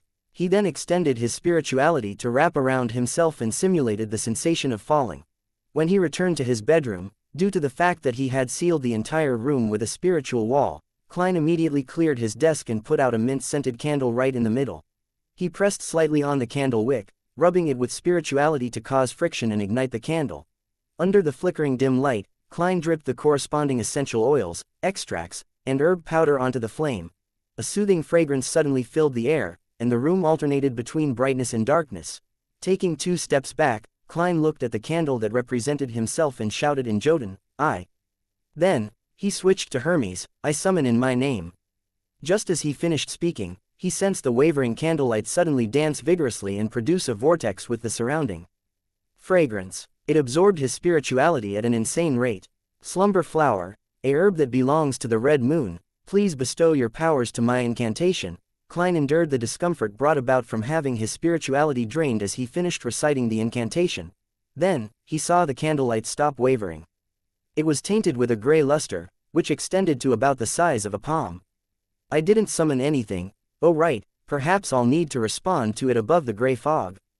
It's really quite troublesome to summon myself, Klein muttered, pinching his aching forehead. He calmed himself down, then took 4 steps counterclockwise before arriving above the gray fog again. He saw that there was a rippling light above the seat of honor at the ancient table. It stemmed from the strange symbol at the back of the corresponding chair. The strange symbol that was made up of a pupil-less eye, a symbol representing secrecy, and contorted lines that represented change.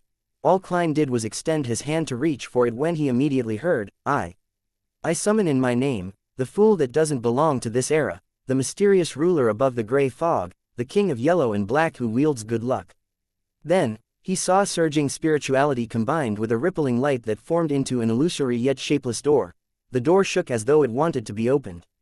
Klein immediately felt inspired and strongly willed for it to be pushed open.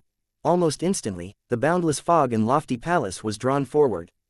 There were a few barely noticeable ripples. The ripples surged towards the illusory yet shapeless door. But, no matter how much Klein pushed it, the door couldn't be pushed open. Every movement resulted in dead silence. The door of summoning has yet to take shape. Klein reined in his will and creased his eyebrows when he analyzed the reason why he had failed. He had casually named the door of summoning. I'm lacking spirituality, so I can't form a complete door of summoning. When I advance to sequence 8 clown and pass through the initial dangerous stage, I can give it another try. Maybe it won't be a problem by then. Klein nodded lightly and roughly understood what had happened. This experiment gave him a confidence boost. He felt heartened as this was the first time that he received some sort of response from the mysterious space above the gray fog, other than the incident where he divined about eternal blazing sun. There will come a day when I'll understand all the secrets here, Klein excitedly declared in his heart. He then made a rapid descent into the boundless fog after he wrapped himself up with spirituality. Klein quickly blew out the candle after he returned to his bedroom. He ended the ritual and cleaned up his study desk before he removed the spiritual wall. A gust of wind suddenly blew as he yawned. He collapsed into the bed, covered himself with a blanket and quickly fell asleep. In the hazy dream that followed, Klein woke up abruptly and realized that he was sitting in the living room of his home and was holding the Tingen City Honest paper. Don't tell me Captain is here again. He was stunned at first as he looked outside the oriel window, finding humor in his exasperation. With a creak, the door opened. Dunn walked in slowly, wearing his black windbreaker that went beyond his knees and held a cane and pipe. He was still wearing his black top hat, and underneath it were his profound gray eyes. Dunn came to the living room and sat on the single-seat sofa. He leisurely crossed his right leg over his left. He put aside his cane, took off his hat, and leaned backwards. He sat there quietly and looked at Klein as though he was thinking. Captain, what are you trying to do today? Klein was dumbfounded. In order to not expose that he knew that it was a dream, he pretended to not be affected by it and continued to read the newspaper. 1 minute, 2 minutes, 5 minutes. He lifted his head to look at Dunn, who sat opposite him. He found out that the captain was still sitting there quietly and was looking at him in deep thought. 5 minutes, 10 minutes, 15 minutes. Klein flipped through the newspaper back and forth multiple times, looking at Dunn from the corner of his eyes, and noticed that the man was still looking at him quietly in deep thought. Captain, you're making me very uncomfortable. Klein couldn't sit in peace. He folded the newspaper and put it aside. He nodded and smiled at Dunn. Then, he went to the kitchen to get a piece of cloth and started wiping the dining table and coffee table. Captain, look, my dream is so simple, so ordinary, so boring. There's nothing worth observing. Hurry up and leave. Why don't you pretend to be a ghost and I'll pretend to be frightened, then you can complete your achievement as a nightmare. He prayed in silence and lifted his head, but all he saw was Dunn's deep gray eyes that were still in deep thought.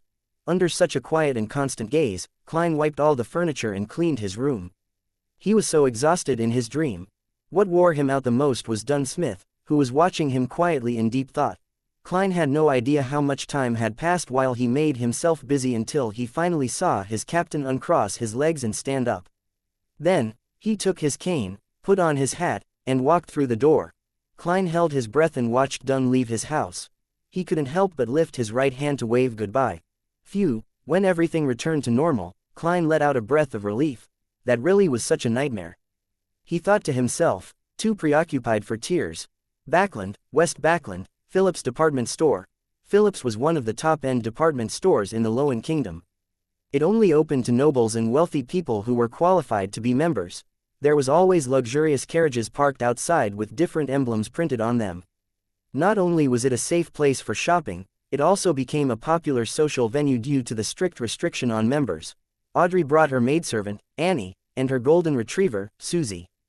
Under the ushering of an eagerly attentive attendant, she got off the carriage and walked through the entrance.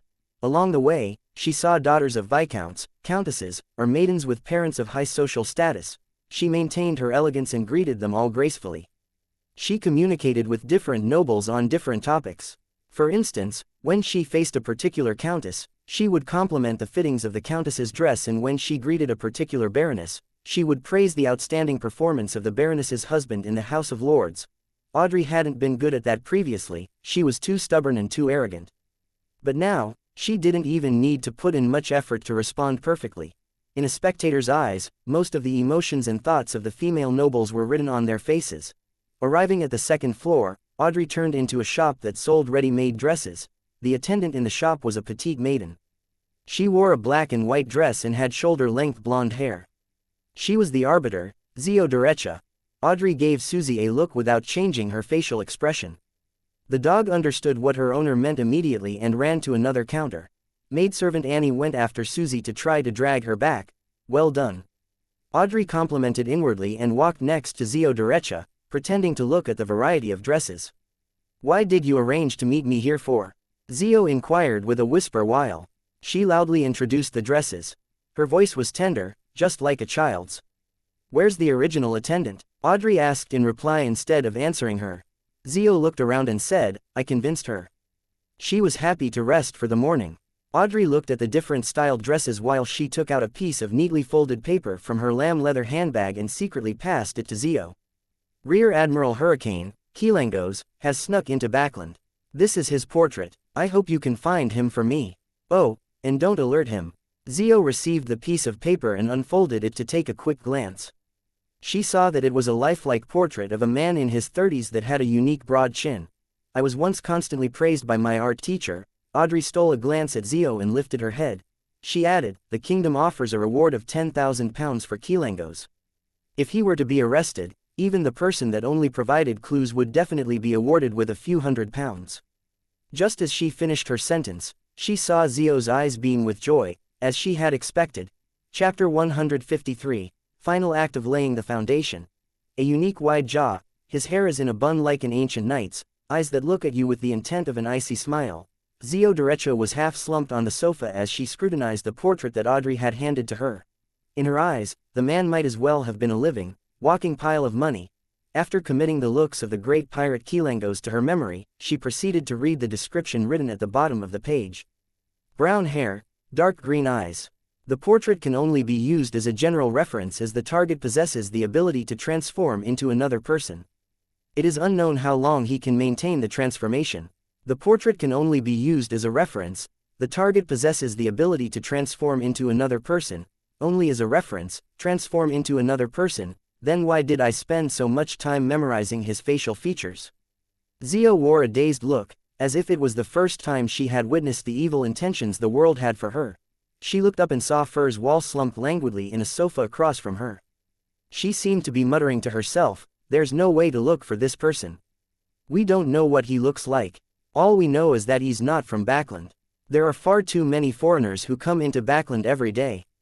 Furs attempted to sit up, but failed even after 3 tries. I'm only an apprentice, not an arbiter, she pouted as she placed her hand on the armrest of the sofa, successfully pulling herself up into a sitting position. Does that lady think that we are prophets? Furs jested.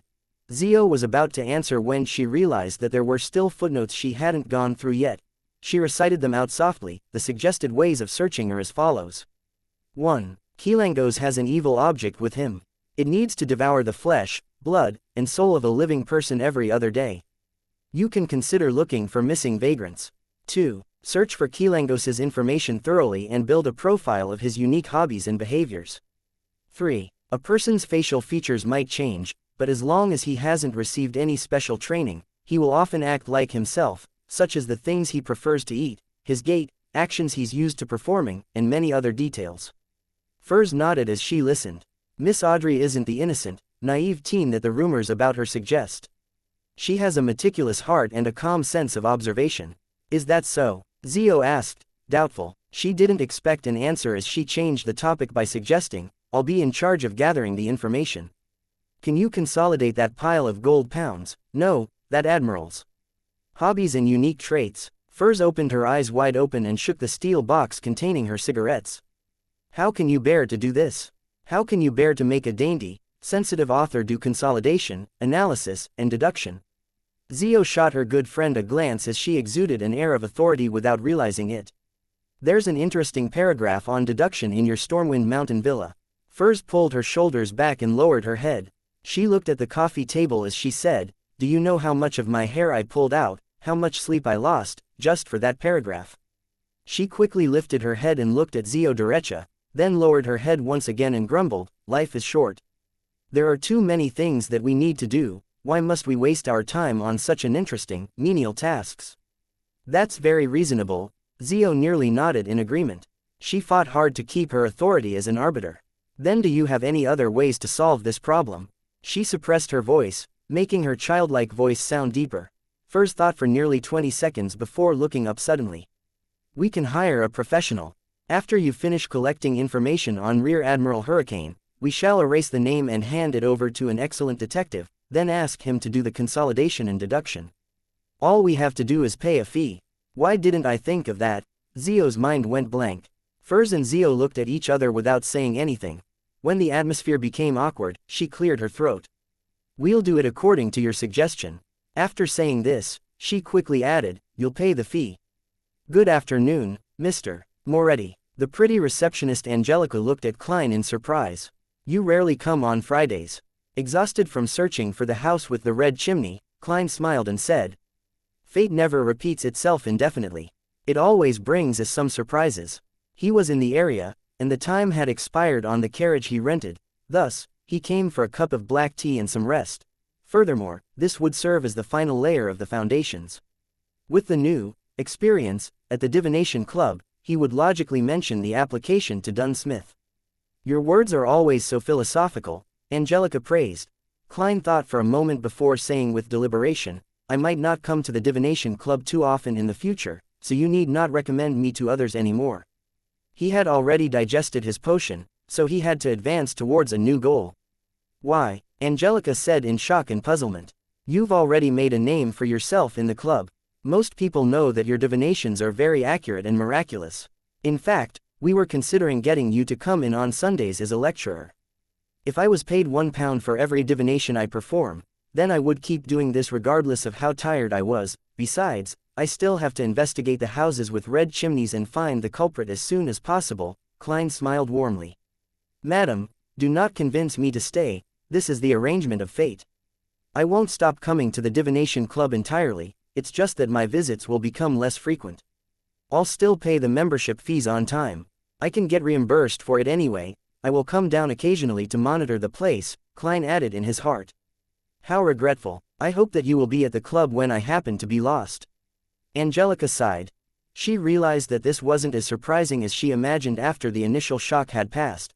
Perhaps such a miraculous seer that still respected fate wasn't someone who could be held back by a club in Tingen. Angelica smiled, as if thinking about something. Sib black tea, yes. Klein returned a smile. He spent about 20 minutes in the club, spending the time resting, finishing his black tea before leaving the club. He took a public carriage back to Daffodil Street.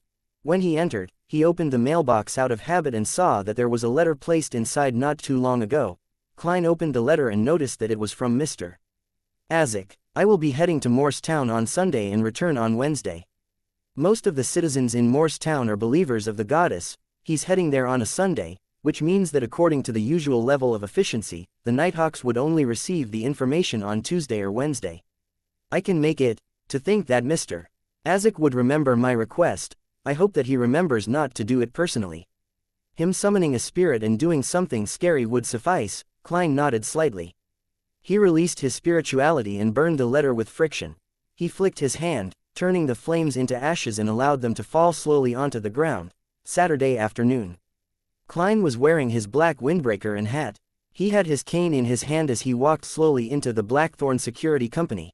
After greeting Roseanne, he looked at the partition and noticed that the captain's office was open. He deliberately spoke louder. Yesterday, I saw a girl who looked just like you at the Divination Club. Really? Roseanne asked, her interest piqued. Klein nodded without sincerity. Yes, in fact, I thought that she was your sister. I'm sorry to have to disappoint you, but I have no sisters, not even cousins. Roseanne laughed. Do you remember her name? No, Why would I remember her name? Klein smiled. Looking at her was exactly like looking at you. Can I take that as a compliment? Roseanne was a chatty girl who never needed others to start the conversation. She asked on her own accord, Klein, I would assume that you're earning quite a bit from the divination club. As a true seer, your abilities are far beyond those who take this as a hobby. We would still be good colleagues if you didn't mention this, Klein coughed. A seer has to be respectful of fate. We cannot use divination to ask for abnormal privileges. Are you concluding your own maxim for a seer? Roseanne asked out of curiosity. After a brief chat, Klein said goodbye to Roseanne. He took his hat and walked toward the partition. Knock. Knock. Knock. He looked at Dunn Smith, who was drinking his coffee, as he knocked on the open door. Please come in. Dunn looked up at Klein and adjusted his posture immediately. Klein had already probed the captain over the past 2 days. He confirmed that Dunn Smith hadn't mentioned the acting method, as he was trying it out. It was clear that he was also cautious of the higher-ups of the church, thus he closed the door and sat across from Dunn. He said with a serious, yet slightly excited expression, Captain, I believe that I have completely grasped the seer potion.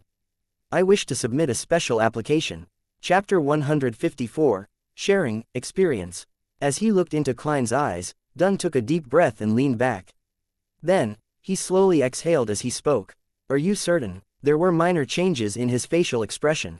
He seemed to be well prepared for the special application, but he hadn't expected it to be so soon. Captain, why do you look relieved? Klein didn't conceal his smile as he said, I'm certain, Captain. When you fully master a potion, you'll feel a very special and magical sensation. You'll have no doubt that you've fully mastered the potion. Special, magical feeling. Dunn muttered those words softly and his eyebrows slowly knitted together. The captain advanced twice without fully digesting the potion. Of course, if he didn't know about the acting method, it would be difficult to fully digest it.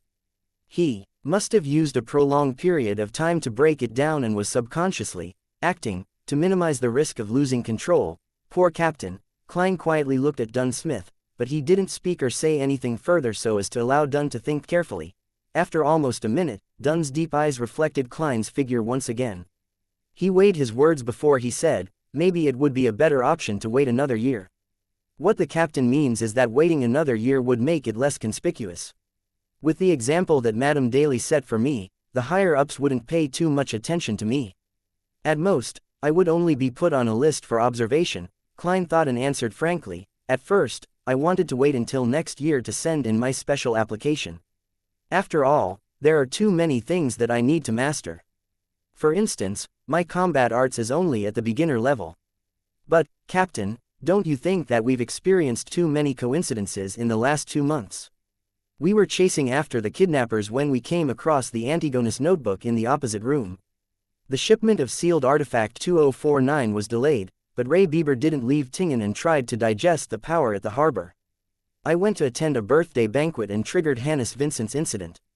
I went to investigate at the library and ran into a member of the Aurora Order. I don't know what these coincidences mean, but I feel insecure. That's why I want to enhance myself in the best possible way. Klein seized the opportunity to talk about the manipulator behind the scenes. It was something he had planned to include in his schedule. Without exposing his uniqueness, he would remind the Nighthawks to make them search for more clues from different angles. What he said earlier would only lead the other Nighthawks to conclude that Klein had a discerning mind and was good at organizing his thoughts. The moment Klein said the word, but, Dunn's body leaned forward. In the end, he steepled his fingers in front of his mouth. He fixed his gaze and remained quiet, seemingly thinking about what Klein had said. After a while, Dunn lifted his head and said in a mellow and deep voice, very perceptive, perhaps there really is something lurking in the dark. Without waiting for Klein to speak, he instructed, you can submit the special application. All right. Klein lifted the corner of his lips when he answered.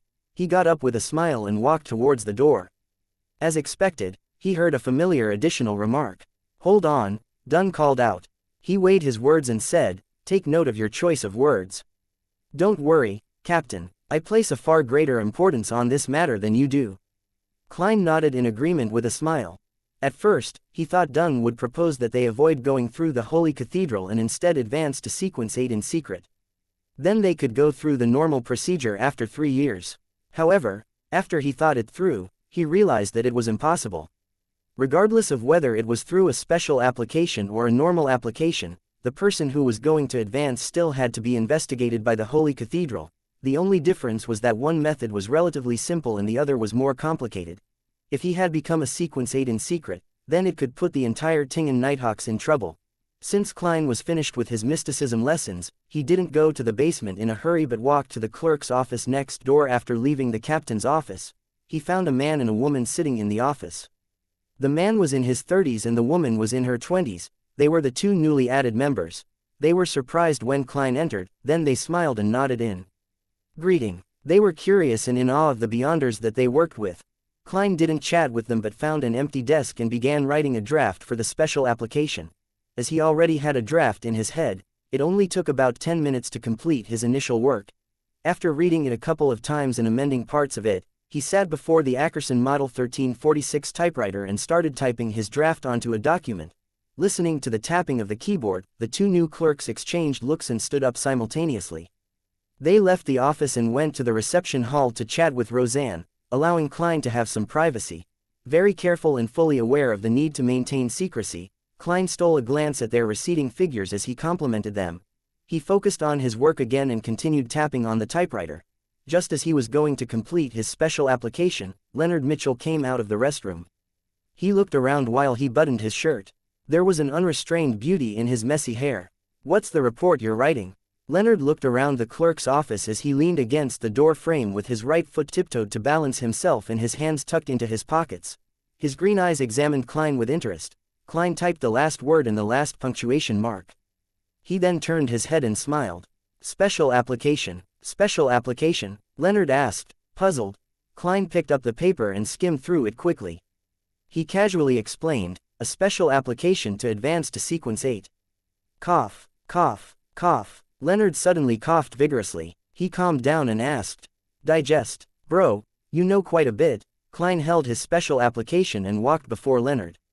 He lifted an eyebrow and said, "Yes." Then, he looked into his eyes and added softly with a chuckle, "I remember someone told me once that there are some people who are special, people who can do things that others can't. Such as me, such as you." Leonard was suddenly at a loss for words. He could only change his standing posture and take his hands out his pockets to cross them in front of his chest. He opened his mouth and finally organized his words. He asked in a low voice, "Don't you think that it's too risky?" As he already knew about digesting, he definitely understands that my advancement has no risk of losing control. Is he referring to the attention from the higher-ups in the church? Klein explained while in thought, "Leonard, do you remember the first task that we worked on together? We were merely tracking kidnappers, but we realized that the room opposite had clues about the Antigonus family's notebook."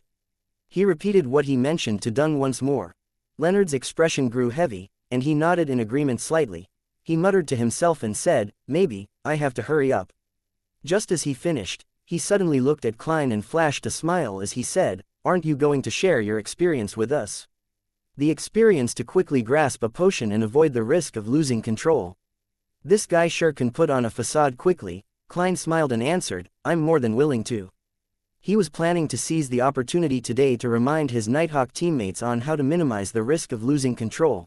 Of course, to maintain his personal safety, he couldn't say it as straightforwardly as he did to Dunn Smith. At most, he could describe the idea vaguely, in a way that wouldn't alert anyone who was sent down by the higher-ups. "Let's do it now then." Leonard impatiently dragged Klein to the Nighthawks' recreation room. At that very moment, other than Royale who was taking her shift at Channy's gate, Fry, Kenley, and Sikatron were there playing cards. Everyone. Leonard knocked on the half-closed door and spoke as if he was reciting a poem. "Let me introduce this man next to me, Mr. Klein Moretti, who has fully grasped his potion in a month and a half." This guy is so dramatic. Klein suddenly felt awkward. What? Even Sikatron, the author who wasn't famous and barely sold any books, cocked her head sideways as though she was testing her hearing ability. "Leonard, don't joke around. You're always exaggerating things." Kenley covered his cards helplessly. Fry held his cards as he looked at Klein. He kept quiet for a while and said, "Are you sure that you've already fully grasped the potion?" "Yes." Klein could feel his concern and he nodded confidently. There was an obvious indication. "What, really?" Kenley shouted a delayed response and stood up. Leonard chuckled and pointed at the paper in Klein's hands as he said, This is the special application that he's going to hand in. The special application to advance to sequence 8. How did you do it? Sikatron had many questions, but she only voiced the one that concerned her the most after taking a deep breath. She was normally quiet and elegant, but now she had a burning passion in her eyes that couldn't be suppressed. Klein found a chair and sat down. He lowered his voice and answered, I found inspiration from the maxim of the mystery priors. Do as you wish, but do no harm. Leonard supplemented. Yes, according to our confidential information, following this maxim gives the mystery priors a lower probability of losing control. Klein explained what he learned from old Neil. After that, Madame Daly's example gave me a better understanding of the process. Spirit medium Daly, Kenley asked in reply, hoping to gain confirmation. Yes, Madame Daly has handed in a special application before.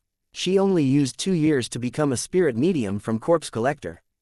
She once told old Neil that she wanted to be a real spirit medium, Klein explained in detail.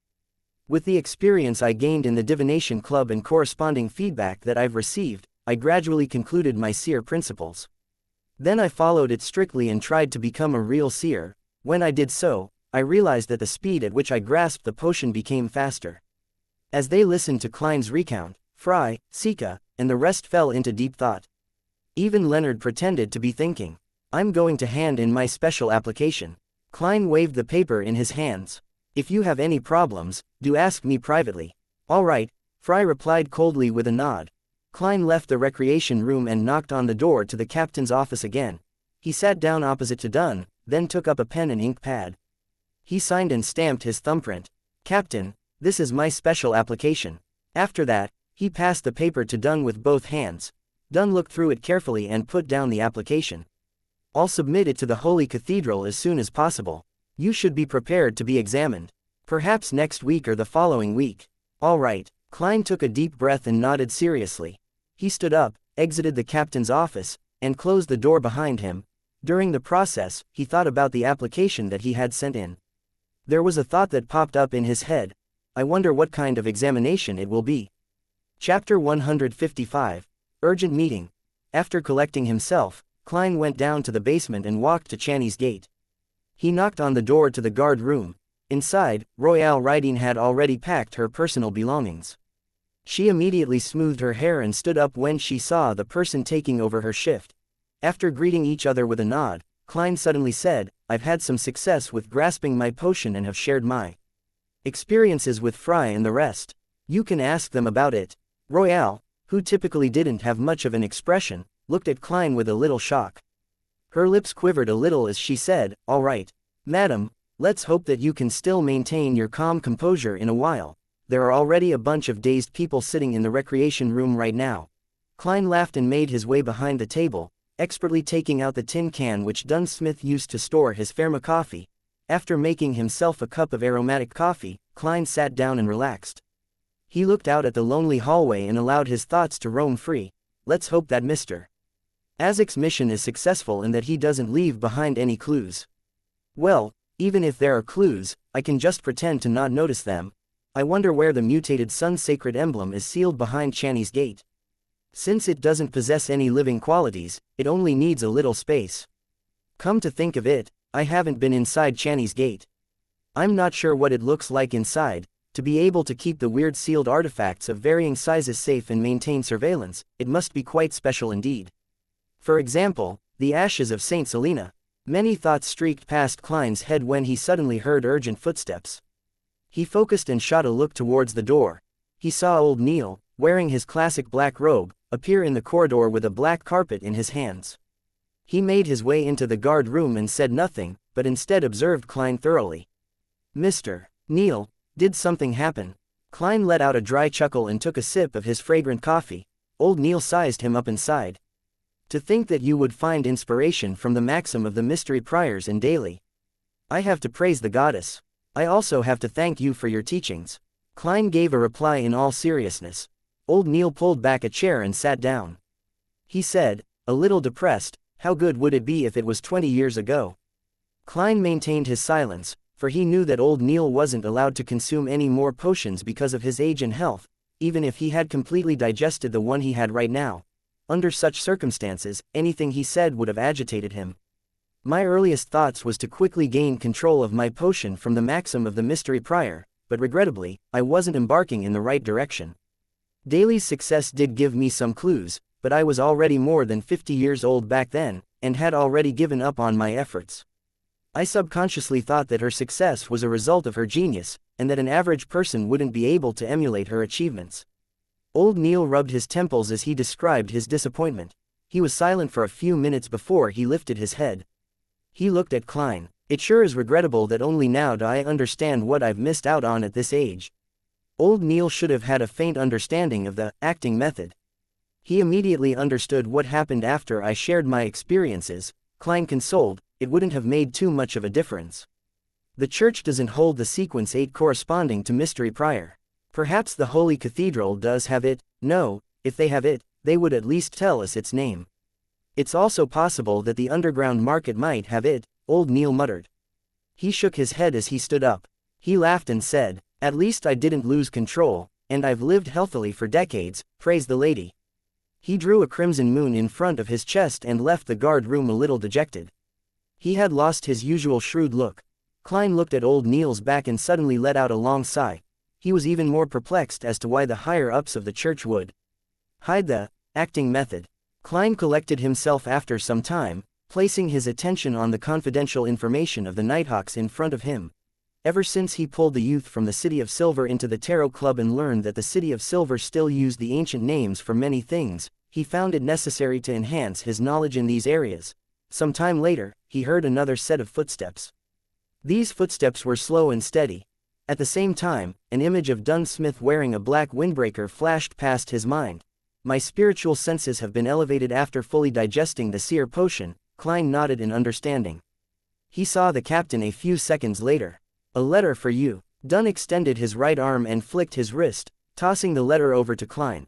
Klein lifted his hand and tried to grab the letter, but be it his judgment or reaction, he missed. The letter fell onto the floor, leaving Klein's right hand extended awkwardly in the air.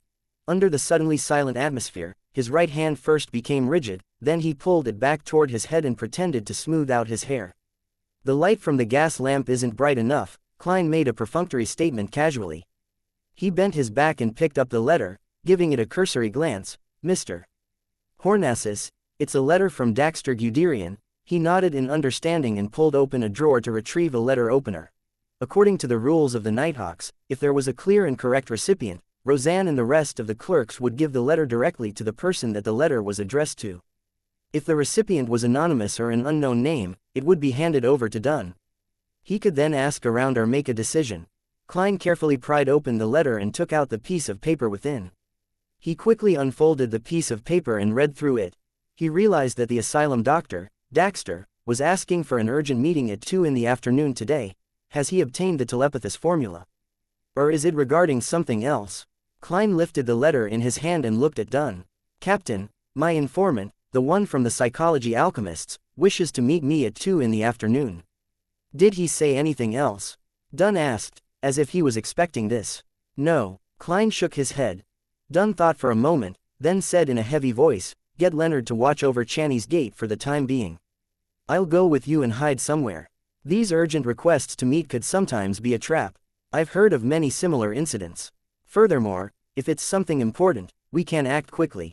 Captain, you sure are experienced, not to mention being the most reliable, trustworthy captain without memory issues whenever we have something serious to do. Klein immediately nodded.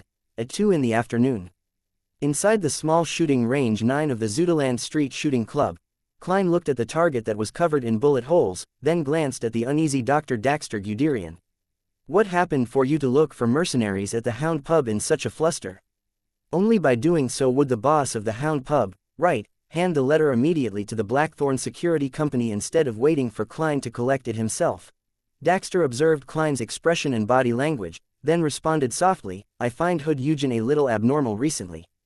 Hood Eugen was the patient from the mental asylum that had roped Daxter into the psychology alchemists.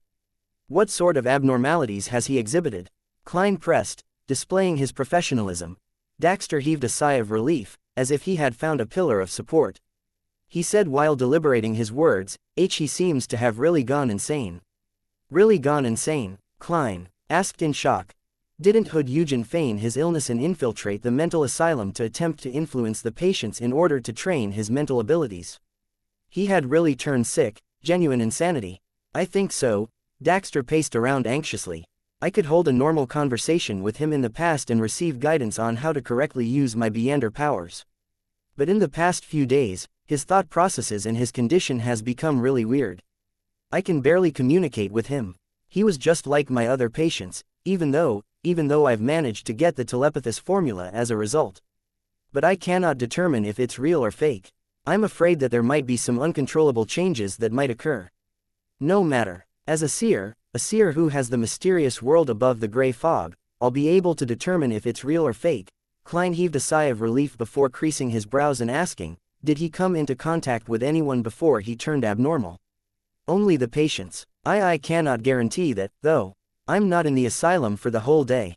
I also need time to rest, Daxter said, his expression serious. Klein nodded, as if it was something trivial. Don't worry, I'll send someone to protect you in secret. You should find out who Hood Eugen has come into contact with as soon as possible. Also, you have to be careful, he might be testing you.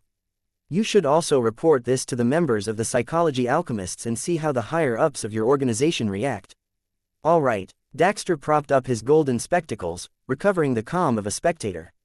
He then took out a piece of paper from his pocket and handed it over to Klein. This is the formula for the telepathist potion, but I cannot guarantee its authenticity. We will verify it. Klein smiled in response. He unfolded the piece of paper on the spot and looked at it. Main ingredients: the complete pituitary gland of a mature rainbow salamander, 10 milliliters of spinal fluid from a Farsman rabbit. Supplementary ingredients: chestnut spore 5 grams, dragon tooth grass powder 8 grams, 3 petals of pure white elf flowers, pure water 100 milliliters. Excellent, Klein praised. He folded the piece of paper and stuffed it into the inner pocket of his tuxedo. After exchanging a few more words and ascertaining that the voices, which Daxter was hearing, were subsiding, Klein bade him farewell. He cautiously made his way to the shooting range reserved for the Nighthawks. Dunn Smith was waiting inside. Captain, the informant gave me the telepathist formula to thank me for helping him control the side effects of the potion, but he cannot determine the authenticity of the potion. Klein handed the piece of paper to Dunn with a stern expression. Furthermore, he mentioned something else. Dunn read the formula as he listened to the concerns about Hood Eugen. After that, he nodded. I'll immediately assign manpower to keep the mental asylum under surveillance. You haven't had professional training when it comes to these matters and don't to participate in this. Go back and guard Channy's gate. With that said, he looked at Klein deeply in the eyes and said, if we take this formula into account, you don't need to accumulate any more meritorious achievements. You can directly receive the clown potion after you pass the examination. Chapter 156, Melissa Who Takes the Long View. And I'm paying double for the clown's formula, and all this because I originally wanted to be rewarded double for the same piece of work I did. Forget it, I don't have the opportunity to mention that I already have the formula to the clown potion. Klein took a deep breath and forced a smile, saying, hopefully I can pass the examination smoothly. He was more than happy with Dunn's decision for him to continue to guard Channy's gate. Not only was he lacking the professional ability to monitor and investigate, but his hand-to-hand combat was far from satisfactory. In terms of shooting, he was considered decent compared to the ordinary police. However, his teammates were all beyonders that have had their physical attributes enhanced. Even if they weren't all marksman level, they were very close. As for hand-to-hand combat, Klein was merely a beginner. Even with a slumber charm, a repose charm, and a dream charm, he was still considered a support class Beyonder. It would be easy for him to deal with ordinary people, but he would be in danger if he were to come across any Beyonders who were adept at combat. Until I advance to Sequence 8, become skilled in technique-based battles, and master a handful of spells, I can only complete normal supernatural missions on my own. If I successfully steal the power of sealed artifact 30782 and make flaring sun charms, that will be even better. It won't be impossible for me to win from a position of an underdog, Klein thought hopefully as he slowly walked back to the Blackthorn Security Company. The next morning when he ended his shift and left Channy's gate, the Nighthawks still hadn't obtained any useful information from monitoring Hood Eugen. For now, they had to place their hopes on their informant's internal investigation. When he returned home, Klein had his breakfast quietly and laid down in his bedroom to sleep until noon. He woke up naturally, washed up, and walked to the first floor, following the smell of cooking food. Melissa is preparing lunch. Klein looked at Benson, who was reading the newspaper in the living room. Benson lowered the newspaper and said, "Yes, she has a guest visiting today. I wanted her to chat with her guest while I prepared lunch. But she doesn't trust my cooking and took the guest into the kitchen." "How rude." "Benson, you actually managed to quickly realize that Melissa detests your culinary skills." Klein held back his urge to laugh and walked towards the single-seat sofa as he asked, "Melissa's guest?" "Yeah, you should know her. Elizabeth, we met her at Selena's dinner banquet." Benson leaned backwards and continued to read his newspaper comfortably. It wasn't only at the dinner banquet, she came to visit for real. Klein turned to look at the kitchen with a stunned expression. Just then, Melissa walked out carrying some plates and Elizabeth followed behind, also wearing an apron. "Klein, you're already up. I was just planning on waking you up." Melissa laid the plates on the dining table delightedly as she said, "This is Elizabeth. You know her." "Hello, Klein." Elizabeth's adorable face flashed a splendid smile as she greeted him. Klein replied gently and politely. After they greeted, Melissa blinked and spoke seriously, "Elizabeth will follow us to the Family Servant Assistance Association later. They hire a few maidservants at home, so she has experience in that. Her opinions might be helpful. Actually, we've already drawn up the requirements for picking a maidservant. Listen to this and see if there's anything that needs to be added." Melissa wiped her hands on her apron and took out a piece of paper from the pocket of her home clothes. She opened it and read it out loud. 1. Healthy. 2. Hardworking and responsible. 3. Good at cooking. 4. Quiet, not rowdy. 5. Simple family background. 6. Looks ordinary. She read the requirements one by one while Klein and Benson gawked with a vacant look. They never expected that hiring a maidservant would be so troublesome. "Melissa, weren't you against the idea of hiring a maidservant?" Klein subconsciously asked when his sister stopped. Melissa pursed her lips and nodded solemnly. "Yes, I was against it. But as my opposition was in vain, I thought we should get this thing done properly. To be able to get it done well, we must be well prepared." Do you have anything that you'd like to add?" "No." Klein and Benson shook their heads in unison, causing Elizabeth to laugh. After lunch, the four of them took a public carriage to the Tingen Family Servant Assistance Association on Champagne Street. It was similar to domestic help firms that Klein knew of from his previous life, but it was also a little like a charity. They recorded the personal information and job requirements of different maid servants so that the clients could make their selections more easily, while maximizing the maidservant's chances of employment. Part of the organization's funding came from charity organizations, and some came from a percentage of the payment provided by employers. Upon entering the association, Klein and company were greeted warmly. A young lady in a pale yellow ruffled dress led them to some sofas. She smiled and asked, "How may I help you?" Benson, who was pushed forward by his brother and sister, said, "We need to hire a maidservant." "Do you have any requirements?" the young lady asked like clockwork. Benson recalled his siblings' lack of faith in his culinary skills as he said sincerely, "Good at cooking." "Good at cooking." The young lady creased her eyebrows and said, "To be frank, there are no excellent cooks among the maid servants. Why not hire a chef instead? If you need a female chef, we have quite a number of them in the association. There is no one who is good at cooking among the maid servants." Melissa couldn't help but cut in as her initial plan was set back. The young lady nodded and answered affirmatively. The maid servants are either the daughters of lower-class laborers or girls from the villages. They have few opportunities to learn culinary skills. Even after the simple training provided by the association, the most we can guarantee is that their food won't make people sick. Melissa fell silent, finally realizing what it meant to have situations outpace her plans. "That is regrettable," Benson thought. Reorganizing his words, he said, "Maybe we can amend our requirement to a maidservant who is willing to and is capable of learning to cook." "Not bad." Benson is quick-witted. "There's no need for me to interject." Klein sat by the side, holding his cane and hat comfortably. "No problem. During cooking training, we took note of girls who had outstanding performance," the young lady replied with a professional smile. "Any other requirements?" "Yes." Benson felt the burn of Melissa's gaze. He swallowed his saliva and took out the piece of paper from his pocket. He then read the items one by one. The young lady listened quietly and only responded after quite a while. "I'll first check through the records and recommend some maid servants that fit the criteria. You don't have to decide immediately. You can pick 2 to 4 of them. Then, I will bring them each over to cook for you once. You can decide who to employ then. Of course, you will have to pay the association some extra fees, and you will also have to prepare your own ingredients. All right. Benson folded the paper and nodded politely. The young lady stood up and walked towards the office, but she turned around after taking 2 steps. She smiled and said, "Can you pass me that paper? I'm worried I will forget some of your requirements." "No problem." Benson held back his urge to laugh when he answered. After a while, the young lady in the pale yellow dress came out with a stack of documents and passed them to Benson. The information had each of the maidservants' real name, birth date, family situation, facial description, health status, past experience, related traits, expected salary, and other information. Seizing the opportunity when Benson and Melissa were reading the information, Elizabeth got closer to Klein and asked softly, "Don't you have any requirements?" "Yes, but this information isn't specific enough," Klein answered perfunctorily. Elizabeth got even more interested.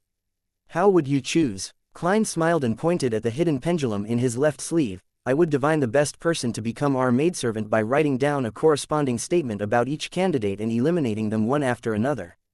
Elizabeth was stunned, nodding vacantly after nearly 20 seconds. "The simplest and the most effective way. I totally forgot that you're—" She didn't finish her sentence since Melissa, who had sharp senses, noticed that they were whispering and had looked over. She looked at her best friend and her brother, then she showed an expression of deep thought. "Hey, sis, don't misunderstand. We are just talking normally." Klein coughed and picked up some of the information and casually read through them. Very soon, they picked 3 candidates. They were asking for 4 solely 8 pence to 5 solely 2 pence per week. Benson didn't haggle over the maidservant's pay but instead discussed the percentage that he needed to pay to the association. After some friendly haggling, he successfully negotiated the price from the maidservant's 2 weeks' pay to 1 week pay instead. However, he had to pay a transportation fee of 1 solely for them to bring the maidservants over to try cooking. After that, Elizabeth bade the trio farewell and left while the siblings took a public carriage back to Daffodil Street. On the way back, Klein was getting uncomfortable under Melissa's scrutinizing gaze. When he got home, he went to the 2nd floor directly. "Klein," Melissa called him in a serious tone after thorough consideration. She said, "If you want to get engaged with Elizabeth, you have to work harder. Her father is an important businessman, and her mother is the daughter of a baron." "Wait, engaged? When did this happen?" Klein looked at his sister in confusion. "How far-reaching is her concern?" Chapter 157, Item of his dreams. "No, we are not." Klein didn't have the chance to retort before Benson interrupted with a smile. "Although Elizabeth is indeed a little young and her family is much more outstanding than ours, I find the 2 of you quite suitable for each other. But you might have to wait a few more years. She is still studying at a public school and wants to enter university. Marriage should be something to consider only 6 to 7 years later. Of course, you can get engaged sooner than that. Can you guys not think that far ahead?" Klein took in a deep breath. "I do not fancy Elizabeth, or, well, more accurately, I do not fancy a girl who is younger than me by too much. I prefer girls who are more mature. Truthfully, I can accept anyone within a reasonable age gap, just not now," he added inwardly in exasperation. "You like girls who are more mature?" Melissa knitted her brows. "Then you should quickly settle the issue regarding your marriage." "Ah." Klein couldn't understand his sister's leap in logic. He asked in confusion, "Why?" Melissa explained seriously, "You will be about 25 when you finish saving up for your marriage.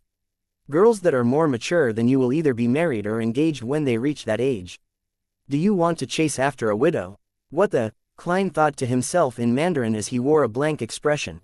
Benson smiled and refuted his sister. "Melissa, you don't understand. In this day and age, it isn't rare to see women in their 30s who isn't married or engaged within the middle class. They are mostly followers of the goddess, and all have the ability to provide for themselves. They would rather be single than stuck in a marriage that they are not satisfied with." "Yes, that's what I read from the Family magazine." "Is that so?" Melissa was a 16-year-old girl after all.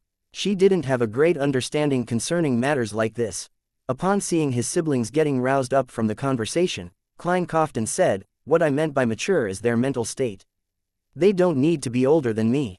Furthermore, the person that should be worried about their marriage is Benson." "I'm sorry, brother, I had no choice," he apologized in his heart. Melissa froze for a moment, then nodded heavily. That's right. Benson was just about to elaborate on the marital problems of the middle class when he suddenly shivered. He looked at his sister who was staring at him and said, I am now at the cusp of a turning point in my life. I have to devote all my attention to studying.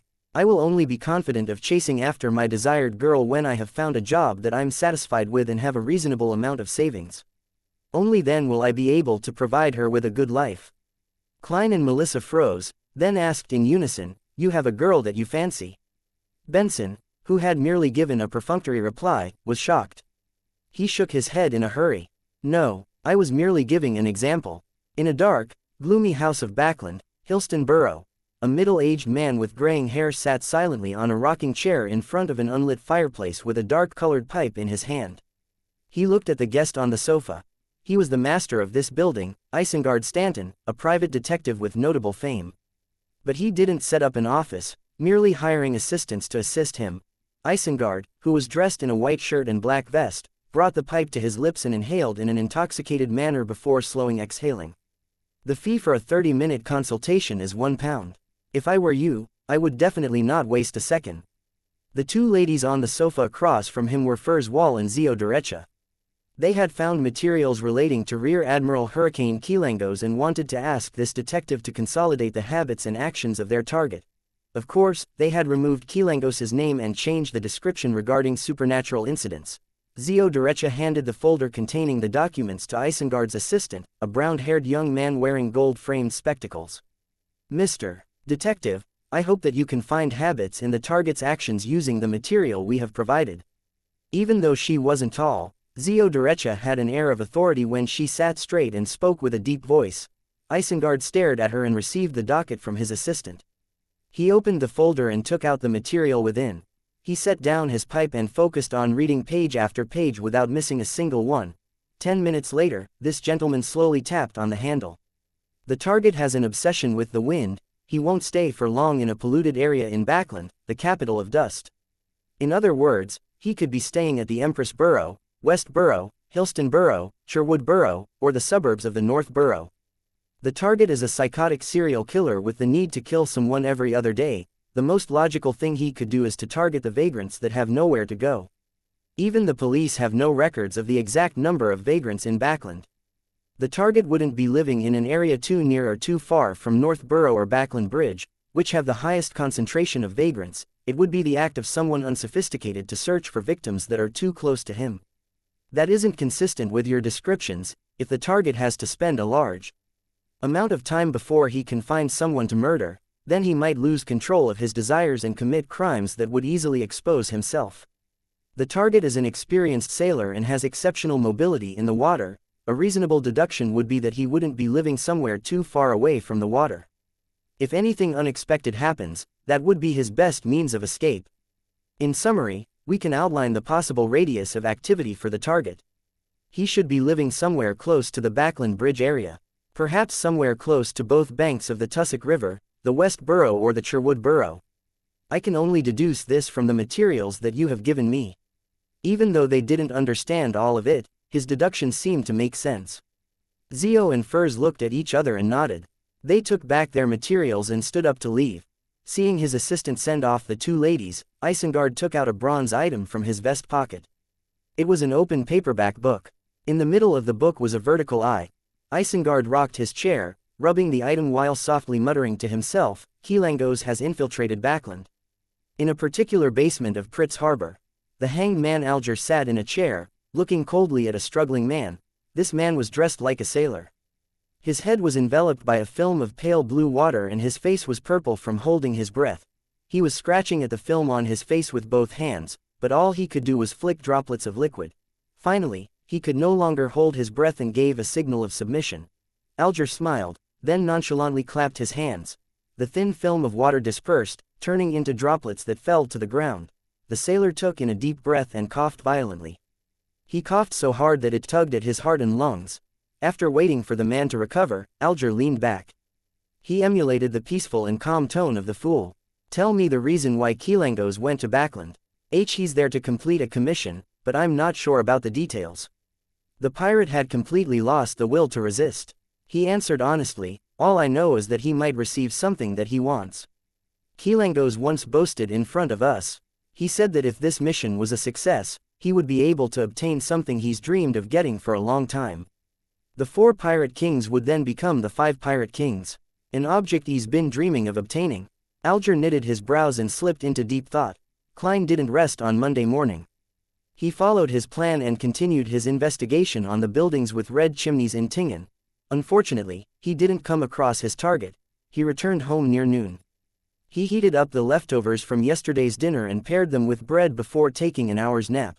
At about 20 minutes to 3 in the afternoon, Klein put his book down and sealed his room with a wall of spirituality, once again entering the mysterious world above the gray fog. He sat at the seat of honor at the ancient bronze table, extending his hand toward the crimson star representing sun while ignoring the frequency of his heartbeats. In the city of Silver, Derek Berg was sweating on the practice grounds. His vision suddenly blurred as a heavy fog entered his view. He saw the fool sitting high above, deep within the fog. He froze, then stopped whatever he was doing and bowed his head. When the illusion vanished, he counted his heartbeats silently and carried his silver sword to a rest area quickly. 1,000 heartbeats later, he locked himself in a bathroom. After about 10 breaths, he saw the red light swell over him and swallow him in an instant. Above the gray fog, Klein leaned back into his chair and tapped his left molar twice to stealthily activate his spirit vision. He saw that the mottled color deep within the sun's ether body had turned pure, akin to the light of dawn. He smiled and said, "Congratulations, Mr. Bard." At the same time, he saw the stars behind the sun's chair shift quickly, turning into the symbol of the sun. It transformed without my will, as if it was a reflection of the sun. Also, other than the palace, table, and chairs, the items that I conjure cannot be preserved once I leave this world. They are very special. There sure are many secrets to this world above the gray fog. Klein took in everything in front of him as he contemplated. Derek lowered his head and replied humbly, "This is all due to your assistance. This is but the beginning." He wasn't surprised that the fool knew that he had consumed the potion. Klein took out his silver pocket watch and looked at the time. He chuckled and said, "Then let us start the gathering. Remember, the frequency, or should I say gap between the gatherings, should be about the same in the future." As he was speaking, he established a connection with the crimson stars representing justice and the hanged man before pulling them into the majestic palace. Audrey looked at the scene before her and immediately greeted him. "Good afternoon, Mr. Fool. I have a page of the diary of Emperor Russell with me." "Good afternoon, Mr. Sun. Have you gotten the formula for telepathis?" Chapter 158, Preparedness Averts Peril. How enviable it is for Miss Justice to always maintain a cheerful mood. I wish I could be like that. Listening to her lively greetings, Klein couldn't help but sigh wistfully. He then recalled the time when she had taken out £1,000 so easily, and he realized that it would be very difficult if he wanted to maintain his cheerful emotions like Miss Justice. The son, Derek Berg, was a young man that cared a lot about his reputation. He immediately replied, "I have obtained the telepathis formula." For the past week, he had been settling the inheritance that his parents had left him. Besides the property, furniture, and a few sentimental items, the rest of the valuable items were brought to the black market in the City of Silver in exchange for the telepathis formula and the Bard potion's ingredients. His meals were now rationed. However, he believed that the situation wouldn't be for long. When he passes the combat examination, he would then join the team that cleanse the things of the dark in the outskirts of the city and be paid a decent amount. When I become stronger, I'll apply to become a member of the elite squad, to explore the depths of the dark and find a way to remove the curse, Derek thought with hope as he looked towards the fool who was engulfed in the fog. He noticed that last time, after Miss Justice made a request to Mr. Fool, she was able to produce a page of the unknown Russell diary out of thin air. Although Derek didn't quite understand what had happened, he felt that it'd be better if he watched Mr. Fool. First, recall the formula in your head. Then, grab the pen by your side and instill it with the strong desire to express your thoughts. Klein casually leaned back in his high chair. As the sun was from the City of Silver, which might be the forsaken land of the gods, the pen that instantiated before him wasn't a fountain pen, but a quill instead. Of course, there still wasn't any ink. Derek didn't dare to doubt what the fool said, so he immediately grabbed the quill that suddenly appeared by his hand. He followed the fool's instruction, and as expected, he saw the telepathis potion formula appear on the brown goatskin parchment before him within seconds. After looking through it twice, Derek silently pushed the promised item towards Miss Justice. Audrey was overjoyed and eager, but she took the parchment gracefully. She glanced at the page, and the words that Klein had translated came into sight. Main ingredients: phantom netherdrake's complete pituitary gland, 10 milliliters of half-spectre rabbit. Supplementary ingredients: main ingredients that I've never heard of. I don't know enough. Audrey, who had been trying to learn more about the different types and names of Beander ingredients from Furs and Zeo, seemed to fret in thought. During such moments, she would completely forget how a spectator should behave. Suddenly, Audrey heard a light rapping sound. She quickly looked towards the seat of honor at the long bronze table. Subconsciously, she was surprised to see Mr. Fool rapping at the edge of the table with his right index finger while he gestured to her with a nod. What's going on? Audrey was confused as her eyes wore a vacant look. Just when she was about to ask, the corner of her eyes suddenly saw some changes on the telepathist formula. There were remarks next to some of the ingredients. Main ingredients: phantom netherdrake's complete pituitary gland, also known as rainbow salamander, 10 milliliters of half-spectre rabbit, also known as Farsman rabbit. I know all of these. Audrey was stunned at first, then there was an intense surge of delight from the bottom of her heart. Thank you, Mr. Fool, you're really very knowledgeable. She looked towards the seat of honor as she thanked and sincerely complimented him. The hanged man Alger didn't know what had happened, but he felt extreme contempt towards what Justice had said. How could you describe a godlike figure with the word, knowledgeable? His existence alone is equivalent to knowledge itself to a certain extent. Klein accepted Miss Justice's compliments without any misgivings because this wasn't something he could have done just because he had chanced upon the psychology alchemist's telepathist formula. After he pulled the sun into the tarot club, he had been taking precautions against such problems by taking into consideration the sun's special circumstances of being from the City of Silver. He had been constantly studying ancient terminology. Therefore, even if Daxter Guderian hadn't managed to get the formula in time, he could have made the notations easily. Through prior divination and comparison, he had made certain that both telepathist formulas were accurate. This is why we say, preparedness averts peril, Klein thought smugly. Audrey looked at the telepathist formula a few times and then reined in her gaze unwillingly. She then personally expressed Russell's diary onto a page. You deserve this. She put down her pen and looked towards the fog-engulfed fool. In addition to this, I'll give your adorer another 300. Is £300 okay?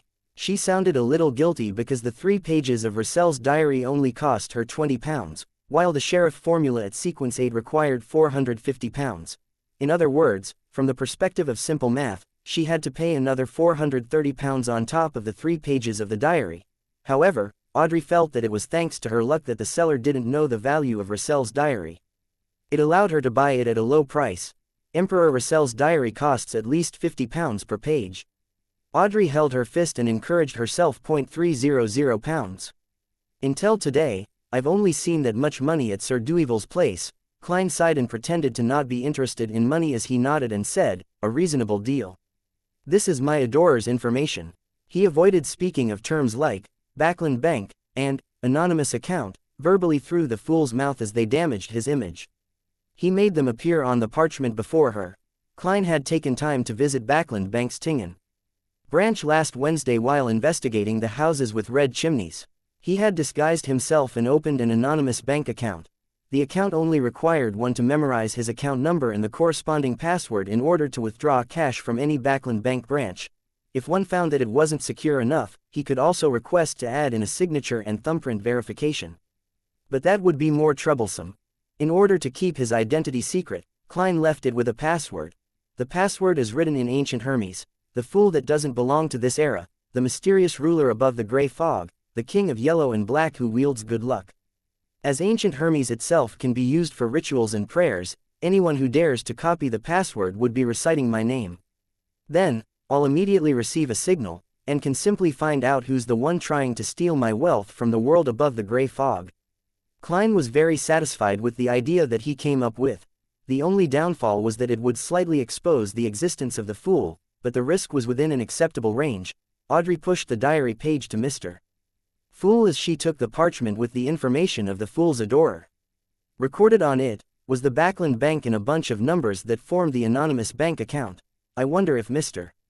Fool's adorer is a male or female, and which sequence he or she is. He must be very powerful, at least not weaker than Rear Admiral Hurricane Keelangos. Audrey couldn't stop her thoughts from wandering. but she quickly focused and memorized the anonymous account. It doesn't have to be so troublesome. Just then, she heard the fool's low yet gentle voice. When you get home, recite my name and you'll be able to write down the information directly. This would be just like when I drew the red chimney scene through divination. An account number is very important, you can't memorize it incorrectly, Klein added in his head. That works too.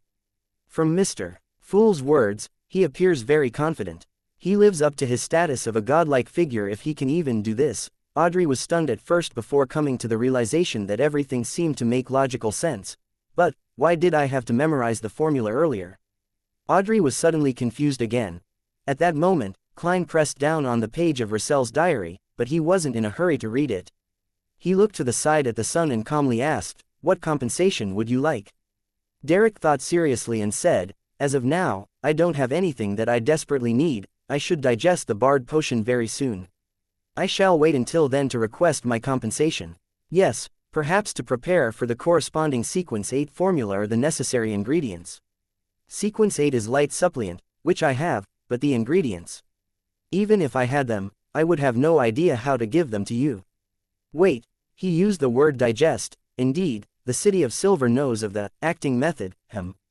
The highest sequence there is only sequence 4, so are they limited by ingredients? Klein nodded in deep thought, agreeing to the deal. Audrey also sharply noticed the word digest. She weighed her words and asked, "Mr. Sun, are you aware of the acting method?" Derek looked at Miss Justice in confusion and answered straightforwardly, "It's nothing strange. The general education classes in the City of Silver teaches the acting method." The acting method is taught in general education classes. Audrey stole a glance at the hanged man and realized that he was looking back at her. The two of them suddenly fell silent. The origin of the sun is indeed mysterious. I wonder where Mr. Fool pulled him into the tarot club from.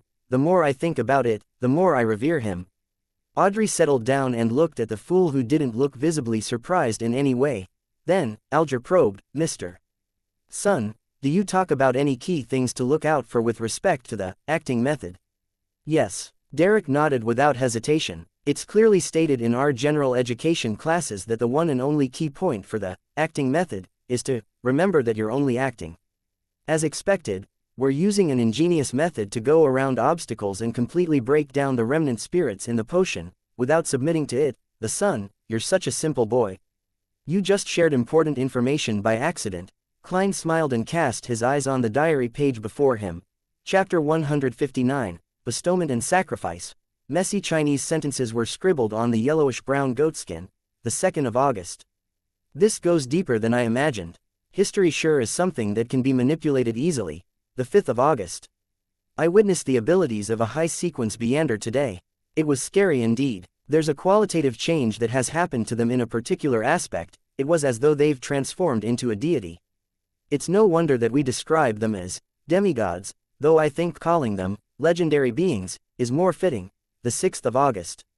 There's something strange going on. Why would the 7 major churches adopt such a strange attitude towards the potions? At the low to middle sequences, they not only provide the main ingredients to those who manage to advance, but they're also generous enough to share the formulas and demonstrate the process needed to create the potion. They would also explain in detail if a ritual is needed to create the medicine, yet finished potions are the only things they provide to those who are advancing to the higher sequences. This isn't logical. Shouldn't they keep the formula a secret for the lower sequence potions and give the candidate the completed potion, since it's relatively easy to gather the necessary ingredients and create the potion? As for the higher sequence potions, shouldn't they share the formula and make the promising members search for the ingredients due to the difficulty of obtaining the main ingredients? There must be some hidden secret to this. The 9th of August.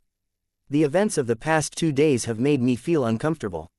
I started the Industrial Revolution with my own hands and personally ushered in the age of steam and machinery, but this will create the conditions necessary for the evil god to descend upon this world. What does he mean? The conditions necessary for the evil god to descend upon this world? Klein knitted his brows, his index finger tapped on the edge of the ancient table. Did Mr. Fool encounter a difficult problem? Anything that can trouble him must be something of another level. Audrey looked at the leader obscured by the thick fog and interpreted his state through his body language. Klein was indeed pondering over the problem related to the upper echelons, but he didn't arrive at an answer. He considered the possibility of using divination to gain some sort of revelation. Yes, it would be impossible to divine something of use with such simple sentences. I'm not a prophet. What if I divine with the statement, the conditions necessary for the evil god to descend upon this world?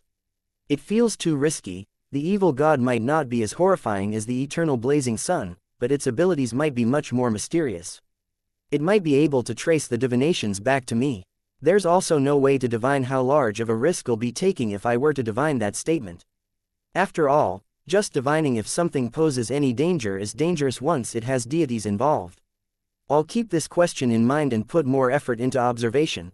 The arrangement of the churches regarding potions is indeed mysterious. I wonder what kind of secrets they're hiding. Perhaps I'll receive some hints about that once spirit medium, no, spirit guide daily is made archbishop or a high-ranking deacon and enters the core of the church. Russell's description does make me look forward to the power of high-sequence beyonders. Many thoughts flashed through his mind before Klein stopped tapping on the edge of the ancient table and looked at Justice, the hanged man, and the sun. You can start your discussion freely now. Alger immediately said, Mr. Fool, Miss Justice, I received a new piece of information. Rear Admiral Hurricane Kilangos infiltrated Backland to complete a difficult mission. He might stay for an extended period of time and create an appalling tragedy. Also, I know that this incident involves a very important item, an item that would allow Kilangos to quickly become a high-sequence Beander. Quickly become a high-sequence Beander? Does he not fear losing control of himself? Audrey asked, adopting the posture of a spectator. Kilangos was only a sequence 6 wind blessed, so there was still a sequence between him and sequence 4. Alger had expected this question. He answered honestly, that's why the object is important to him. Of course, those are simply my deductions. The information I received goes like this. Kilangos believes that once he completes the commission and obtains the object, he will be the equal of Nast, the king of the 5 seas. The 4 pirate kings would then become the 5 pirate kings, and the 7 pirate admirals will be reduced to 6. The average person might not aware of this, but as Beyonders, we should know that pirate kings are either high-sequence Beyonders, or are able to reach the combat strength of a high-sequence Beander with the use of Beander boats and mysterious items. For Kilangos to be acknowledged as their equal, he must reach standards that are close to that. That's my deduction. All I know is that the king of the 5 seas, Nast, is a sequence 4 Beander, but I'm not sure of the name of his potion. Klein listened on silently, not giving his opinion. The son, Derek Berg, didn't understand anything the hanged man said. He didn't know who was who, but he still listened attentively. He felt a new door had presented itself in his world, pirates. The place they live in has seas that are mentioned in books. Then, the environment these people live in is very different from the City of Silver. They don't seem to be very worried about the curse or the attacks of the things of the dark. It definitely makes me very curious, but, Mr. Fool once instructed me not to ask about the secrets of others. It's a very rude gesture, Derek thought in his heart, once again observing the hanged man and Justice. Your deduction is very reasonable. Of course, that could also be a mysterious item that could hold its own against a high-sequence Beander, Justice replied with a smile. The hanged man looked at the fog-enshrouded fool, pondered over his words, before he looked at Justice and emphasized, there are 2 key points in what I said just now, the first being the fact that Kilangos will stay in Backland for some time. The second is that the incident involves a very important and very mysterious object. So, Mr. Fool, are you not tempted? There is ample time for you to send your adorer to Backland, Alger added in his heart but didn't dare say it out loud. All he could do was beat about the bush. Mr. Alger, you don't need to emphasize this repeatedly, I know what you are getting at, but my abilities do not allow me to interfere in these matters. Furthermore, I can't leave Tingen without permission. Klein leaned back and thought in frustration. Ignoring the adorer, I can actually find 2 relatively strong Beyonders to help. One is Daly, who has advanced to sequence 6, but I cannot tell her everything. The most I can do is mention that I've gotten some information that Rear Admiral Hurricane Kilangos has infiltrated Backland and is living at a particular street and what he plans to do. That way, Daly might directly enlist the help of the Nighthawks, making the situation very complicated and troublesome. If you guys cannot find anybody to help you when the time comes, then I can try that to prevent a tragedy. The second person is Mr. Azek, but I cannot expose my identity as the fool to him. I don't have a proper reason to get him to interfere with this incident. Many thoughts flashed through his mind as Klein replied slowly, "I'm aware." Seeing how the fool continued to not place much importance in the matter regarding Kilangos, he sighed and held back his disappointment. He started asking about the investigation Miss Justice conducted last week. In conclusion, we have more or less targeted the general area Kilangos will be at, and we'll soon start the next phase of investigations. Audrey first gave a simple summary, then with the attitude that she was doing something important, said, "We need more information, preferably the hobbies and habits of Kilangos." Alger recalled, "He loves fish, especially fish from the sea. He would slice it and eat it raw. He also likes hard liquor, and despises champagne, red wine, and the like. He will often look for women to relieve his needs whenever he heads to shore, and with his strong body, one woman will not be enough to satisfy him. He's used to using cold weapons and avoids hot weapons. He cannot be away from water for long periods of time. What I mean is that he needs to swim or dive once every couple of days." Audrey committed these facts to memory, creating an ample character of Kilangos in her mind. "Let's hope that the investigation will be a success. It's a pleasure working with you." She smiled after Alger was done. "My pleasure." All Alger could do was force himself to believe in Miss Justice, who had considerable power in Backland. Throughout the interaction, Klein seemed to be listening intently, but in reality, his thoughts had been diverted to another question. That was the question of how to deliver ingredients to Sun if he did manage to obtain them. Now that he had a passable understanding of the field of mysticism, Klein instinctively followed the line of thought of using ritualistic magic. This reliance was natural given the successes he had when using ritualistic magic. When I was previously flipping through the confidential information of the Nighthawks, I came across records of the goddess bestowing holy items to her followers. There were also records of items descending in rituals involving evil gods or devils. Does this mean that I can bestow someone something when responding to their prayers, and transfer materials that way? In previous attempts, I could only reply with thoughts containing pictures and voices. But that doesn't mean that it'll always stay that way. There could be some new changes when I advance to sequence 8.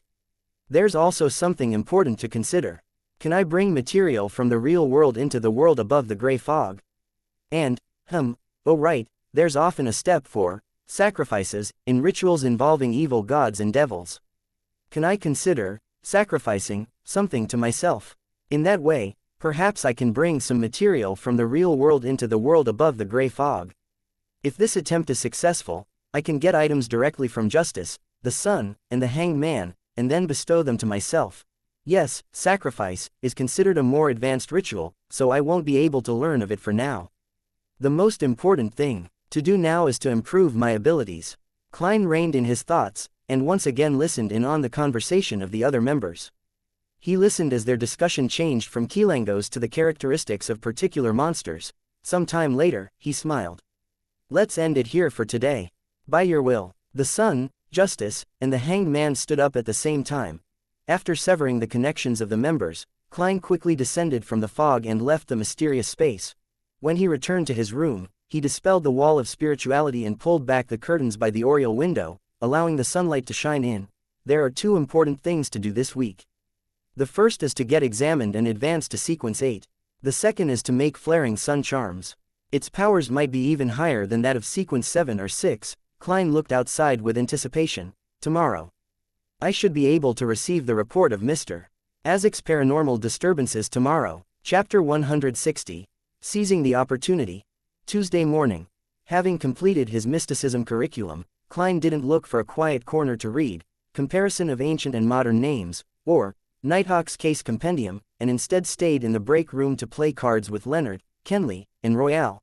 I only told Mr.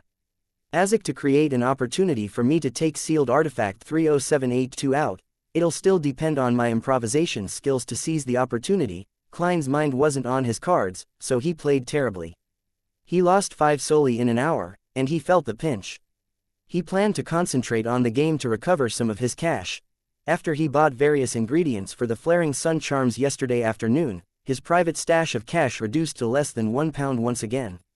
Plus, he had to pay 2 solely every day for the carriage rental fees to search for the house with the red chimney. As they were waiting for Kenley to shuffle the cards, he picked up the copper penny before him and spun it casually. He suddenly felt Royale's gaze on him, a very intense gaze. What? Klein was first stunned, then looked at the copper penny that was about to fall.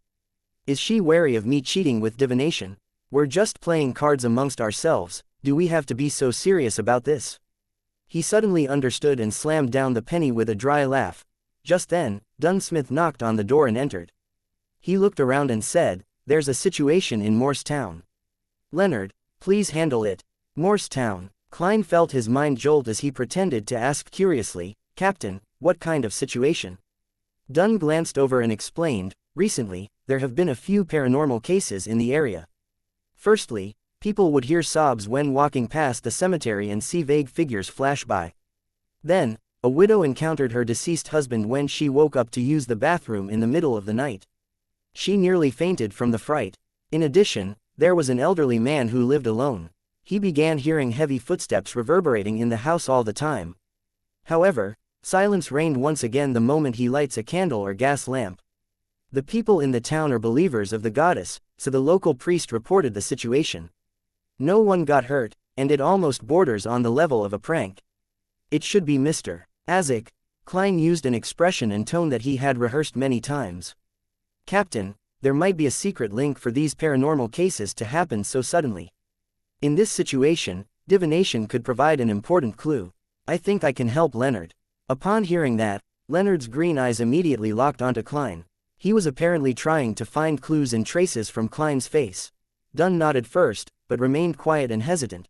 When Klein saw the captain's response, he immediately added, "Some of these things might require ritualistic magic to purify them." "Makes sense," Dunn thought and said, "You and Leonard will head to Morristown then." Without anyone saying anything else, he additionally added, "You won't be able to make it for your combat training in the afternoon. I'll send someone to inform Gawain." Phew, the first step is complete. Klein silently let out a sigh. He quickly packed away his soldi and pence. Then, he suddenly paused and looked sideways at Dunn. He said solemnly, "Captain, I think we should prepare for the worst. If there's a powerful wraith behind the paranormal events, it might be very dangerous for only Leonard and I. Plus, it takes 3 hours to get to Morristown, right? Even if we managed to send a telegram to request for backup in time, we would still have to hold out for quite a while." "So," Dunn interrupted, "I want to get the assistance of another teammate." Klein pretended to think for a moment and said, "And, according to the rules, a mission with 3 or more Nighthawks involved can apply for a level 3 sealed artifact. Yes, 30782 is most suited for this job." Upon hearing that, Leonard laughed and said, "Exactly your style. Careful, cautious, taking no risks. You seem to be implying that I'm a coward. I'm a person who looked directly at the eternal blazing sun." Klein pretended that he didn't hear Leonard and earnestly looked at Dunsmith. "Captain, what do you think? We should really take extra care against any accidents. There have been too many coincidences lately." Dunn nodded thoughtfully and looked at the other 2 teammates. "Kenley, join Leonard and Klein on their trip to Morristown. Oh, hurry up and write an application. After I sign it, retrieve sealed artifact 30782 from Channy's gate." "All right," the short Kenley said, putting down the cards in his hand. "All right." Klein fist pumped in his mind while he looked anxious and solemn on the outside. At that very moment, Seekatron was monitoring Hood Eugen in the asylum while Fry was on duty at Channy's gate. Klein left the recreation room and put on his black tuxedo. He took his hat and cane, then waited together with Leonard for Kenley at the stairway that connected to the basement. There was no one there, and it was extremely quiet. Leonard suddenly looked sideways at Klein and said, "I think you'd better give up on any unrealistic dreams." "Ah, what?" Klein replied in confusion. Leonard walked forward and stood by the edge of the stairs. He looked into the darkness of the stairway. "Even during a mission, it will be impossible for you to discover my secret and understand my uniqueness. Bro, can you stop thinking so highly about yourself? Did you think I applied for this mission to spy on you? I didn't even have such thoughts." Enlightened, Klein chuckled. "How can you be so sure that my uniqueness won't help to reveal your secret?" Leonard's expression grew grave, but he then smiled and said, "It will, huh? I shall wait for you to discover it then. When I gather more information and items, I will go to the world above the gray fog to help you do a divination." "You're welcome," Klein thought sarcastically in his head. Soon, the small-framed Kenley brought the mutated sun-sacred emblem up the winding stairs. When Klein felt the unique warmth and purity, he secretly heaved a sigh of relief. He knew that he had finally completed the very first and most difficult step in his plan of siphoning the powers of the eternal blazing sun's divine blood. Then, the three of them left the Blackthorn Security Company and walked to Zudaland Street. They walked towards the carriage that belonged to the Nighthawks. "Will the purifying effect bother the horse?" Kenley suddenly asked anxiously. "I don't want a horse that can only praise the sun to pull the carriage." He had been a Nighthawk for longer than Klein, but he was far from experienced. "No, sealed artifact 30782 only purifies living entities with a high level of intelligence." Klein lowered his voice in response. "If not, I wouldn't be bitten by insects," he added blankly in his head. "Oh, I see, haha, I didn't read the information thoroughly enough." Kenley pressed down on his black silk hat and laughed in enlightenment. As Klein had yet to master the skill of driving of a carriage, he sat inside the carriage for the following 3 hours. He rubbed the sealed artifact 30782 in his hand while he watched Leonard and Kenley take turns driving. They finally arrived at Morristown around lunchtime. "How beautiful," Kenley complimented sincerely as they stepped down from the carriage and looked towards the boundless golden wheat fields that surrounded the town. The dates representing the volcanic constellation was coming to an end, and the bumper harvest constellation was going to rule everyone's life. Leonard was in the driver's seat as he looked around and opened his mouth, as though he was going to recite a sonnet. But in the end, he only spurted one sentence: "How beautiful." Klein held back the urge to laugh as he put on his top hat, took his cane, and got off the carriage. At that moment, a middle-aged man in a black priest's gown walked over. He drew a crimson moon on his chest and said, "Praise the Lady. Are you the friends that St. Selena Cathedral sent to help us?" "Yes, Priest Sor. May the goddess bless you." Leonard jumped off the carriage and replied with a smile, "We're here to take care of the recent paranormal incidents." Seemingly. The gray-haired, blue-eyed Sor saw many townsfolk approaching as he quickly emphasized, Morristown wasn't big. Regardless of which direction one chose to travel in, one would enter the plains within 10 minutes. The people who stayed there knew each other, so what happened earlier had spread. Many townsfolk were waiting for the Church of the Evernight Goddess to send people to resolve the problem. Hence, when they saw that the priest was greeting 3 strangers, they quickly surrounded them out of concern and curiosity. Some tiptoed and some tried to hear what they were saying. Leonard chuckled and said, "Priest, don't worry. We're professionals. Look, we brought holy water, silver daggers, dark sacred emblems, and also garlic." He took out the described items from the inner pockets of his clothes as though he was pulling a magic trick. "Garlic? Are you trying to stink the spirits to death?" Klein found it ridiculous yet funny as he watched Leonard's performance. Sor wore a look of confusion, and he even started to suspect that the St. Selena Cathedral had sent over a bunch of frauds. The citizens who surrounded them revealed gratified smiles, as though they were finally in safe hands. Leonard got close to Priest Sor and explained softly into his ear, "They believe in these things." Without waiting for the priest's reply, he added, "Let's have lunch at the church first. Then, we shall take care of those matters." Yes, lunch is very important. When those paranormal incidents are taken care of, it'll be time to take turns looking after sealed artifact 30782, and also the opportunity for me to make flaring sun charms. Hopefully, everything goes smoothly. Of course, making flaring sun charms during the daytime would get the best results, Klein thought, brimming with anticipation. Chapter 161, Inverted Mausoleum. Most of the buildings in Morristown adhered to a style that was popular 100 years ago. The most eye-catching building in the town was the Black Cathedral spire. After settling the carriage, Klein and the others quickly finished their lunch of bread, toast, bacon, butter, and coffee. "We can still tolerate about 2 hours and 35 minutes of sealed artifact 3782's purification." Kenley stood at the door of the church and took out a pocket watch from his suit's pocket. "I suggest dealing with the suspected haunting incidents first to prevent the situation from getting worse. Then we can return to the church and take turns watching over the sealed artifact to recover." Under normal circumstances, Sequence 9, 8, and 7 Beyonders had to stay far away from the mutated sun sacred emblem for 2 hours to recover completely, or at least an hour if they were to make a partial recovery. "I have no objections." Klein and Leonard spoke in unison. "Then which case should we deal with first?" Kenley asked. Leonard wiped away his frivolous attitude and said, "Let's start with the old man living alone who heard heavy footsteps in his house." "Why?" Kenley asked instinctively. Klein was also interested to hear an explanation. Could this be the intuition of a poet? He mocked Leonard secretly. Leonard shifted his gaze from Kenley's face to Klein's, then looked at Kenley again.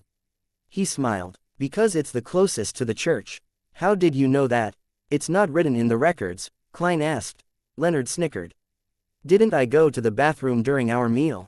I came across a trainee priest on my way back and had a conversation.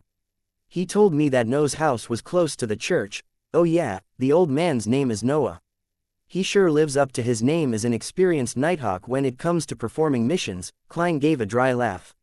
He turned to Kenley and said, then let's go to Noah's house first. All right, Kenley didn't have any objections. They arrived at Noah's house a mere minute later. Noah was an old man with thinning white hair. He had lost his left hand in a war when he was younger and had no choice but to leave the army. He returned to his hometown after he received his compensation. At that moment, he opened the door and looked at the three strangers in front of him before looking at Sor, who was rushing over from the cathedral.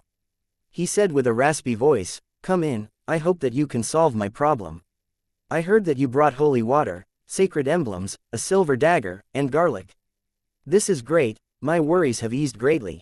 Please forgive my blabbering. You have to understand the condition of an old man after not being able to sleep peacefully for 2 nights. Oh my goddess, I've been so scared all this time that my head feels like it's in a cloud." Leonard suddenly straightened his back when he entered the house, his eyes surveying the surroundings. After that, Klein felt a cold aura within the room. Those were traces of activity left behind by a ghost. There really was an impure being here. Kenley was the last one to notice as he suppressed his voice. Very weak, Leonard said with a relaxed tone as he retracted his gaze. The Midnight Poet was a job with a relatively high spiritual sensitivity when compared to all the other sequence 8s in the church's records.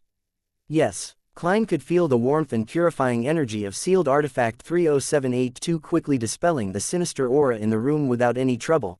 At this moment, the people of the town had all gathered at Noah's house, all looking curiously at Klein, Leonard, and Kenley. Cough. Leonard cleared his throat and recited, "We have the blessings of the goddess. Those impure beings will vanish quickly and won't bring about any more trouble." After that, he shot a look at Klein for him to perform a purification ritual, for everyone to see. Why me? Klein shot a look back. Of course, he didn't know if Leonard understood what his gaze meant, but clearly, Leonard understood. He said softly, "You're the expert in rituals. All right, blame me for being the one who volunteered for this mission." Klein tidied his clothes and took out the holy water, sacred emblems, a silver dagger, and garlic from Leonard. He first placed the dark sacred emblem in front of his chest, then peeled the garlic and tossed its cloves one by one to every corner of the house. This is how garlic is used to dispel ghosts. It's different from the descriptions in the newspapers. Will this work? The townsfolk looking at them broke into discussion, curious and excited, as if they were watching a circus. It's useless. I'm just acting. Klein suddenly felt that he had become a clown. He closed his eyes and splashed the holy water onto the ground with the silver dagger. He splashed the water as he walked around the house, reciting an incantation, the Evernight Goddess. The Mother of Secrets, the Lady of Crimson, Empress of Disaster and Horror, Mistress of Calm and Silence. These typical acts of a charlatan shocked everyone present as the townsfolk fell silent. And once people turned silent, it was easy for them to notice something they missed. What a warm feeling. It feels like I'm sunbathing. No, I feel like I'm looking at a pure sky. How magical. Is this the effect of the holy water? They sure live up to their names as priests from St. Selena Cathedral. The townsfolk discussed in whispers. The looks they gave Klein, Leonard, and Kenley slowly became that of respect. Noah also visibly relaxed, not doubting that the problem had been solved. Sealed artifact 30782 is doing all the real work here. We don't actually need to do anything to chase the ghosts away, all we need to do is stay here for a minute. It's not tiring or troublesome at all. After Klein purified the sinister aura off every corner of the house, he opened his eyes and put away his silver dagger, drawing the shape of the crimson moon in front of his chest with a serious expression. Praise the lady, praise the lady, the townsfolk replied devoutly. We still have things to deal with, but we need absolute silence. Leonard smiled as he looked around. The townsfolk, after witnessing something so professional, didn't stay. They receded from Noah's house like a tide following Priest Sor's lead. Even the master of the house had to leave temporarily. I actually wanted to take a nap, Noah pouted as he walked toward the cathedral. Leonard took a step forward and closed the door, then turned towards Klein. Do a divination on the cause of this incident. No problem. Klein also wanted to find out what he could divine. I know Mr. Azek did this, but he seems to be of a rather superior nature. Haha, a person that can live for 1300 years must be of a superior nature, so my divinations should definitely be affected. Under such circumstances, without the help of the mysterious space above the gray fog, even I'm not sure what revelations I would receive. Klein took out the pen and paper he brought along with him and wrote down a divination statement. The cause of the haunting at No's house. He held the piece of paper and walked to a round table. He then took a seat, closed his eyes, and leaned back. Klein suddenly saw a black mausoleum in his blurred, hazy dream world. It was similar to a pyramid, but stood inverted and was almost fully buried. A black fog obscured everything within the ancient mausoleum. Klein snapped awake and opened his eyes. Did you find anything? Kenley asked in concern. Klein thought for a moment and described the revelation he received in his dream without hiding anything. He ended it by saying, the mausoleum was definitely not in the style of the northern continent, I mean the fifth epoch. I'm somewhat of an expert in this field. Leonard nodded, seemingly in thought. That's an inverted pyramid from the southern continent. It represents the entering of the nether realm from the living world. It's a mausoleum that only the so-called descendants of death can erect for themselves, be it in the Balam Empire of the past, or its satellite states such as the Highlands Kingdom. In some sense, it's the symbol of death. Well, the ghosts are definitely related to death. The results of the divination are undoubtedly correct. Ignoring Leonard's mockery, Klein suddenly had an interesting thought. Could Mr. Azek be the descendant of death, or could he have made a transaction with death to obtain such a long life? According to a chapter from the Revelation of Evernight, as well as the internal records of the Nighthawks, death was a malevolent god, once causing a catastrophe in the northern continent at the end of the fourth epoch. Those times were now referred to as the Pale Era. It's said that death fell to the combined efforts of the seven gods. It's impossible to determine when Lamud Castle was built, but it couldn't have been built before the Pale Era. If there was a connection, then there would be something to investigate regarding the person working behind the scenes, lives in the house with the red chimney, and stole the skull of Mr. Azek's child. Of course, this could be an excuse for the northern continent to colonize the southern continent. After all, most of the inhabitants of the southern continent believes in death. The three Nighthawks didn't stay for long since they didn't discover anything. They soon left No's house and started dealing with the two other haunting incidents. The same process, the same results. They quickly rid the town of the auras of dead spirits, but didn't manage to find the cause of all the trouble. Along the way, Leonard asked the townsfolk if any strangers had entered the town in the past few days, but received a negative answer. Mr. Azek didn't come. He must have come and left in secret without anyone noticing him. He sure is cautious. When he said that he would be returning to Tingen by Wednesday, did he mean that these spirits would vanish on their own accord today, even if we weren't here to deal with it? Klein thought about it as he returned to the entrance of Morse Cathedral with Leonard and Kenley. They could still last another hour and 45 minutes with the mutated sun sacred emblem. We'll take 1-hour shifts looking after the sealed artifact. Klein suppressed the excitement in his heart. He looked at the color of the sky and said, let's try to head back to Tingen City for dinner. No problem. Leonard glanced at Klein and laughed. But for safety's sake, I suggest that 2 people look after the sealed artifact while one rests. Klein froze for a moment, his mind churning quickly. He smiled in reply, sure, but this way, we have to calculate the most logical rotation. Who gets to rest first? Who's next? And who will be last? How much time do we need to recover? And by how much? Well, I think that we have to establish an algorithm with an unknown value in order to establish the best way, then compare it with the effectiveness of having one person look over it at a time. It's even better if we can compare the efficiencies too. Let's first assume that the unknown value is... Wait, Leonard's green eyes were filled with blankness and fear. If that's the case, let's look after it one at a time. The person looking after it will stay in the cathedral during his shift, as it has a sufficiently large radius. Of course, we'll have to get Priest Sore and the rest to stay somewhere else. The other 2 will stand guard outside the church and prevent others from coming close. I share the same opinion. Kenley had felt a headache coming on as Klein spoke about the mathematical problem. All right, Klein nodded, looking as though he was forced to do so. If he hadn't been able to convince his partners, then he would have to make a deal with Leonard in secret, giving away some information about himself to get him to leave. But the problem was solved now. Chapter 162, Intense Sunlight. Weak light shone through the narrow window from high above, making the interior of Morse Cathedral a little more visible. Klein put his top hat on his knee while he leaned his leg against his cane. He sat quietly on the first row of the left pew and looked at the altar before him. There weren't any statues of the goddess except for a massive dark sacred emblem. Its base was black, with a crimson half-moon that was surrounded by radiant points of light. On the wall behind the sacred emblem, there were a few openings which allowed sunlight to shine in from the outside. They were focused into tiny specks of pure light which combined with the dark surroundings to form a scene that resembled that of a lofty starry night sky. None of the traditional gods ever left behind an actual image. Only their symbols are worshipped and glorified by people. That seems to be a manifestation of the command, "Do not look directly at God." Klein let his thoughts wander. He wasn't in a hurry to make the flaring sun charms as soon as he got the opportunity to be alone with sealed artifact 30782. He felt that he had to be careful, patient, and had to wait.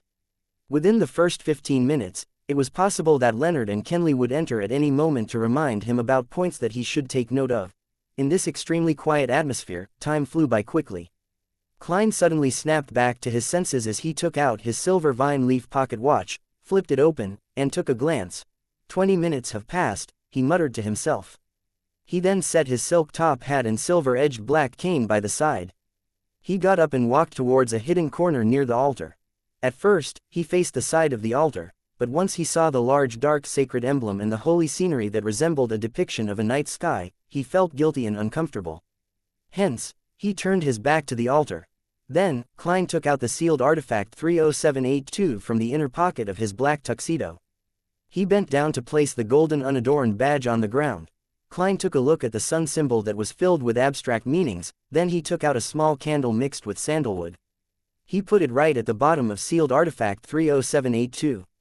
That was the dualistic ritual that he learned from the eternal blazing sun. He used an item that was closely related to the deity to represent him, while he used the candle to represent himself. He took a deep breath to ease his tense emotions. Klein then took out the items required for the ritual, one after another, including a carving knife, 2 thin gold slices, sun essential oil extracted from the combination of black-rimmed sunflower, golden-rimmed sunflower and white-rimmed sunflower, golden hand-fingered citron powder, and also rosemary powder. After that, Klein adeptly used the silver ritual dagger to guide the flow of spirituality. He guided it to flow around the simple altar and created a shapeless sealed wall. He squatted down, placed the silver dagger down, and extended his right hand. He lit up the candle that represented himself by rubbing his spirituality. Under the flickering dim light, Klein picked up the sun essential oil and dripped a drop onto the flame. With a puff, an illusory fog spread out with the slight scent of sunlight. After burning the fingered citron and rosemary powder, Klein held the carving knife and golden slices. He stood up, took a step back, and then recited in Hermes, the blood of the eternal blazing sun. You are the inextinguishable light, the embodiment of order, the god of deeds, the guardian of businesses. Inextinguishable light, embodiment of order, god of deeds, and guardian of businesses were all parts of eternal blazing sun's honorable titles. If there wasn't the prefix of the blood of the eternal blazing sun, the ritual would require the god's response to proceed. If so, Klein suspected that the eternal blazing sun would recognize him as the disrespectful person that looked at him directly. Then, Leonard and Kenley would only find a pile of black ashes when they entered. Plus, the ritual had to be conducted via ancient Hermes, a ritualistic language that stemmed from nature. Only a language without any protection but had outstanding effects could allow an incantation to sidestep around the eternal blazing sun and point towards the mutated sun's sacred emblem. At the same time, as he was stealing the power from a deity, Klein had no way to divine if it would be successful ahead of time. He felt that it would result in him directly dealing with the deity again. So, he could only recite the rest of the incantation with a strained heart. I pray to you. I pray for you to give me strength. Give me strength to complete the flaring sun charm. The blood of the eternal blazing sun, please transfer your strength into my charm. O fingered citron, a herb that belongs to the sun, please bestow your powers to my charm. As the incantation neared completion, Klein suddenly felt something light up before him. The simple gold badge radiated with an intense light, as though the sun had descended onto the land. Klein suddenly found himself enveloped in extreme heat. His hair was heating up rapidly and was almost on the brink of igniting. His feet felt like they were stepping barefoot on yellow sand that had been exposed to the midday sun, and his face and body were greeted with the hot wind blowing from every direction. In that instance, he felt that he needed to do something to let the burning energies out. Otherwise, he would turn into a human candle. It required almost zero thought as Klein lifted both his hands. While his thoughts were boiling over like porridge, he relied on the combination of his spirituality and the strong winds, as well as his instincts and ritualistic guidance, to begin etching symbols, corresponding path numbers, magical characteristics, and ancient incantations onto both sides of the gold slices with his carving knife.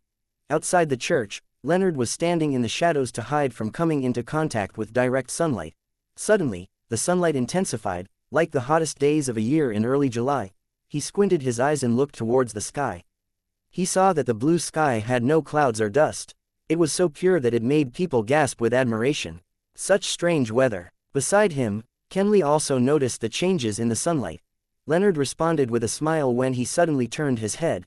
He knitted his eyebrows slightly and cast his gaze towards the cathedral. Luckily Roseanne isn't here, otherwise, she would be complaining about the sun tanning her skin. Leonard looked away and said with a smile. The blazing sunlight remained intense for a few minutes before it returned to normal. In the cathedral, Klein's carving knife finished the final stroke. As he finished the magical characteristic that represented light, the spirituality on both sides of the gold slices suddenly melded together, as the light converged onto the metal. No, this is even closer to godhood. Klein was finally relieved from the boiling and burning sensations. He examined the two flaring sun charms in his hands with a clear mind. The golden luster on the surface of the charms had turned dim, and the pattern looked ancient yet complex. There was a warm, damp feeling that seeped into Klein's skin bit by bit.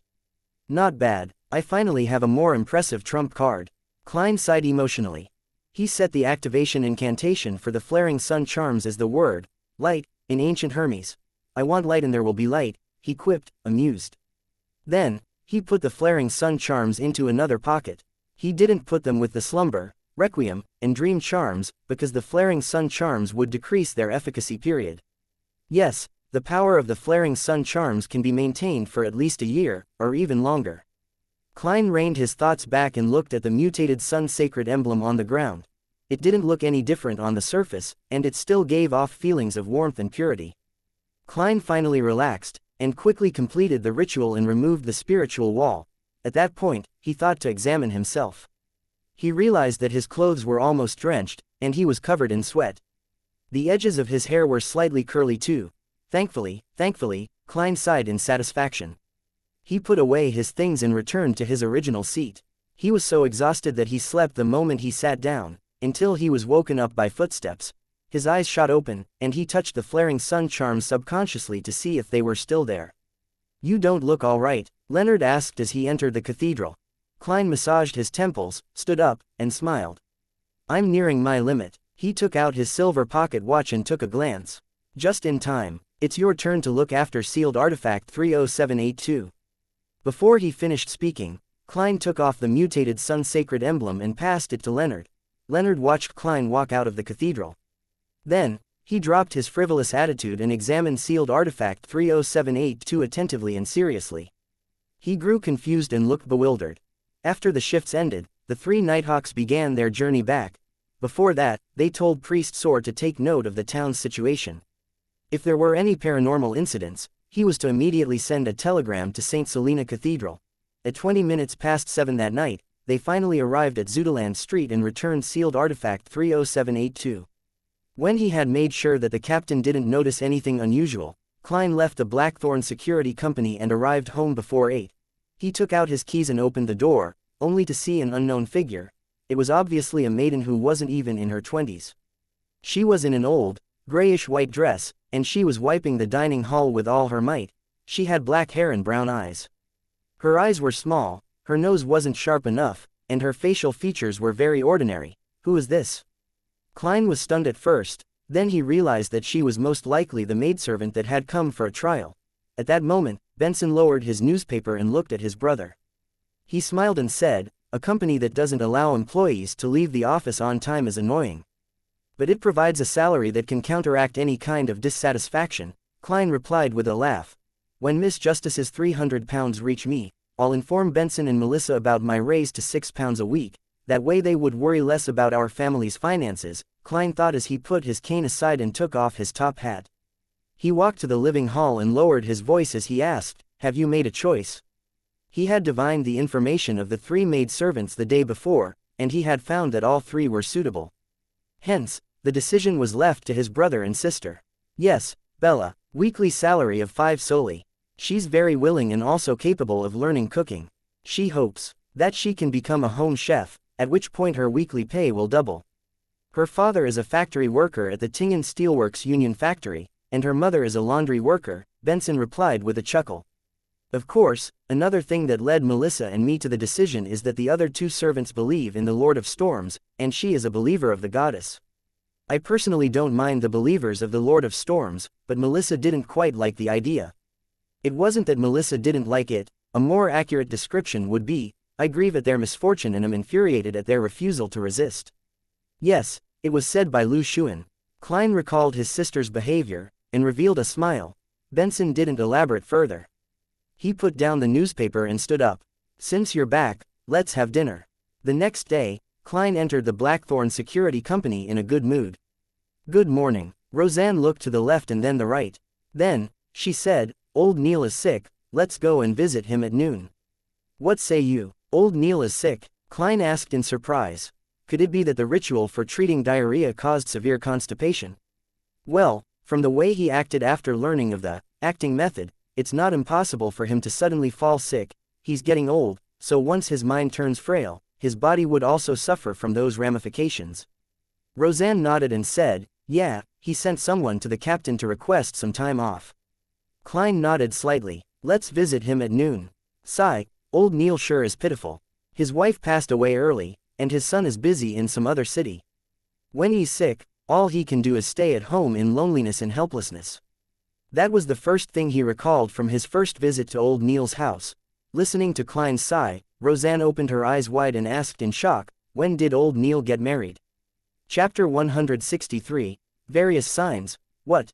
Klein was left dumbfounded when he heard Roseanne's question. He recalled in his days, "I previously visited old Neil's place just last month. I saw a piano in the living room and he told me that his deceased wife loved music." As he spoke, Klein suddenly became alarmed as he began having unpleasant thoughts. Roseanne knitted her beautiful brows and said with uncertainty, "Perhaps I remembered wrong. No, Mrs. Oriana and I frequented old Neil's place during the earlier half of the year. There was no piano in his living room back then. I clearly remember asking him why he chose to remain single. His answer was that he hasn't met a lady that he wished to marry. There was no piano during the earlier half of the year, and he answered the question of why he chose to remain single." Klein tightened up and asked in a deep voice, "Roseanne, how long has it been since you visited old Neil's place?" "Not ever since Kenley became a Nighthawk, and Viola chose to resign as a clerk. I've been either burning the midnight oil or catching up on sleep, so how could I have the time to visit him? It's been since the beginning of June." Roseanne became a little lost upon receiving the question, so all she did was answer honestly. Klein's heart sank, as if he sensed something was wrong.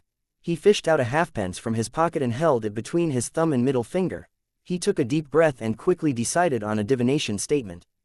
"There's something wrong with old Neil's current situation. There's something wrong with old Neil's current situation." His pupils quickly darkened as he recited the statement silently and entered cogitation. Ding. He flicked his thumb, pushing the brass coin into the air and allowing it to spin. Pock. The coin fell right into Klein's open palm. This time, the portrait of George III was facing up. The portrait signified that it was correct, that it was positive. That meant that there really was something wrong with old Neil's current situation. As Klein clenched the coin, he suddenly remembered the translucent pair of cold and ruthless eyes without any brows that he had seen behind old Neil when he had just become a Beander and was experimenting with his spirit vision. Old Neil had explained that the pair of eyes was a characteristic of ritualistic magic. "That's right, I also saw an almost formless human figure by the door at the periphery of the light. The color of its aura was identical to the surrounding darkness. Also, after I completely digested the seer potion, I secretly changed the way I activated my spirit vision to the tapping of my left molar. I happened to look at old Neil and he suddenly coughed violently." Scene after scene appeared in Klein's mind, turning his expression grim. Roseanne looked at him and asked in fear, "Did old Neil lose control?" "No way, even though he's petty and stingy, and wants to be reimbursed for all of his expenses, he's still a good person. He rarely gets angry. No way, he wouldn't lose control. I cannot be sure, but I think that old Neil is on the brink of losing control. Klein consoled Roseanne. He quickly made his way past the partition and opened the door to the captain's office. Dunsmith was startled by the sudden intrusion, nearly choking on his coffee. What happened? He didn't blame Klein, his expression instantly becoming stern. Klein answered simply without hiding anything, "Captain, my divination tells me that there's something wrong with old Neil. Last month, old Neil told me that his late wife loved music, but today, Roseanne told me that he's remained single all this time. Also, on the day that I became a Beander, I saw a pair of mysterious eyes looking over everything behind old Neil. There was also an almost transparent human figure near the door spying on us. He told me that those were characteristics of ritualistic magic. I felt that something was off and, thus, attempted a divination." After Dunn finished listening intently, he stood up immediately. As he walked over to the coat rack, he asked in puzzlement, "Why didn't you directly divine if old Neil had lost control? Over the past month, old Neil hasn't acted any differently from ordinary Beyonders. He even worked with me to help Swain deal with a mandated Punisher who had lost control. I've also observed the colors of his aura from time to time and noticed that he's relatively healthy other than his frailty that's due to his age. Thus, I think that he's only close to losing control. He could still be saved." Klein explained his point of view in one breath. Dunn put on his black hat and windbreaker before nodding. "A very reasonable deduction. Let's go pay a visit to old Neil now, and try not to agitate him if possible. After that, we can attempt to control him and use ritualistic magic to stabilize his condition to prevent it from getting worse." Control. Klein had an idea when he heard this term. "Captain, could we use sealed artifact 30611? He had been thinking about how he could resolve old Neil's problem and save him, but he hadn't arrived at an answer as he had been too flustered, too uneasy, and too worried. He was reminded by Dunn Smith's words and recalled that the sealed artifact might be useful. Number: 0611. Name: Peaceful Hair Strands.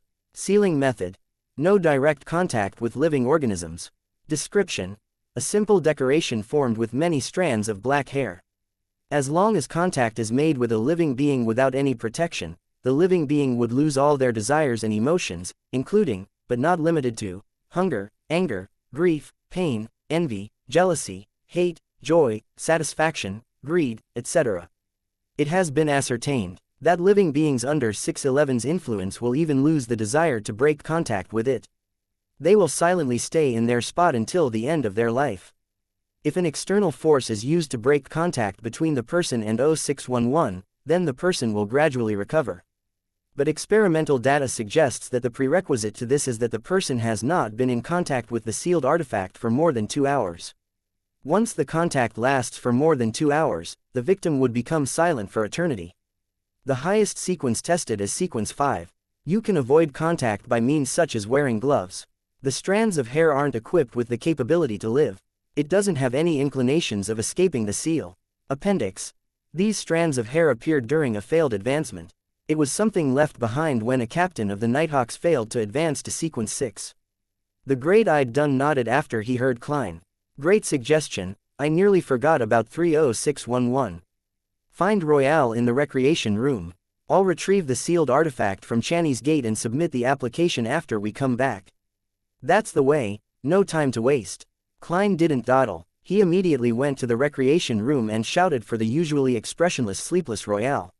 "What's the mission?" Royale asked calmly. Klein exhaled and said in a serious tone, "Pay old Neil a visit." "Pay old Neil a visit, he?" Royale opened her eyes wide as she had an ominous feeling. "It's not confirmed yet." Klein shook his head gently. Royale didn't speak any further. They slipped into silence, turning the mood heavy. A few minutes passed, and Dunn finally returned from the basement. He was wearing black gloves and had a tangled mess of black hair in his hand. Compared to the mutated sun's sacred emblem, the peaceful hair strands didn't look particularly weird. It would be glossed over by people if it were tossed on the road somewhere. After calling for the chauffeur Cesare, the four of them made their way to old Neil's house. The wheels of the carriage rolled across the asphalt road that was wet from the rain. The carriage interior was more silent than the night. It was unknown how much time had passed until Dunn sighed. Old Neil did have a partner that he was about to be engaged with when he was younger, but she suddenly became terminally ill. Old Neil risked divulging the secrets of the Beyonders and tried using ritualistic magic to save her, but he didn't succeed. Old Neil back then was just a beginner in mysticism. According to the records, the Nighthawks back then were all on alert, afraid that old Neil would lose control because of this. But luckily, he managed to find his sanity and looked normal. Let's hope that this is a false alarm as well. Klein couldn't help but draw a crimson moon before his chest and prayed, "May the goddess watch over him." Dunn and Royale followed suit. "May the goddess watch over him." The sky started to turn brighter as the dark clouds receded. The Nighthawks arrived in front of old Neil's bungalow. After getting Cesare to drive the carriage far away, Dunn collected himself and walked towards the main door, cane in one hand and sealed artifact 30611 in the other. Klein pressed down his hat as he and Royale followed behind the captain. They made their way past the rose and gold mint garden. When they reached the door, Klein took a step forward and pulled on the rope connected to the bell within the building. A pleasant chime resounded in the house as it broke the heavy silence. Clink. Clang, clink, clang. Klein pulled several times, then politely took a step back without making any further attempts. The three Nighthawks waited patiently for a few minutes, but they didn't hear any footsteps approaching the door. Perhaps old Neil went to visit a doctor and isn't at home. Klein forced a smile. He hadn't finished his sentence when a melody came from within the building. It was the music from a piano. It was like a silent lake veiled by a thin mist beneath the moonlight. Dunn's expression became abnormally stern and grave. Klein's heart sank as well. Just as he was about to do another divination, he suddenly saw liquid flowing out from the gap beneath the door. The stream of liquid was transparent and pure at first, before it became dyed crimson, a crimson similar to that of blood. It was an intensely dark crimson red. Chapter 164. Miserable Wretches. The color of fresh blood was reflected in Klein's eyes as they intently locked onto the flowing liquid. Just then, there was a light cough from within the house. Old Neil spoke with a raspy voice. "Dunn, why are you here?" Dunn's gray eyes were extremely deep. His mellow voice replied calmly, "I heard that you're sick, so we came to visit." There was a sudden silence in the house. A few seconds later, old Neil roared in anger and terror, "No! You're lying." Without waiting for Klein and company to say a word, his tone suddenly became weak. "Yes, I know my condition isn't quite right. Old Neil." Klein closed his eyes, but the bloody liquid that was seeping through the gap of the door didn't cease. Then, old Neil raised his voice and said, "All this time, I've never hurt anyone, nor have I thought of hurting anyone. I never betrayed the secrets of the Nighthawks, even one. At the most, I've made claims for undeserving expenses. I really haven't committed any evil." "Klein," he suddenly shouted like he usually did, "I told you about the maxim of the mystery priors, do as you wish, but do no harm. I still live by this saying. I'd rather be patient, I'd rather endure than do things that will harm others." With that said, he pleaded sincerely, in fear, "Dunn, Royale, Klein, go back. Go back. Wait till tomorrow. By tomorrow, I'll be back to normal. I swear to the goddess, I wouldn't harm anyone." "Really?" Dunn closed his eyes and asked extremely gently, "What do you plan on doing? What have you been trying to do all this while?" "Me." Old Neil was confused at first before he described with a tone filled with hope, "I'm trying to resurrect Celeste." "Dunn, I found a way, I'm on the right track. You should have heard about it. Back then, I made a mistake during the ritualistic magic to treat her illness, so I failed. I failed to save her. I now know it was because I had yet to master mysticism. But now, I have enough knowledge and experience to complete everything. It's regrettable that I wasn't inspired by the maxim of the mystery priors and Daly's example. I missed the best opportunity. If I was a high-sequence Beyander, all of this would become extremely easy." As he spoke, old Neil's voice sounded tearful, "No, I cannot give up again. Dunn, go back. Go back, please, I beg of you." Klein clenched his teeth as he heard the captain ask emotionally, "How do you plan on resurrecting Celeste?" Old Neil instantly became very excited. "I'll use the alchemical life method to create an immortal body for her. Dunn, you might not know of it, but sequence 4 Beyonders from the Church of Mother Earth are good at this. The corresponding sequence in the Savon pathway can barely do it as well. Yes, I will complete it with the aid of God's favor. Then, I'll summon her spirit from the spirit world and pray for God's help to combine her spirit and body together. Isn't it a great idea?" Dunn lifted the corner of his lips forcefully and said, Yes, it's a great idea. Old Neil, let us in. Perhaps we can help you. Done, are you still not willing to let me off the hook? Old Neil pleaded, go back, just go back. I'll return to normal tomorrow, really. Done, I swear I'll never steal your coffee beans again. Klein, Royale, I swear I won't make you help me with my undeserved claims. Really. In Klein's and Royale's blurry vision, Dunn lowered his head before lifting it up again. Old Neil, you're misunderstanding. We're here to visit you. You are our teammate, you're sick, and you aren't well. We definitely needed to visit you. Open the door, let us see you, so that we can be certain. If you're really okay, we'll return immediately. As you know, there are especially many missions recently. We have to monitor the asylum while we take care of various other sudden incidents. Old Neil hesitated for a moment before saying, there's really nothing serious about my condition, really. I'll recover by tomorrow. The bloody water that flowed out through the gap under the door went down the stairs, towards the stone path, and onto the garden soil. Old Neil, we've known each other for about 15 years now, right? We've worked on countless missions together. I'm really concerned and worried for you. I have to see you with my own eyes before I'll be at ease, Dunn said gently. All right, Old Neil pouted. There's really nothing wrong with me. With a creak, the door opened slowly. Klein quickly wiped his eyes and allowed his sight to return to normal. Then, he saw that the carpet in the lobby was red and sticky, covered in blood and hair. He looked forward and up, only to realize that the living room's floor, ceiling, round table, piano, and chairs were all covered in the same disgusting, sticky and hairy liquid. Old Neil's head hung in the air, connected to the ceiling by a thick liquid. His forehead and cheeks each had a pair of eyes. They were cold and ruthless eyes with no eyelashes. The piano's keys were dancing on their own, playing a melodious tune. Dunn, look, I'm really okay, Old Neil said with a radiant smile. Royale, Klein, you think so too, right? The moment he opened his mouth, Klein saw the same thick, hairy, and bloody liquid flowing inside it. Dunn's gray eyes shimmered as he chatted like everything was normal. Old Neil, where did you learn the alchemical life and resurrection ritual from? Old Neil replied excitedly, I heard it. I tried the first part, and confirmed its authenticity. It's a gift from God. He kept describing it in my ears. He kept describing, he is. Old Neil's voice came to a halt. More than 10 seconds later, he continued in fear and in apparent loss, he is the hidden sage. The hidden sage, isn't that the non-anthropomorphic God that the Moses ascetic order believes in? The God that was resurrected, bringing about evil and corruption. The Moses ascetic order has the complete mystery prior sequence. Klein's heart stirred as many thoughts came to him. Upon mentioning the hidden sage, Old Neil seemed to finally awaken. He looked around vacantly and observed everything. In the indescribable silence, his 6 eyes looked towards Dunn, and he said with a bitter smile, so it turns out that I've already become a monster. Without waiting for Dunn and the others to reply, Old Neil suddenly revealed a smile, one of groveling, fear, and cowardice. Let me go. I'll go deep into the mountains and won't appear again. I'll never harm anyone. I'll only attempt my ritual quietly, really. Let me go, please.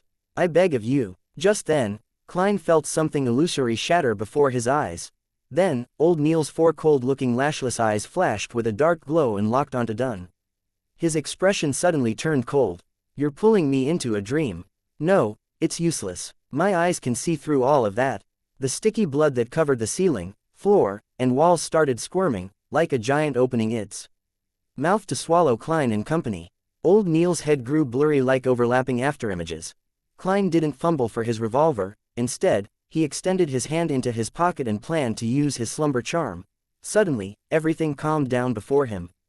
The sticky, bloody liquid suddenly turned placid like a still lake. Old Neil lost his coldness, hatred, desire, and all other expressions. He became quiet and peaceful. It was unknown when Dunn had thrown sealed artifact 30611 into the blood. The 4 lashless eyes on Old Neil's forehead and cheeks slowly closed, seemingly having lost the desire to keep them open.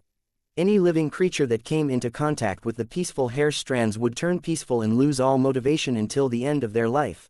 Dunn, Klein, and Royale drew their guns at the same time and aimed at Old Neil's head. Then, Old Neil revealed a look of extreme fear. He was struggling. His strong desire to live fought against the effects of sealed artifact 30611. The 4 extra eyes disappeared. The wrinkles at the corners of his eyes and mouth were still deep, his hair was still white, his crimson eyes were still turbid, just like when Klein had first met him. Dunn, do you remember the time I saved you? Royale, do you remember when I helped you redeem your family's lives? Klein, do you remember how I taught you mysticism every day? Do you remember when we talked about how to make claims? Do you remember how I made you hand-ground coffee? Do you remember when we fought against a mandated Punisher rampager? The illusory pleading echoed in Klein's ears, and his right hand that was holding the revolver trembled. He found it difficult to pull the trigger. The 2 silver demon-hunting bullets flew out and penetrated old Neil's head one after another. Klein watched as the familiar, abnormal face revealed a hopeless expression. He saw the man's skull tear open, the red and white within spurting in all directions. The sticky blood that coated their surroundings started shrinking as it flowed back into old Neil's broken head that had fallen to the ground. Dunn and Royale lowered their guns simultaneously, and all was silent. Klein looked at everything before him. Old Neil's corpse was becoming a ball of rotten flesh. He saw that there was a pair of eyes, crimson and crystal clear, yet incredibly pained amidst the blood and flesh. He felt like everything that had happened was just a dream and found it impossible to bring himself into believing the sequence of events and how it had ended.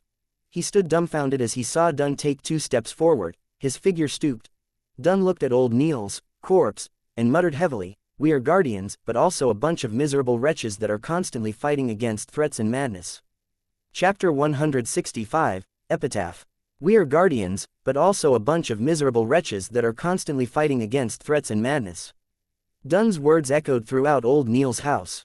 They reverberated across the corroded floor, the walls, and ceiling, as well as within Klein's mind and soul. He'd never had a stronger impression of that sentence than the one he had now. He felt that he wouldn't forget this feeling for as long as he lived, even if he were to return to Earth. Amidst the still atmosphere, Dunn walked towards old Neil's corpse, and kneeled down. He took out a white handkerchief from the pocket of his windbreaker and covered it over the dark red, crystalline eyeball which looked pained. At this moment, Klein noticed that the keys of the piano had stopped moving. A faint, translucent figure appeared. This, Klein, who had activated his spirit vision before entering the house, froze. He hadn't noticed this strange soul until now. Was it because he was distracted by old Neil, or was it due to old Neil's abilities after he lost control? Klein saw the formless figure evaporate quickly, vanishing before his very eyes. He had a faint idea of what was going on. Suppressing the heavy feeling in his heart, he heard the captain order, "Search old Neil's house carefully for possible clues." "All right." When Klein spoke, it took him a minute to recognize his own voice. His voice was raspy and deep, as if he had the flu. "All right," Royale also replied. "The condition of her voice is about the same as mine. It's like our nostrils are blocked." Klein looked at his female teammate, who typically didn't have much of an expression. It was as if he was knowing her for the first time. Placing his cane on an umbrella rack near the door, he made his way around sealed artifact 30611. He took heavy steps into the living room and up to the 2nd floor. He then searched every room for possible clues. Old Neil employed someone to clean the rooms regularly, so the rooms weren't as messy as one would expect of a bachelor. Everything was in order, as if there was a female presence in the house. Half an hour later, Klein found a few handwritten notes on a bookshelf in old Neil's room. The notes recorded a weird, mysterious ritual. Alchemical life. The materials required include 100 milliliters of spring water from the Spring of Elves Golden Spring on Sonia Island, 50 grams of star crystal, half a pound of pure gold, 5 grams of phlogiston, 30 grams of red iron, and a large quantity of fresh blood from living people. Old Neil annotated beneath the part about fresh blood from the living. "I can consider drawing my own blood, accumulating it little by little and preserve it using ritualistic magic. I can consider drawing my own." Klein closed his eyes and crushed the notes. On Thursday morning at 9, the time of the moon. Raphael Cemetery. Klein was wearing his black formal suit and holding onto his cane. He stood silently in a corner of the cemetery. He had stuffed a neat white handkerchief in his breast pocket and was holding onto a slumber flower. Dunn, Fry, Leonard, and Kenley were carrying a black coffin that stored old Neil's corpse. They slowly walked to the front of the tombstone and silently lowered it into the grave. As she saw the brown soil being tossed into the grave, Roseanne, who was wearing a black dress and a white flower in her hair, wept. "Can someone tell me if this is all happening for real? Why did he lose control? Why did he consume the potion? Why did he become a Beander? Why must there be wraiths and monsters? Why is there no safer way? Why? Klein silently listened on until old Neil's coffin was completely buried in the soil, until all signs that he existed were buried deep within the earth. May the goddess bless you. He drew a crimson moon in front of his chest, then took a few steps forward and placed the slumber flower in front of the tomb. May the goddess bless you. Done, Fry, and the others tapped at their chests in a clockwise fashion. Klein looked up, straightened his back, and saw the black and white photograph on the tombstone. Old Neil was wearing his classic black hat, his white hair was peeking out around the edges. The wrinkles beside his eyes and mouth were deep, his dark red eyes a little turbid. He was so peaceful, no longer feeling grief, pain, or fear. There was an epitaph carved underneath the photograph. It came from the contents of the last entry in old Neil's diary: "If I cannot save her, then I shall accompany her." The morning breeze blew gently. The silence and emptiness of the Raphael cemetery hung over everyone. In the afternoon, Klein took a form signed by the captain to the armory. He opened the half-closed door and saw Brett with a thick, black beard behind the table. Klein froze visibly. Before handing the form over, 50 rounds of ordinary bullets. During his request, he glanced at the tin can on the table. He felt as though he could smell the fragrance of the hand-ground coffee and hear the cheeky words in his ears, "But why must you wait till you have spare cash? You can apply to Dunn and get him to approve of the expenses." Brett noticed Klein's expression and sighed. "I can understand what you're feeling right now. I, myself, cannot believe that old Neil would leave us like that. Sometimes, I even feel as though this is a dream conjured by the captain." "Perhaps this is the destiny of many Nighthawks," Klein replied with a bitter smile. After this incident, he felt much more disappointment and hatred toward the upper echelons of the church for keeping the acting method a secret. "Let's hope that there will be fewer such tragedies. May the goddess bless us." Brett drew a crimson moon in front of his chest. He took the application form and walked into the armory. The smell of gunpowder filled the air. Klein vented his frustrations onto the target he was shooting at, until he finished shooting the bullets that he had requested. He then collected himself and took a public carriage to Gawain's house. He completed sets upon sets of exercises, as if he was torturing himself, until Gawain told him to stop. "Combat practice isn't there for you to harm yourself." Gawain looked at Klein with his turbid green eyes. "I'm sorry, teacher. I'm a little down today." Klein exhaled and attempted to explain. "What happened?" Gawain asked without a ripple of emotion. Klein thought for a moment, then gave a simple reply: "A friend of mine passed away suddenly." Gawain was silent for a few seconds. He stroked his blonde mustache and said with a fleeting voice, "I once lost 325 friends in the span of 5 minutes, amongst them were 10 that I could trust with my life." Klein sighed in realization. That is the cruelty of war. Gawain shot a glance at him and let out a self-deprecating laugh. "The cruelest thing of all is the fact that I can never exact revenge for them. I can never fulfill their dreams, and the answer eludes me forever. As for you, you still have such a chance. Even though I don't exactly know what happened, I know that you're still young. You still have many opportunities." Klein was silent for a moment. He took in a breath and collected himself. "Thank you, teacher." Gawain nodded and said without any expression, "Take a 10-minute break, then do 10 more sets of the exercises you were doing just now." Klein was momentarily unsure what expression he should show. Friday morning, in the recreation room of the Nighthawks. Klein, Sikatron, and Fry were seated around the round table, but they weren't playing cards. One of them was flipping through newspapers, the other was looking out the oriel windows in a daze, and the last was holding onto a pen, wanting to write something but failing to do so. The room was quiet. No one spoke, and no one joked around. The atmosphere was heavy. "Phew," Klein exhaled. He lowered his newspaper and planned to focus on reading the materials he had found. At that moment, Dunsmith knocked and entered the room. He looked around before saying, "Klein, come out for a moment." "What happened?" Klein, who had a premonition of what was happening, stood up and made his way out of the recreation room. Dunn stood at the entrance of the stairway leading to the basement. He turned and looked at Klein. "The person that the Holy Cathedral sent is here. The person examining me is here." Klein's nerves tensed. Thank you for listening and supporting the Cultivation audiobook channel. If you'd like to support us, 1 cup of coffee can make a big difference. Please check the PayPal link in the YouTube description.